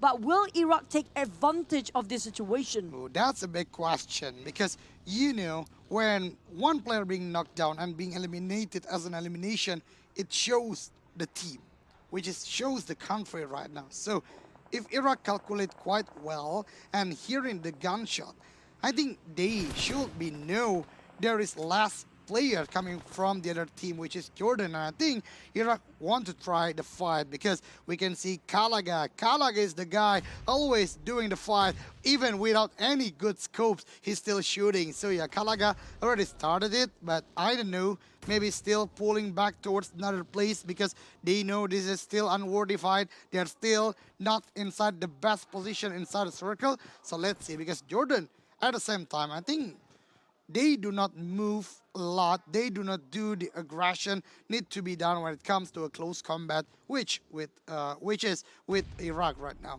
Yeah, for Iraq, they're really just poking around Jordan's side, you Oh, know, yeah. left, right, and center. They're just bluffing around Jordan, making them confused. While Bahrain being focused on towards the Jordan side, they're being hammed down here. They need to get out for Jordan if they want to survive. But I mean, like, this is Jordan. We do know that they can get into the grand finals either way. But the one that's really in dire need is going to be both. Bahrain, Iraq is there as well. Is Iraq is one of the teams that actually in dire need of points? I don't think so. I don't think so, because starting off the day, they are at a top 4 situation, and we know that Iraq is really aggressive. A lot of elimination coming to this team, but still, right now, Jordan, what a lot of utility. Even one of the players had 5 smokes and 5 nades. And again, when you do fight a lot, you intend to attract someone, which one right now is Chinese Taipei. So Jordan left alone with only 2 players because one of the players being taken down by Chinese Taipei, who heard the fight, want to join and interrupting it quite well. It's going to be urban warfare, by the way. We'll be right on top of Los Leones. It's going to be a really hard circle to play with because of how many buildings they are right now for them to just corner from one corner to the other. But Hong coming out from Chinese Taipei, they try to pick a lot of fights on every corner possible. Korean is just trying to get himself into the warehouse nearby. But the one that actually being ambushed is going to be back again to the side of Guatemala, down to only 1 player. The other 2 being knocked down and bleeding out. Nobody going to save them for now. Bahrain, on the other hand, they are so desperate. We can actually sniff it from the table itself. Because why? They're just trying to get up more eliminations. They so far only got 1, but they've been trying to knock down on several teams by now. but can they translate it into one elimination? Yup.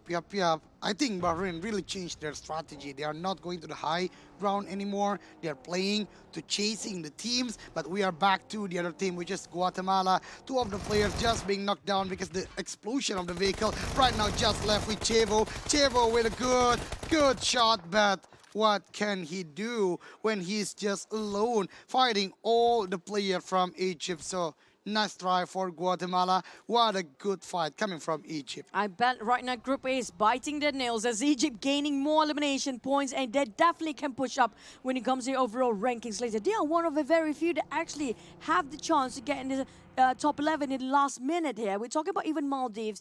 They have been doing okay. So far, they are stable enough to stay at the top 11. Yeah. But the thing is, if they keep giving on to us, maybe Egypt or maybe even Bahrain at this point, you know what? Somebody will be pushed down eventually. Yeah, this is quite interesting when it comes to the Group B versus C, or even in total or in general when it comes to the play-ins leaderboard, because at the beginning of the tournament, of the play-ins, the top players are just the same. Saudi, Brunei, just repetitive. But when it comes to the second, especially third day today, it changed. But Maldives, two players being taken down by Iraq. This team is really aggressive. There's a counter shot coming from Maldives, but it doesn't work so well because Kalaga is so slippery. He can move around and it is not being taken down. Even the Mali is connected and finished by the shot coming from a vault. Again, vaulting the player from Maldives, left alone with only one player, which is Toxin.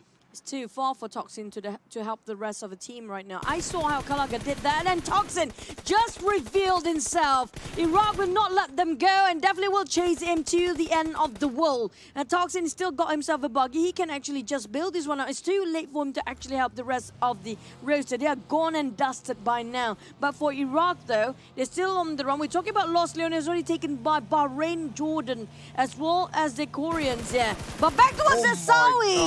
Spotted out by Chota. This is what they needed for Bahrain. That was a very precise shot. It's Carl. It is not easy to control rather than M4, but Chota Mate again doing a very good job. One more elimination for Bahrain. So 2 elimination already collected, and Bahrain still in a good spot.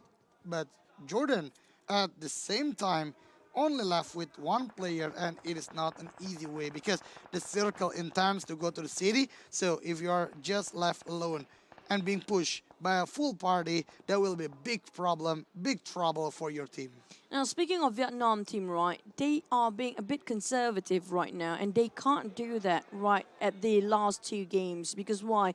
The points, if they just garnered from the side of position points, it won't be enough. Oh, yeah. They really need to rank up by doing a lot of eliminations, a lot more proactive movement coming out from them. But Iraq getting on Toxin, that's going to be entire team decimated in the hands of Iraq. Again, they garnered 4 points by now. And for Eagles, Vietnam, we did mention about them. They happen to be sharing the place with Egypt. Both teams that in dire need, even Bahrain. Now, this is going to be the 3 teams that couldn't afford to lose early. But coming to Vietnam, it is very surprising for me about their rotation. They're going from Chumacera, and right now they can be at Los Leones without losing any more players, because the one player being taken down is actually when they fought with Guatemala. But this is what I'm worried about when it comes to Los Leones. And you already left with only 3 or even 2 players. But the other enemy, the other opponents, do a comet push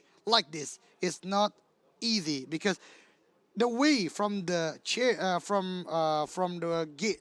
gate itself, you can do it, and from the other hole coming from the compound, you still can do it. So be careful, Bahrain, because Egypt really moving as a unit.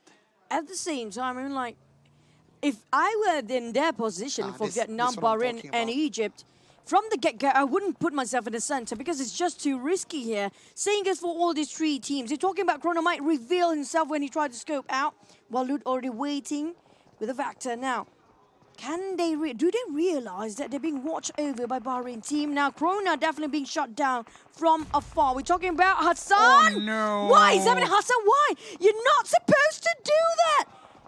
In front of the face of the enemy. I mean, that was a big mistake and really change the situation because Hassan suddenly being knocked down, and I think it is not easy to be revived. Even Salman being taken down. There is a counter fire coming from Team Bahrain. No. But again, the position is being spotted. Ooh, that was so close. Walid still do the healing, but when he raised the hand to do the mad kit for the healing, it is spotted by the other enemies. So that way, Iraq again getting the biggest result, the biggest benefit from this fight. And the worst part is all the teams are fighting here quite far off from the circle, and the one actually dominating the circle is going to be Iraq team. And they got themselves quite separated, spreading out wide angle on the side of Jordan. They take it down on Egypt, who's also in the dire need of the points, and they are slowly slipping, and one by one taken down like flies here. Back to us Chinese Taipei, they're definitely getting themselves in the grand finals, definitely not having that mounted pressure.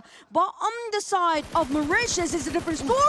Vortex finished off by Chang with the Scar L right beneath him. They're on top of each other, but back to a Sky. And also Lord, they're trying to go for the flank side, but it's just too high for the mountains. Yep, for Chinese Taipei right now, they have a big problem. They need to move from this mountain. They need to move from this hill. But look at those shots coming from all the enemies around. Chinese Taipei still have the minifan, want to move, but Skydu just want to go inside the circle, doing some healing with first aid, but spotted again by Iraq. I think Iraq really have a good spot right now, cutting all the rotation and getting a lot of eliminations. I feel like Iraq is really going all out this time. And Kalaga is going to face off to the entire team of Chinese Taipei actually. He's just going to be the bait for the entire team, giving away the position. But Kalaga being finished off straight away. Huangshan making sure that Kalaga, you can't bluff us anymore. No more silly plays here. And for the side of Iraq, they definitely kind of segregated between themselves. Gaga already waiting for Jordans. They're waiting instead of compound singles for the Korea side and the Vietnam team. They are playing very safe because they realize what position they are in right now. They cannot afford to lose one more member. Yeah, totally. They are not safe yet, so that way they need to play quite safe. But speaking of safe, I think it is not happening for Bahrain because a lot of fight happened. But the molly, if it is a nade, again Hassan will do the same mistake from before. But Salman with the nade already cooked quite well. But we are saying right there, IESF just being hit by the nade, and it hits a lot of his health point. But moving again to Arthur. Arthur is usually or oftenly from Egypt. He is the one being the investment to go toward the circle and save for the placement. But right now, Arthur is quite aggressive, but the nade coming from Chotto, again giving a lot of damage, but Chotto still can't be found by the players of Egypt. Now, playing with the projector, that was perfect. Just a 1-8 Kirby with that angle. That was almost impossible to be done, but he just knows so well the calculation of the projectile of each of his utilities. Back to the side of Egypt. Now they're cooking up the nade, open up smoke, but they need to save their friend. At the same time, Krona crying for help as Salman kind of stuck in between. Choto still on the high grounds, on the elevations. They got himself on top of the stairs. Choto cooking up the nade. Now going to toss over to the side of Egypt, but this time he won't need a bit too far off. Krona managed to be reset for the meantime. Choto being actually caught off by the side of Ghana from afar. And this is not a good situation for both of the parties, even for Ghana, because they need to go toward the circle. Less than 10 seconds, it will moving toward the 7th circle. And you know, the DPS is not that easy to be taken with. But Bahrain. Look at the movement from Egypt. One being taken down again from Bahrain. There's no backup because even from Hassan, he knows he really need to go toward the circle right now. But Hassan is too open. Iraq player from the high ground can spot in. Even the shot coming from backside is still on point. But look at Volt again, vaulting towards all the players in Bahrain. Need to finish at the 8th position. From the pan to the fire. That's what happened to Bahrain. They really exposed themselves way too much. Now things are going really dim for Bahrain as they're eliminated entirely. But Egypt, is it going to be next for them in Vietnam? Both 3 teams, just now we mentioned, all of them are kind of being cornered. Next one being eliminated is going to be Chinese Taipei. But for Iraq, though, they don't have a care in the world. They keep on hunting every single thing that moves. a lot of benefits coming for Reva right now. The M4, 4x scope is really strong. Even right now, he wants the South Korean players, but I really like the logic. He knows he need to get down to the surface of the Miramar itself, because he knows the high ground is not safe anymore. It is at the edge of the circle, so he needs to move, but move to Fault right now. He is holding the position. Player from Egypt, one already being knocked down, but one more. Other is spotted with the nade 2. One blow up right there, and that's perfect. it. The end. But I think it's coming actually from South Korea. So both of them. It's both a of two-way them. war. Both of them. One elimination coming for Egypt and one more for South Korea. Back to the side of Korea, they got themselves inside of the warehouse, but Nanjing being finished off by Iran. Volt is everywhere. Volt is just hunting everyone. It's going to be Iraq chasing the tails of every single team that running away from them. Will trying to hide himself in the... Oh, never mind. It's going to be Vietnam next to be the victims of Iraq. Volt again! What is happening? This guy is just going crazy. How can that be? The players, opponents of Fault is to the prone and shooting, so it is so easy. But look at South Korea right now. Matt Boy will be the last man standing. The Molly is there, one still being knocked down, and Iraq really controlled the game. Even already collected 15 elimination at the late game. This is so big coming for Iraq because they are already safe, but they still play really well. Feels like they're being sort of having a exorcist moment right now for the Iraq. They're being demonized right now. Iraq, golden ticket down on one of the Ghana players. They're down to 2 teams there. We're down to only Iraq versus, if I'm not mistaken, that's going to be Jordan, possibly. I'm not sure. But back to the side of Iraq, they still have 3 players. And now they might breaking the elimination record. Gaga versus the entirety of Iraq. It's going to be Gaga versus the world. 3v1. He got Volt! Gaga shot down with a Scar-L. Taking on 1, 2 more to go. River spotted him out. Gaga! Can he build this? Can he actually just swerve himself to the other way? Right, left and center, sorry. Golden and River just might ham him down. Gaga playing in some spot. He took them out. Gaga with the micro-Uzi, but it's going to be Iraq.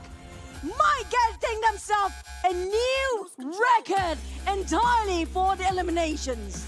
What a play coming from Iraq, especially at the late game. Even though one player being knocked down, but they're still turned the table again. The backstep is not happening well, and that's how a teamwork need to be done. I mean, like 2 different angles, so it's so hard for Gaga, but for Gaga, it's the best effort you can do.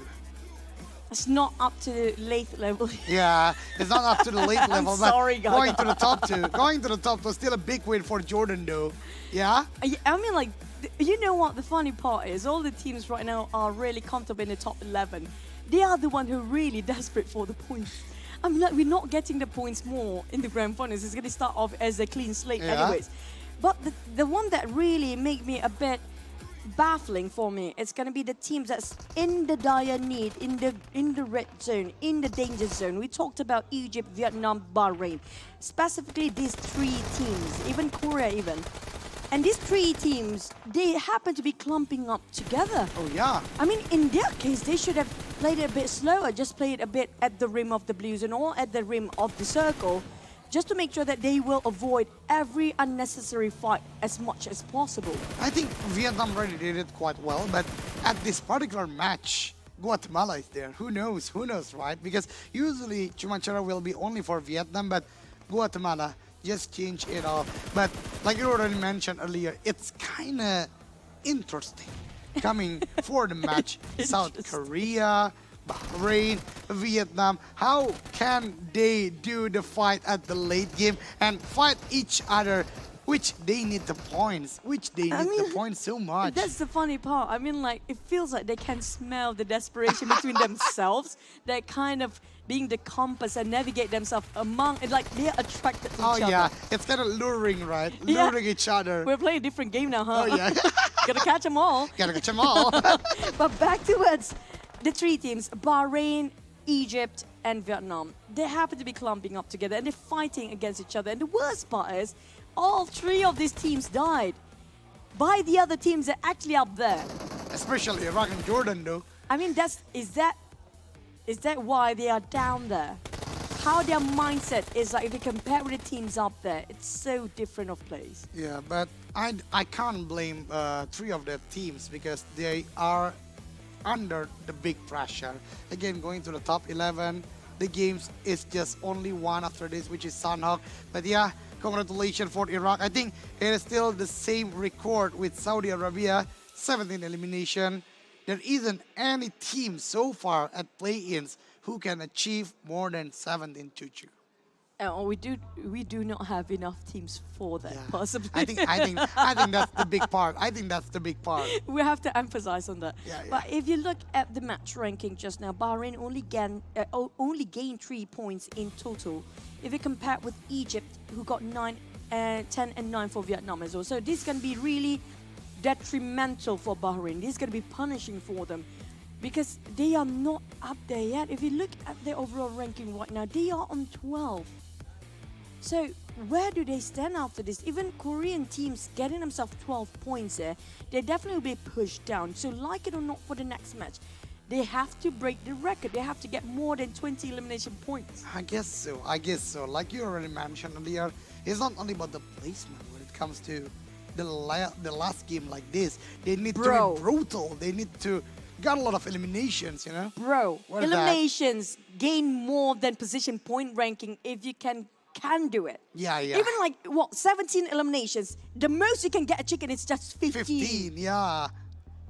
But it's not easy, though, to take down all the players, especially for the team like Iraq, like Jordan. They're already safe. They can play freely without any pressure. So I think that's a big concern to Chuchu. Yeah, I think maybe Masgar have the solution for it because he got the not lonely chicken. Oh yeah? The tutu chicken. I am Batutu chicken.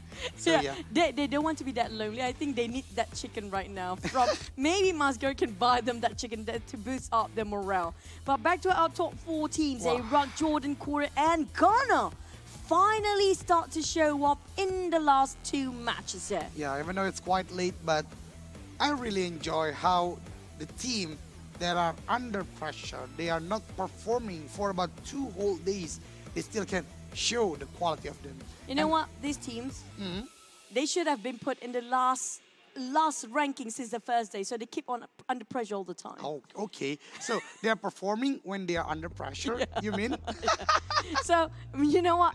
Just let them have 0 points every single round so that they're always under pressure. So it's like you do not reveal their points, right? Just play lah. Yeah. I think they should put it that way for the sake of the team. Now, for our overall stats, this is quite high compared with Group A. Okay. The usual average we have is like 35 to 40. This is a bit more than usual. So it shows that how much these teams really want to garner the elimination points, but it just happened to be the same mindset. Yeah, I mean, it's shown by how Egypt catching up to Bahrain, really won the elimination. So I think the fight quite a lot, but back again, the fight is coming from the team who needs a lot of points and finished by the team that already collected a lot, like Iraq, Jordan. So it's unfortunate for those teams. You know what? Okay, we're gonna be Volt. Yeah, Volt is revolting in this match. You know what? For the MVP, 1,506 damage. Now, we do have the most damage is 1,007 by the side of Lath before. Yeah. This doesn't tally up when it comes to eliminations. Yep. This is gonna be our MVP. Oh, look at that mask. This looks really, really good, by the way. This is gonna be Volt. And you're deserving for this match. Woo! Amazing coming from Volt. I think behind the mask, he's smiling, right? Is it really? He's smiling, How do right? you know? I know. How do you know? I know. It's just like... No. I think from the expression coming from the face. I mean, Volt shown us not only from the previous game. Yeah. I mean, for the second day especially, Volt is a very strong player with his performance. I mean, like, if you look at Iraq for the entire team, every single person have their own respective role that we can very distinctly see. Like example, Kalaga. Kalaga, he's the bluffer for the team. He's Yeah. the one who bait out all the enemies by doing something unusual. Unusual. It's always Gaga and Volt doing the work at the flank side. I mean, like Kalaga making the enemies confused. Like, is it a fight or how he is so exposed, how he's so open, but suddenly Gaga and also like Volt is coming and shooting towards the other direction and surprise the enemy. Yeah, I mean, like, this is something that we can learn as well. Hopefully the other teams can actually make it another go for their last match in Sunhawk later. But before we go into the last match for our players, we're going to toss it back to our Mas Gary with his chicken, tutu chicken. Take it away, Mas Gary. Take it away, Masker. Thank you once again, Chuchu and Eldoge. Of course, congratulations for Iraq. And the MVP is also from Iraq. What a good game. We still have one more round for today. PUBG Mobile on IESF World Esports Championship Bali 2022 on Fire Stage. So, we're going to have a commercial break. But I still have one question about ayam. Ayam-ayam apa yang pernah menjelajah keluar angkasa?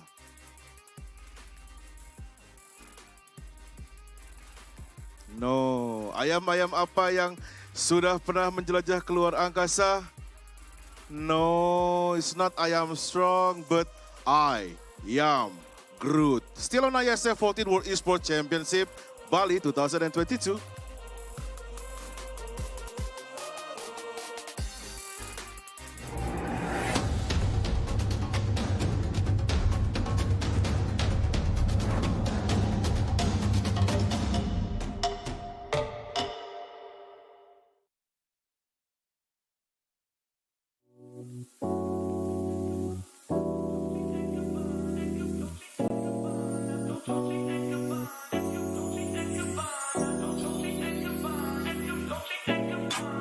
Dolce and Gabbana, Fendi and Adana, Karen, they be sharing all their money, got me wearing fly. Gerber, I ain't asking, they say they love my ass in 7 G's to religion. I say no, but they keep giving, so I keep on taking. And no, I ain't taking. We can keep on taking, I keep on demonstrating my love, my love, my love, my love. You love my lady lumps, my hump, my hump, my hump.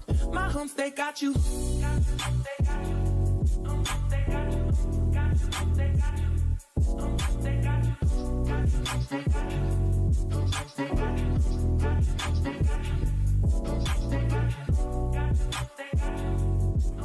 Dolce and Gabbana, Fendi and Adana, Karen, they be sharing all their money, got me wearing fly. Gerber, I ain't asking, they say they love my ass in 7 G's to religion. I say no, but they keep giving, so I keep on taking. And no, I ain't taking. We can keep on taking, I keep on demonstrating my love, my love, my love, my love. You love my lady lumps.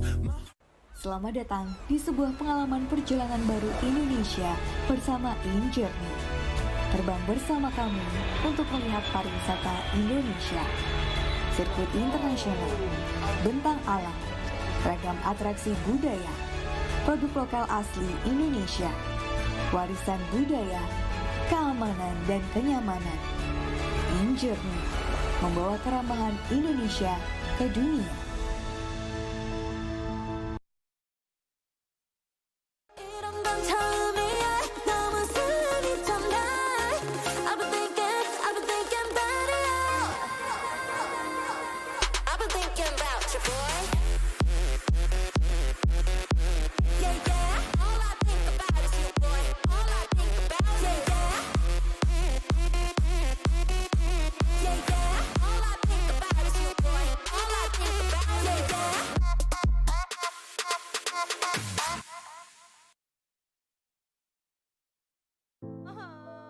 Warga plus 62 emang banyak maunya. Dari drakoran sampai banjir air mata. Nonton action yang mantul. Sampai nonton tendangan cantik. Maksudnya ini. Mau nonton apapun, semua ada di video. Mulai dari yang bikin berbunga-bunga, keringet dingin, ketawa, sampai bikin gak ngedip. Jadi nonton apa sekarang?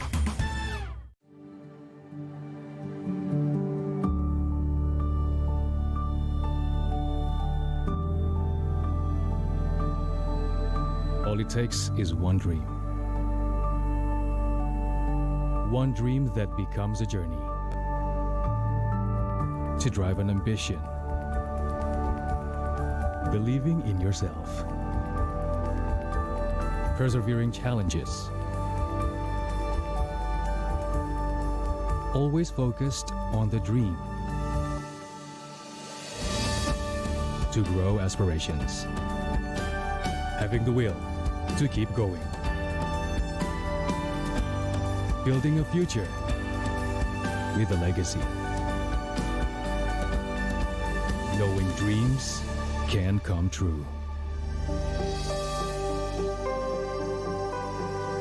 Over 11 years of growth. The spirit of entrepreneurship. Created possibilities.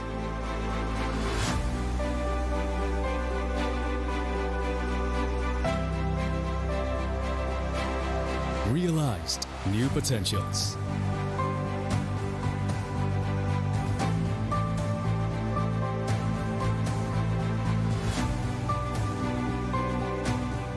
Innovate for the better.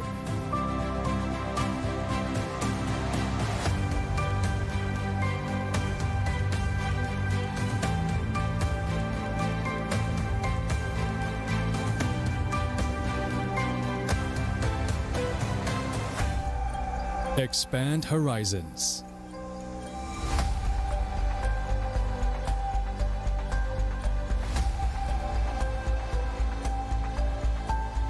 To change lives.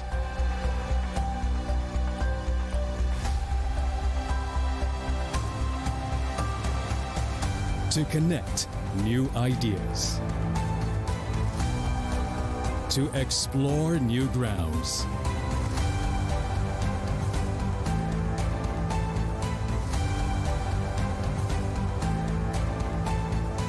With the future in sight.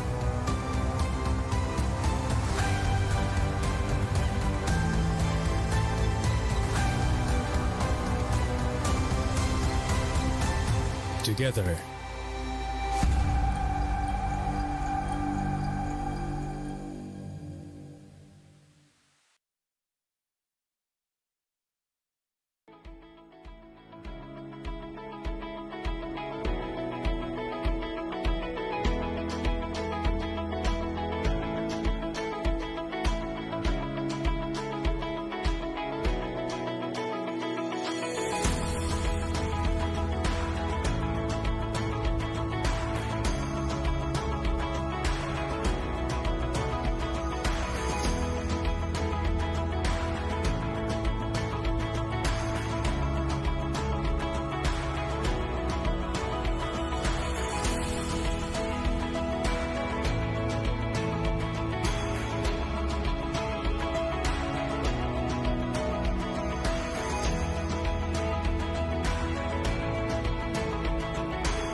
Hello everybody, we have Jesse An here as a BA from Esports. Yeah.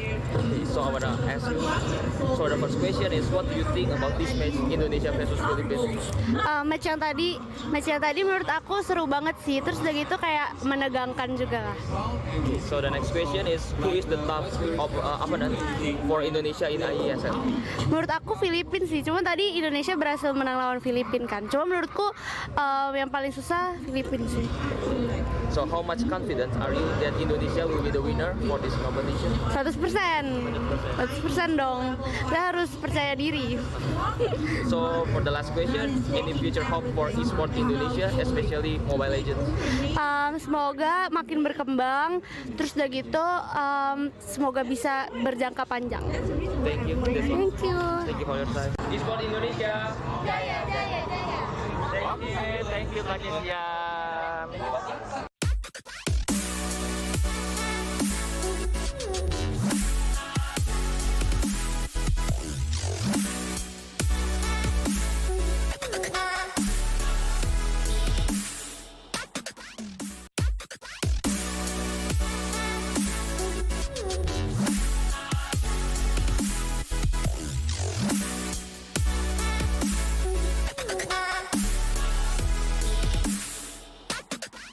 Get Galaxy A33 5G.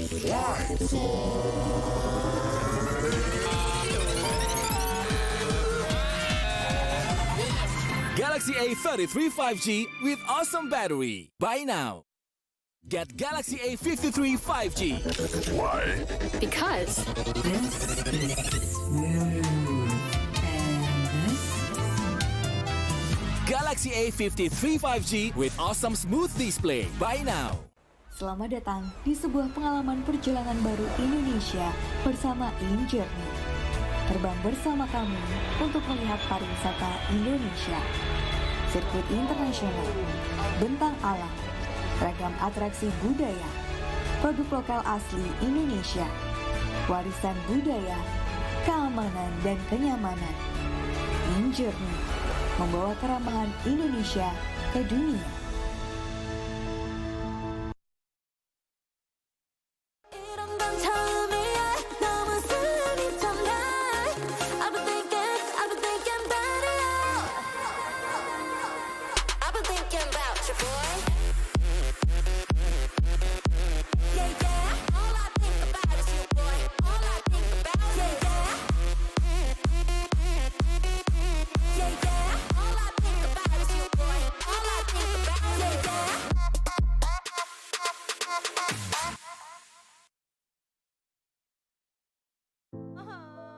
Warga plus 62 emang banyak maunya. Dari drakoran sampai banjir air mata. Nonton action yang mantul. Sampai nonton tendangan cantik. Maksudnya ini. Mau nonton apapun, semua ada di video. Mulai dari yang bikin berbunga-bunga, keringet dingin, ketawa, sampai bikin gak ngedip. Jadi nonton apa sekarang?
Welcome back again on IESF 14th World Esports Championship Bali 2022 Fire Stage last round on PUBG Mobile, of course. And like usual, I would like to share some information about this event. The IESF 14th World Esports Championships will be a part of Indonesia Esports Summit 2022, an annual celebration of the country's esports ecosystem initiated by IESF and PBSC. With the goal to involve all esports stakeholders in Indonesia, including game publishers, game developers, pro teams, athletes, influencers, brand, communities, and media in the country. This year, IESF 14th World Esports Championship 2022, followed by 106 countries. And this is make this event as esport event with the most nationalities competing offline and the largest outdoor esport competitive in Southeast Asia. With 4 marvelous thematic stage, we have Earth Stage, Air Stage, Ice Stage, and Fire Stage. And we have 6 games included: CSGO, Dota 2, Mobile Legends Bang Bang, PUBG Mobile, eFootball 2023 Tekken 7. And today, last round of PUBG Mobile on fire stage. Before we gonna start the match, before I tag to the casters, I want to tell you that this event can be held by support from our government sponsors. So thank you once again to Kemenparekraf, Kemenpora, KONI, NOC Indonesia, and Wonderful Indonesia. So, ladies and gentlemen, please welcome once again Dona Fiska and Chuchu. Thank you so much, Gary. Now, before we introduce, I'm just going to introduce ourselves first. I'm Chichu and this is going to be Dona. But before that, we have to do formalities aside first. It's going to be thanking our sponsors. Yeah, we quite have a number. Main sponsor, JSL Group, sponsored by JSL Auto, Nusa Pay, DAS, Good and Crypto, Taiwan Excellence, Pertamina Hydro Coco, and official technical partner, Telecom Cells. And we have official smartphone partner, Samsung Galaxy A series. As you can see, there's A33, A33, A53 and A73. I memorized that. An internet service provider partner, IndiHome. We have also travel management partner, Hin, our hotel partner, which we are at here right now, Murasaka Hotel and Episode Hotel. We have Esports broadcaster partner, Miniski Global, IFEL and ESID. And production partner, Lemon ID. We do have our media partner, Transtudio, Detikcom, Esports.id, Video.com, Dunia Games, Dance TV, Dance Play, Merah Putih, Bola Score, and Kami Bijak. As well as we want to thank our government for their support. So thank you so much for Kemenpora, Kemenparekraf, KONI, and OC Indonesia, and also Wonderful Indonesia. So once again, thank you so much. Without all of your support, we wouldn't be here. Yep, and all you guys watching at home as well, we want to thank you for being with us since day number 1 of IESF World Esports Championship up till now. We're still not done yet because we still have the grand finals. Yeah. And today is the last day of the play-ins. Oh my God, not only the last day of play-ins, this is gonna be like the last game of play-ins, and this is gonna be like the last chance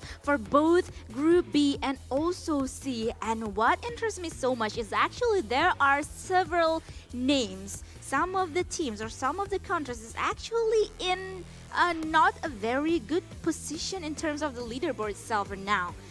But yeah, let's see. I mean, like the countries that in the red zone are the ones that we will be predicting later. Oh my God. This is going to be the last push, and also there will be somebody will be relegated from the top 11 to go towards the grand final, especially coming up from Group A. I cannot stress enough for the fact they might be pushed down. In this case, Bahrain, do they still have a shot here? For Bahrain, really, based on the last performance, they only gained 3 points in total. They are one of the teams that's in dire need for points. Yeah. Can they have the last push? They need to get double-digit eliminations. Yeah, there are gonna be like some pressure going on around them actually in the red zone area in terms of the leaderboard itself. But I believe like from what the other teams or the other countries, especially like in the upper side or upper position in the leaderboard and also the lower position of the leaderboard, they're gonna have fun here. Nothing else to lose. I mean, nothing else to for lose. those on the higher bracket, I mean, like, they can do whatever they want. They can do whatever they want. What one thing that I really want them to do is actually like to experiment things actually, because like before they are gonna like facing the other strong contender in the grand final. Yeah, it's good for them to experience things. But at the same time, for me, if you compare it with the teams that advancing to its grand final, which is going to be another 5 team adding in towards the top 11 later on in the grand final. So we have all 16 teams this time. Finally. Yeah, finally, we have a normal match. But if you look at how they are at right now, they already got themselves warmed up. They already toned themselves of how the expectations are towards the games tomorrow. Yeah. Whilst the teams that's not playing, waiting in the grand finals, yes, they've been studying all the teams' rotation, but are they warmed up enough? Actually, yes, that was also what I thought actually, Chuchu. And previously, I was having a little bit of interview with Indonesian media, and they were asking me like, how do you feel about Indonesia's team that will competing? That will competing tomorrow. Are they gonna have like a high stake of winning or a high chance of winning? I said, the percentage is above 50% actually, but not that high, because like one of the factor is like what you mentioned, what you just mentioned, that they are not here yet, while the other strong teams that we saw the capability of them in the group stage is here. Yeah. They got the feeling, they got the vibes already. Yeah, that's kind of true. They already know what to expect, and they already get themselves in the zone here. We're talking about the other players, even though they are a very strong team, but can they keep up? Because they only have 3 days, whilst the other teams now there's a pro and con to it. If you compare, like the teams though, while we're having the groups, can they sustain their stamina till the end? Because it's an entire week non-stop, 9 matches per day we're doing for the play-ins, adding more 5 matches later in the grand finals. Do they have the capability to keep up? I hope so. They have to. Yeah, they have to. That's what pro players do, actually. Like, if you want to be pro player, not only you really need to sharpen out your skills and also your strategy, and also like make the bond between all of the teammates stronger, but also like how you have a self-management, actually, right? True. Yeah. So yeah, that's what they have to do. But Choo, talking about the last match though, Sandhawk.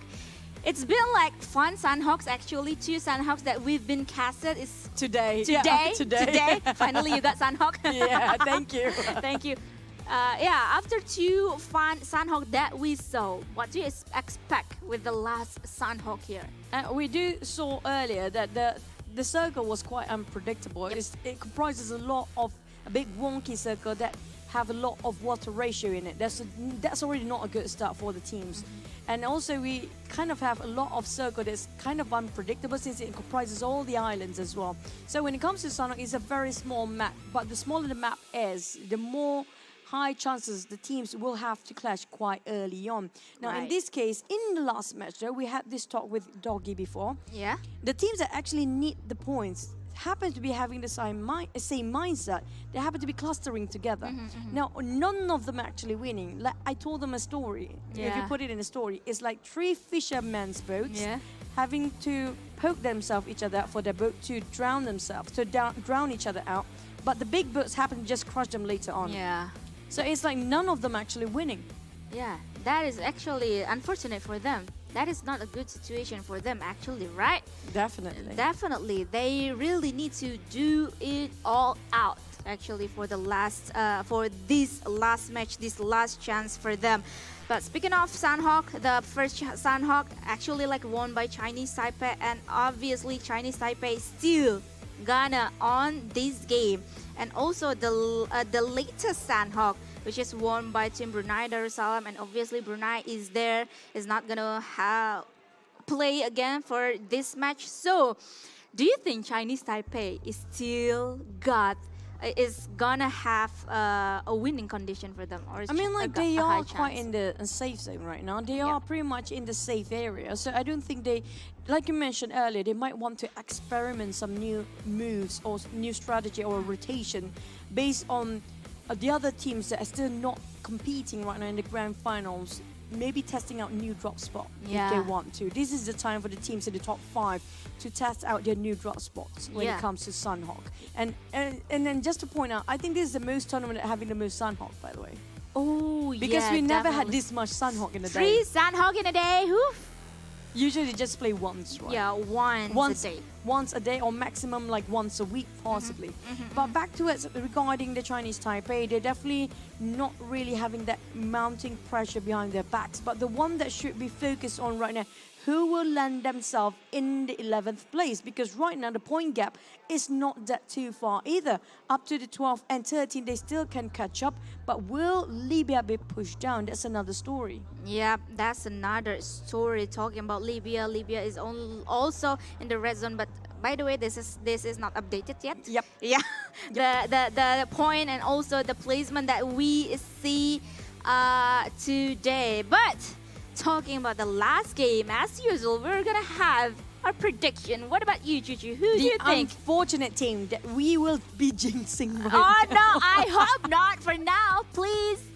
No. They're in the need of help because right now we are giving them more bad luck by predicting that team. So for me, it's gonna be coming out from Vietnam this time. Oh my God, Vietnam from Choo Choo. And I will go with Egypt. Yeah, it's a reverse. Yeah, and both Egypt and also Vietnam is actually still in the red zone. Yeah, I mean, like, the points is not too big of a gap. They can catch up as long as they didn't being eliminated quite early.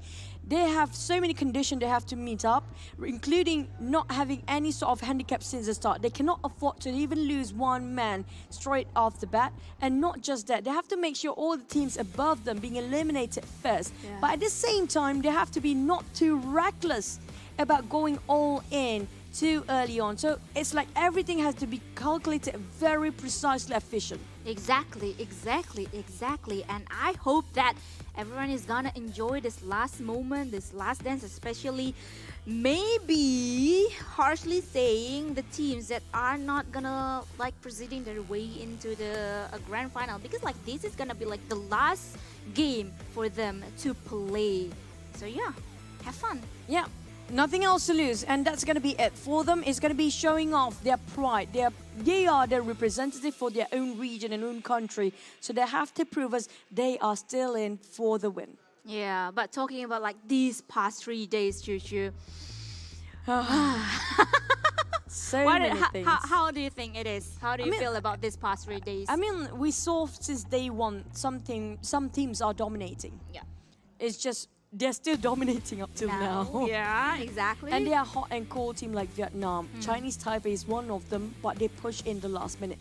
But they are still teams that are still not able to adapt, including Azerbaijan in this case, or like Ghana. Ghana start to improve, but will it be too late now? Yeah, I think so. It will be, I think, quite too late, because when we're looking at the point gap between Azerbaijan and also all of the other teams above them, it's quite far. So yeah, once again, I hope that they are gonna take this game, this particular game, as their experience, as their learning process to bring towards the next tournament that they will have in the future. Yeah, maybe the next IESF, you know? Oh, maybe yeah. the next World Esports Championship, they will surprise us. But maybe today is not the day. But even so, this might be the day they got themselves the last chicken for our play-ins, because we cannot wait and want to see. Let's get straight into our Sunhawk, our last map and last match for our play-ins. Let's go. And ladies and gentlemen, the flight is up in the Sunhawk, as we are gonna witnessing who's the top 11 teams is gonna continue their way into the grand final tomorrow for the 3 days straight. And talking about flight path, it's like, yeah, it's quite equal for all of the team for now, and I cannot really wait who's gonna like really take the spot in Painan. Yep. But when it comes to Cam Alpha, it feels like very lonely there right now. But apparently there will be two teams getting themselves.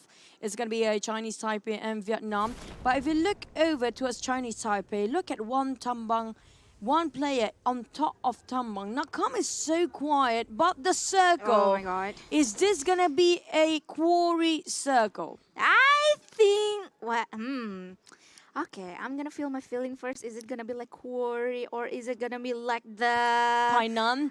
Not Painan, I believe. Maybe between Painan and also Quarry, western side of Quarry. Yeah, Maybe possibly. southwest. Yeah, southwest side of the Quarry.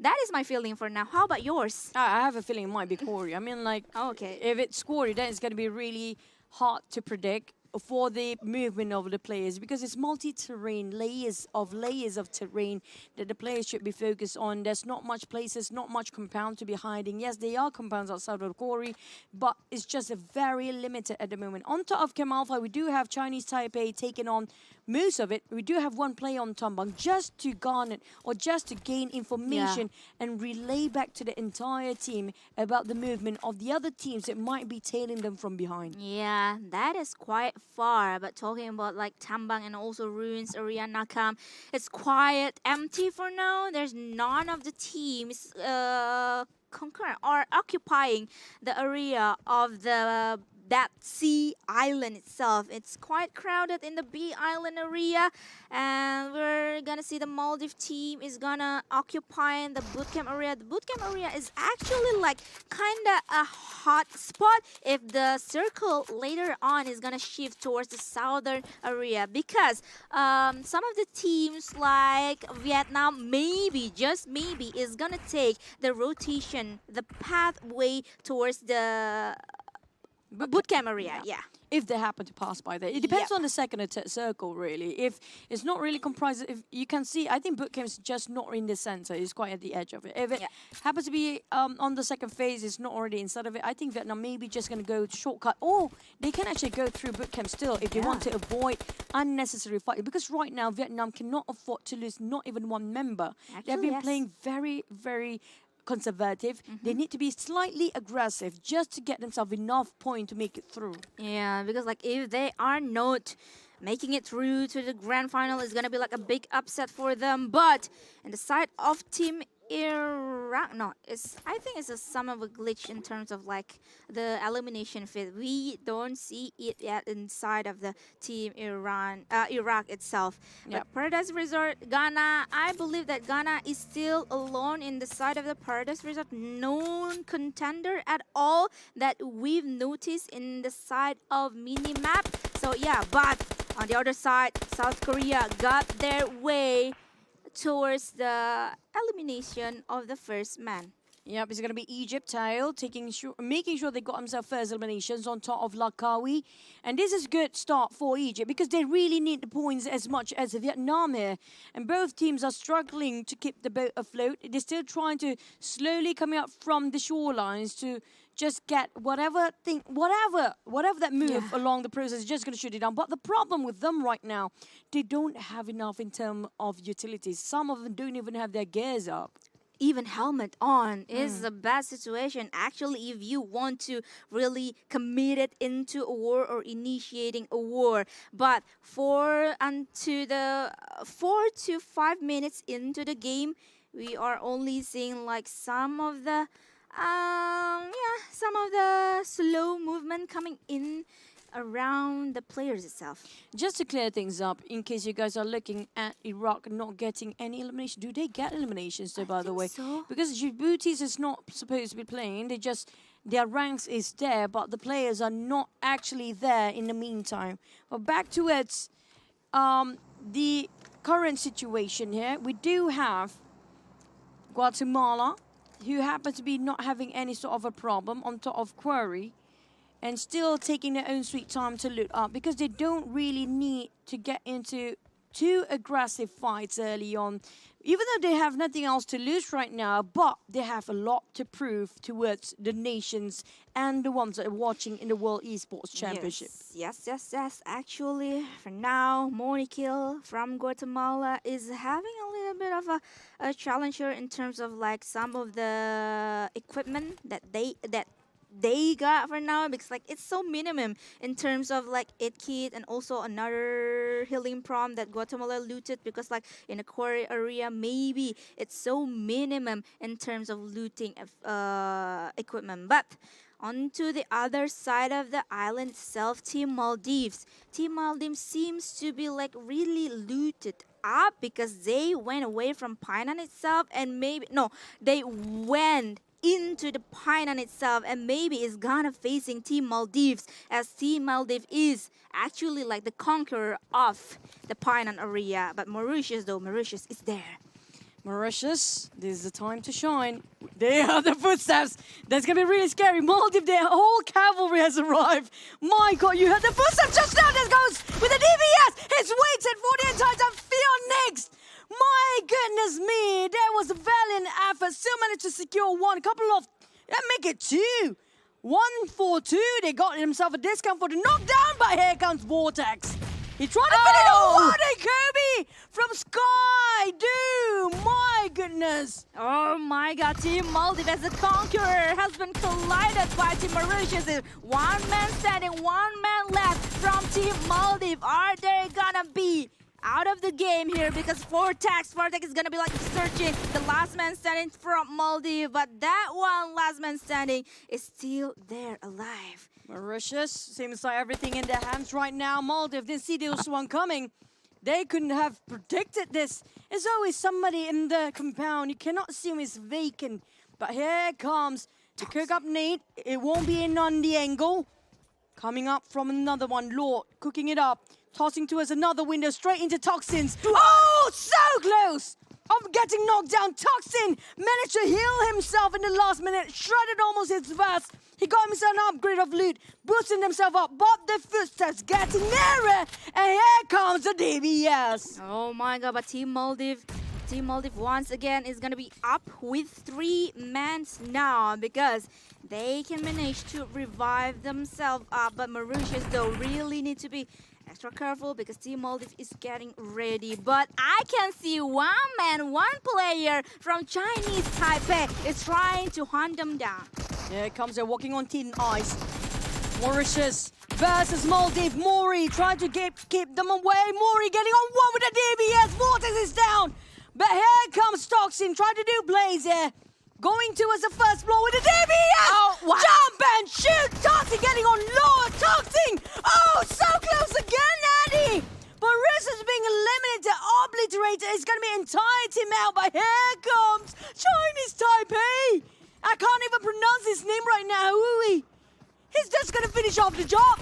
The housekeeping team. Oh my god, Chinese Taipei is going to take this chance as maximum as possible as a third party. They want to messing around, but the problem is he is still alone. No backup whatsoever. So I think it's not going to be like a big committed push towards the Painan area, towards the compound that has been occupied by Team Maldives.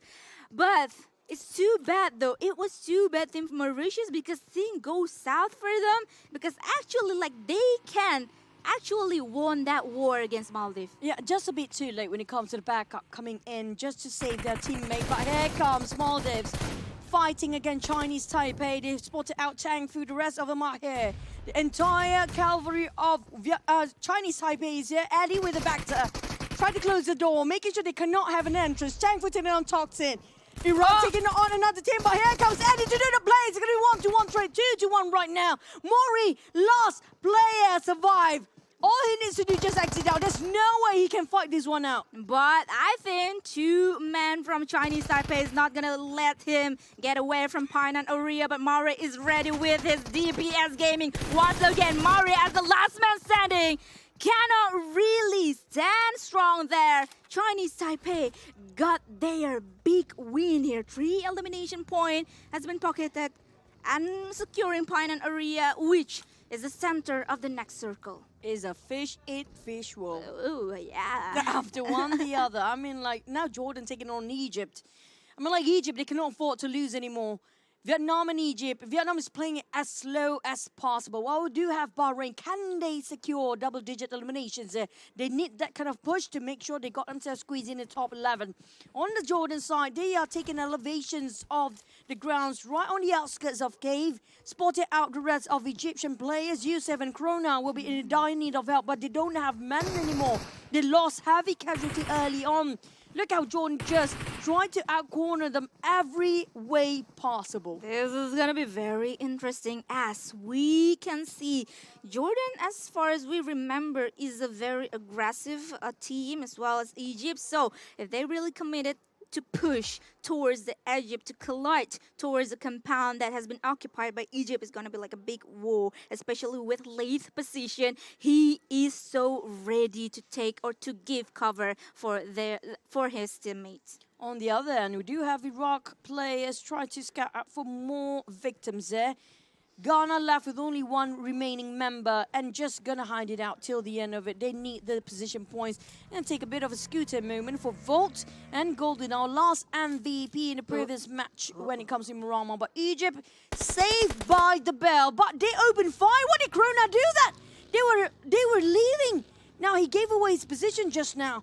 I'm not sure if Jordan want to make a U-turn, but definitely they are giving it away, their position. I'm like, IESF, trigger discipline is a crucial skill there. Yeah, but once again, thankfully that Jordan went away from the area itself, but Egypt is getting ready to really face the Jordan's attack towards them. But Jordan still hunting them down in the area of the corner of the circle itself. But on the other hand, Guatemala still facing Team Bahrain. 1 man down from Bahrain. It's not great in the top spot. David, what a crispy spray there. Perfect. Didn't even whiff it, even though he's a nick of health being shot down. Cheo just taking on the best of Choto. We're looking at Bahrain slowly losing men bit by bit. They're left with only Hassan again as their last surviving members.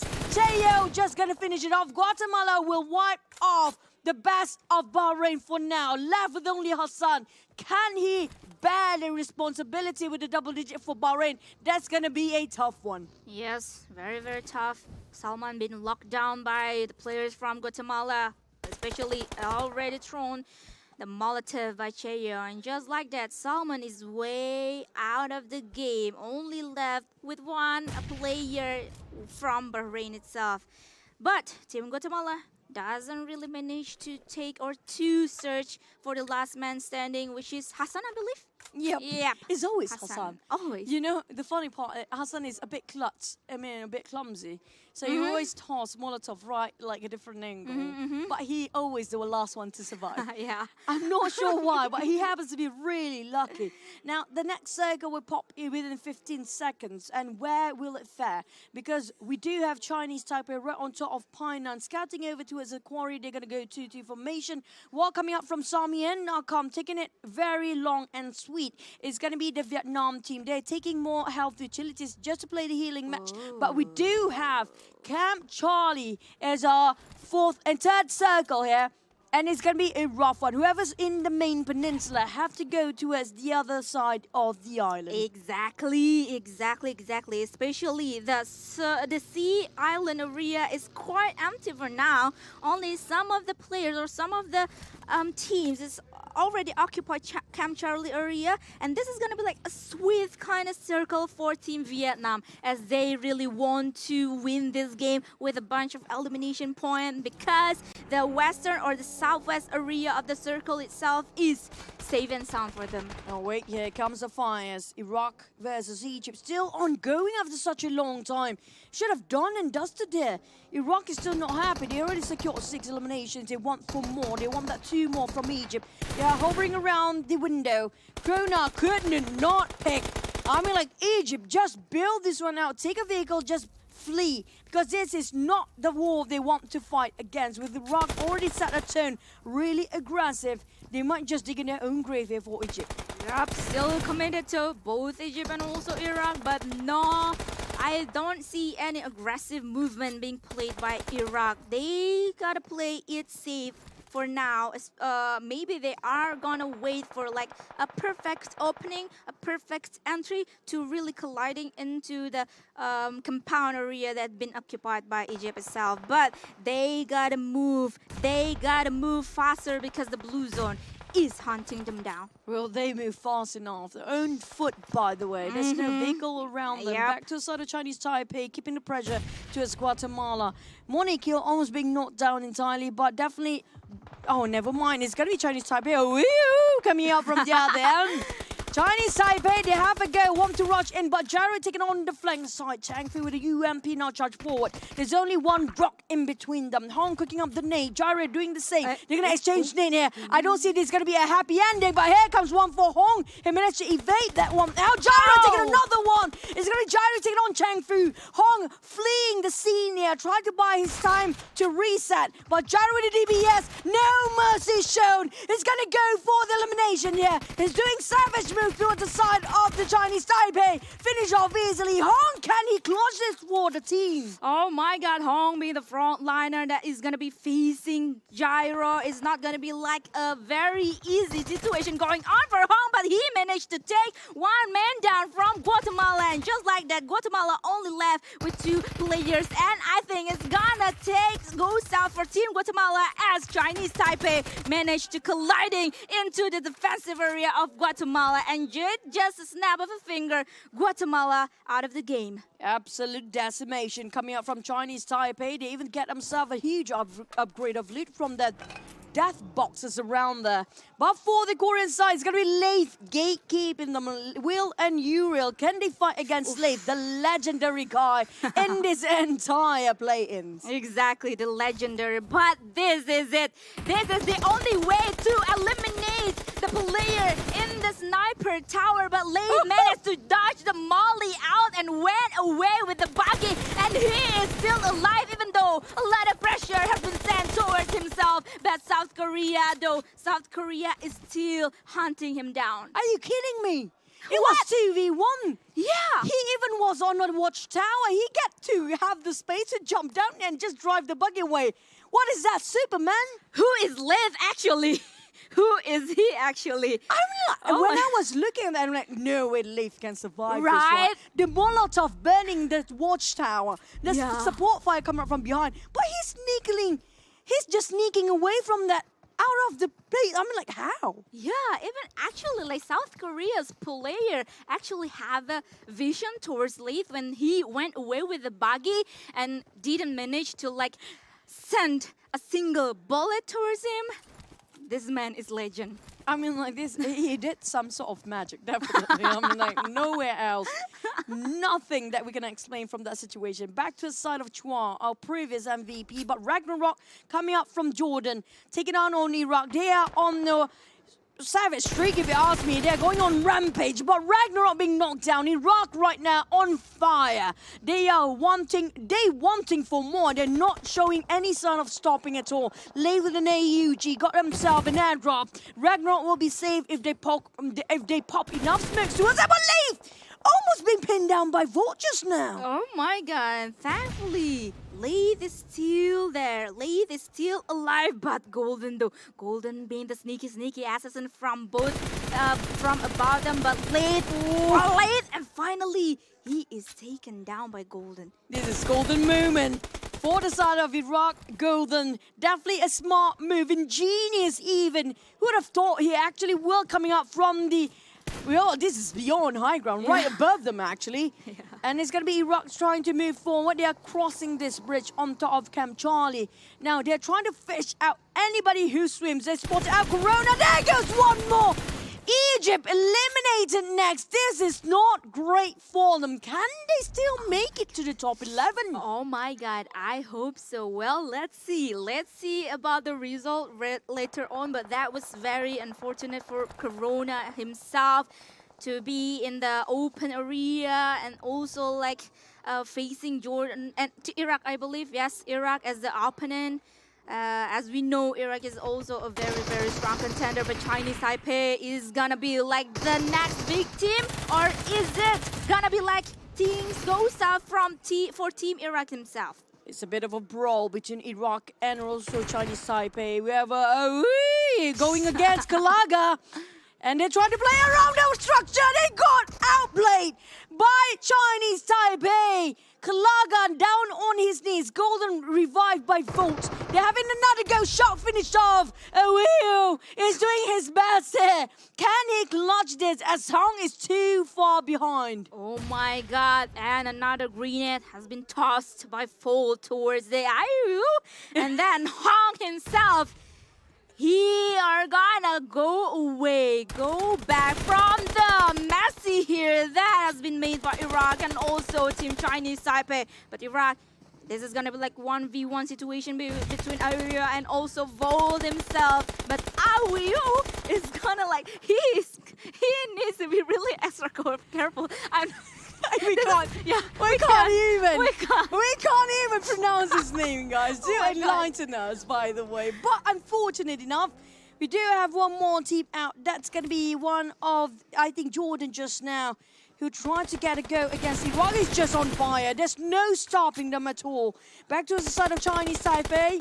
It's going to be Hong trying to play on the flank side, but Chua managed to shut down on Iraq Golden. They can still revive. Never mind, Iraq left with only one player. The Blues are closing in. Wu is having a hard time to spot out Volt. Uriel on the high ground. Oh, we have Vietnam taking the elevations as well. Hong be spotted out by Volt. Now, Volt, it's not being spotted out yet. Hong has no clue. He got a straight shot. He can do it. Oh my god, but what a trigger discipline, but this is gonna be like take too long as Aoi. I can say that now, Aoi, we can only just say Aoi for now, Choo. If not, we're gonna like loving it all until the late game. Feels like we're in a jungle right now. We're saying that word, right? Yeah. Tarzan. Are we Tarzan and Jay now? Yeah. And back to the Chinese Taipei, Hong. We tried to march to the side of Vietnam, and they got finished off by the players. And none of these teams we are watching right now is quite in the center of a circle. They are playing it very careful because one, the circle itself is the low ground. If they just entered it easily, they will be pinned down quite hard. Even though they got themselves a couple of compounds, like Tuanzi already parked themselves there, but Volt on the other hand still being closely watched by the side of Chinese Taipei. Oh my god, Volt from the moment ago, and he finally opened the fire and take one man down from Chinese Taipei. Not only one, but eliminated the whole Chinese Taipei. Oh my god, Volt finally. This is a monster. This guy is a monster. He ever got himself, again, 13 elimination points. I'm not surprised. Out of 30, he got 6 by himself. He clutched that 2v1. How is that even possible? There was 2 people on different angles entirely. Back to the side of Iraq. Volt is still on the run. Hassan, still the last member of Bahrain, the last surviving member. As always, trying to play as quiet. We do have Vietnam in between. Winnie taking a shack, while we have Tuanzi trying to just fished them out with a bait with that vehicle. It's going to be Volt again, almost being pinned down by Hassan. Just overpicked for a bit. Winnie on the other end. It's going to be a 3-way war in the crossfire. While we do have Vietnam side a bit more advantage when it comes to the manpower. Yeah, and this is what they really want. But Hassan got spotted down by Volt. For now, Volt become the monster here. But Tuanzi also spotting Volt down and throwing a grenade, but that doesn't count, but that doesn't connect it towards Volt. But the second grenade though managed to eliminate Volt out of the game. What a coup just now. Perfect execution down to 2v1. Hassan gonna do the play. Hassan, the one player of Bahrain since the start. He can do this. It's gonna be mano to mano. Hassan, can he heal himself up? He only got band-aids. What can you do with band-aids? It's not gonna be enough, Hassan. You have to charge in. Both of them are just charging themselves out. The difference is Tuanzi with a booster, while Hassan with the band-aids. Yeah, but he still managed because there he still got the boost there with Hassan. But Hassan though gonna eliminate Winnie for now because but Hassan! Oh my god, he cannot really stand the aggression that's been made from Team Vietnam. And Team Vietnam managed to take winner chicken dinner for this last game. Now, is it gonna be enough for the Vietnam to squeeze in the top 11? When it comes to the scoreboard, will it be enough? They got themselves quite a number of eliminations. They almost lost that chicken just now towards Hassan, the sole surviving member of Bahrain, the one-man army from the start till the end. Yeah, he was such a star. Such a star. Spotlight is on him for now, Hassan. But, Juju, actually, like, if we remember the position of Team Vietnam, when they went into the play zone, there are no much opponent that they can take. That means not too much elimination point that they can collect. Well, at the same time, fingers crossed, hopefully it's going to be enough. I agree for the fact that they are being a bit too conservative. We mentioned it earlier. They have to be extra aggressive, but the problem is they just couldn't find any openers to shoot down. But they managed to secure a couple of eliminations. But will it be enough? That's a bigger problem here because we're still waiting for the overall rankings. But for Maldives and Mauritius, that was a really close combat. The CQC was incredible in Painan. Yeah. I mean, for the side of Bahrain, they just couldn't make it. I hate to break it, but I have a feeling Bahrain can't make it up to now. Whew, but I got the same feeling actually because like this is a really tough situation for them actually, especially like all of the contender in the red zone area is actually like still alive.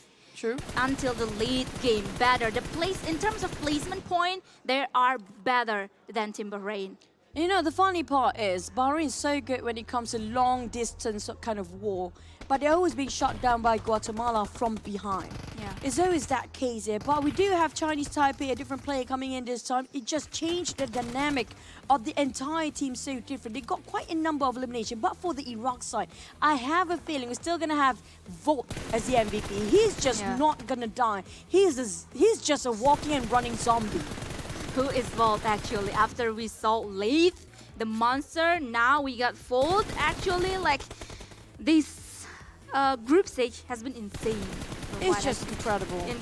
Incredible. But yeah, this is the last game, and even though like we saw an earlier, the very conservative and also quite passive gameplay from what I noticed here in the first half minutes of the game, but the ending though. The ending is really intense. It's not just that, it's because of the circle as well. There's not many compounds that actually take covers for the players, and it's so hard to predict this sort of a circle. Most of them kind of have the same mindset as I do, like they predicted it will be Quarry. Would have thought it's going to be on the different island entirely, but Volt though, this clutch! My goodness me, that was 2v1. I'm surprised. Why didn't double pick at the same time? They could have won that for Chinese Taipei. I think only one condition or only one factor panicked or also shocked by Chinese Taipei. So they didn't really like ready to give a counter attack towards Volt. It's Volt. Yeah. It's Volt. He just gave you a couple of Volt of charges coming up from lightning and you'd be zapped away easily.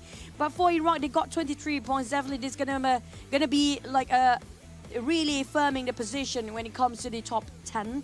But for Vietnam here, we do want to know, can they make it in the last minute?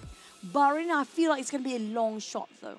Yeah, 12 total points for Bahrain, especially with other contender as well, like Korea and also Chinese, not Korea, yeah, only Korea. Korea is like the strongest contender here in terms of like securing the top 11 position now. But Iraq though, back-to-back winner chicken dinner actually they got after they won the last Miramar that you casted. Is it because of me? I want to feel like it's because of me for one time, because we've always been, you know, giving bad luck to the predicted teams, but at least this time it's working out for me, just like how you did earlier today. Thankfully. But I'm intrigued to see like travel distance by Vietnam. Vietnam is like one of the team or one of the countries tend to have a really late rotation and also long rotation as well. So that's why 4,628 meters travel distance that they get, but only with one smoke. I mean, like, what? Well, they couldn't get any, possibly. I mean, if you look at Bahrain, though, the total damage is 182. Yeah. That's only by Hassan, if I'm not mistaken. Maybe. He's literally carrying the entire team there. With 182 damage. My God, what a play. Yeah. All right, so overall statistic, 42 total elimination. A good number actually being played by Group B versus C. Throwable used only 68, not a high number actually in terms of throw use. Kalaga from Iraq managed to take the longest distance elimination with 300-ish something meters.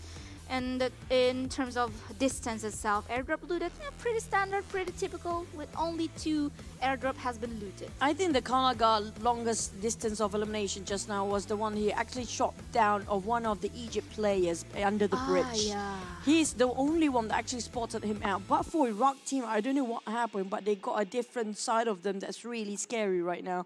You cannot stop them when they are on the rampage. Yeah, actually, and they are gonna be like the strong contender as well for the grand finalists that we're gonna see the matches tomorrow. Actually, the start of tomorrow, 5 matches a day is gonna be like. Finally, we got to see some standard gameplays, some standard game, but Voldo again. Whoa! All right, Vold as our MVP of the match, which 6 elimination points, 700-ish something damage that he's been dealt towards his enemy. It's not the 182 damage then for like, oh, that was, well, never mind, that was Hassan. I wish we can get to see Hassan as MVP for once, honestly. Yeah, hopefully. But for this, it's going to be an average damage output coming out from a Volt, and it's kind of tally up when it comes to eliminations. But I'm still holding one of the best player when it comes to this lineup. I have to say, for Iraq players, every single one of them playing, like I mentioned before, they are the MVP as a team. You don't look like I don't like to put it as a one-man show, but it just under the spotlight, like for Jordan, we do see a lot of, even Gaga these days are rising up to the occasion, but for Volt, they can't reach here without Kalaga, without every single one of them. Yeah, actually Iraq is like their individual skill is like equal, I think. For all of everyone is so important. Everyone is so important, and everyone get their spotlight for each match, actually. Yeah, well, you know, the lineup we have previously was different. I don't have the full lineup for Iraq players, but I'm so sorry, guys. We didn't have Awu as our lineup here, actually. How do you even pronounce his name? I mean, like Awu. I know. The funny part is they're putting it as the last match. But here comes. Drum roll! Congratulations for Pakistan. It's just 2 points different. 2 points different. Oh my God, 2 point difference between Pakistan and also Bahrain. But congratulations for Pakistan, South Korea, Sri Lanka, Egypt, Maldives, Vietnam, Chinese Taipei, Iraq, Jordan, Brunei Darussalam, and also Saudi Arabia. You are gonna play tomorrow for the grand final. But thank you so much for Bahrain, Libya, Mauritius, Senegal, Guatemala, Azerbaijan, Ghana, and Djibouti. It has been an honor to actually watch you guys in action. It's really an honor to have you part of our World Esports Championship. Yes. But my, oh my, look at the gap. I was scared for this, for Libya. They're really being pushed down in the last minute, in the 13th place. Yeah, actually, it is so unfortunate for them. And I believe that both Bahrain, Libya is gonna like having some of a nightmare for them because like this kind of thing is happening. It's just 2 points. Difference, it's 2 points. It's not even, it's 2 points. If it's like a 10-point gap, we can live with it. Yeah. But at the receiving end of Bahrain, this is going to be really broken-hearted for them. But it was such a good show. It was such a brave, valiant, action-packed coming up from Bahrain for the entire day. I mean, like they did having the last push as well.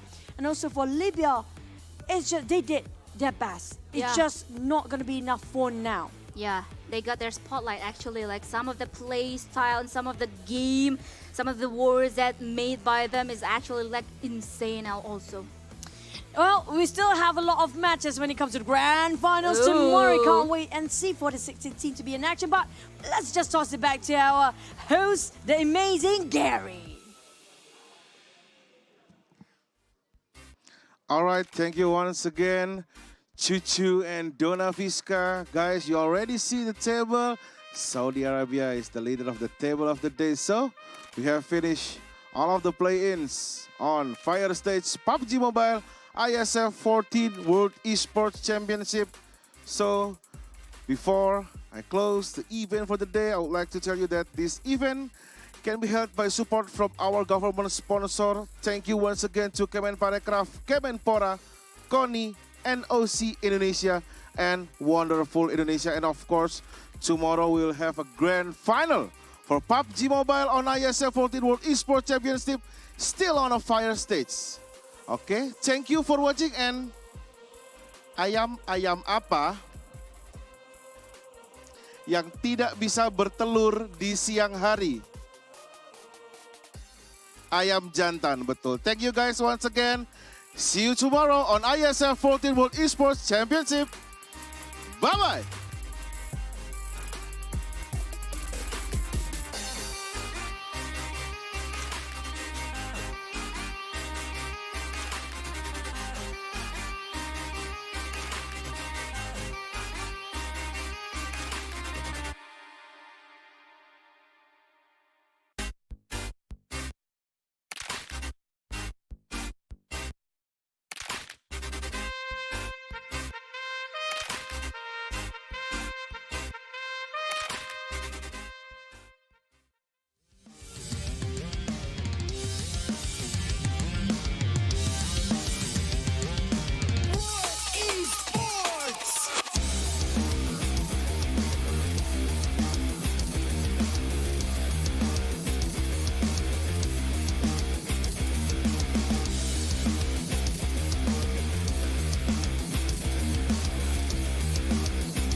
It's my game.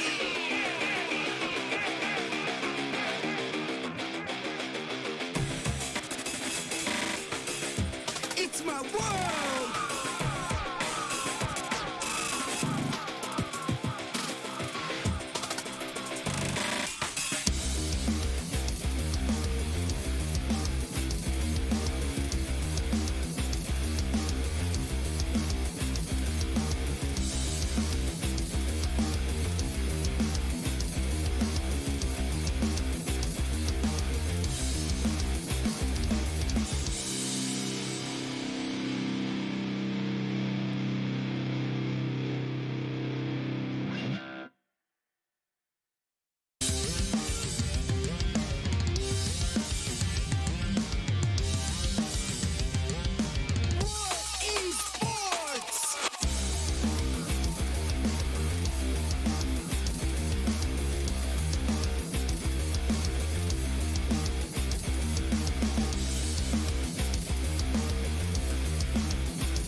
It's my game. It's my world. It's my community. We believe in unity.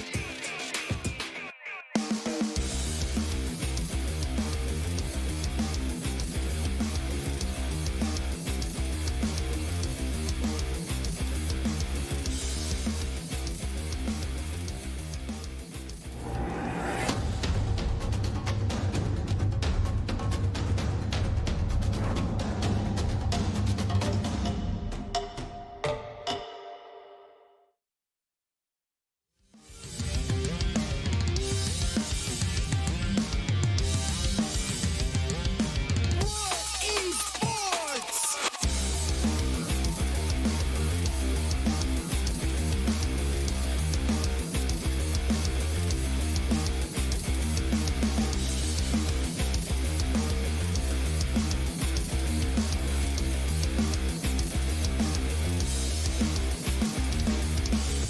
It's my game. It's my world. It's my community. We believe in unity.